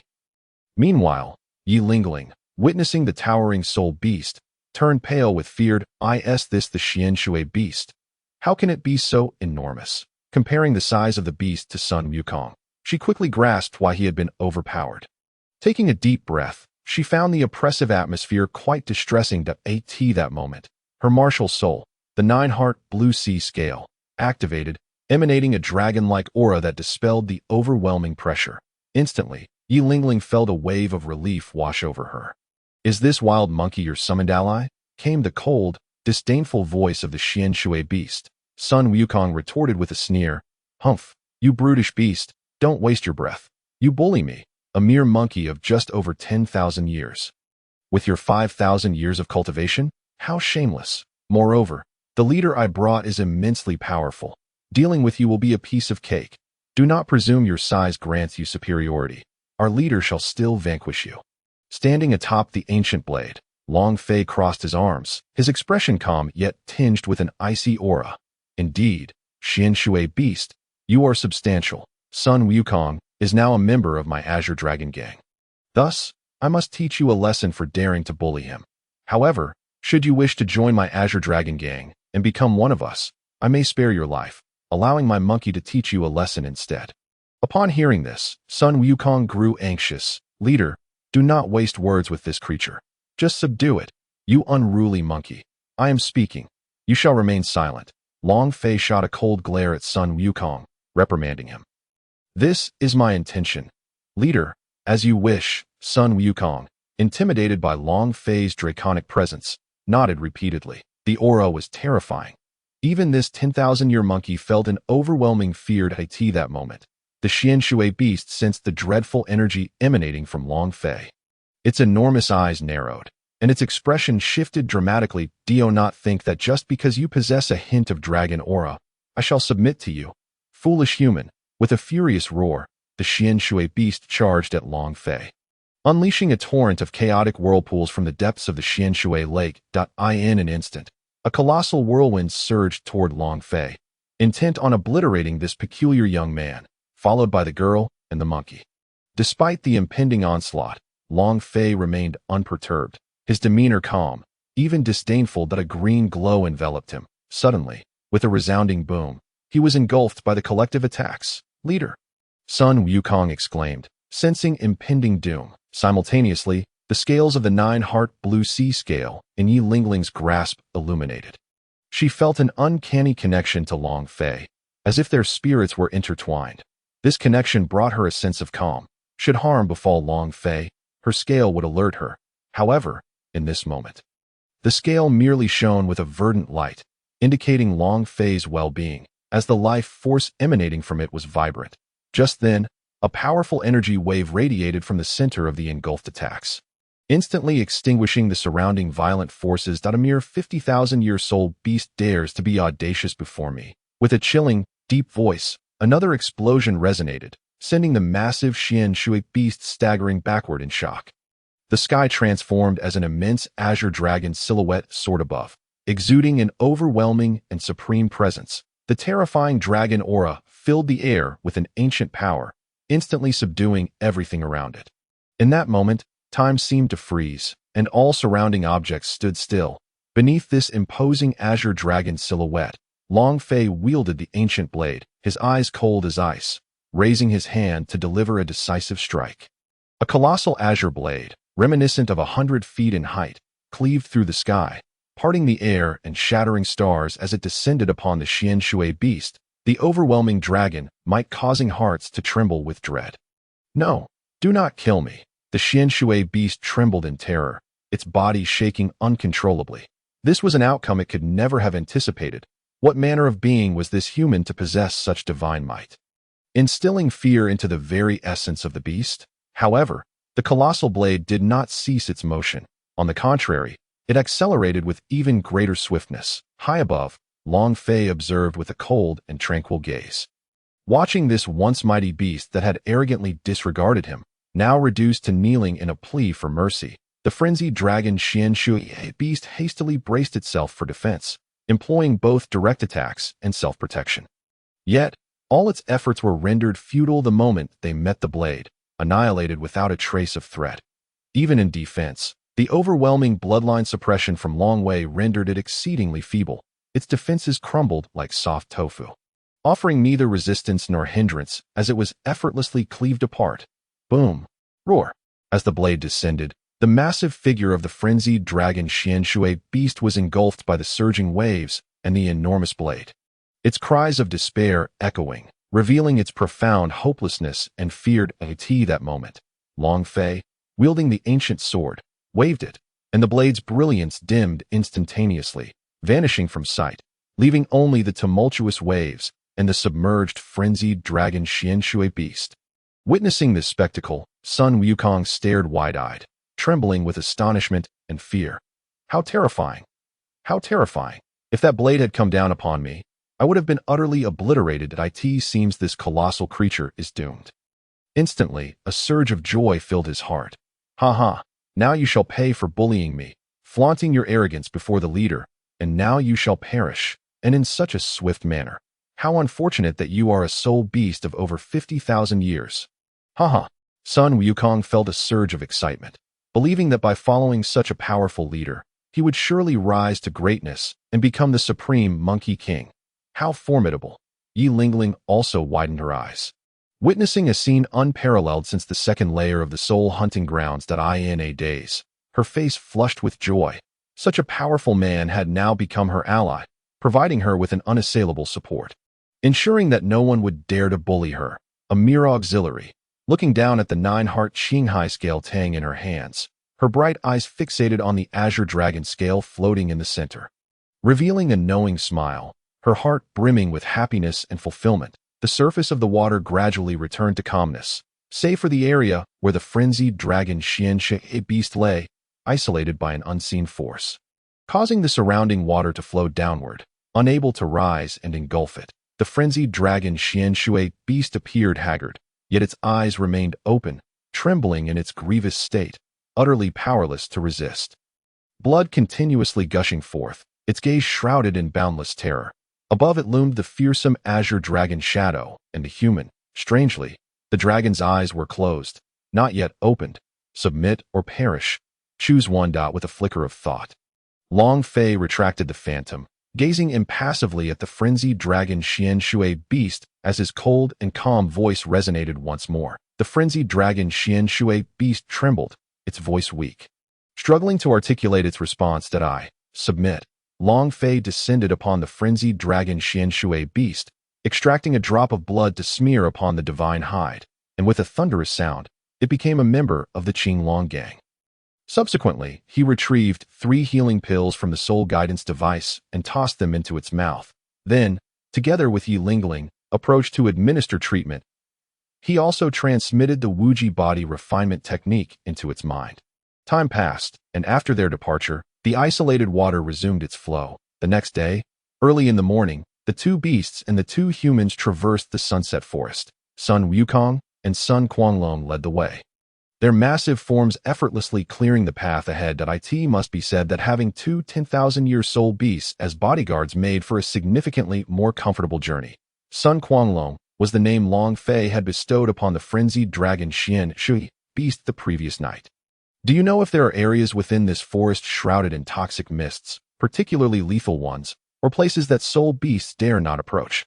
Long Fei's voice rang out from behind. Sun Quanglong shook his head, replying, Leader, I typically remain in the Qian Shui Lake for extended periods and do not venture out much.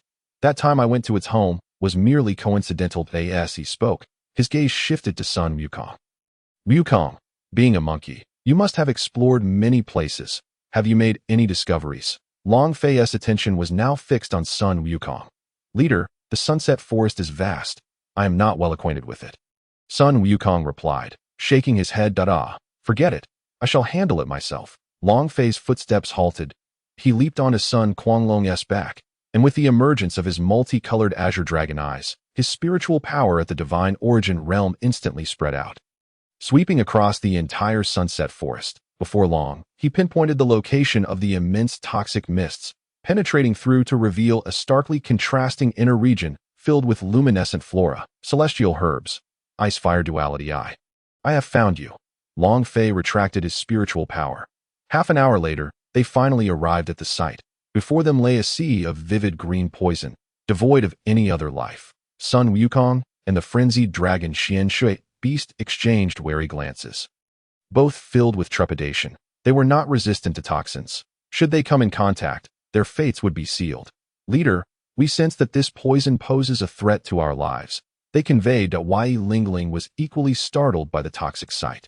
Yet with Long Fei by her side, her fear diminished. Fear not. I have a plan, Long Fei replied, his expression unperturbed, showing no sign of concern that he retrieved 3 detoxification pills and 3 anti-poison pills from his soul guidance device. These were concocted within the gang. And he carried an ample variety of medicinal pills within his device, especially after its expansion through system tasks. These are detoxification and anti-poison pills. Each of you should consume one, he instructed, distributing the 6 pills among them. They swallowed them down. Then what about you? Yi Lingling inquired. My bloodline is impervious to such toxins. They cannot harm me. With that, Long Fei disdainfully extended his hand into the mists, which were effortlessly ignored by his bloodline. Following his lead, Yi Lingling and the 2 beasts entered as well. Upon entry, a sensation of strangeness washed over them, and suddenly, Yi Lingling's martial soul manifested. The 9-heart Qinghai scale Tang ignited with azure light, instantly evolving to envelop her in a protective barrier against the poison. How could I have forgotten? This item is indeed made from dragon scales, thus it surely possesses the ability to resist toxins. I was uncertain before, but now I am reassured. Observing Yi Lingling's current state filled Long Fei with delight. Meanwhile, Sun Wukong and Sun Quanglong appeared somewhat uncomfortable at first, yet soon acclimated without any further issues. Moreover, Yi Lingling activated her scale Tang, casting a radiant glow upon the group. However, amidst the toxic mists lived some highly poisonous soul beasts, likely the guardians raised by that rogue Dugu. Suddenly, a green venomous snake appeared. Bamboo leaf green. This creature was already exceedingly toxic. Now, as a soul beast, its venom would only be amplified. Begone. Long Fei grasped the snake firmly by its tail and began violently smashing it against the ground. Soon, the bamboo leaf green writhed in agony, its fangs bared, eyes bursting, blood gushing forth, dying a gruesome death. Subsequently, he incinerated it with a wave of fire to deter any unwittingly toxic creatures from approaching. Long Fei unleashed his dragon might and continued onward. Until they reached the ice-fire duality eye, they encountered no further obstruction. Dugu was not present. Otherwise, I would have relished a good fight with him. Long Fei assessed the timeline. At this moment, that old poisoner should be within the territory of the Tiando Empire. Gazing upon the celestial-like environment before him, Long Fei's companions, Yi Lingling, Sun Wukong, and Sun Quanglong, were utterly captivated. Wow, how beautiful! I never expected such a wondrous scene to be concealed here. Yi Lingling exclaimed, filled with excitement. Long Fei wrapped an arm around her waist and said, Lingling, do you see those luminescent flowers and grasses? They are not ordinary. They are celestial herbs of immense value. And this place is known as the Ice-Fire Duality Eye. From this moment forth, this territory belongs to my Qinglong gang. Shortly, I shall relocate the entire Ice-Fire Duality Eye into our gang. As for how to relocate it, Long Fei had contemplated numerous methods over the past 6 years, ultimately deciding to employ a formation. Conveniently, within the formation tome provided by the system, there existed a formation particularly suited for the relocation of the Ice-Fire Duality Eye. Celestial herbs, Ice-Fire Duality Eye.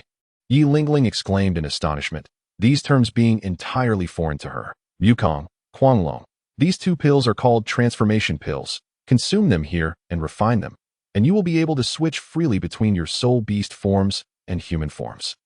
Suddenly, Long Fei turned around and produced 2 pills, deftly tossing them into the hands of the 2 beasts. Transformation pills, a direct switch between human form and soul beast physique.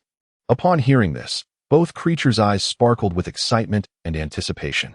They quickly found a suitable spot and eagerly consumed the pills, promptly sitting down to circulate the Wuji body refinement technique within themselves. At that moment, Long Fei clenched his hand, murmuring incantations, and a beam of light shot forth, forming a formation that enveloped the 2 creatures within.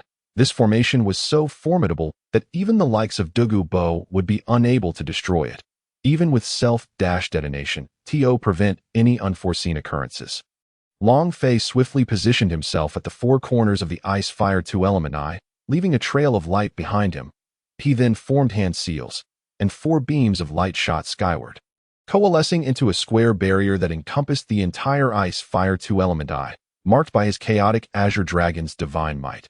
Long Fei scanned the surroundings with his spiritual energy. The ice-fire 2-element eye was teeming with various divine herbs and flowers, far surpassing those depicted in the original work and anime, including many unfamiliar, unnamed divine plants. Soon, he identified 2 particular divine herbs, the fiery apricot blossom and the octagonal ice crystal grass. System, could you identify the herb that complements Yi Lingling the best? Long Fei was not overly familiar with divine herbs, only recognizing a few from the anime. As the scan progressed, the system's voice soon echoed in his mind that a smile spread across Long Fei's face. In no time, among the multitude of divine herbs, the system presented one. An image and description appeared before Long Fei's eyes. Divine item: Dragon Heart 9-leaf mushroom. Each of the 9 leaves harbors a profound innate dragon power, representing 9 hearts and possessing various transformative effects on the body. This is remarkable, far exceeding what seemed impressive in the original work. Long Fei was astonished. This indeed suited Yi Lingling perfectly. There was a chance that consuming it might yield astonishing changes. But the true effects would only be revealed upon ingestion. Long Fei extended his hand to touch the Dragon Heart 9-leaf mushroom. He was met with an unexpectedly gentle sensation, as if it welcomed his touch. What a marvelous feeling, he remarked, plucking a leaf to examine it. That moment, the system's voice rang out. Hidden task activated. The host must consume all the divine herbs within the ice-fire 2-element eye. Reward: a Azure Dragon blood pool, a compendium of divine herbs, and 1 lottery draw. The timing of this task is impeccable, Long Fei thought, as he approached Yi Lingling, presenting the leaf of the Dragon Heart 9-leaf mushroom to her lips. The effects of divine herbs are generally uniform. Consuming a single leaf yields benefits akin to that of an entire plant. While it was uncertain what might happen if she consumed them all, it was plausible that the potency might overwhelm her, especially since ordinary individuals typically couldn't ingest more than 3 types without risking fatal consequences. However, should they cultivate the Wuji body refinement technique to a high level, such limitations would be rendered moot. Yet, Yi Lingling was still at a nascent stage, having only attained the 1st level. With a blush adorning her cheeks, Yi Lingling opened her mouth, and the leaf of the Dragon Heart 9-leaf mushroom slid into her mouth. Meditate and absorb, Long Fei instructed. Yi Lingling complied. As this process required time, Long Fei moved to the fiery apricot blossom and the octagonal ice crystal grass, simultaneously harvesting the upper portions while leaving the roots intact for regrowth. He was no ordinary individual. At that moment, the powers of ice and fire intertwined in his hands, clashing as if in battle. With a shout of Azure Dragon transformation, Long Fei unleashed his bloodline's innate abilities. His arms transformed into Azure Dragon limbs, instantly shattering the adverse effects brought forth by the fiery apricot blossom and the octagonal ice crystal grass, which were swiftly subdued by his chaotic Azure Dragon arms. Dare to rebel beneath my dragon arms? Humph, I shall consume you both now, Long Fei declared, tossing the 2 divine herbs into his mouth. As he felt the tumultuous energies of ice and fire colliding within him, he leaped into the ice-fire spring. With a splash, he quickly submerged. Sitting cross-legged, he activated the Wuji longevity technique, utilizing his mastery over fire and water elements to control them. Before him appeared a 5-colored gem, enhancing his elemental mastery and granting him absolute dominance. In theory, ice and water belong to the same elemental system. Under extreme cold, water freezes into ice, while under extreme heat, ice melts into water. Ice and water flow seamlessly like the principles of Tai Chi. At this moment, the ice and fire energies whirled within Long Fei's body, which was already divine in nature, rapidly refining the two opposing energies. The Wuji longevity technique circulated. The energies transformed into nourishing essence that was absorbed and refined, instantaneously flooding every part of his being. In that instant, Long Fei's physique glimmered like golden glass. The extreme temperatures of the ice-fire spring were harnessed for body refinement. Everything here was destined to serve Long Fei's ascension. Time passed gradually. Long Fei opened his eyes, radiating golden light. His invincible golden body had been fully forged, and he burst forth from the ice-fire spring. What a delightful sensation, Long Fei exclaimed, noticing that Yi Lingling and the two soul beasts remained oblivious. His gaze then shifted to the remaining divine items. Let me savor your flavors as well. A glint of greed sparkled in Long Fei's eyes as he swiftly moved. Before him appeared an enormous mirror. The perfect replication mirror. Long Fei could control its size in an instant. The mirror expanded, its surface facing downward, enveloping all the divine herbs. Replicate. Long Fei infused his divine power into it, and soon, the mirror's light radiated outward, engulfing all the divine herbs. In the next moment, identical divine herbs began to materialize, gently landing atop their original counterparts. Incredible! The system truly delivers excellence. Long Fei rejoiced. The replicated herbs retained 100% of the original's potency and efficacy. Consuming them would be equivalent to consuming the originals. With the mirror retracted, the stage was set for Long Fei's solo culinary performance. Meanwhile, within his body, every aspect, including soul rings and skills, was undergoing transformation.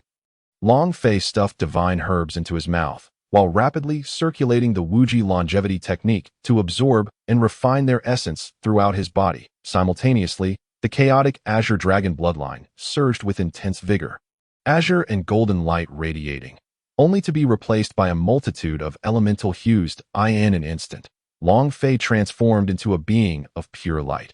Having consumed all the divine herbs, a total of 50 varieties within the ice-fire two element I, each one entered Long Fei's body. As time passed, the ethereal image of the chaotic Azure Dragon re-emerged, his garments bursting apart, revealing intricate tattoos upon his upper body. The surging bloodline ignited a blaze throughout his being. This sensation, even with the rapid circulation of the Wuji longevity technique, proved immensely uncomfortable for Long Fei. Gradually, for the first time in many years, he was drenched in scorching sweat. Suddenly, an overwhelming urge akin to indigestion surged within him. The Wuji longevity technique operated at unprecedented speeds. His 5 soul rings emerged, and the souls of the first 2 soul beasts materialized alongside the dragon's spirit point. 3 ethereal forms reminiscent of soul beasts began to whirl around Long Fei's body. And in a bewildering scene, they visibly merged into his physical form. A terrifying aura erupted, spreading like a tempest, while the supreme voice of Dragon Might roared. The 5 soul rings adorning Long Fei underwent transformation, visibly converting into particles that integrated into his corporeal essence. The ethereal image of the chaotic Azure Dragon flickered mysteriously, blurring the line between illusion and reality, creating a truly enchanting spectacle. Ultimately, the 5 soul rings vanished, along with the souls of the 2 beasts and the dragon's spirit. A murky energy enveloped Long Fei in a radiant membrane, and all special effects dissipated in that moment. Long Fei underwent a metamorphosis. As time gradually passed, Yi Lingling had awakened, her martial soul undergoing a profound transformation. The original 9 hearts Qinghai scale vine had vanished. At this moment, 12 blossoms unfurled in her hands, exuding a rich draconic aura. While at the center, a small azure dragon silhouette emerged from a fragment of scale. Surrounding this dragon image floated 9 droplets resembling heart-shaped liquid, akin to lotus petals, as the 12 blossoms spiraled upwards, radiating an unparalleled presence. With the aid of the dragon heart 9-leaf mushroom, Yi Lingling's physical form experienced a remarkable elevation. Her heart transformed into that of a dragon, her vitality surged, and her strength reached unprecedented heights. Her skin glistened with a newfound softness, emanating a fragrance potent enough to captivate any mailed eye. In her mind, a name surfaced, the name of her martial soul, the 12-ranked 9 Hearts Azure Dragon Lotus. In the next moment, Yi Lingling gazed at the radiant cocoon before her, momentarily taken aback. Where had it gone? She hesitated, her eyes widening in disbelief. What was this cocoon? It was so large. Could something be flying inside? Suddenly, the sky above shifted slightly, but the change was swiftly obstructed by the formation that Yi Lingling turned to see that the disturbance originated from outside, precisely where Sun Wukong and Sun Quanglong were located. At that moment, the formation enveloping them shattered from within, unleashing a beam of blinding light that shot into the heavens, though it was quickly halted by the grand array of the ice and fire dual eyes. Moments later, the brilliance faded, revealing 2 figures, one tall and one short. The taller one stood over 2 meters, while the shorter one exceeded 1 meter 80. The former was the frenzied dragon Qian Shui beast, Sun Quanglong, and the latter was the fire phoenix illusion star monkey, Sun Wukong. They had transformed into human forms. This was the human body. The two looked at their current physiques with great delight. Now, venturing into the human realm, they had nothing to fear. Even in human form, they could unleash 85% of their true power. Sun Wukong and his companion leapt towards Yi Lingling. Upon landing, they scanned their surroundings and inquired, "Madam Gang Leader, where has the gang leader gone?" "In there," Yi Lingling replied with unwavering certainty, her gaze fixed on the enormous cocoon before her. She was so confident because her martial soul had established a connection with the cocoon. Sun Wukong and Sun Quanglong were taken aback, sensing the aura, as they remarked, "Although the cocoon has transformed, this aura unmistakably belongs to the gang leader. However, it is mixed with many other scents, which is quite strange. Most importantly, why did the gang leader suddenly cocoon?" Sun Quanglong expressed his confusion that Yi Lingling shook her head. "I do not know. It was like this when I awakened. Let us wait." Sun Wukong resolutely sat down. However, this wait extended for an entire month. During this month, both Sun Wukong and Sun Quanglong, being ancient soul beasts, could easily survive without food for such a duration. Fortunately for Yi Lingling, her soul guide contained provisions. Otherwise, the absence of sustenance would have surely led to starvation. The remaining time was spent in meditation and cultivation. The trio refrained from disturbing the celestial treasures within, fearing potential complications. Sun Wukong and his companion practiced the Wuji body refinement technique. It must be noted that this method was exceptionally suited to them, as they had reached the 2nd level within just a month. The changes in their physical forms were notably apparent, particularly in their internal structures. Unbeknownst to them, during this month, Douluo had returned once, yet he could not breach the ice and fire dual eyes formation, leaving in frustration. Moreover, the exterior of the formation obscured the interior, allowing the trio to observe the outside world normally while sound did not penetrate inside. Additionally, as they were all engrossed in meditation, they failed to notice his arrival. Even if they had, there was no cause for alarm. Unable to breach the formation, he could not enter. Subsequently, Douluo did not return, and 20 days had elapsed since his departure. Yi Lingling gazed anxiously at the unyielding cocoon before her. Alas, it has been a month. When will it emerge from its cocoon? Moreover, to leave this place, they must either break or dispel the formation. Yet, they were incapable of either. The trio stood before the cocoon. Sun Wukong remarked, "If the gang leader does not emerge, we shall remain here indefinitely. I, Sun, am naturally vivacious. I might just suffocate from confinement after this month." "I feel the same," added the other. They both longed to venture outside. Suddenly, the previously inert cocoon blazed with brilliant light, and a terrifying surge of power emanated from within. The three changed expressions, feeling an overwhelming dread. "Retreat!" they shouted in unison, swiftly distancing themselves. Their faces soon lit up with elation as Sun Wukong exclaimed, "Wonderful! The gang leader is about to emerge." Sun Quanglong shared his excitement that Yi Lingling felt the same. Staying in this place for a month was enough to drive anyone to madness. Crack, crack. The cocoon was thrust into the air by that immense power, emitting a series of shattering sounds. The trio watched as numerous cracks appeared on the surface of the gigantic cocoon, from which a more intense radiance burst forth. An overwhelming draconic might erupted. With a resounding boom, the three stood in astonishment and exhilaration that a multicolored brilliance, composed of various elemental forces, materialized, and at that moment, the draconic might surged even higher. After several breaths, the light gradually faded, revealing the tall and robust figure of Long Fei. Yet, to their surprise, he was bald. His head gleamed brightly, and although devoid of hair, one could still sense the extraordinary power radiating from him. This exemplified the age-old truth. Baldness could indeed confer strength. Ah, how refreshing! Long Fei stretched lazily, rubbing his bald head that he calmly stated, "Though I am bald, it should not affect my strength." Within the cocoon, he had completely digested the powers and effects of the 50 celestial herbs.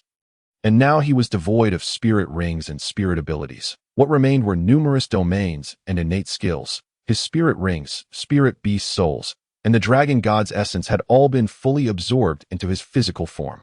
Becoming genuine power, the task was complete, and the rewards had been issued. Congratulations to the host for achieving a significant transformation, breaking through to the 70th level of divine power, and triggering a special hidden quest, which is now complete. Rewards: Divine Core Cultivation Method, 2 lottery draws, and a cultivation gift package have been deposited into the warehouse. At that moment, the system's voice echoed in his mind. "System, open the character interface." Long Fei urged impatiently. Character interface. Host: Long Fei. Age: 12. Cultivation method: Wuji Longevity Technique. Level 45. Bloodline and cell development and activation. 8. More challenging to activate and develop as one progresses. Physical strength comparison. Divine King. Low martial world. Maximum explosive power. 3 billion kilograms soul power and mental strength. Divine Sea Realm Martial Soul. Chaotic Azure Dragon Bloodline Package. Bloodline. Tattoo. Phantom. Elemental Divine Power. Level 70. Divine Soul. Saint Domains. Dragon God Domain. Void Domain. 10,000 Things Revival Domain. Bloodline Package Talents. Development Attribute Amplification. Lifespan Amplification. Evil Dispelling. Super Healing. Poison Immunity. Super Growth. Supreme Dragon Might. 1 development. Right Hand Azure Dragon Transformation. 2 development. Left Hand Azure Dragon Transformation. 3 development. Azure Dragon Body Transformation. 4 development. Azure Dragon Front Body Transformation. 5 development. Azure Dragon Armament. 6 development. Azure Dragon Full Body Transformation. 7 development. Azure Dragon Sky Splitting Rain. 8 development. Azure Dragon Devour. 9 development. Soul Skills. Passive Transformation. Elemental Azure Dragon Eye Skills. Swift Thunder Leap. Mastery Step of 10,000 meters. Only skills obtained from the system count. Soul Skills. Active 1. Martial Soul True Form. 2. All skills used by the host, including those granted by celestial treasures. Listing them one by one would surely overwhelm the mind. System Warehouse. Azure Dragon Ancient Blade X1. Chaotic Azure Dragon Essence X1. Random Dimensional Travel Scroll X2. Dragon God Divine Position X1. Divine Hidden Skin. 100 Replication Mirror. Azure Dragon Blood Pool. A Tome of Celestial Herbs. 3 lottery draws. Divine Core Cultivation Method. And a Cultivation Gift Package. Current dimension, at present Doa Continent. System interface for reference only. All based on Long Fei's display, but rest assured, the distances will not differ greatly. Long Fei. System, use the Cultivation Gift Package. System, usage successful. Host gains 10 cultivation points and 1 skill enhancement point. All utilized, cultivation points distributed in 10 increments. Skill enhancement applied to Swift Thunder Leap at the moment when Long Fei's voice fell.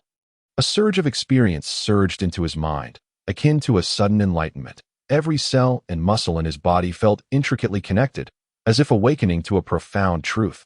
Was this the pinnacle of the Thunder Flash step? It was utterly magnificent. The distinction between mastery and perfection was as vast as heaven and earth. Each step could traverse 100,000 meters. What an extraordinary sensation that must be. Long Fei's face radiated ecstasy. He realized that this distance was within his control. Simply put, his current limit with the Thunder Flash step allowed him to leap 100,000 meters, effortlessly passing through any obstacles that in contrast. Tang San's ghostly shadow technique seemed trivial before his newfound prowess.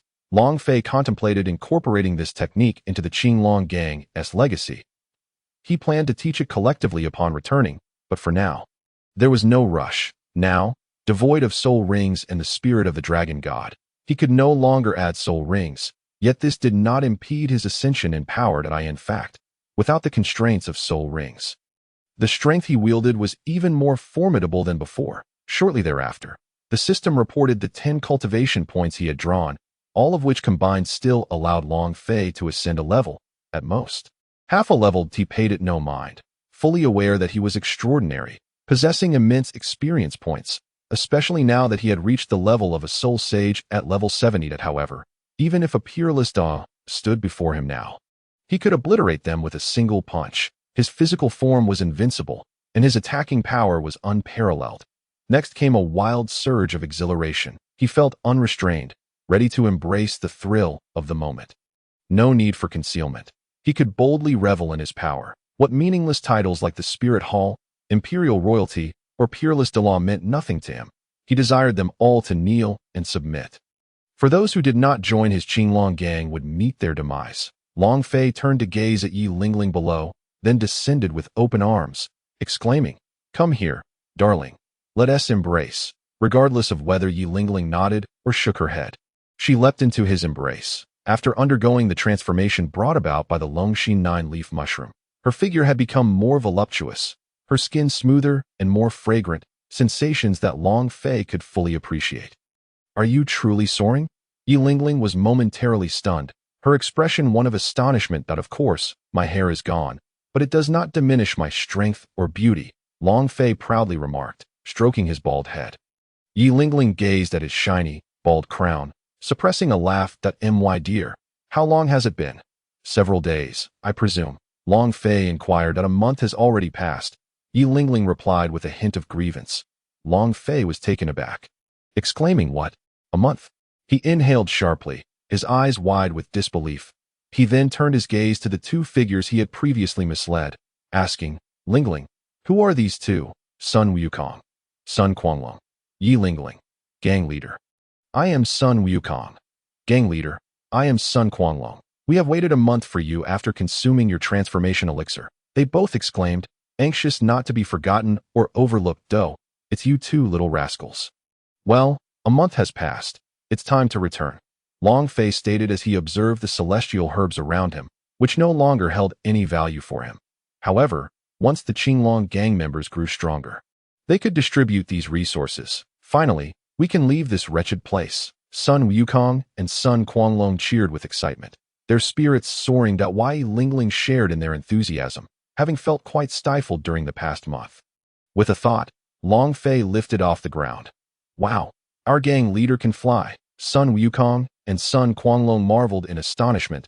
In the next moment, Long Fei waved his hand, reaching towards the entire ice and fire duality before him. Suddenly, a surge of spatial power erupted, causing the area to tremble as it appeared to be independently severed from reality, revealing a jagged tear in the fabric of space. This was one of the domains he had refined from 50 celestial-grade herbs, the domain of space. What he was utilizing now was one of its skills, spatial segmentation. With a swift motion of his hand, the entire ice and fire duality lifted into the air, vast and profound, yet not a speck of soil fell. Rising splendidly and perfectly, the trio standing on that ground, Yi Lingling and the two others, were profoundly affected, their astonishment palpable as they beheld the fissures in the surrounding space. Yi Lingling's heart swelled with pride. Thinking, "My man is so powerful," she nearly rushed forward to shower him with kisses, but restrained herself for the sake of decorum. "Wow, gang leader, you've become incredibly powerful.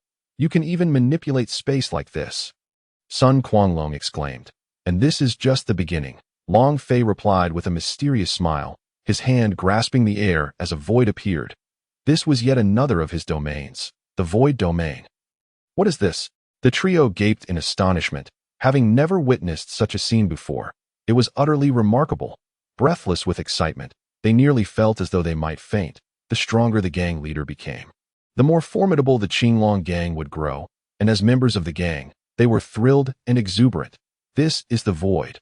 Within it, I hold dominion. You may leave this place now." With that, Long Fei pinched the air, creating a small opening in the formation within the ice and fire duality. A blue light enveloped him as he activated his innate skill, Qinglong Devouring. In the next instant, a terrifying azure vortex transformed into a black hole. forcefully absorbing the toxic mist from outside. The trio was left speechless by this astonishing spectacle. Within half a minute, the noxious fog had vanished entirely. After retracting his hand, Long Fei announced, "Let us go." The three hastily made their way toward the small opening. Once they exited, the opening sealed itself, and Long Fei single-handedly transported the entire ice and fire duality into the void domain.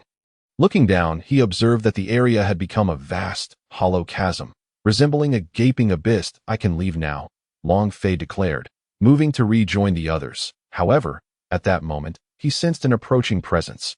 An awareness pierced through the air, revealing a level 92 Title Douluo green fellow. "Douluo, you have finally arrived.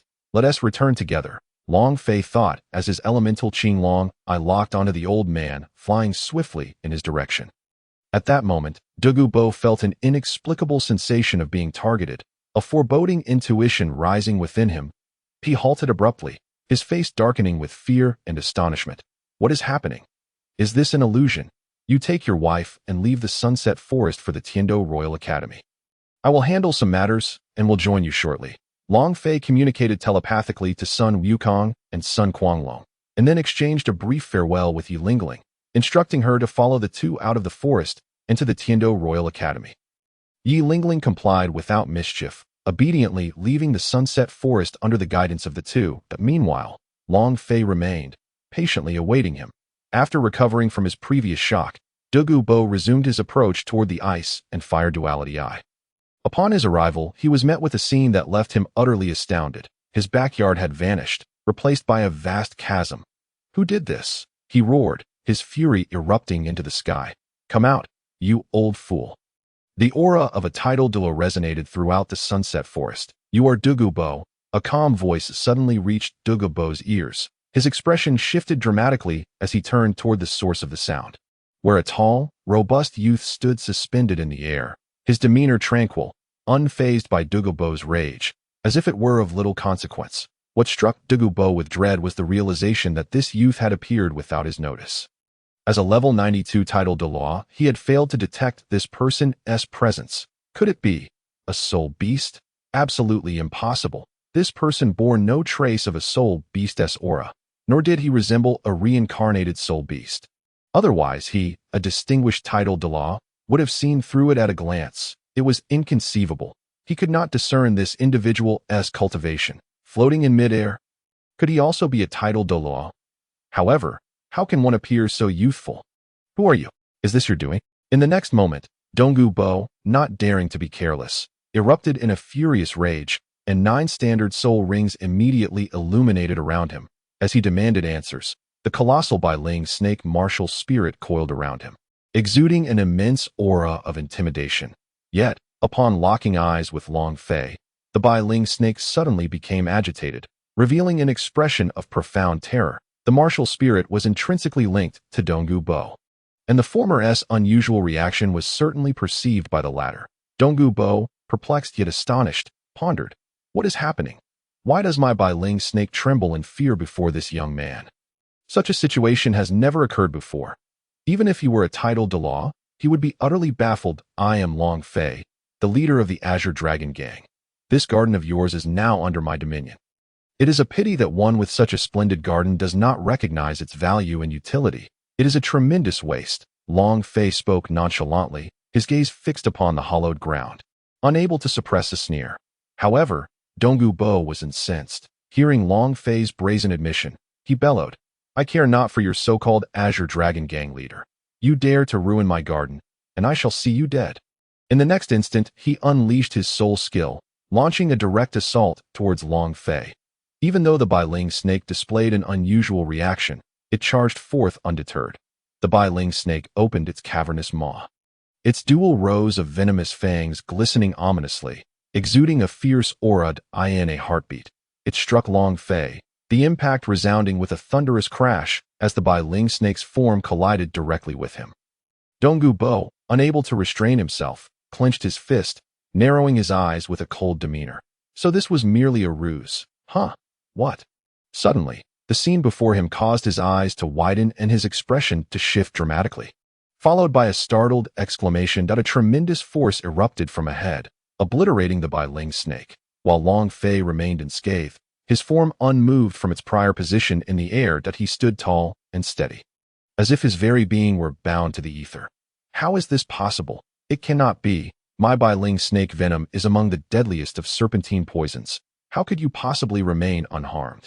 Dong Gubo's countenance reflected shock, confusion, and fear. This encounter was the most astonishing and ludicrous he had ever experienced, unprecedented in all his years. Even the 95th level Title Douluo at Juhua Pass had held trepidation in the face of his Bailing snake venom. Your poison is utterly pathetic. You have poisoned yourself with your own venom. Your title as the Poison Douluo is merely a fade, effective only against children. But before me, your venom is nothing. Long Fei shook his head, his tone laced with disdain. His body was not only immune due to the innate bloodline of the Chaos Azure Dragon, but he had also consumed a variety of celestial herbs, rendering toxins ineffective, such as the Chiloa tulip, which he had refined and absorbed, thus acquiring such capabilities. With dual resistances, and not limited to just the Chiloa tulip, he had ingested several others, inheriting their abilities that I in his presence. Dong Gubo's Bailing snake venom was truly inconsequential. My poison is trash. Who are you? And how do you know of my matters? Dong Gubo's heart raced, his expression darkened, yet, upon hearing the youth's words, he could not help but stare in disbelief. Who is this person, and how could he possibly know that I have been poisoned by my own venom? Could it be mere chance? Dong Gubo scrutinized the young man before him, abruptly dismissing his inner speculation. No, such demeanor, such fearlessness, could not be mere luck. He truly understands. Long Fei remained unhurried. I offer you an opportunity. I can assist you in completely expelling the backlash of your poison. But I have conditions of my own. Dong Gubo retorted angrily. You can cure me? You have taken my garden, and yet you dare to propose conditions? Moreover, why should I trust you? Long Fei, unfazed, replied. Leaving the garden to you would be a waste. I merely took it to enhance its value, and now it belongs to me, not you.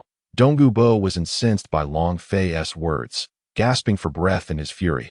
I have traversed the world for many years and have never encountered such a shameless and despicable individual like you. To take from others and speak so brazenly, you are the first I have ever seen. You may not realize, but your poison not only affects you, it will also infect your granddaughter, Dong Guyan. She is already in a poisoned state, though it has yet to manifest. However, it is only a matter of time if you do not wish for her to fall victim to your own folly. It would be prudent to heed my advice and accept my terms, for you have no other choice. Dong Gubo's Long Fei's final words echoed. An overwhelming aura of dominance surged forth. Time seemed to freeze around them. At that moment, the Bailing snake was suppressed and vanished, forcing Dong Gubo to relinquish his martial spirit form. You. Dong Gubo's face blanched with fear, his body trembling. Fortunately, as a Title Douluo, he quickly clenched his fists, exhaling deeply, and spoke. State your conditions. He cared not for his own life. He could not bear the thought of his granddaughter perishing, especially due to his own negligence, which would only deepen his regret. Long Fei stated, my condition is simple. I request that you, Senior Dong Gubo, join my Azure Dragon gang. Impossible. I am accustomed to freedom and shall not be bound by anyone. This does not align with my character. Upon hearing Long Fei's proposition, Dong Gubo immediately rejected it. Senior is so decisive in refusing my invitation. This is not the time for bravado. If you do not think of yourself, then consider your granddaughter. Dying from Bailing snake venom at such a young age. Tut. Long Fei remained calm, speaking nonchalantly. In this world, only I possess the means to thoroughly cleanse the poison from your body. For this poison will continue to linger. You are threatening me. Dong Gubo gritted his teeth. If that is how you choose to interpret it, then so be it. Long Fei replied lazily, leaning casually against a nearby surface. Feigning indifference, after a moment of silence, Dong Gubo broke it. If you can genuinely cure my poison, I shall willingly join your Azure Dragon gang. However, if you deceive me, I shall self-destruct and take you with me. He seemed to concede. There was no other option for him. Very well. You will be glad for your choice in due time. Long Fei assured that as for the next steps. Before Dong Gubo could finish his sentence, Long Fei's figure vanished in an instant, appearing behind him within a breath, then raised his hand to press against his back. What are you doing? Dong Gubo panicked. The speed of this individual was astonishing. "Do not move. I am here to assist you," Long Fei stated flatly. Donggu Bo felt his body ensnared by a powerful force, the poison within him being forcibly extracted, rendering him utterly passive and incapable of resistance. In that moment, he truly grasped Long Fei's terrifying prowess. He was relieved that he had not completely severed ties, for had he done so, he would have surely suffered dire consequences. A stream of green toxin was absorbed by Long Fei. "All right," Long Fei spoke as he appeared before Donggu Bo once more, producing a pill and tossing it to him. "I have just purged the backlash poison you accumulated over the years. This is a foundational replenishment pill. Consume it, and your body will fully recover within a day." Donggu Bo, astounded, realized that he felt noticeably more at ease and fluid. The toxin had truly been eradicated. He marveled in disbelief, raising his hand to inspect the colorful pill. "Is this the pill? How have I traveled the world for so long without ever hearing of it?" Long Fei chuckled lightly. "There is much you do not know. This pill is a product of my Azure Dragon gang. Should you join us, you will learn a great deal, of which this pill is merely one aspect that I assure you. Our offerings are unparalleled across the continent. The Azure Dragon gang, truly a remarkable force." As he spoke, Donggu Bo felt a stirring within. Regardless of whether this pill proved effective, the mere fact that Long Fei had eradicated the poison from his body compelled him to agree to join the Azure Dragon gang. Subsequently, he directly consumed the elixir. Donggu Bo attempted to channel his soul power. Soon, he felt a profoundly mysterious and comforting warmth coursing throughout his body. The dark injuries caused by the accumulation of toxins were swiftly mending at that very moment. Donggu Bo was once again astonished. This substance known as an elixir was truly miraculous. Perhaps the Qinglong gang was worth a visit. Long Fei observed him, patiently awaiting his response. 10 minutes passed, and at last, Donggu Bo awakened. Feeling entirely invigorated and refreshed, taking a deep breath, he expressed, "This sensation I have not experienced in quite some time." Long Fei produced a piece of divine parchment and said, "Senior, to join our Qinglong gang, you must adhere to our rules. Simply drop a drop of your blood onto this parchment." Donggu Bo paused, a complex expression crossing his face, but within the next second, he managed to let a drop of blood fall onto it. The blood vanished and thunder rumbled in the sky. Leaving him astounded, he realized he had boarded a ship of no return. "Gang leader, I am now your member. When can the toxins plaguing my granddaughter be removed?" Donggu Bo immediately thought of his beloved granddaughter, Duguian. Long Fei, delighted, retracted the divine parchment and replied, "Senior need not worry. Duguian is already a member of our Qinglong gang, and I shall ensure her safety, especially since I am also a student at the Tiando Royal Academy. Though I am nearing graduation." "What? The gang leader is so young yet possesses such power. Truly a promising talent." Donggu Bo was left speechless. Curiously, he inquired, "Gang leader, you are so young that even I cannot discern your soul power level.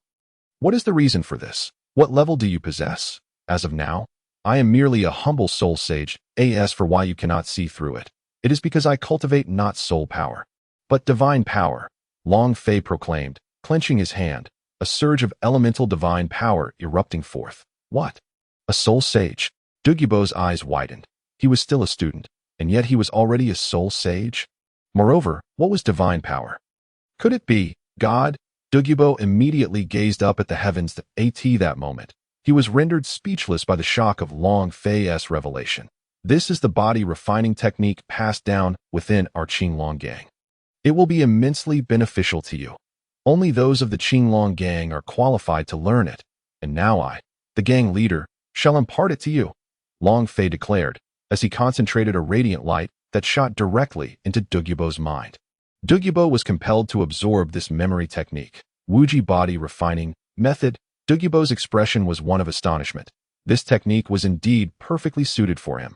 It could even extend his lifespan. My heavens, a divine art.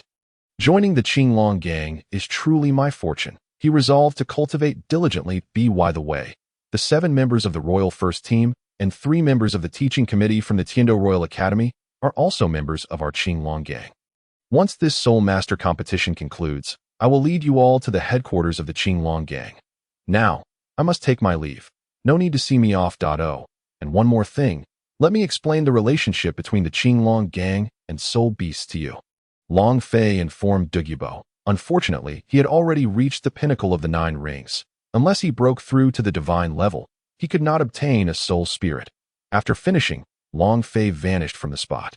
Douluo was astonished. He had not expected the Qinglong gang to be such a formidable organization. However, this was good. He would do his utmost to refrain from hunting soul beasts in the future. No, he thought, there were others at home. The Douluo family still had hopes of rising, and he wanted his family to join the Qinglong gang. They still had the chance to obtain soul spirits. Douluo murmured in shock. He realized they were now part of his circle. With the gang leader around, his granddaughter's illness would finally see relief. From now on, he would focus on cultivating. Now that my toxins are cleared, and my hidden injuries will be fully healed after today. Juhuaguan, prepare yourself. I shall soon seek vengeance. With that, Douluo's eyes gleamed with fierce determination. Meanwhile, Long Fei had already slipped into the void, tearing open a spatial rift. And in the next moment, he found himself in an open area outside Tiando City. After a month's absence, this place seemed unchanged. With such domain skills, it was indeed convenient to travel anywhere. Tiando City, your Long Fei has returned.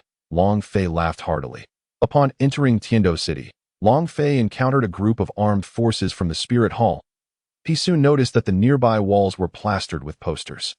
Approaching to Tier 1 down, he discovered that the figure depicted was none other than himself. The Spirit Hall truly cherished his photograph, having preserved a picture from 2 years ago. Long Fei grinned, nonchalantly remarking, this scene was reminiscent of 2 years prior. Yet this time, the bounty seemed even more fervent. This region belonged to the Tiando Empire and was considered its central area. The forces of the Spirit Hall should not be permitted to operate here. Long Fei narrowed his eyes. Something must have transpired. Perhaps, during this past month, his appearance had disrupted the original plotline. Nevertheless, he felt indifferent. He did not care about such matters anymore. The personnel of the Spirit Hall, holding the wanted notices, were systematically inspecting everyone, seemingly apprehending anyone who resembled the description that a few men ahead had already been captured, terrified beyond belief. Suddenly, a contingent arrived, drawing the attention of the crowd. The carriage bore the characters Tiando. This was the army of the Tiando Empire. They came to a halt, and the leading general bellowed, this area is under the direct jurisdiction of the Tiando Empire. How dare your Spirit Hall forces intrude and sow discord among the populace? Cease your indiscriminate arrests of our citizens and withdraw at once. With his declaration, a standoff commenced between the two military factions. Tiando Empire, we cannot concern ourselves with such matters. The Spirit Hall suspects that a wanted criminal has entered your territory. We kindly ask for your cooperation to avoid making our task difficult. The leader of the Spirit Hall's contingent stepped forward, his expression dripping with disdain, coldly retorting that in the next moment, 8 soul rings manifested around him. He was a Soul Douluo. With his lead, the members of the Spirit Hall also activated their soul rings. Among them were 10 members, comprising 5 soul emperors and 5 soul sages. Such a contingent was indeed elite. Upon witnessing this, the surrounding civilians' expressions changed drastically, filled with terror. The 15 members of the Tiando Empire also found their eyes narrowing, their expressions equally grave. Such a show of force. The Tiando general's face darkened. The Spirit Hall's 10 members were exerting overwhelming pressure. Although he too was a Soul Douluo, he was merely at level 82, while the Soul Douluo before him appeared to be at least level 86. He had only 2 soul sages behind him, the rest being soul emperors, with the remainder being soul kings. If it came down to numbers, they would undoubtedly win, but in terms of strength, that posed a significant challenge. The Tiando general dared not act recklessly. The Spirit Hall had mobilized such a formidable force, and throughout this month, they had been making significant moves, all in pursuit of a youth named Li Qie. It seemed the Spirit Hall was taking this mission very seriously. The Tiando general spoke gravely. The leader of the Spirit Hall scoffed. Indeed, you understand. Therefore, do not interfere. Otherwise, should a conflict arise, you would be no match for us. The Tiando general raised his chin defiantly, proclaiming, indeed, we are not a match. But do not forget, this is Tiando City, the heart of the Tiando Empire. Mobilizing our forces to eliminate you would be quite effortless. Upon hearing this, the Spirit Hall's personnel, including their leader, displayed signs of trepidation. Indeed, this was the heart of Tiando.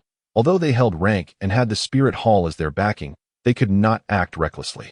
Damn it, has it only been a day since arriving in Tiando City? and we are already facing expulsion, the Spirit Hall leader thought indignantly. Suddenly, he smiled and said, "It is all a misunderstanding. We shall take our leave at once." However, there are a few individuals who bear a striking resemblance to our wanted criminal. May we take them with us? If there are no issues, we will release them. Just a few commoners. They could take them without hesitation. The Tiando general glanced at the three youths, his expression cold and indifferent. "Please, no. Lord, save us." The three youths were instantly petrified, shouting in panic. "Leave." At the command of the Soul Master leader, the Spirit Hall swiftly departed, accompanied by the three young men. Among the crowd, Long Fei's expression turned icy as he witnessed this scene. The troops of the Tiando Empire are well trained. Do the lives of commoners mean nothing? Long Fei murmured in a somber tone, reflecting the disdain he held for the royal aristocracy. He harbored no fear that the Spirit Hall would eliminate them. After all, once it was confirmed that they posed no threat, they would surely be released, unless there was some clandestine maneuvering at play. But such a large-scale search was undoubtedly ordered by that woman, Bibi Dong, who would naturally disdain to kill three unarmed youths. Once the Spirit Hall personnel departed, a sigh of relief washed over the people of Tiando. To be frank, they were not eager for conflict. "Let us return," the general proclaimed, issuing a command to turn around. Just then, a cold voice pierced the air, and in the next instant, a figure shot forth from the crowd, swiftly reaching the general's side and delivering a fierce kick. Bang! A scream of agony erupted. The onlookers turned to witness the commotion. "Who dares to ambush this general?" roared the fallen general, spitting in pain, his expression contorted with rage. The crowd soon beheld a young man standing upon the general's fallen form. "A bunch of royal scoundrels. I simply cannot abide your presence," Long Fei declared coldly. In the next moment, he clenched his hand towards the 15 members of the Tiando army, causing the space to tremble and a shockwave to erupt. Instantly, a wave of light surged forth from his palm, crashing towards them. Despite their hurried attempts to activate their soul defenses, they were powerless against Long Fei's strike. The 15 soldiers were engulfed in the explosion, their screams mingling with despair. The general was struck by fear as 8 soul rings materialized around him. "Damn it! Those who dare to harm the Tiando army, regardless of your identity, you shall perish today." With a furious roar, he unleashed his martial spirit, summoning a massive golden eagle imbued with a fierce killing intent, charging towards Long Fei. Unfazed by the golden eagle before him, Long Fei raised his right hand, and a fierce azure light erupted from his blade, slicing downwards in an instant. Bang! The golden eagle was cleaved in two, blood spraying forth violently as the creature let out a pained wail. The ground was soon stained with crimson, leaving behind a body severed in half, its eyes wide open in death. Unable to close, he had never anticipated such an abrupt demise. Murder! A demon! In the following moment, the surrounding crowd of bystanders shrieked in terror and fled in panic. Witnessing this scene, Long Fei remained motionless, allowing their cries to echo, for these were mere civilians, even if there were soul masters among them. They were of the lowest rank, and he held no interest in their lives. His true target was the aristocracy, those who treated human life as inconsequential as grains of sand. Wait for it. Soon, this world shall see the end of royalty and nobility. I shall be the harbinger of their demise. After the slaughter, the power of those fallen entered Long Fei's soul energy domain. The corpses and blood were instantaneously reduced to nothingness by a fierce flame. With no evidence left behind, no one could hold him accountable. News of a mysterious young man slaying 16 members of the royal army in the streets of Tiando City rapidly spread throughout the city. This information soon reached the royal palace. Within the palace, the news traveled with lightning speed, reaching the ears of His Majesty, the Snow Knight Emperor. Accompanied by Prince Xue Xing, the atmosphere in the Grand Hall grew chillingly tense. Both the Emperor and the Prince rose in fury. The former's face darkened with an overwhelming aura of murderous intent. What audacity! How dare someone so brazenly eliminate 16 of my Tiando Empire's soldiers within the city? Your Majesty, among those troops, there was an 82-rank Soul Douluo, 2 soul masters, and several powerful soul emperors and kings. How many were on the opposing side? Prince Xue Xing glanced at the emperor before his icy gaze turned to the trembling official who was reporting. According to the news, there was only one person. The official's voice quivered in fear. What? Just one person? Could it be a Title Douluo from the Spirit Hall? Both the Snow Knight Emperor and Prince Xuexing's expressions shifted to astonishment and apprehension.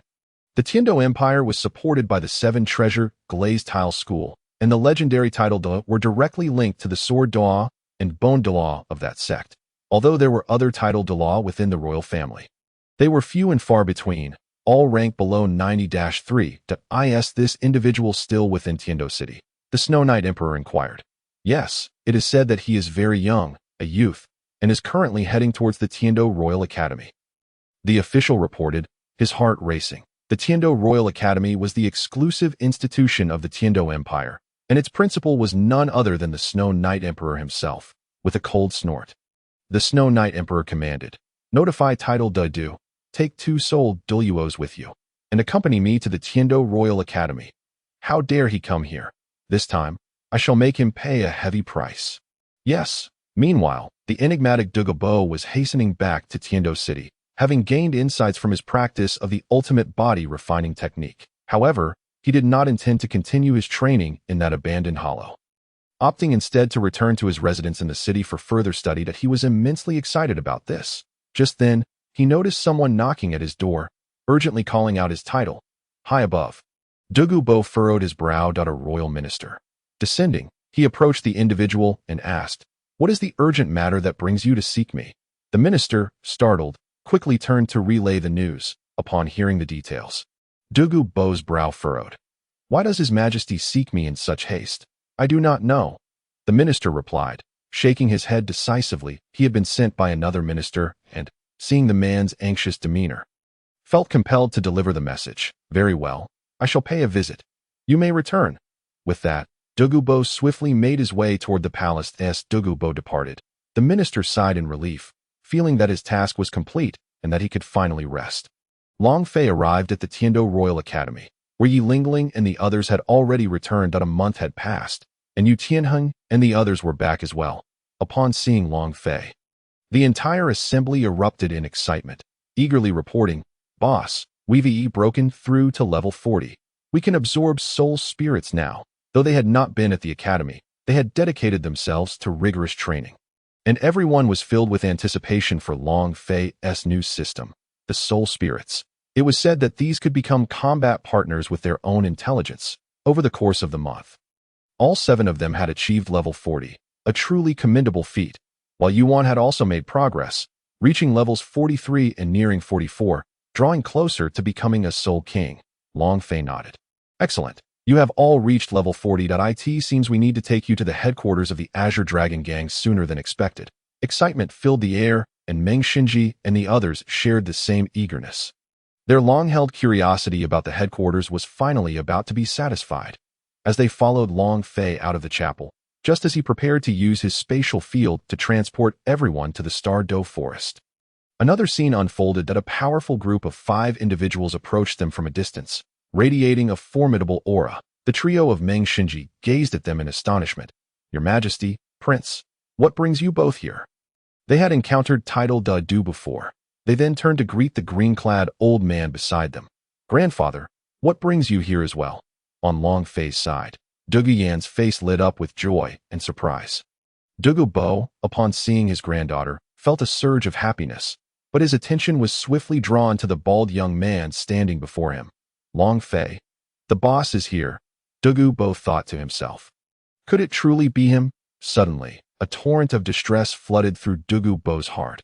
Upon hearing from the Snow Knight Emperor about a young murderer heading towards the Heavenly Royal Academy, he instantly suspected that this young criminal might be Long Fei, especially as the timeline coincided perfectly with Long Fei's return. Just moments ago, during their journey, when the Snow Knight Emperor had questioned a bystander, the first impression given was that the youth was bald. Douluo's heart sank. Just as he had feared, it truly was the gang leader. Though their interactions had been brief, Douluo, with his extensive experience in the martial world, could discern that Long Fei was not one to be trifled with.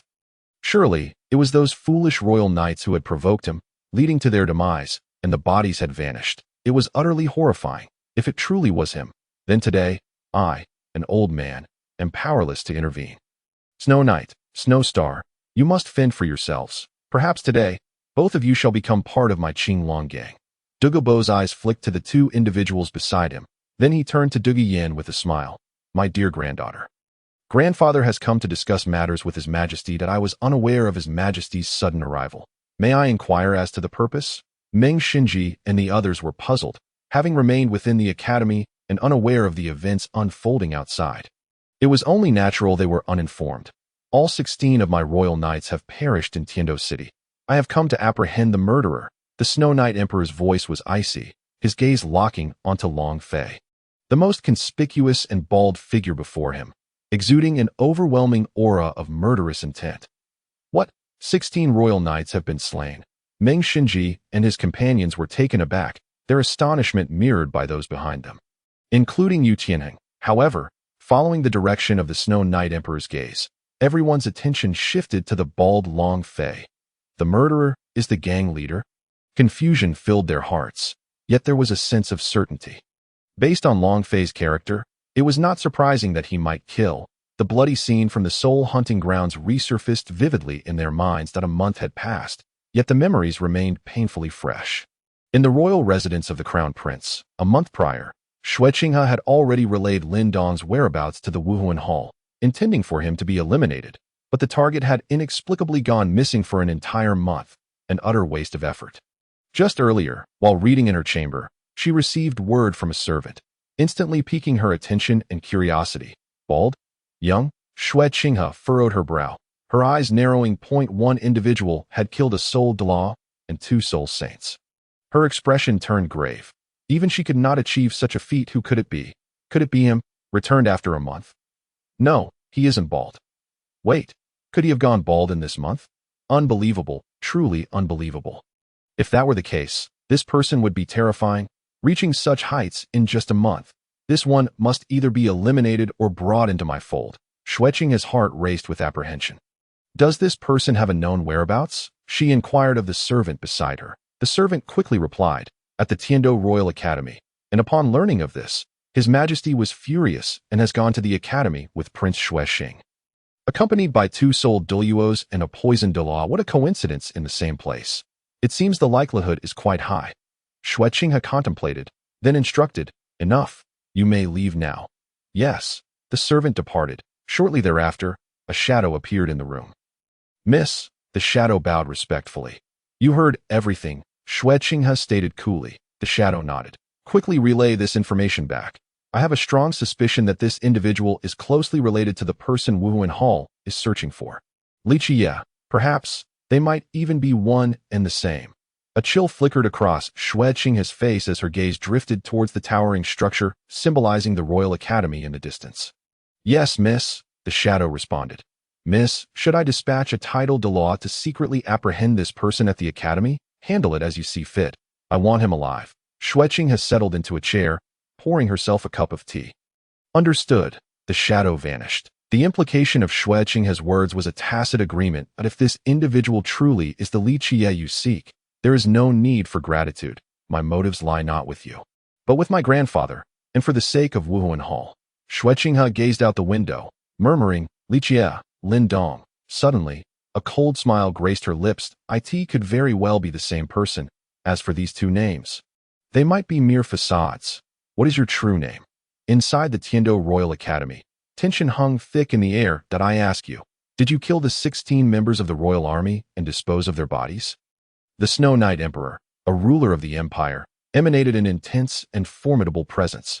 Yet, no matter how powerful he was, he could not intimidate Long Fei in the slightest. Long Fei, who was about to break free, halted and lowered his hand. Stepping forward, he approached within 10 meters of the Snow Knight Emperor, his expression calm. The Snow Knight Emperor narrowed his eyes, surprised by Long Fei's unperturbed demeanor. That it was undoubtedly him. Such a young man, if he could be drawn into the empire, would surely become an immensely powerful Title Douluo. Rather than seeking to kill Long Fei, the Snow Knight Emperor was more inclined to recruit him. He was a man of great avarice. Long Fei alone was worth the lives of the 16 fallen knights. The reason for his current furious appearance, brimming with murderous intent, was merely to test Long Fei. Otherwise, he could have simply instructed Dugu Bo to capture him and bring him to the palace. Indeed, those 16 ants were slain by my hand, Long Fei declared, his voice calm and measured as expected. The crowd, already aware of the answer, internalized Long Fei's admission. Why did you kill them? The Snow Knight Emperor inquired, his tone grave. Beside him, Prince Xuexing was seething with rage, seemingly oblivious to the Snow Knight Emperor's intentions. You truly wish to kill Long Fei. Long Fei's words dripped with scorn and derision. They were merely royal soldiers. Seeing them as nothing, I killed them without a second thought, for their lives were hardly worth much. Despicable, cursed beast, what are you all standing around for? Seize him, Prince Xuexing roared, his forehead veins bulging as he barked orders at the two Soul Douluos behind him. The two Soul Douluos remained still. Had it only been Prince Xuexing and his companion, they would have acted, but with the Snow Knight Emperor present, he was the highest authority here, and they dared not move without his command. Noticing their inaction, Prince Xuexing was not foolish and quickly understood the situation. His gaze turned to the Snow Knight Emperor. Brother, what are you hesitating for? Silence. Do you require my guidance to carry out my affairs? The Snow Knight Emperor shot back coldly at Xuexing. This fool truly lacked insight. Could he not see my intentions? Xuexing shuddered, promptly closing his mouth. The Snow Knight Emperor's attention returned to Long Fei. He could not deny that he understood the implication behind Long Fei's words. There must be a significant misunderstanding, one that surely stemmed from the actions of their royal army. The Snow Knight Emperor's voice turned icy. What is your name? I am known as Long Fei of the Qinglong gang, and I shall not change my surname or my name. Long Fei proclaimed loudly. Qinglong gang. Long Fei? Humph, quite the boast. Both the Snow Knight Emperor and Prince Xuexing replied coldly. You have killed 16 of my imperial soldiers, a crime deserving of death. However, I now offer you a chance for redemption. The Snow Knight Emperor's words appeared magnanimous, as if he were saving Long Fei from certain doom.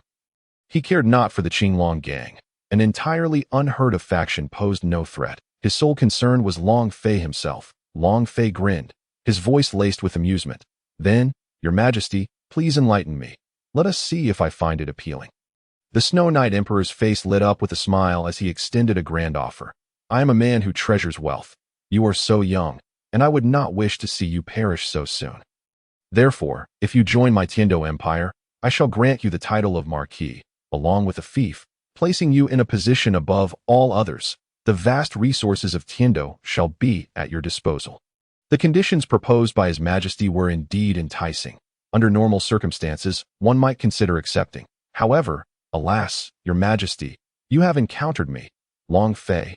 This encounter is destined to be extraordinary, and it is certain that you will not succeed. As Long Fei spoke, his entire being gradually ascended into the air, an overwhelming aura of dominance suddenly radiating from him. Beneath one, above countless others. Forgive me, but I have no interest. I aspire only to be the foremost among heaven and earth. Long Fei's voice resonated with absolute authority. Such grand ambition. The onlookers were left in stunned disbelief. Walking through the void, could it truly be a Title Douluo? Except for Dugu, the four individuals alongside Shui were engulfed in immense shock. Bewilderment and incredulity. Stop playing tricks. You two go and slay him, Shui commanded coldly. Yes, Qian and Cohen could no longer contain themselves, instantly activating their martial souls and charging towards Long Fei. All except Yi Lingling bore expressions of slight concern. Yet, in the next moment, their worries dissipated, for Long Fei's countenance remained extraordinarily calm. He was about to make his move, faced with such a terrifying onslaught. The only individual who could maintain such composure beneath the Soul Douluo level was Long Fei alone. Two formidable attacks were about to strike him. Just then, Long Fei moved. He slowly raised his hand and clenched it. Suddenly, the space trembled, and fissures appeared around the two Soul Douluos that in the next heartbeat. It was as if space and time had been halted. Qian and Cohen's expressions changed drastically, their bodies rendered immobile. It felt as though a powerful force had directly sealed them, their gazes fixated upon Long Fei. It was him. It had to be him. Dugu, witnessing this scene, along with Shui Yi and Xuexing, were also momentarily stunned. What is happening? Why are you both dazed?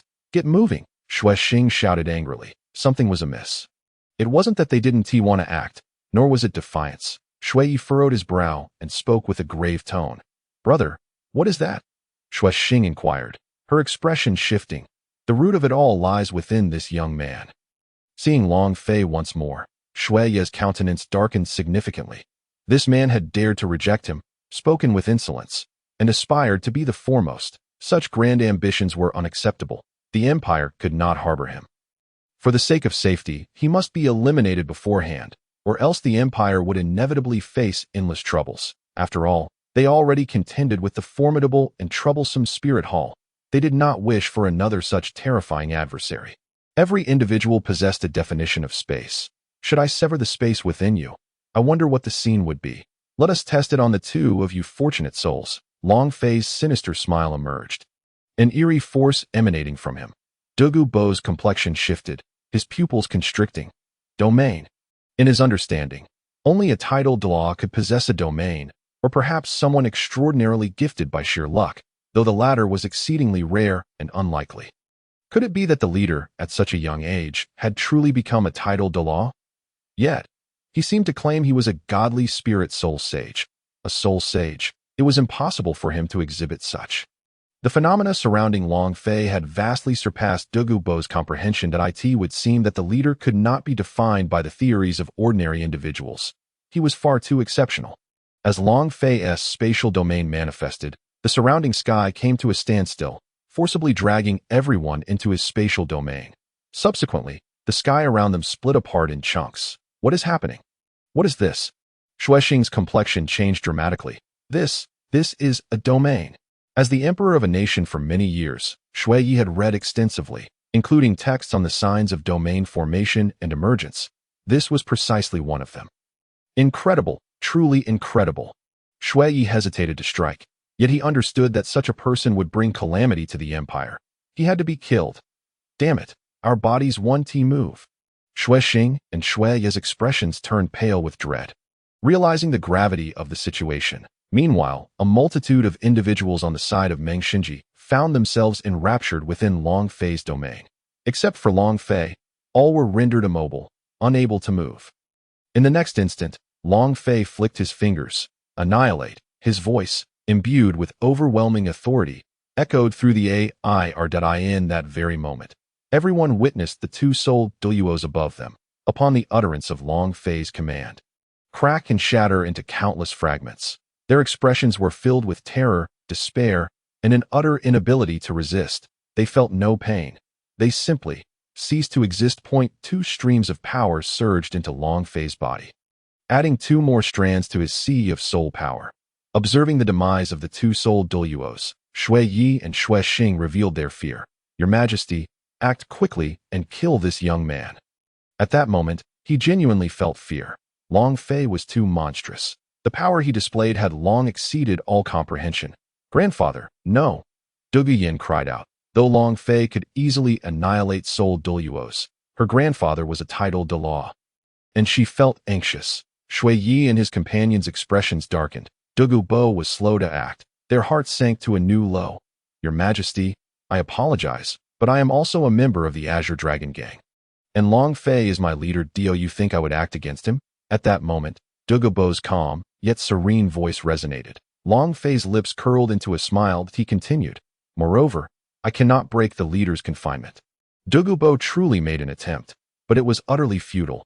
He was completely suppressed and felt helpless. He had never felt so stifled as a Title Douluo. Upon hearing Dogu Bo's own admission, Shui Yi and his companion wore bitter expressions, shaking their heads. It was over. Everything was over. They never expected that their last bastion of hope would be a member of another faction. Shui Yi sighed. If anything were to happen to me, the Tiando Empire would descend into utter chaos. At that point, those vying for power would emerge. How could the Spirit Hall and the Star Luo Empire let such an opportunity slip by? Long Fei chuckled deeply. If you wish to live, I am quite fair. I now offer you both a choice. Everything lies within my control. Upon hearing this, Dogu Bo and the 12 individuals with Meng Xinji felt a knot tighten in their hearts. Here it comes that it seemed we have gained 2 more members. Sigh, we've been captured, Shui Yi lamented, surveying the dire predicament they found themselves in. The previous bravado had vanished. He felt utterly dejected and powerless. Before absolute strength, his identity as an emperor was rendered meaningless. Young Master Long, please state your terms. Shui Yi took a deep breath, his demeanor now remarkably calm that in his mind. There were now but 2 possible outcomes, life or death. Seeing his elder brother in such a state, Shui Xing refrained from speaking further. She had already seen through the current situation that it would be far too easy for the other party to kill them. Your Majesty, you are indeed worthy of being a ruler. My terms are quite simple. First, you both join my Azure Dragon gang and assist us in accomplishing our grand designs. Second, I could kill you both right now. And subsequently, I would swiftly dominate the Tiando Empire. Given my overwhelming power, I believe it would be a rapid endeavor, and I am not one to show mercy, whether you are a Soul Douluo or a Title Douluo. I would simply eradicate you all. Long Fei spoke these words with a smile, yet the smile was profoundly unsettling. The devilish grin, how many could withstand it? Yu Qianheng and the others shivered. They had already witnessed Long Fei's ruthless methods firsthand. Should Shui Yi and the Emperor refuse, many lives within the Tiando Empire would indeed be lost. Long Fei never jested when it came to such matters. After all, they had shared 6 years together. Shui Yi and his companions' pupils constricted. They exchanged glances. Very well. I agree. With eyes closed, after a moment of silence, Shui Yi's tone rose. You two are wise men. Having agreed, let us proceed to sign a contract. As he spoke, Long Fei summoned the divine concealment skin. You both need only to drip blood upon it. With a frown, the two complied, eager to witness what would unfold. Amidst the rumbling thunder, Long Fei's spatial domain had been lifted. In the Hall of the Pope, Spirit Hall, Bibi Dong kneaded her temples with her hands. Suddenly, she opened her eyes, a fierce glint flashing within them. Such destructive power. Could it truly be wielded by a human? Could it be that Li Qie was backed by soul beasts exceeding 10,000 years? Or perhaps an unparalleled Douluo deity? In a moment of reverie, Bibi Dong gently raised her gaze to the sky. Recalling her divine trials as the Rakshasa god, her heart was filled with speculations, and as time progressed, the absurdity of it all became increasingly apparent. How could it be possible for a deity to be promised involvement in the matters of the Douluo world? Shaking her head, Bibi Dong acknowledged that some of the information she had received came directly from the Rakshasa god, that a month had passed without any news. Where could that person have vanished? Just as she pondered this, a shadow appeared outside the grand hall and descended gracefully, clasping its hands in respect. The moment this individual appeared, both Yue Guan and Gui Mei were taken aback. What was he doing here? The demon subduing Douluo. Why have you come? Bibidong's voice was chilling, characteristic of her usual demeanor. Your Holiness, I have a message from the young lady. The demon subduing Douluo spoke in a low, somber tone. Schwer. Bibidong's heart skipped a beat, and she closed her eyes, feeling a strange sense of urgency. Speak. The demon subduing Douluo then conveyed the instructions given by Qian Ringshu. Suddenly, Bibi Dong stood up, her mind flooded with a cascade of thoughts that swiftly connected the scattered pieces of information. Li Qie, Lin Dong, the Tiando Royal Academy. Bibi Dong tightened her grip on her staff. I understand now. You may return to Qian Ringshu's side. There is no need for you to involve yourself in this matter. Bibi Dong declared that as soon as she finished speaking, the demon subduing Douluo transformed into a shadow and departed. The demon subduing Douluo was one of the esteemed elders of the Douluo Hall in the Spirit Hall, holding a significant position, yet under the jurisdiction of Qian Daoliu rather than Bibi Dong. Your Holiness, this person must be a singular entity. Otherwise, how could someone so young possess such formidable strength and accomplish these unimaginable feats? Gui Mei respectfully inquired. There must be a powerful force or individual behind this. Yue Guan quickly added. Bibi Dong replied. The Tiando Royal Academy is located at the heart of the Tiando Empire. It is inconvenient for our Spirit Hall members to approach directly. Now is not the time for war. Upon hearing this, Yue Guan asked. Then, what should we do? Your Holiness, this individual has caused our Spirit Hall to suffer the loss of a vast soul hunting ground and 3 Soul Douluos of level 87.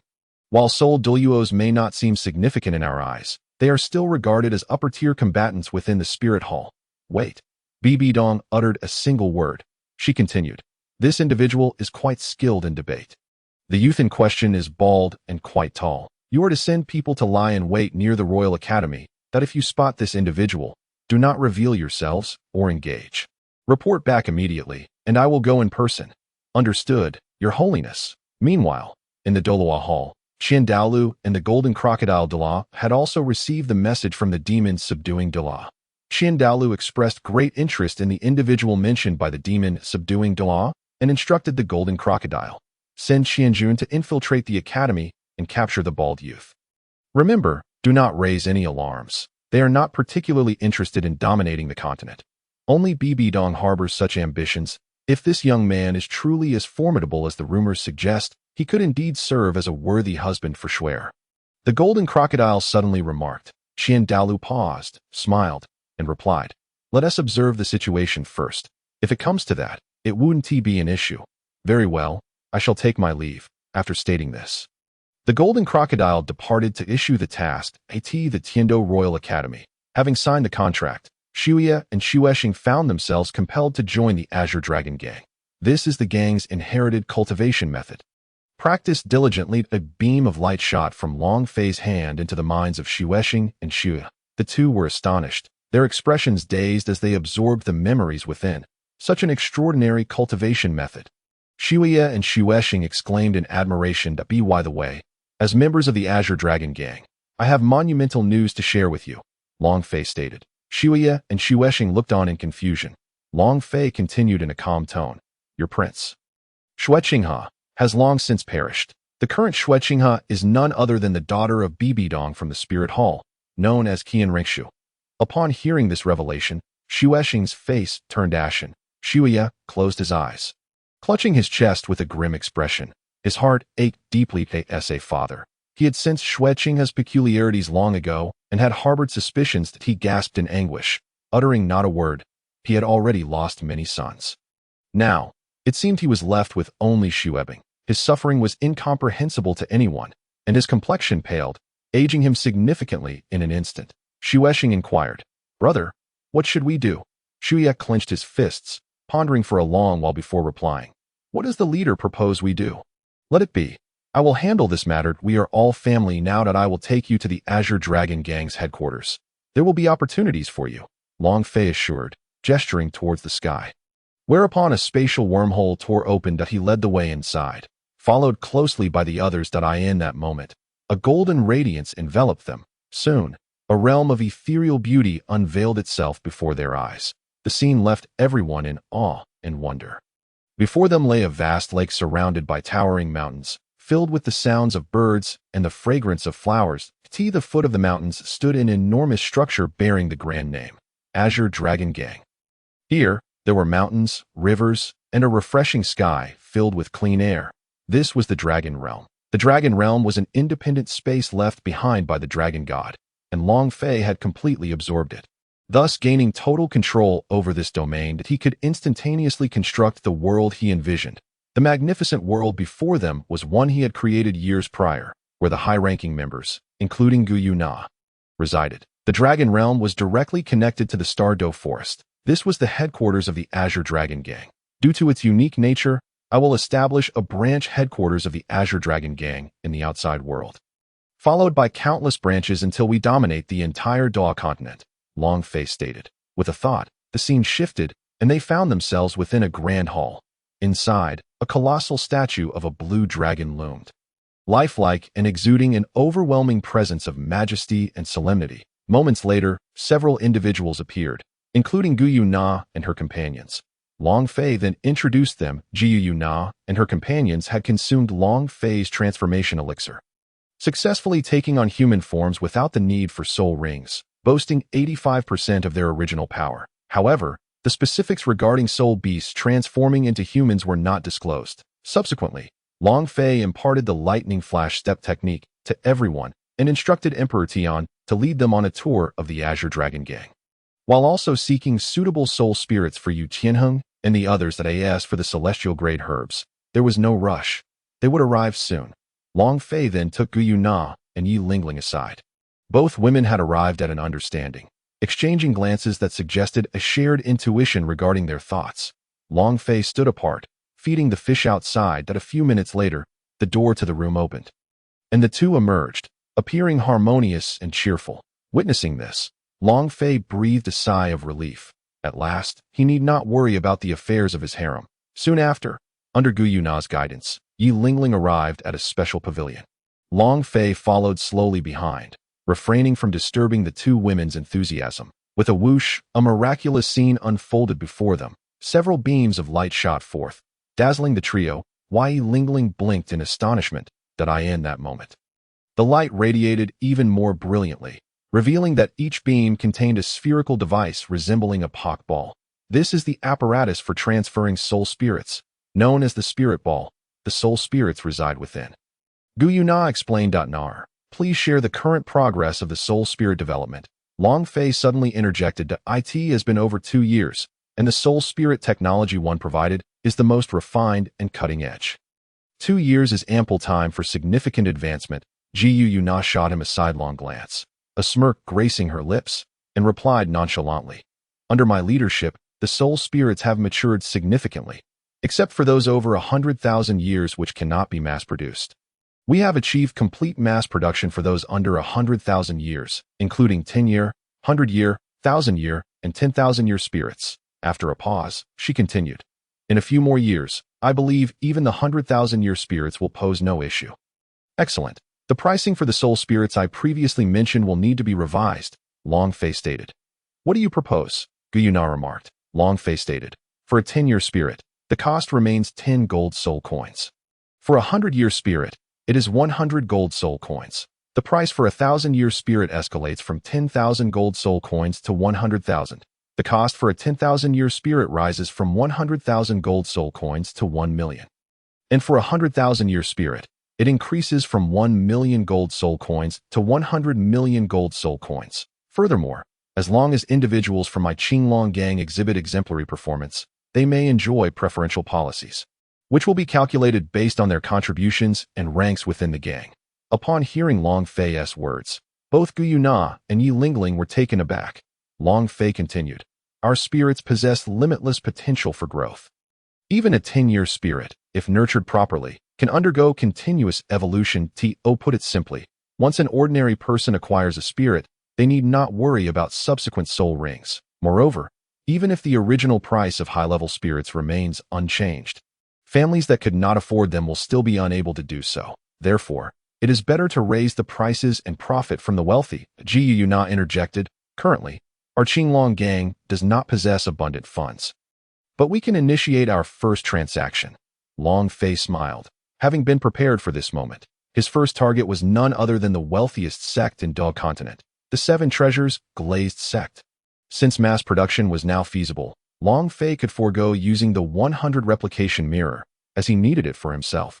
Unless he could acquire another, it would remain at headquarters, but that was a matter for another time.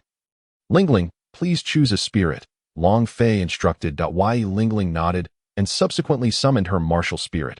Upon witnessing this martial spirit, both Long Fei and Guyuna were astonished. Goodness, this is entirely mutated and bears no resemblance to the Nine-Hearts Sea Pearl.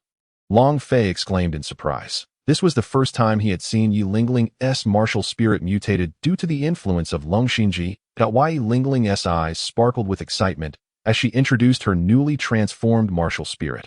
My current martial spirit is called the 12th rank Nine-Hearts Qinglong Lotus. Possessing formidable defensive prowess, offensive capabilities, and supportive abilities. Moreover, it is still capable of further development. However, I am currently unaware of how to harness its full potential. I have also discovered that it is completely immune to poison and negative effects. 12th rank, Nine-Hearts Qinglong Lotus. Long Fei marveled, recognizing the name as indicative of its extraordinary nature. Given its remarkable abilities, it was truly powerful. In the next moment, 3 soul rings appeared above Yi Lingling's 12th rank, Nine-Hearts Qinglong Lotus. Their colors being purple, and black. Long Fei's pupils constricted. This spirit was capable of elevating the rank of its soul rings, just like him. Lingling, the colors of these 3 soul rings must have changed due to the mutation of your martial spirit. Correct? Long Fei inquired. Indeed. Yi Lingling nodded, still in shock. Even now, witnessing the scene before her was overwhelmingly stunning. She was no longer merely a supportive soul master limited to healing. She had transformed, and all her family's hidden burdens had been lifted. This was one of the aspects that excited her the most. Long Fei took a deep breath, gently grasped Yi Lingling's delicate hand, and said, Excellent. Truly, you are the woman of Long Fei. Our future children will undoubtedly surpass our wildest expectations. The 2 women felt a wave of embarrassment wash over them at Long Fei's sudden declaration. With Yi Lingling's face turning a deep shade of red, overwhelmed with shyness. See children. Could it be too soon? Yi Lingling stammered, glancing at Guyu Na. After all, let us allow Sister Guyu to have children first. Upon hearing this, Guyu Na, already feeling bashful, became even more flustered.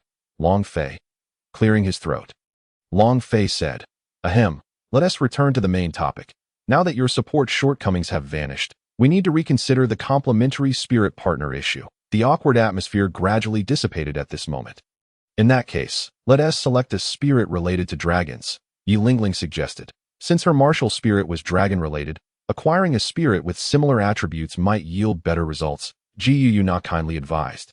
"Lingling, you currently lack control and speed. How about selecting a dragon spirit that offers both control and speed to compensate for your deficiencies?"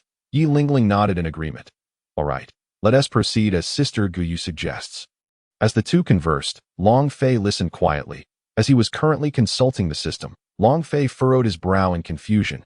"System, what exactly is this 12th rank 9 Hearts Qinglong Lotus? Why do I feel it is immensely powerful, seemingly only slightly inferior to my Chaos Qinglong bloodline? The 12th rank 9 Hearts Qinglong Lotus is one of the countless forms derived from the 56th rank Chaos Qinglong Lotus fragments. Currently, her 12th rank 9 Hearts Qinglong Lotus is in its juvenile stage, yet it possesses the level of a postnatal spiritual treasure. As it continues to grow, it can potentially evolve into a top-tier innate treasure. If it can fuse with the remaining fragments, it will become even more formidable. The reason you perceive its level as being slightly inferior to your Chaos Qinglong bloodline is that the 56th rank Chaos Qinglong Lotus is a companion entity of the Chaos Qinglong. The 12th rank 9 Hearts Qinglong Lotus bears its essence, hence your sensation. The system provided Long Fei with a remarkably detailed explanation. "Wow, it's that powerful? No wonder, since it is a fragment of my bloodline's original companion. My wife is truly extraordinary. This opportunity and fortune are simply unstoppable." Long Fei's eyes widened in astonishment, his heart brimming with shock. Meanwhile, Guyu Na had already taken Yi Lingling to select her spirit, leaving Long Fei momentarily forgotten. After an extensive 10-minute deliberation, Yi Lingling ultimately chose the Ice Sky Dragon Phoenix as her spirit. This was a new species cultivated through the advanced techniques employed by Guyu Na and her team. Combining the bloodlines of the Ice Dragon and the Sky Phoenix, they then tested Yi Lingling's mental strength to ensure her compatibility with a 10,000-year level spirit, which she met with ease. Even if she had fallen short, they could still compel her to submit through pressure. Soon after, Guyu Na began instructing Yi Lingling on how to absorb the spirit, following the method she demonstrated. After approximately an hour, a brilliant flash of icy light enveloped Yi Lingling, and her body became adorned with frost, causing the temperature in the vicinity to plummet. In the next moment, a colossal, crystalline ice sky dragon phoenix manifested above her, emanating a formidable presence that was nonetheless overshadowed by Long Fei and Guyu Na's imposing figures. No worries. It possesses even more terrifying growth potential than spirits below 10,000 years. Given some time, it will be sufficient, Guyu Na reassured her. Subsequently, a deep black 10,000-year soul ring emerged around Yi Lingling, accompanied by 4 soul rings in total. Purple, purple, black, black. Indeed, no woman of Long Fei was ordinary. They all came equipped with exceptional advantages. As soon as the 12th rank 9 Hearts Qinglong Lotus appeared, the Ice Sky Dragon Phoenix instantly shrank and settled comfortably atop it, seemingly relishing the extraordinary nourishment it provided. Yi Lingling opened her eyes, a cold glint flashing within before vanishing. Through the absorption of the Ice Sky Dragon Phoenix's spirit, she acquired soul skills pertaining to control and speed, rendering her remarkably versatile. Due to her unique nature, she instantly obtained 2 soul skills for her 4th soul skill. Although the first 2 soul skills had undergone mutation, they still only yielded 1 each, but their effects were astonishing. "This is the essence of spirits, truly wondrous," Yi Lingling exclaimed, overwhelmed with excitement, realizing that this spirit was a product developed by her partner's organization. "I shall take you to the Spirit Ascension Simulation Tower to test your martial spirit," Guyu Na suggested with a smile. The Spirit Ascension Simulation Tower not only simulates combat, but also serves other purposes, such as acquiring soul bones and enhancing soul spirits. "You both go ahead. I have some matters to attend to." Long Fei spoke, but Guyu Na and the others departed. Long Fei vanished from this pavilion and reappeared in a certain location within the Dragon Realm, which was quite close to the Azure Dragon headquarters. Subsequently, Long Fei created an independent space at this site and retrieved the Azure Dragon blood pool from the system repository, placing it there. The Azure Dragon blood pool was vast and possessed numerous functions, with an extraordinarily dense concentration of Azure Dragon power within it. Following this, Long Fei utilized a 100% replication mirror to create several copies of the Azure Dragon blood pool, placing one beside the original. The remaining pools were stored in his own void space, from which he extracted the ice and fire duality, I, and merged it with the Azure Dragon blood pool using spatial power. The Azure Dragon blood pool would provide immense vitality and growth potential to the ice and fire duality I, enabling these celestial herbs to undergo significant advancements, potentially even mutations under the influence of the Azure Dragon blood pool. Given some time, all celestial herbs could attain an age of 100,000 years, an initial step, to be sure. Long Fei continued to replicate 50 distinct celestial herbs and placed them into the void before departing from the location. Arriving in a chamber, Long Fei murmured, "System, employ the divine core cultivation method." It was clear that this was a divine core, not a soul core. One existed in the heavens, the other on earth, as the system responded. A wealth of unfamiliar memories and experiences, perhaps even alien to this world, flooded Long Fei's mind. That it was an enlightening experience, remarkably lucid. The cultivation of the divine core was even more challenging than that of the soul core, as it required divine power rather than soul power, meaning the cultivation limitations of the divine core were exceedingly stringent. Initially, Long Fei contemplated incorporating the divine core cultivation method as one of the Azure Dragon Gang's secret techniques. But it now appeared that some modifications were necessary to allow for the cultivation of soul power as well. However, fortuitously, Long Fei discovered within the latter parts of the memory that there was indeed a cultivation method for the soul core. What a delightful surprise! Yet, upon calm reflection, everything seemed reasonable. After all, based on the cultivation method for the divine core, it was evident that the divine core was an upgraded version of the soul core. The reason it was called the divine core cultivation method was that it could bypass the soul core and directly cultivate the divine core, and Long Fei possessed the perfect conditions for this. It was truly tailored for him. Cultivating the divine core required a foundation of divine power, undergoing continuous tempering, merging, and further refining until a geological transformation occurred. Only then would the first divine core be deemed a success. Although it seemed simple in words, the execution was exceedingly arduous. Long Fei disregarded the complexities and resolved to proceed earnestly, directly sitting cross-legged and commencing the cultivation process according to the divine core cultivation method. Throughout the process, the chaotic Azure Dragon bloodline within him surged, causing all his internal organs to operate at an accelerated pace. He summoned every ounce of energy within his body, including his techniques, to converge divine power for meticulous tempering, refining, and merging. This endeavor was far from simple. Even Long Fei was drenched in sweat, his complexion flushed, his muscles expanded, appearing uncomfortable to outsiders. Yet in truth, Long Fei was deeply engrossed in the process, oblivious to the external changes. The divine core was not easily forged. In this state, he lost track of how much time had elapsed at this moment.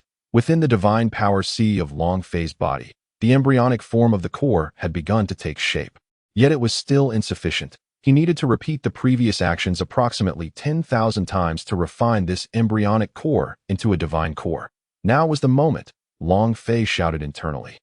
System, infuse a drop of chaotic Azure Dragon essence blood into this core. The command was executed successfully. The system's voice echoed within his consciousness, and in the next instant, the core within the divine power sea underwent a rapid qualitative change.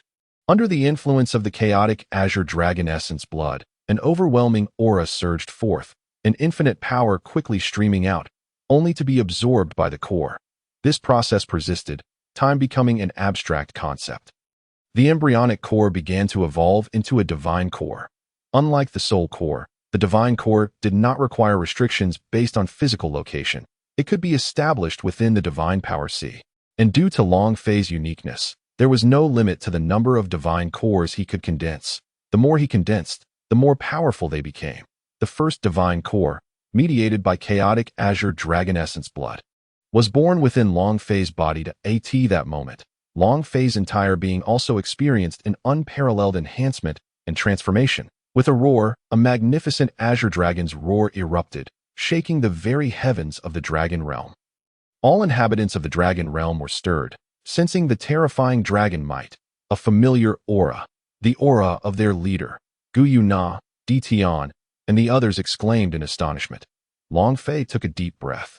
Opening his eyes, his aura radiating an extraordinary sanctity that he then proceeded to delineate the cultivation methods for both the Soul Core and Divine Core, producing 2 tomes, one titled Soul Core Cultivation Method, the other Divine Core Advancement Method. With a flicker of his consciousness, his figure appeared before Guyu Na and the others. Leader, congratulations on your breakthrough, the crowd exclaimed.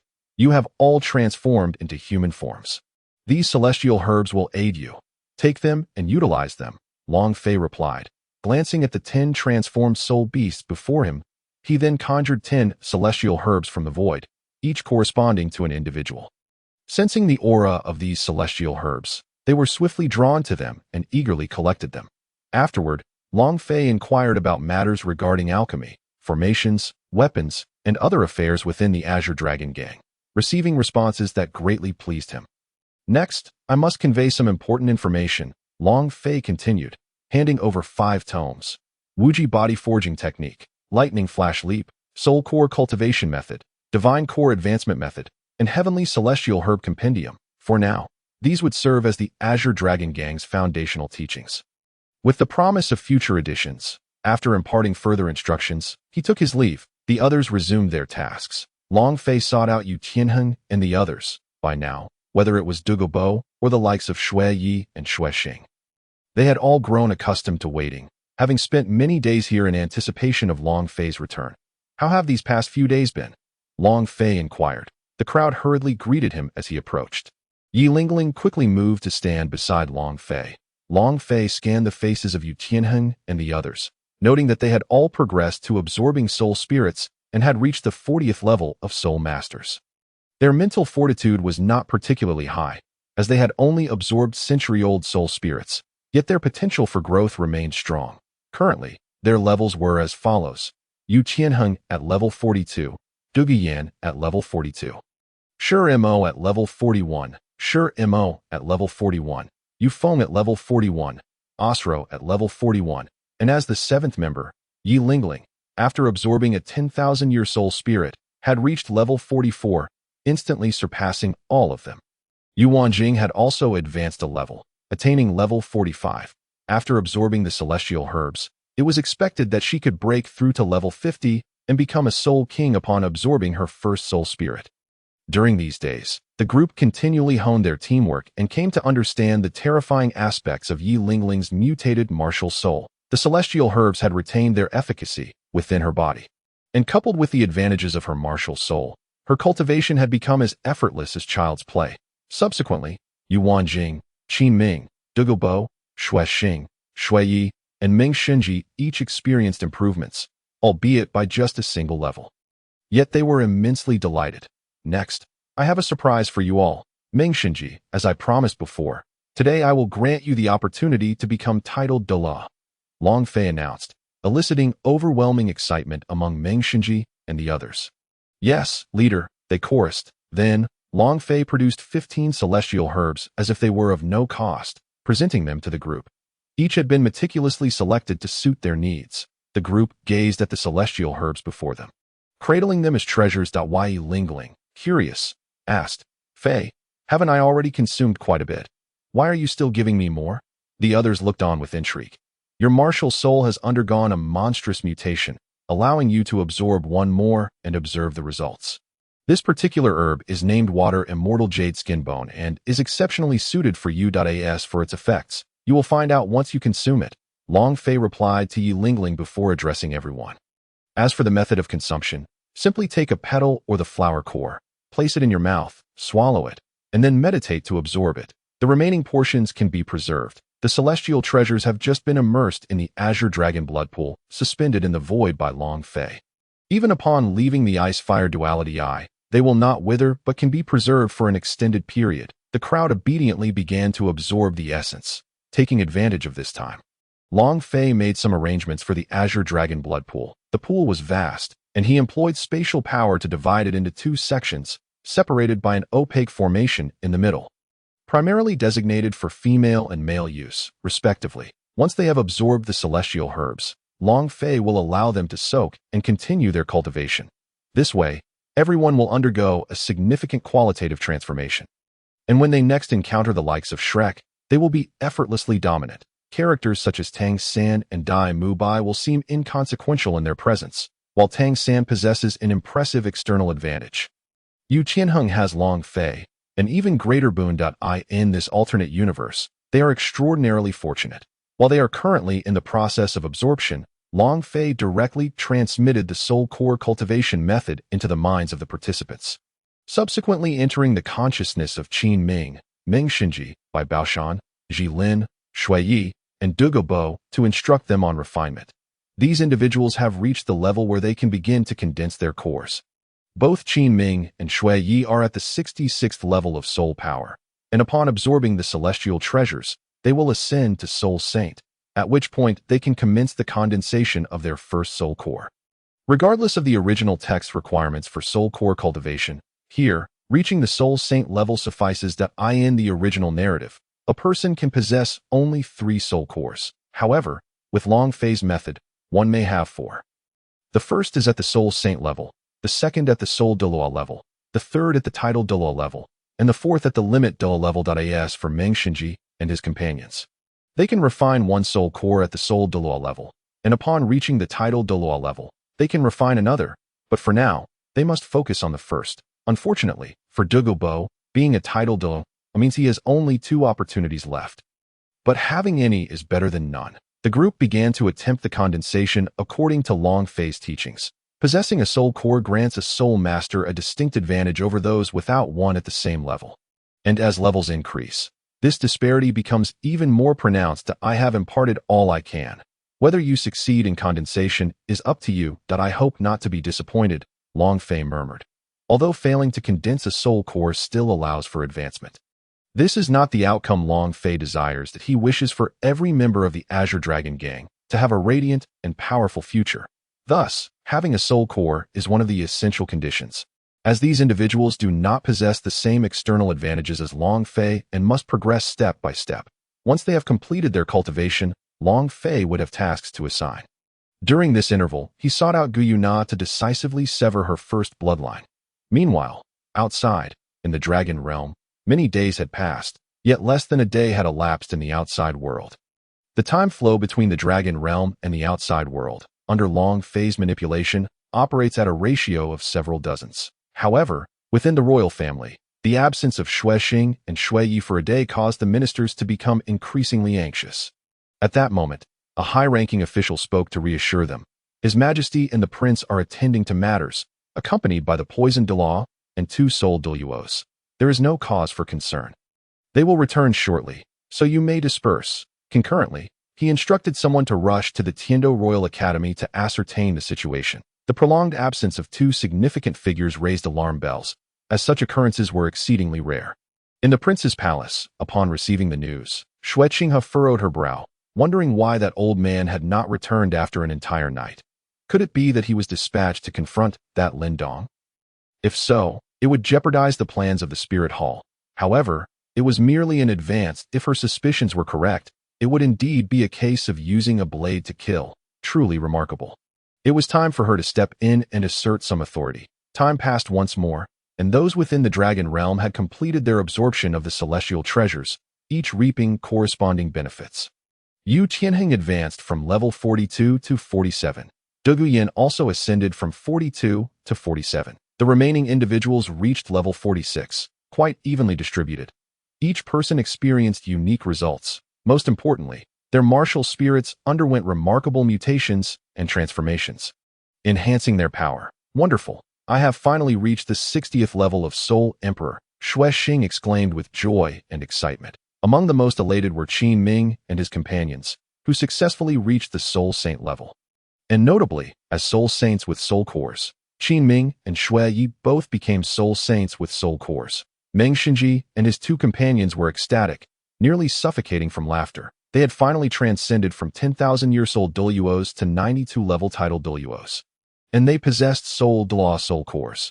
Their next task would be to condense the Title Douluo soul core. Following that, they would aim for 2 more, and eventually, their strength would be formidable. The group began to acclimatize to their newfound changes. Just then, a deep green poisonous mist rapidly spread forth. Everyone turned their gazes toward Douluo, the source of the mist. Long Fei had already anticipated this. Not everyone could resist the poison, but this mist could be utilized for cultivation. The next moment, he instructed, you should operate the infinite body refinement technique and absorb this poisonous mist to temper your bodies. Do not waste a single ounce of energy that could enhance your physical strength.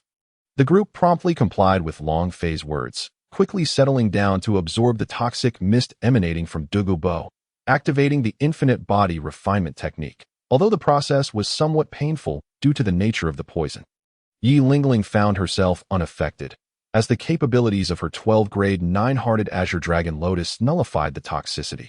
Even without actively summoning it, the Lotus would instinctively manifest to protect its master upon sensing any toxic threats.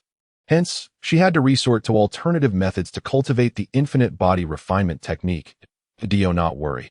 I will devise a separate plan for you, Long Fei said, placing a reassuring hand on Yi Lingling's shoulder. All right. Yi Lingling nodded obediently. Minutes passed, and the ferocious poisonous mist released by Douluo was soon fully absorbed by the crowd. Upon opening their eyes, they revealed expressions of greed and pleasure. This mist feels so soothing.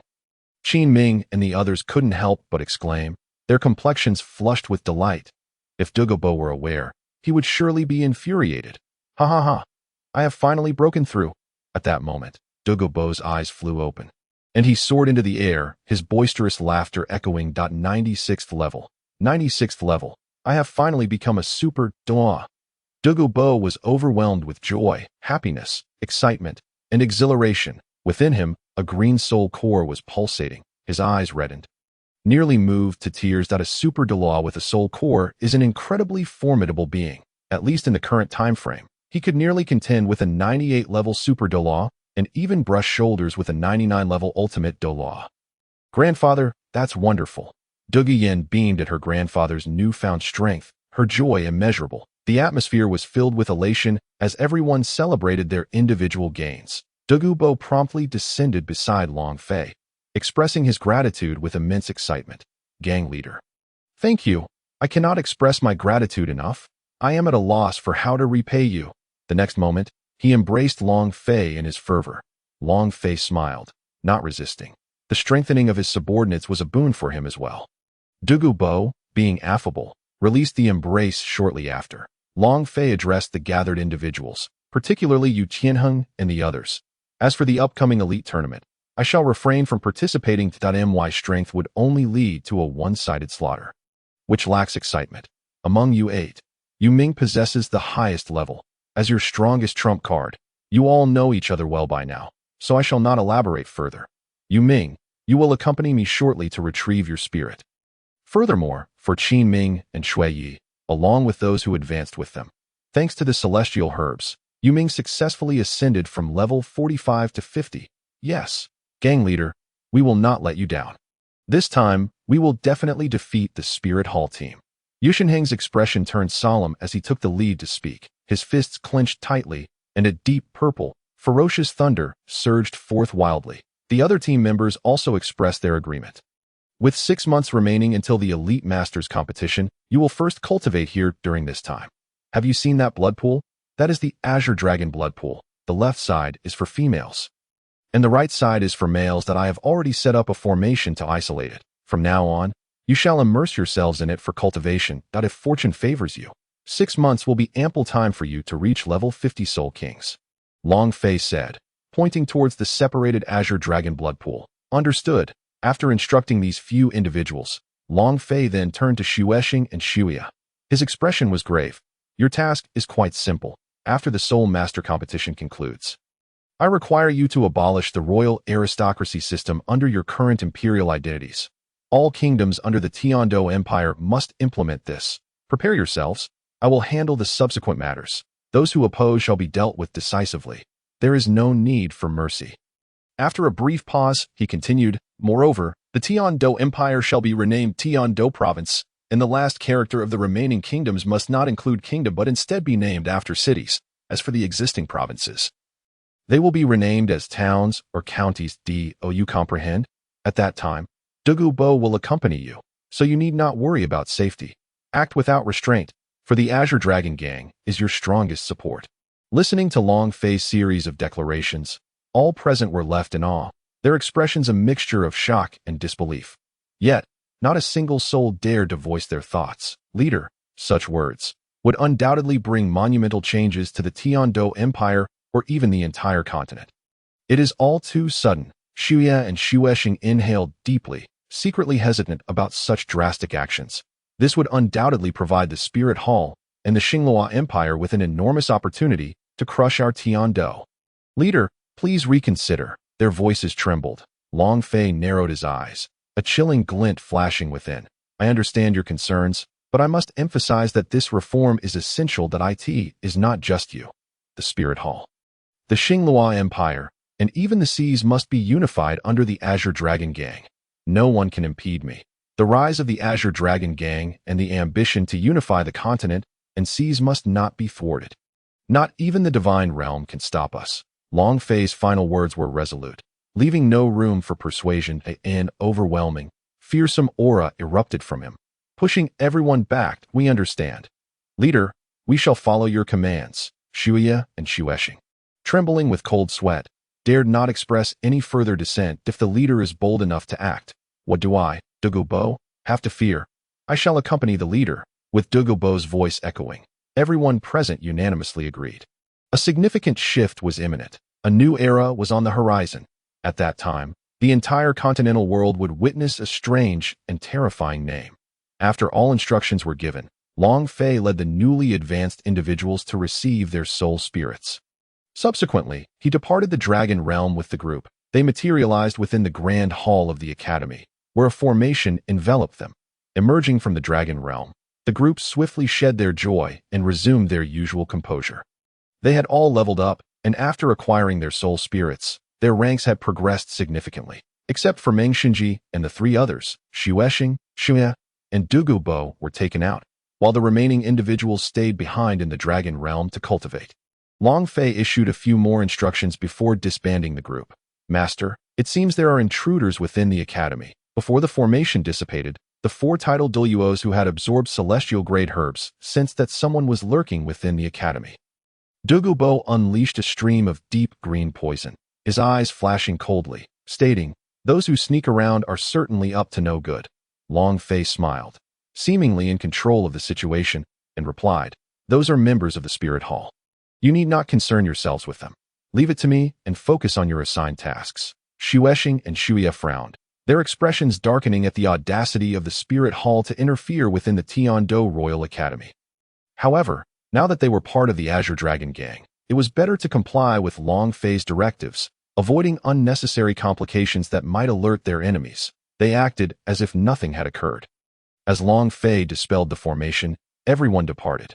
Meanwhile, hidden in the shadows of the academy, the Title Douluo, Qianjun noticed this sudden occurrence.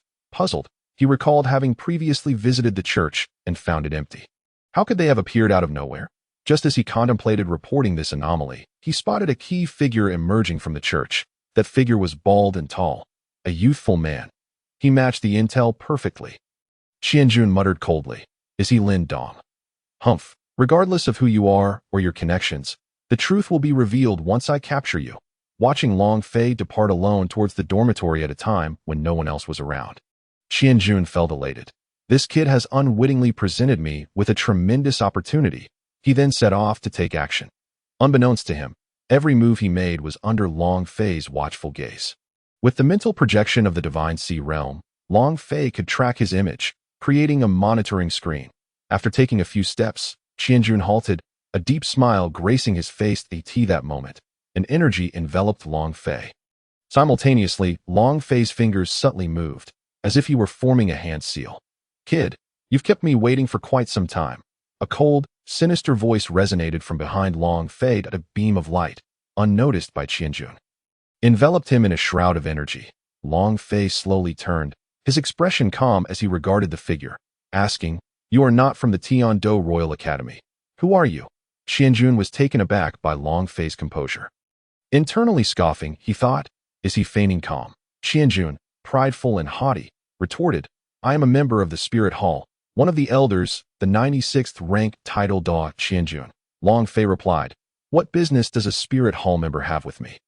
Realizing it was Qianjun, Long Fei recalled that his martial soul was the golden plate dragon, wielding the coiling dragon staff. Qianjun was taken aback. The boy's reaction was unexpected. Kid, are you not surprised?" Long Fei frowned. "Why should I be surprised? Do you expect me to play along with you?" Qianjun felt irritated. "Aren't you scared? After all, I am a 96th rank Super Douluo, and you remain so eerily calm. Truly, the one favored by the great offering is extraordinary. Let's see how real your strength is." Long Fei, arms crossed, responded, "A mere 96th rank Title Douluo? Why should I fear? Is that truly impressive?" His tone dripped with contempt that Qianjun's lips twitched in anger. It was the first time in his tenure as a Title Douluo that he was looked down upon by such a youngling.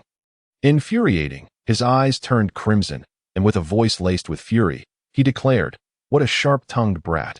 Title Douluos must not be insulted. Let me show you the terror of a Title Douluo."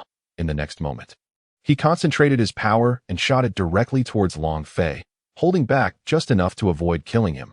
Such an outcome would be difficult to explain. Hidden mission triggered. Eliminate Title Douluo. Qianjun. Reward. Heavenly Concealment Technique. Failure. No penalty. The host may choose to accept or decline. With a thunderous explosion, Qianjun's attack struck Long Fei, and at that moment, the system's voice suddenly resonated. Qianjun was taken aback, feeling an overwhelming sense of humiliation. What an arrogant brat, refusing to evade. How dare he underestimate me? This infuriates me.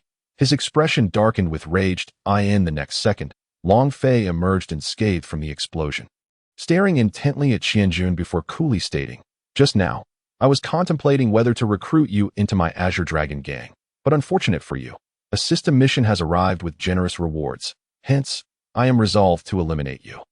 Qianjun's pupils constricted. Realizing the young man was unharmed, a sense of foreboding washed over him. This person possessed considerable strength, which explained his arrogance. He then laughed in fury. "Eliminate me? Just based on your capabilities? Such bold claims. I shall experience your might firsthand." With that, a murderous aura radiated from him, and he brandished his coiling dragon staff, launching it directly at Long Fei. Long Fei scoffed, releasing an overwhelming aura. Qianjun's expression shifted as he sensed something was off. Why could he not detect Long Fei's soul power? He had no soul power. Moreover, his martial soul was being suppressed. In the realm of the dragon god, in an instant, the surroundings became enveloped in golden light. The imposing aura of the dragon surged forth, and the ethereal figure of the dragon god emerged, sending Qianjun flying with a tremendous force. What is happening? What is this? Qian Daoliu, in disbelief, revealed an expression of terror in his eyes that the dragon god's might extinguished. Long Fei leapt forward, and a massive, resplendent golden halo appeared. His form drew back as if to draw a bow. His fist clenched, and a terrifying vortex of energy began to tear apart the space around him, unleashing an unfathomable force as he struck out with a single punch. A thunderous roar erupted. Space shattered, and the sound pierced the air. Through the halo, the manifestation of overwhelming power, destructive force, and supreme dragon might coalesced, ripping through the fabric of reality and hurtling directly towards Qianjun. What the hell? This is bad. Qianjun's expression shifted dramatically. Fear and panic etched upon his face as an intense sense of impending doom enveloped him. With a roar of fury, he shouted, "True form of the coiling dragon." As his true form materialized, Qianjun unleashed a barrage of defensive and offensive soul techniques. Igniting the 9 soul rings upon his body, he acknowledged that he had severely underestimated the youth before him. As the attack was a lethal one, delivered without mercy, he realized that such a scenario was unlikely to be isolated to him alone. For after all, how could one possibly pose a threat to a Title Douluo? Boom! A deafening explosion resonated, an earth-shattering energy reverberating through the air. Even as Qianjun attempted to resist, he was instantly overwhelmed by the force of the punch, reduced to mere dust, utterly powerless to defend himself. "Ah no!" Qianjun's wail echoed. Just as the terrifying fist was about to strike the barrier of the formation, the space before him suddenly fractured, the void opening up, and the fist plunged directly through. This force would undoubtedly shatter the barrier, and the academy would be reduced to rubble. Thus, Long Fei had meticulously planned for every eventuality as the fist disappeared into the void, in a distant corner of the universe outside Doa continent. The fabric of space twisted, and a colossal golden fist shot forth, soaring into the celestial expanse, before erupting in an explosion, albeit without a sound. 74. Fury of the Chaos Strike. The elimination of Qian Daoliu has been rewarded. The system's voice announced. With a mere thought, Long Fei commanded, activate the heavenly mechanism obfuscation technique. In the next moment, a strange and mysterious memory flooded his mind, a lengthy incantation flashing through his consciousness. Long Fei began to recite it, directly casting the spell. Qianjun would undoubtedly be discovered dead by the Spirit Hall, especially by the Demon Slayer Douluo, who had some connection to him. Hence, he took the initiative. Although Long Fei bore no fear of the Spirit Hall, the arrival of their forces would disrupt his carefully laid plans, which would be highly displeasing. Once Long Fei completed the incantation, a wave of energy spread through the sky. And soon, this bizarre energy transformed into beams of light, dispersing across different regions, effectively cloaking all aspects of the heavenly mechanism. Upon the barrier's removal, the Demon Slayer Douluo, within the Tiando Imperial Palace, suddenly felt an unsettling sensation in his heart. Is this an illusion? What is this feeling? So strange. The Demon Slayer Douluo furrowed his brow, gazing at the sky with a hint of confusion in his eyes, sensing a loss, yet unable to pinpoint what it was. Perhaps it was merely an illusion. Qianjun and the Demon Slayer had trained together since childhood, developing a deep mental connection. Forget it. It's just an illusion, the Demon Slayer mused quietly. Seizing this opportunity, Long Fei departed from the Tiando Royal Academy. Making his way back to the Long family, it had been far too long since he last visited his hometown, and he felt an overwhelming sense of nostalgia in the primitive giant forest. Long Fei returned to this familiar place. He swiftly followed a path known only to the members of the Long family. Just as Long Fei was about to slip into the void, a voice calling for help suddenly pierced the air. His footsteps halted immediately. Moments later, he heard a thunderous crash, and a searing scent wafted through the air. Then came the sinister cackle of an evil voice. Long Fei's brow furrowed. He sensed that trouble was afoot, and his spiritual energy rapidly enveloped 100-kilometer radius, revealing a shocking scene. His pupils contracted as he moved towards the source of the disturbance. There was someone daring enough to invade the primitive giant forest. This individual radiated a dense aura of malevolence, pursuing a total of 4 individuals. However, 3 had already perished, their bodies enveloped in dark energy, leaving only one woman alive. She appeared pale and weak, her face etched with sorrow, despair, and pain, tears streaming down her cheeks. Injured and struggling to escape, flames raged around her, fierce and consuming. Behind her, the wicked man bore a cruel smile as he relentlessly pursued her. Stop running. You can't escape. Submit and become my source of evil power, he taunted, launching a sharp weapon, his martial soul, towards the woman's heart. The woman's expression shifted dramatically. She turned in horror, despair deepening in her eyes. At that moment, a memory from 6 years prior flashed through her mind, a young boy teasing her. Perhaps she would never see him again. To live as a member of the Long family. To die as a soul of the Long family. Her third soul skill, Shadow Python's Roar, surged forth. Gritting her teeth, the woman summoned her final resistance, her third purple soul ring igniting once more. This time, she unleashed her attack, even as the strength to flee eluded her. Despite her opponent being a soul emperor, she refused to die easily. Her struggling and weakened soul power surged forth once again. The next instant, a colossal shadowy python erupted, accompanied by a fearsome roar. Still resisting? Your courage is commendable, but utterly futile. The sinister man's expression was one of disdain as 6 standard soul rings materialized around his piercing weapon. A lethal aura and dark energy radiating menacingly. Boom! In an instant, he pierced through and shattered the woman's Shadow Python's Roar, like paper, easily torn apart. A soul emperor against a mere soul master. You should be ashamed to utter such words. As the chilling voice echoed, a terrifying pressure descended. Suddenly, a green light in the shape of a blade shot forth from the space before the woman, obliterating the offensive strike with a resounding crash. The blade emerged like a dragon, its cold glimmer illuminating the air, the dragon's might resonating loudly, exuding a palpable killing intent. The weapon was sent flying back, cracks appearing on its surface. Simultaneously, the sinister man was struck by a backlash from his martial soul, his expression turning ashen, and he spat out a mouthful of blood. Ugh! He was forced back by the sudden counterattack, stumbling dozens of steps before coming to a halt, clutching his chest, his eyes narrowing in shock. A cold fury emanating from him. Who dares to show themselves? Unbeknownst to him, Long Fei had already appeared before the woman, the Azure Dragon ancient blade held firmly in front of him. The woman, who had thought she was about to meet her end, looked up in surprise at the bald young man before her. Who is this person? No matter who he is, he saved me. A complex expression flickered through her eyes. Cough, cough. The woman suddenly erupted in a violent fit of coughs, blood spilling from her lips, her aura disordered, her complexion pale and haggard, utterly drained of vitality. She was barely holding on.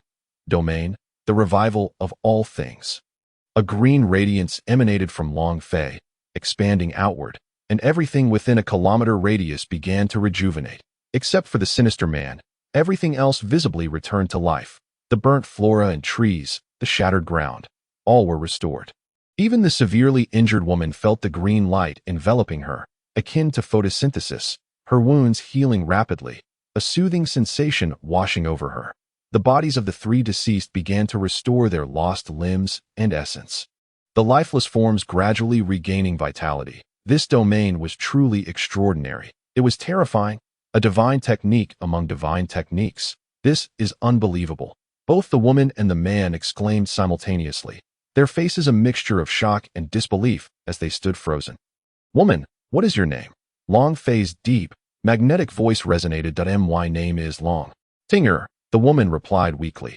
Upon hearing those three words, Long Fei's eyes narrowed, his gaze turning icy as he directed a piercing glare at the sinister man. His killing intent palpable and infused with rage. Today, even the King of Heaven cannot prevent me from tearing you limb from limb. How dare you lay a hand on my betrothed? With a whoosh, his figure vanished from sight, appearing before the sinister man in a flash, delivering a powerful punch aimed at his chest. The sinister man's expression changed drastically. He attempted to defend himself, but it was too late. Long Fei was simply too fast. Bang! Splatter! Ah! Long Fei's fist pierced through the chest of the malevolent man, resulting in a gruesome explosion of flesh and blood, with bones and entrails rupturing.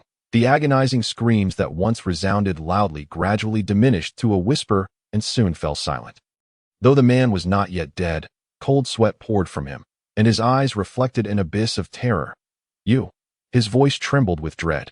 Ignoring him, Long Fei withdrew his hand and delivered a swift kick to the man's younger brother.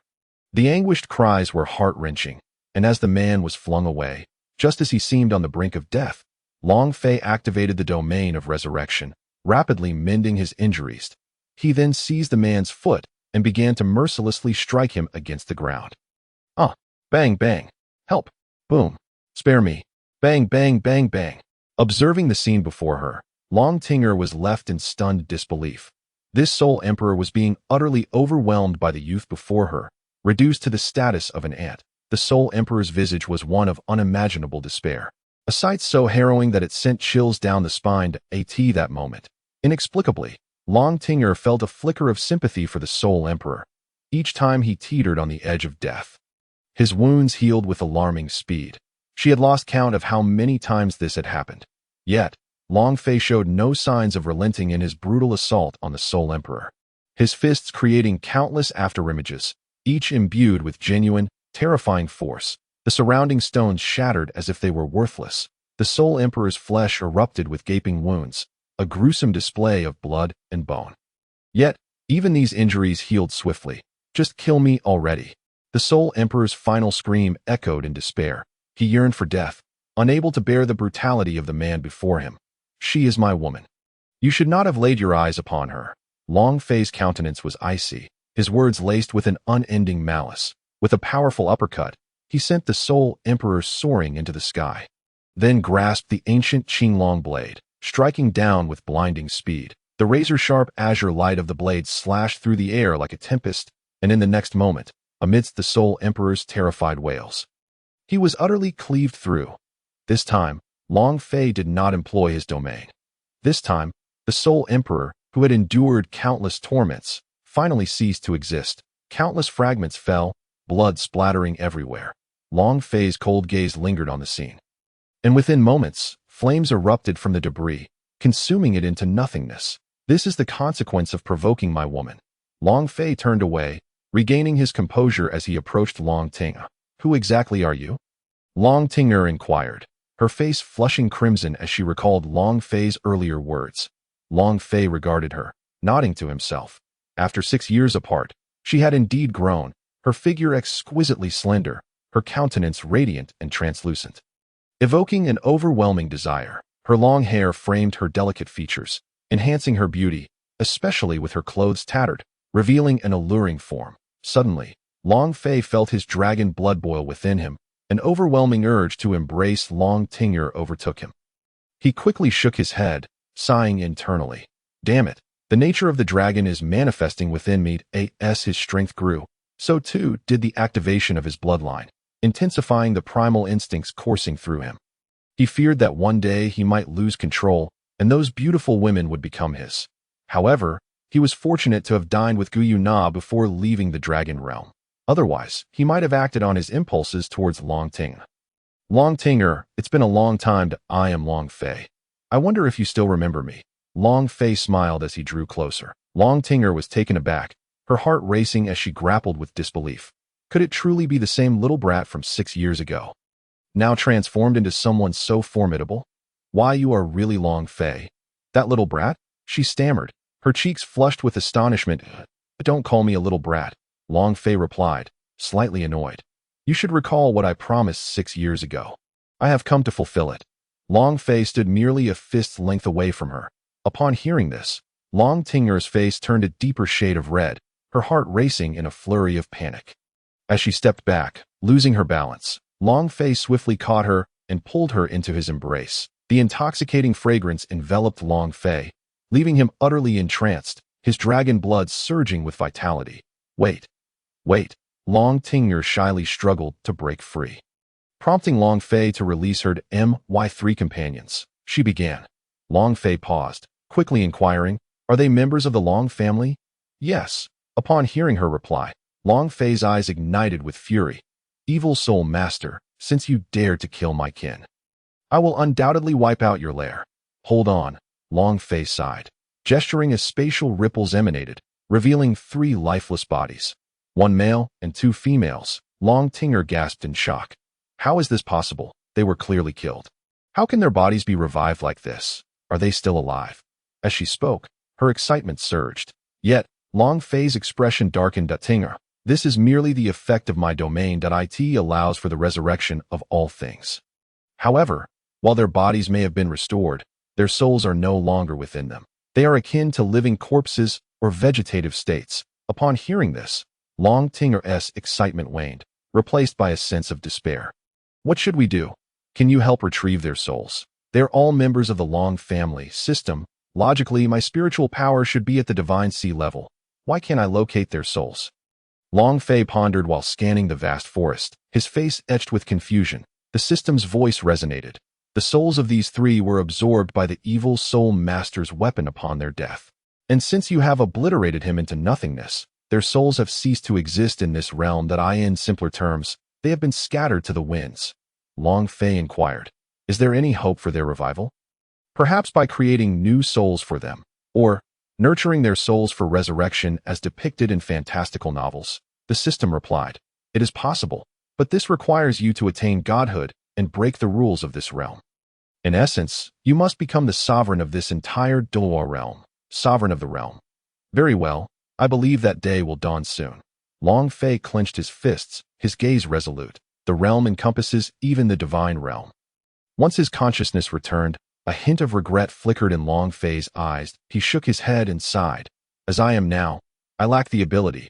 I am powerless. However, my future self may not be so limited.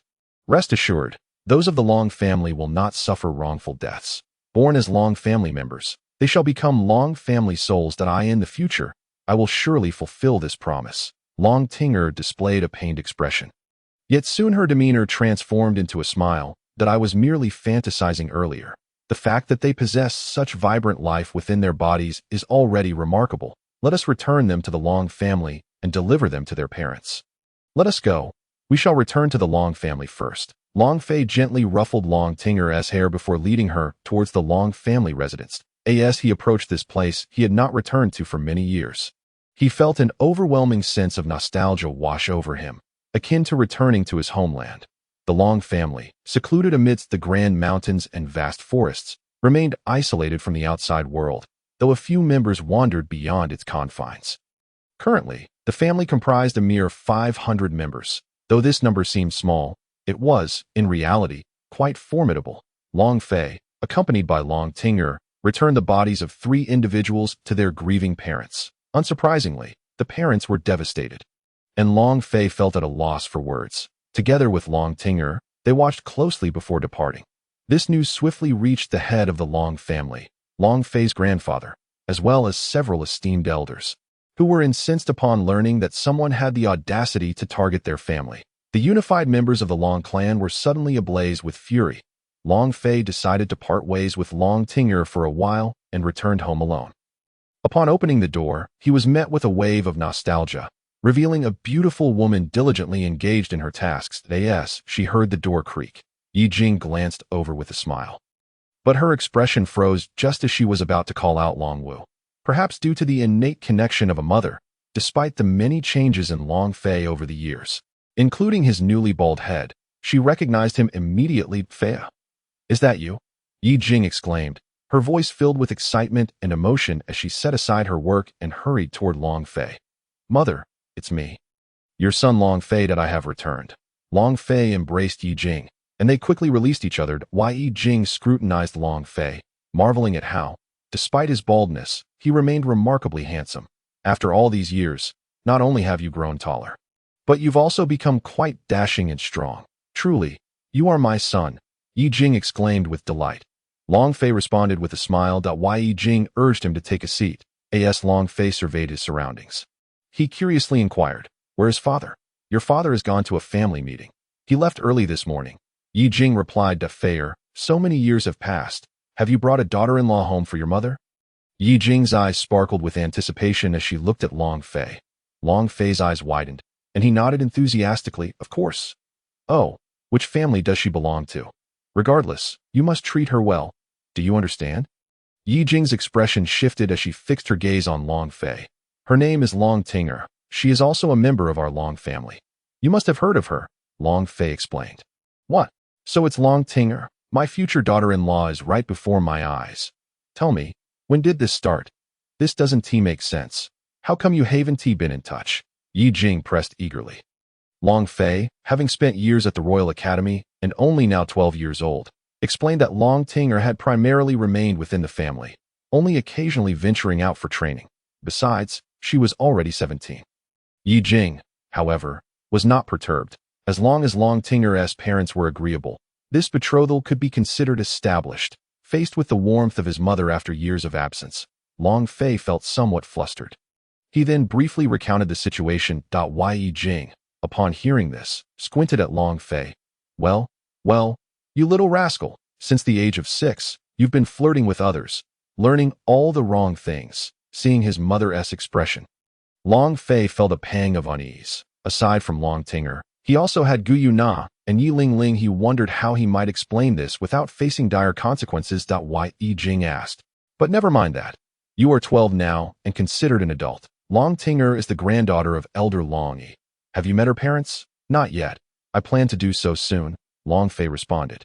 Shaking his head decisively, he had not even heard of Elder Long Yi until now. Although he belonged to the Long family, he did not know all its members, and after 2 or 3 years away, he felt even more estranged. His previous visit had not included a meeting with Long Tinger, as he had left shortly after arriving home. Forget waiting. Go now and bring that child, Tinger, back for your mother to see. Yi Jing urged. Before leaving, Long Fei shared some matters regarding soul spirits and soul cores, then infused her mind with knowledge of soul core cultivation techniques, leaving her a box as well. Yi Jing was astounded to learn of her son's remarkable abilities. feeling immense pride as a mother. Son, this is a celestial-grade herb I selected for you. Once you refine your soul core, you can absorb it, and it will be beneficial. Long Fei's words echoed in her mind before fading away. Currently, Yi Jing's cultivation level was at the 72nd rank of Soul Saint.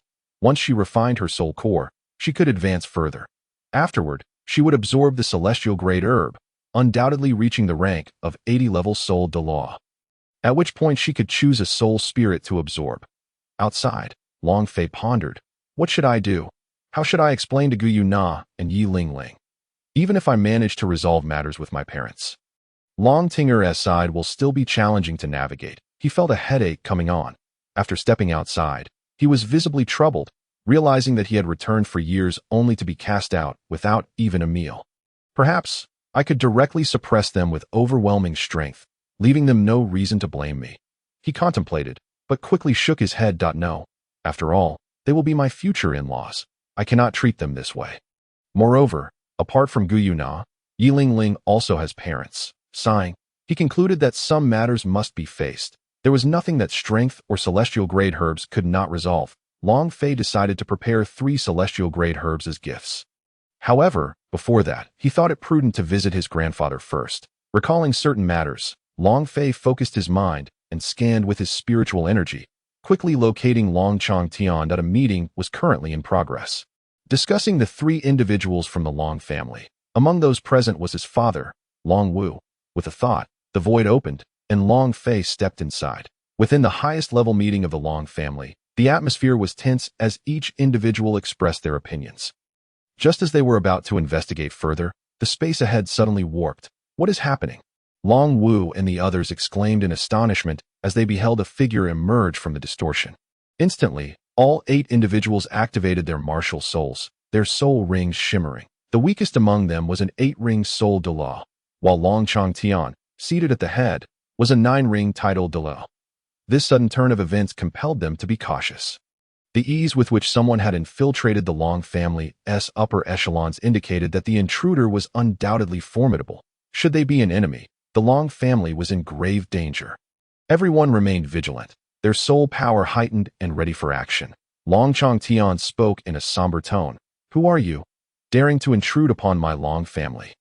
The moment Long Fei appeared, everyone felt the overwhelming aura radiating from him, a testament to his bloodline's absolute dominance. Instantly, beads of cold sweat formed on their brows, and their expressions shifted in alarm. Suddenly, the bald youth spoke. Relax, I'm one of your own. Upon hearing this, the tension in the room dissipated. But a sense of regret lingered. Long Wu felt a strange familiarity with the figure before him. Grandfather, father, have you forgotten me after all these years? Long Fei addressed Long Changtian and Long Wu. The individuals present included his grandfather, a rank 93 Title Douluo, and his father, Long Wu, who had already attained the status of an 88-level Soul Douluo, along with another individual of the same rank. The remaining 5 elders, who were older, were all 89-level Soul Douluos. These 5 were the 5 elders of the Long family, while Long Wu and the nearby Long Chun were both prodigious soul masters. Having reached 88 level by the age of 50 originally, these 2 were considered candidates for the future head of the family. But 6 years ago, with Long Fei's emergence, it was agreed that if Long Fei could attain the rank of Soul King before turning 20, resources would be preferentially allocated to his training, fostering his rapid growth. The crowd was taken aback. Long Changtian and Long Wu were equally astonished. Long Changtian, with an excited expression, exclaimed, "You are my grandson, Fei?" "My son." Long Wu also cried out in surprise. "But why is my son bald?" Long Wu felt a sense of bewilderment. Regardless, power was paramount. Baldness was inconsequential, and besides, the boy had a rather handsome visage, so he need not worry about finding a spouse. Long Fei clasped his fists and addressed the other 5 individuals, saying, "Long Fei, greetings to the esteemed elders." Though Long Fei was unaware of their identities, it was evident that anyone present was indeed an elder. Are you Long Fei, the son of Long Wu?" Long Chun, astonished by Long Fei's imposing presence, exclaimed. The other 5 elders shared his shock. It was truly overwhelming. "You are only 12 years old, correct?" the eldest elder asked with palpable excitement. The other elders exchanged glances, acknowledging Long Fei's terrifying talent. To achieve such accomplishments at 12 years old made him a viable candidate for the family's future successor. Indeed, I am 12 years old this year. Long Fei nodded, looking calmly at them. Son, what on earth is happening? How did you emerge from that black hole? And what is that thing? Long Wu, having not seen Long Fei for several years, now felt a sense of mystery surrounding him. As if he barely recognized his own son, Long Changtian felt similarly. Everyone was eager to understand the situation. Father, I was fortunate to acquire a domain known as space while I was outside. Long Fei replied calmly, a smile playing at the corners of his mouth. What followed was the usual routine, and those present were indeed taken aback. Heavens, a domain. And it's a space domain. Unbelievable. Unbelievable. The 8 individuals were left utterly dumbfounded. Struggling to breathe, Long Wu and Long Changtian moved closer to Long Fei, examining this prodigious member of the Long family. You, truly are my son? Remarkable. After a few years, you've almost surpassed me in height. I was quite the handsome one back in my day. No doubt you are my son. Ha ha ha. Long Wu laughed heartily, patting Long Fei on the shoulder. Very well, but why can't grandfather sense your soul power? Long Changtian's question caused the crowd to pause, realizing they had neglected this matter amid their excitement. In no wonder I felt something was amiss. The 5 elders furrowed their brows, murmuring, it's impossible, if he truly lacked soul power. Long Fei should be an ordinary talent, Long Chun interjected. Neither his aura nor the unsettling presence he exudes could belong to an ordinary person, and let us not forget that, aside from the family head, all present are high-level Soul Douluos. Long Chen's words jolted everyone back to attention. Indeed, what could this possibly mean? All eyes focused intently on Long Fei. Long Fei declared, esteemed elders, it is entirely normal that you cannot sense my soul power, for I indeed possess none. Boom, what? The moment Long Fei's words were uttered, it felt as though the assembly had been struck by a thunderbolt. Son, what has happened? Who has harmed you? The Long family would dig 3 feet into the ground to avenge you. Long Wu, in a fit of rage, momentarily forgot everything else, believing that his son had been incapacitated, and his terrifying aura as a Soul Douluo erupted forth. Slap. Suddenly, Long Changtian smacked Long Wu on the head, snorting and rebuking. As a Soul Douluo, why this loss of composure? The aura and demeanor of my grandson are not those of an ordinary person. Could an ordinary person comprehend the domain of space? When your temper rises, your mind seems to falter. Long Wu rubbed his head, and upon hearing Long Changtian's words, he calmed down. Son, what exactly is happening? Long Wu's expression darkened. That I am not cultivating soul power. Instead, I am cultivating divine power. Only the divine can perceive my divine fluctuations, which you cannot sense, Long Fei explained, shaking his head. What? Divine power? Another earth-shattering revelation. Currently, my divine power level is that of a soul saint. Yet the strength I can unleash could directly suppress even a Title Douluo, Long Fei said, clenching his fists. Without further ado, let us go and conduct an experiment. Long Changtian seized Long Fei's arm.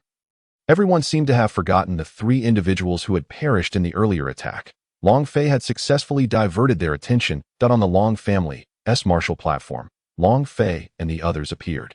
Coincidentally, Long Fei's disciples were currently training diligently. The shouts of commands rang out in unison.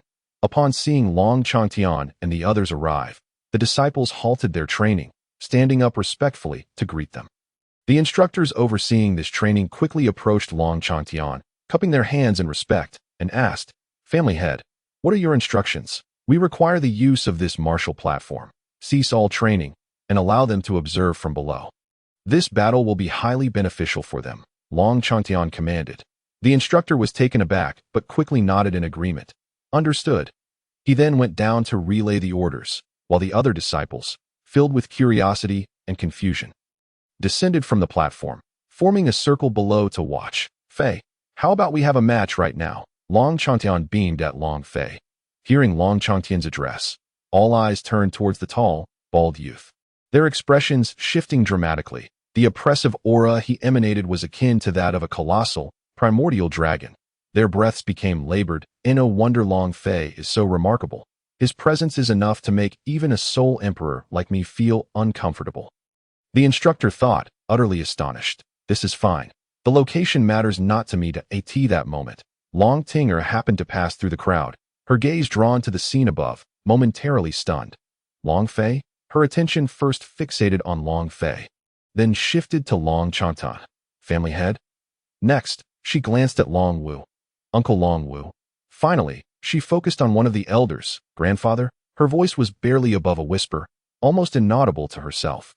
Her presence went unnoticed by those above, as they were all engrossed in the unfolding events. Yet at this moment, Long Fei, as if sensing her, turned his gaze towards the crowd below and quickly locked onto Long Ting. This little girl is here too. Perfect. After the match, I shall take you to meet my grandfather and father, Long Fei thought, already planning ahead. Below, Long Tinger felt an inexplicable sense of foreboding. Long Chun, go and test him. Long Chantian instructed the man beside him. Understood, family head. Long Chun nodded, stepping forward to stand opposite Long Fei. Long Tinger was alarmed at this scene. Is he challenging Uncle Long Chun? But he's an 88-level Soul Douluo. Although Long Fei could easily defeat a Soul Emperor, the disparity between a Soul Emperor and a Soul Douluo is over 20 levels, considering that there's a 30-level difference, not to mention Long Fei's own cultivation. I cannot believe Long Fei is a Soul Emperor. A 12-year-old Soul Emperor? Impossible. She would not believe it even if beaten to death. However, the scene of the brutal slaying of the Soul Emperor surged forth like a tidal wave today. And it was undeniably real. Long Fei, not one to be arrogant, refrained from declaring, all of you come at me together, I can take you out in an instant. Such hubristic proclamations, if made outside, would have been bold. But now, within his own Long family, these individuals were not adversaries, but future allies, as their leader. He understood the importance of not discouraging his own talents. Providing a little room for survival was indeed a fundamental principle. Uncle Chun, I hope you will exert your full strength, allowing me to gauge the disparity between my current power and that of the Soul Douluo. Long Fei uttered a courteous remark. Otherwise, following the narrative, this individual would undoubtedly take his time to probe, which would be excessively slowed. He preferred to strike hard right from the outset. Nephew, I shall not hold back, Long Chin bellowed, unleashing the immense soul power that surged from his being. The others promptly withdrew from the arena, their eyes fixated above. Even Long Yi remained oblivious to the presence of his precious granddaughter amidst the crowd. The onlookers did not intervene, as they too were eager to witness the might of Long Fei. The divine power he cultivated must be truly formidable. In the next moment, soul rings began to manifest from Long Chen's form, a total of 8 rings, yellow, purple, black, black, black, exuding an aura of dominance. Wow! 8 rings Soul Douluo. The disciples watching were taken aback, their expressions filled with envy and yearning. Their gazes were fixed on Long Chen's 8 dazzling soul rings. Even the Soul Emperor instructor could not hide his envy and desire. A Soul Douluo was a being far more powerful than a Soul Sage. Surrounded by such fervent cheers, Long Chun maintained a remarkably calm demeanor, as this was merely a trivial matter he had encountered countless times before, leaving him entirely desensitized. 8 ring Soul Douluo. Within the crowd, Long Tinger felt an intense longing. Unbeknownst to her, being Long Fei's woman meant rapid advancement. She would soon surpass the ranks of Soul Douluo, of course. That was a matter for the future. As the formidable Azure Python emerged from Long Chun, the terrifying aura surrounding him intensified. Nephew, it is time for you to summon your martial soul. Long Chen's eyes transformed, adopting a serpentine appearance, and his aura turned frigid, his tone chillingly detached. I almost forgot. Your martial soul has mutated. In the next moment, Long Chun recalled. Uncle, feel free to unleash your full power. I, Long Fei, can handle it all. Long Fei replied nonchalantly, gesturing for him to proceed. Long Chun felt a wave of disdain wash over him, his displeasure evident as he retorted, Nephew, such arrogance is ill-advised. If you insist on this, I shall not hold back. And do not claim I bullied you later. Haha, truly, you are the son of Long Wu. You have inherited your father's grandeur. Long Wu laughed heartily with hands on hips. The other elders were left speechless. Long Chantan, however, remained silent, observing with a slight frown. First soul skill, Dragon Python Strike. Long Chun stomped his foot, and a colossal Azure Dragon Python burst forth from him, the atmosphere around them turning ominously heavy. The first soul skill unleashed by a Soul Douluo was bound to be extraordinarily terrifying. The disciples below were electrified. Noticing that Long Fei remained unfazed, showing no intention to strike back. Could it be that this fellow underestimates the Soul Douluo? Some disciples murmured. Despite being the young master, Long Fei's demeanor was perceived as utterly disrespectful towards a Soul Douluo. How could such a person be worthy of their respect? Long Qian's brow furrowed. This insolent brat was far too arrogant. His anger began to simmer. The elders below shared a similar sentiment of discontent. At that moment, Long Fei made his move, raising his hand for a decisive strike. To be honest, such an assault would terrify others. Yet to Long Fei, it was exceedingly weak. So weak, in fact, that he could not be bothered to evade it. The terrifying attack from the Soul Douluo was effortlessly dispelled before the eyes of the onlookers. The crowd, once filled with cheers, was now left in stunned silence. Long Chun, Long Chantan, Long Wu, the 5 elders, and the rest of the spectators. What? In the next instant, everyone's eyes widened, their mouths agape in astonishment. This guy is so strong. He effortlessly dismissed Long Chen's attack with a mere wave of his hand. Long Wu gaped. Excellent, excellent. Long Chantian laughed with unrestrained excitement. Indeed, one capable of cultivating divine power and comprehending domains cannot possibly be a charlatan. The rise of the Long family now holds true promise. Long Changtian's expression was one of uncontainable joy, completely devoid of any pretense. Long Tinger was equally dumbfounded. The little boy from 6 years ago had grown so formidable. Not only a soul emperor, but capable of effortlessly neutralizing the terrifying onslaught of a Soul Douluo. Suddenly, memories of Long Fei's past declarations flooded her mind. 6 years ago, he had claimed he would come to marry her. And he had just reiterated that sentiment. This thought. Long Tinger's cheeks flushed crimson. Had he not just spoken truthfully? Yet, she was 17, and he was merely 12. Did age truly matter in this realm? Age. In the eyes of cultivators, it means nothing. Mwigu Yuna's age is even more extraordinary. Did I ever express disdain? She became my woman regardless. You. Long Chen's eyes narrowed, a flicker of fear crossing his face. Incredible. Uncle Chun, unleash your full strength. Do not merely test one technique after another, for you will have no chance of victory otherwise, Long Fei advised kindly, not wishing for Long Chun to suffer an embarrassing defeat after just a few soul skills. He wanted him to showcase his martial soul in all its glory before Long Fei would then shatter it, astonishing everyone once more. All right, I shall assist you. Long Chen's expression turned serious, and the next moment he bellowed. True body of the Azure Python. With a mighty roar, the true form of the Azure Python coalesced, even larger than the previous phantom. Instantly, Long Chen's strength, speed, and other attributes surged dramatically. The martial soul's true form. The onlookers gasped in astonishment, feeling the oppressive aura that made them involuntarily draw a breath. This was the terror of a Soul Douluo. Boy, prepare to receive my attack, Long Chen roared, transforming into a blur as he charged towards Long Fei. Third soul skill, Dragon Python Palm. A massive palm print solidified, bolstered by the martial soul's true form, its power exponentially amplified. Long Fei maintained his composure, countering with a palm strike of his own. Boom! The two forces collided in an explosive display, sending shockwaves through the arena. So tough. What? Long Chen's face paled as he felt the searing pain coursing through his arm. Instinctively retracting his hand in that instant, he was forced back by Long Fei's overwhelming power, staggering several paces before barely regaining his footing. This was only because Long Fei had tempered his strength. Otherwise, Long Chen's hand would have been shattered, and his body obliterated by the force, resulting in a gruesome spectacle. Uncle, it's over. Prepare yourself, for it is now my turn, Long Fei proclaimed, leaving behind a fleeting afterimage as he materialized before Long Chun in an instant, delivering a swift palm strike. So fast, everyone was left in shock. 8th soul skill, Python Transformation Dragon. Sensing danger, Long Chen's complexion shifted dramatically as he decisively invoked his final soul skill. The skill erupted with an overwhelming display of prowess. Then, with a resounding crash, the scene unfolding on the stage rendered the audience speechless, their expressions frozen in astonishment, devoid of any emotion. Long Fei's palm effortlessly shattered Long Chen's 8th soul skill. In the next moment, he halted before Long Chun, whose eyes were filled with terror and apprehension. Uncle, you have lost, Long Fei stated coolly, concluding the match with an absolute display of dominance. But I lost. Long Chun could hardly believe it. Long Chantian took a deep breath, his face brimming with excitement. His grandson had become so extraordinarily powerful.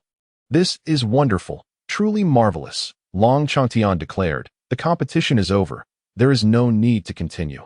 Let everyone remember today's match and strive to become strong like Long Fei, to bolster our Long family." Yes, Long Chantian's words ignited a fervor among the disciples, especially upon witnessing Long Fei effortlessly neutralizing the Soul Douluo's assault. Their desire to grow stronger intensified as the two descended from the stage. The disciples hurried to practice, their determination heightened beyond previous efforts. "Tinger, you have arrived as well." Long Fei approached Long Tinger. "Perfect timing. I shall take you to meet my father." Before Long Fei could wait for her to speak, he directly pulled Long Tinger to stand before Long Chantian and the others. Upon witnessing this scene, the eldest elder Long Yi's eyes sparkled with brilliance. Long Tinger, with a rosy complexion, softly greeted, "Greetings to Grandpa. The family head, my uncles, and esteemed elders. What brings you here?" Long Wu opened his mouth, but he had already grasped the situation to some extent. Good. It seems this is a joyous occasion." At that moment, Long Chantian erupted in laughter. He then turned to the equally excited and happy eldest elder Long Yi, exclaiming, "Long Yi, it appears our families may become in-laws. I hereby consent to this marriage." Without a hint of hesitation, Long Yi replied, "Who would refuse such a formidable alliance? Indeed, this is a tremendous blessing." The other elders nodded in agreement. "Let us return to the conference room," suggested Long Chantian, with a motion of Long Fei's spatial domain. They were instantaneously transported back to the conference room. At this moment, Long Fei assumed the role of the leader, with everyone eagerly awaiting his words. "Esteemed members, there is a matter I wish to discuss with you." Long Fei began. "Grandson, please feel free to speak." Long Chantian encouraged grandly. "Yes, speak freely." The others nodded in affirmation. Long Fei acknowledged their encouragement and proceeded to elaborate on matters concerning the Qinglong gang and the soul spirits. Long Tinger remained quietly by his side, patiently awaiting his elaboration. "The Qinglong gang, the soul spirits, a new framework." Long Chantian interjected, "What are your thoughts, esteemed members? I trust the significance of this relationship is clear to all." Long Wu decisively banged the table, declaring, "As the patriarch, I naturally consent to my son's union." Long Chen added, "For the rise of the Long family, I, Long Chun, have no objections." "I agree." Long Yi expressed great joy. "We shall soon be in-laws, and naturally, I hold no objections towards my son-in-law." "I agree." He could hardly fathom how formidable his future son-in-law was. "We have no objections." The remaining elders quickly shook their heads in agreement. Given the prospect of the Long family's ascendance, what objections could they possibly have? To object would be to oppose their own interests. Well then, it seems everyone is in accord.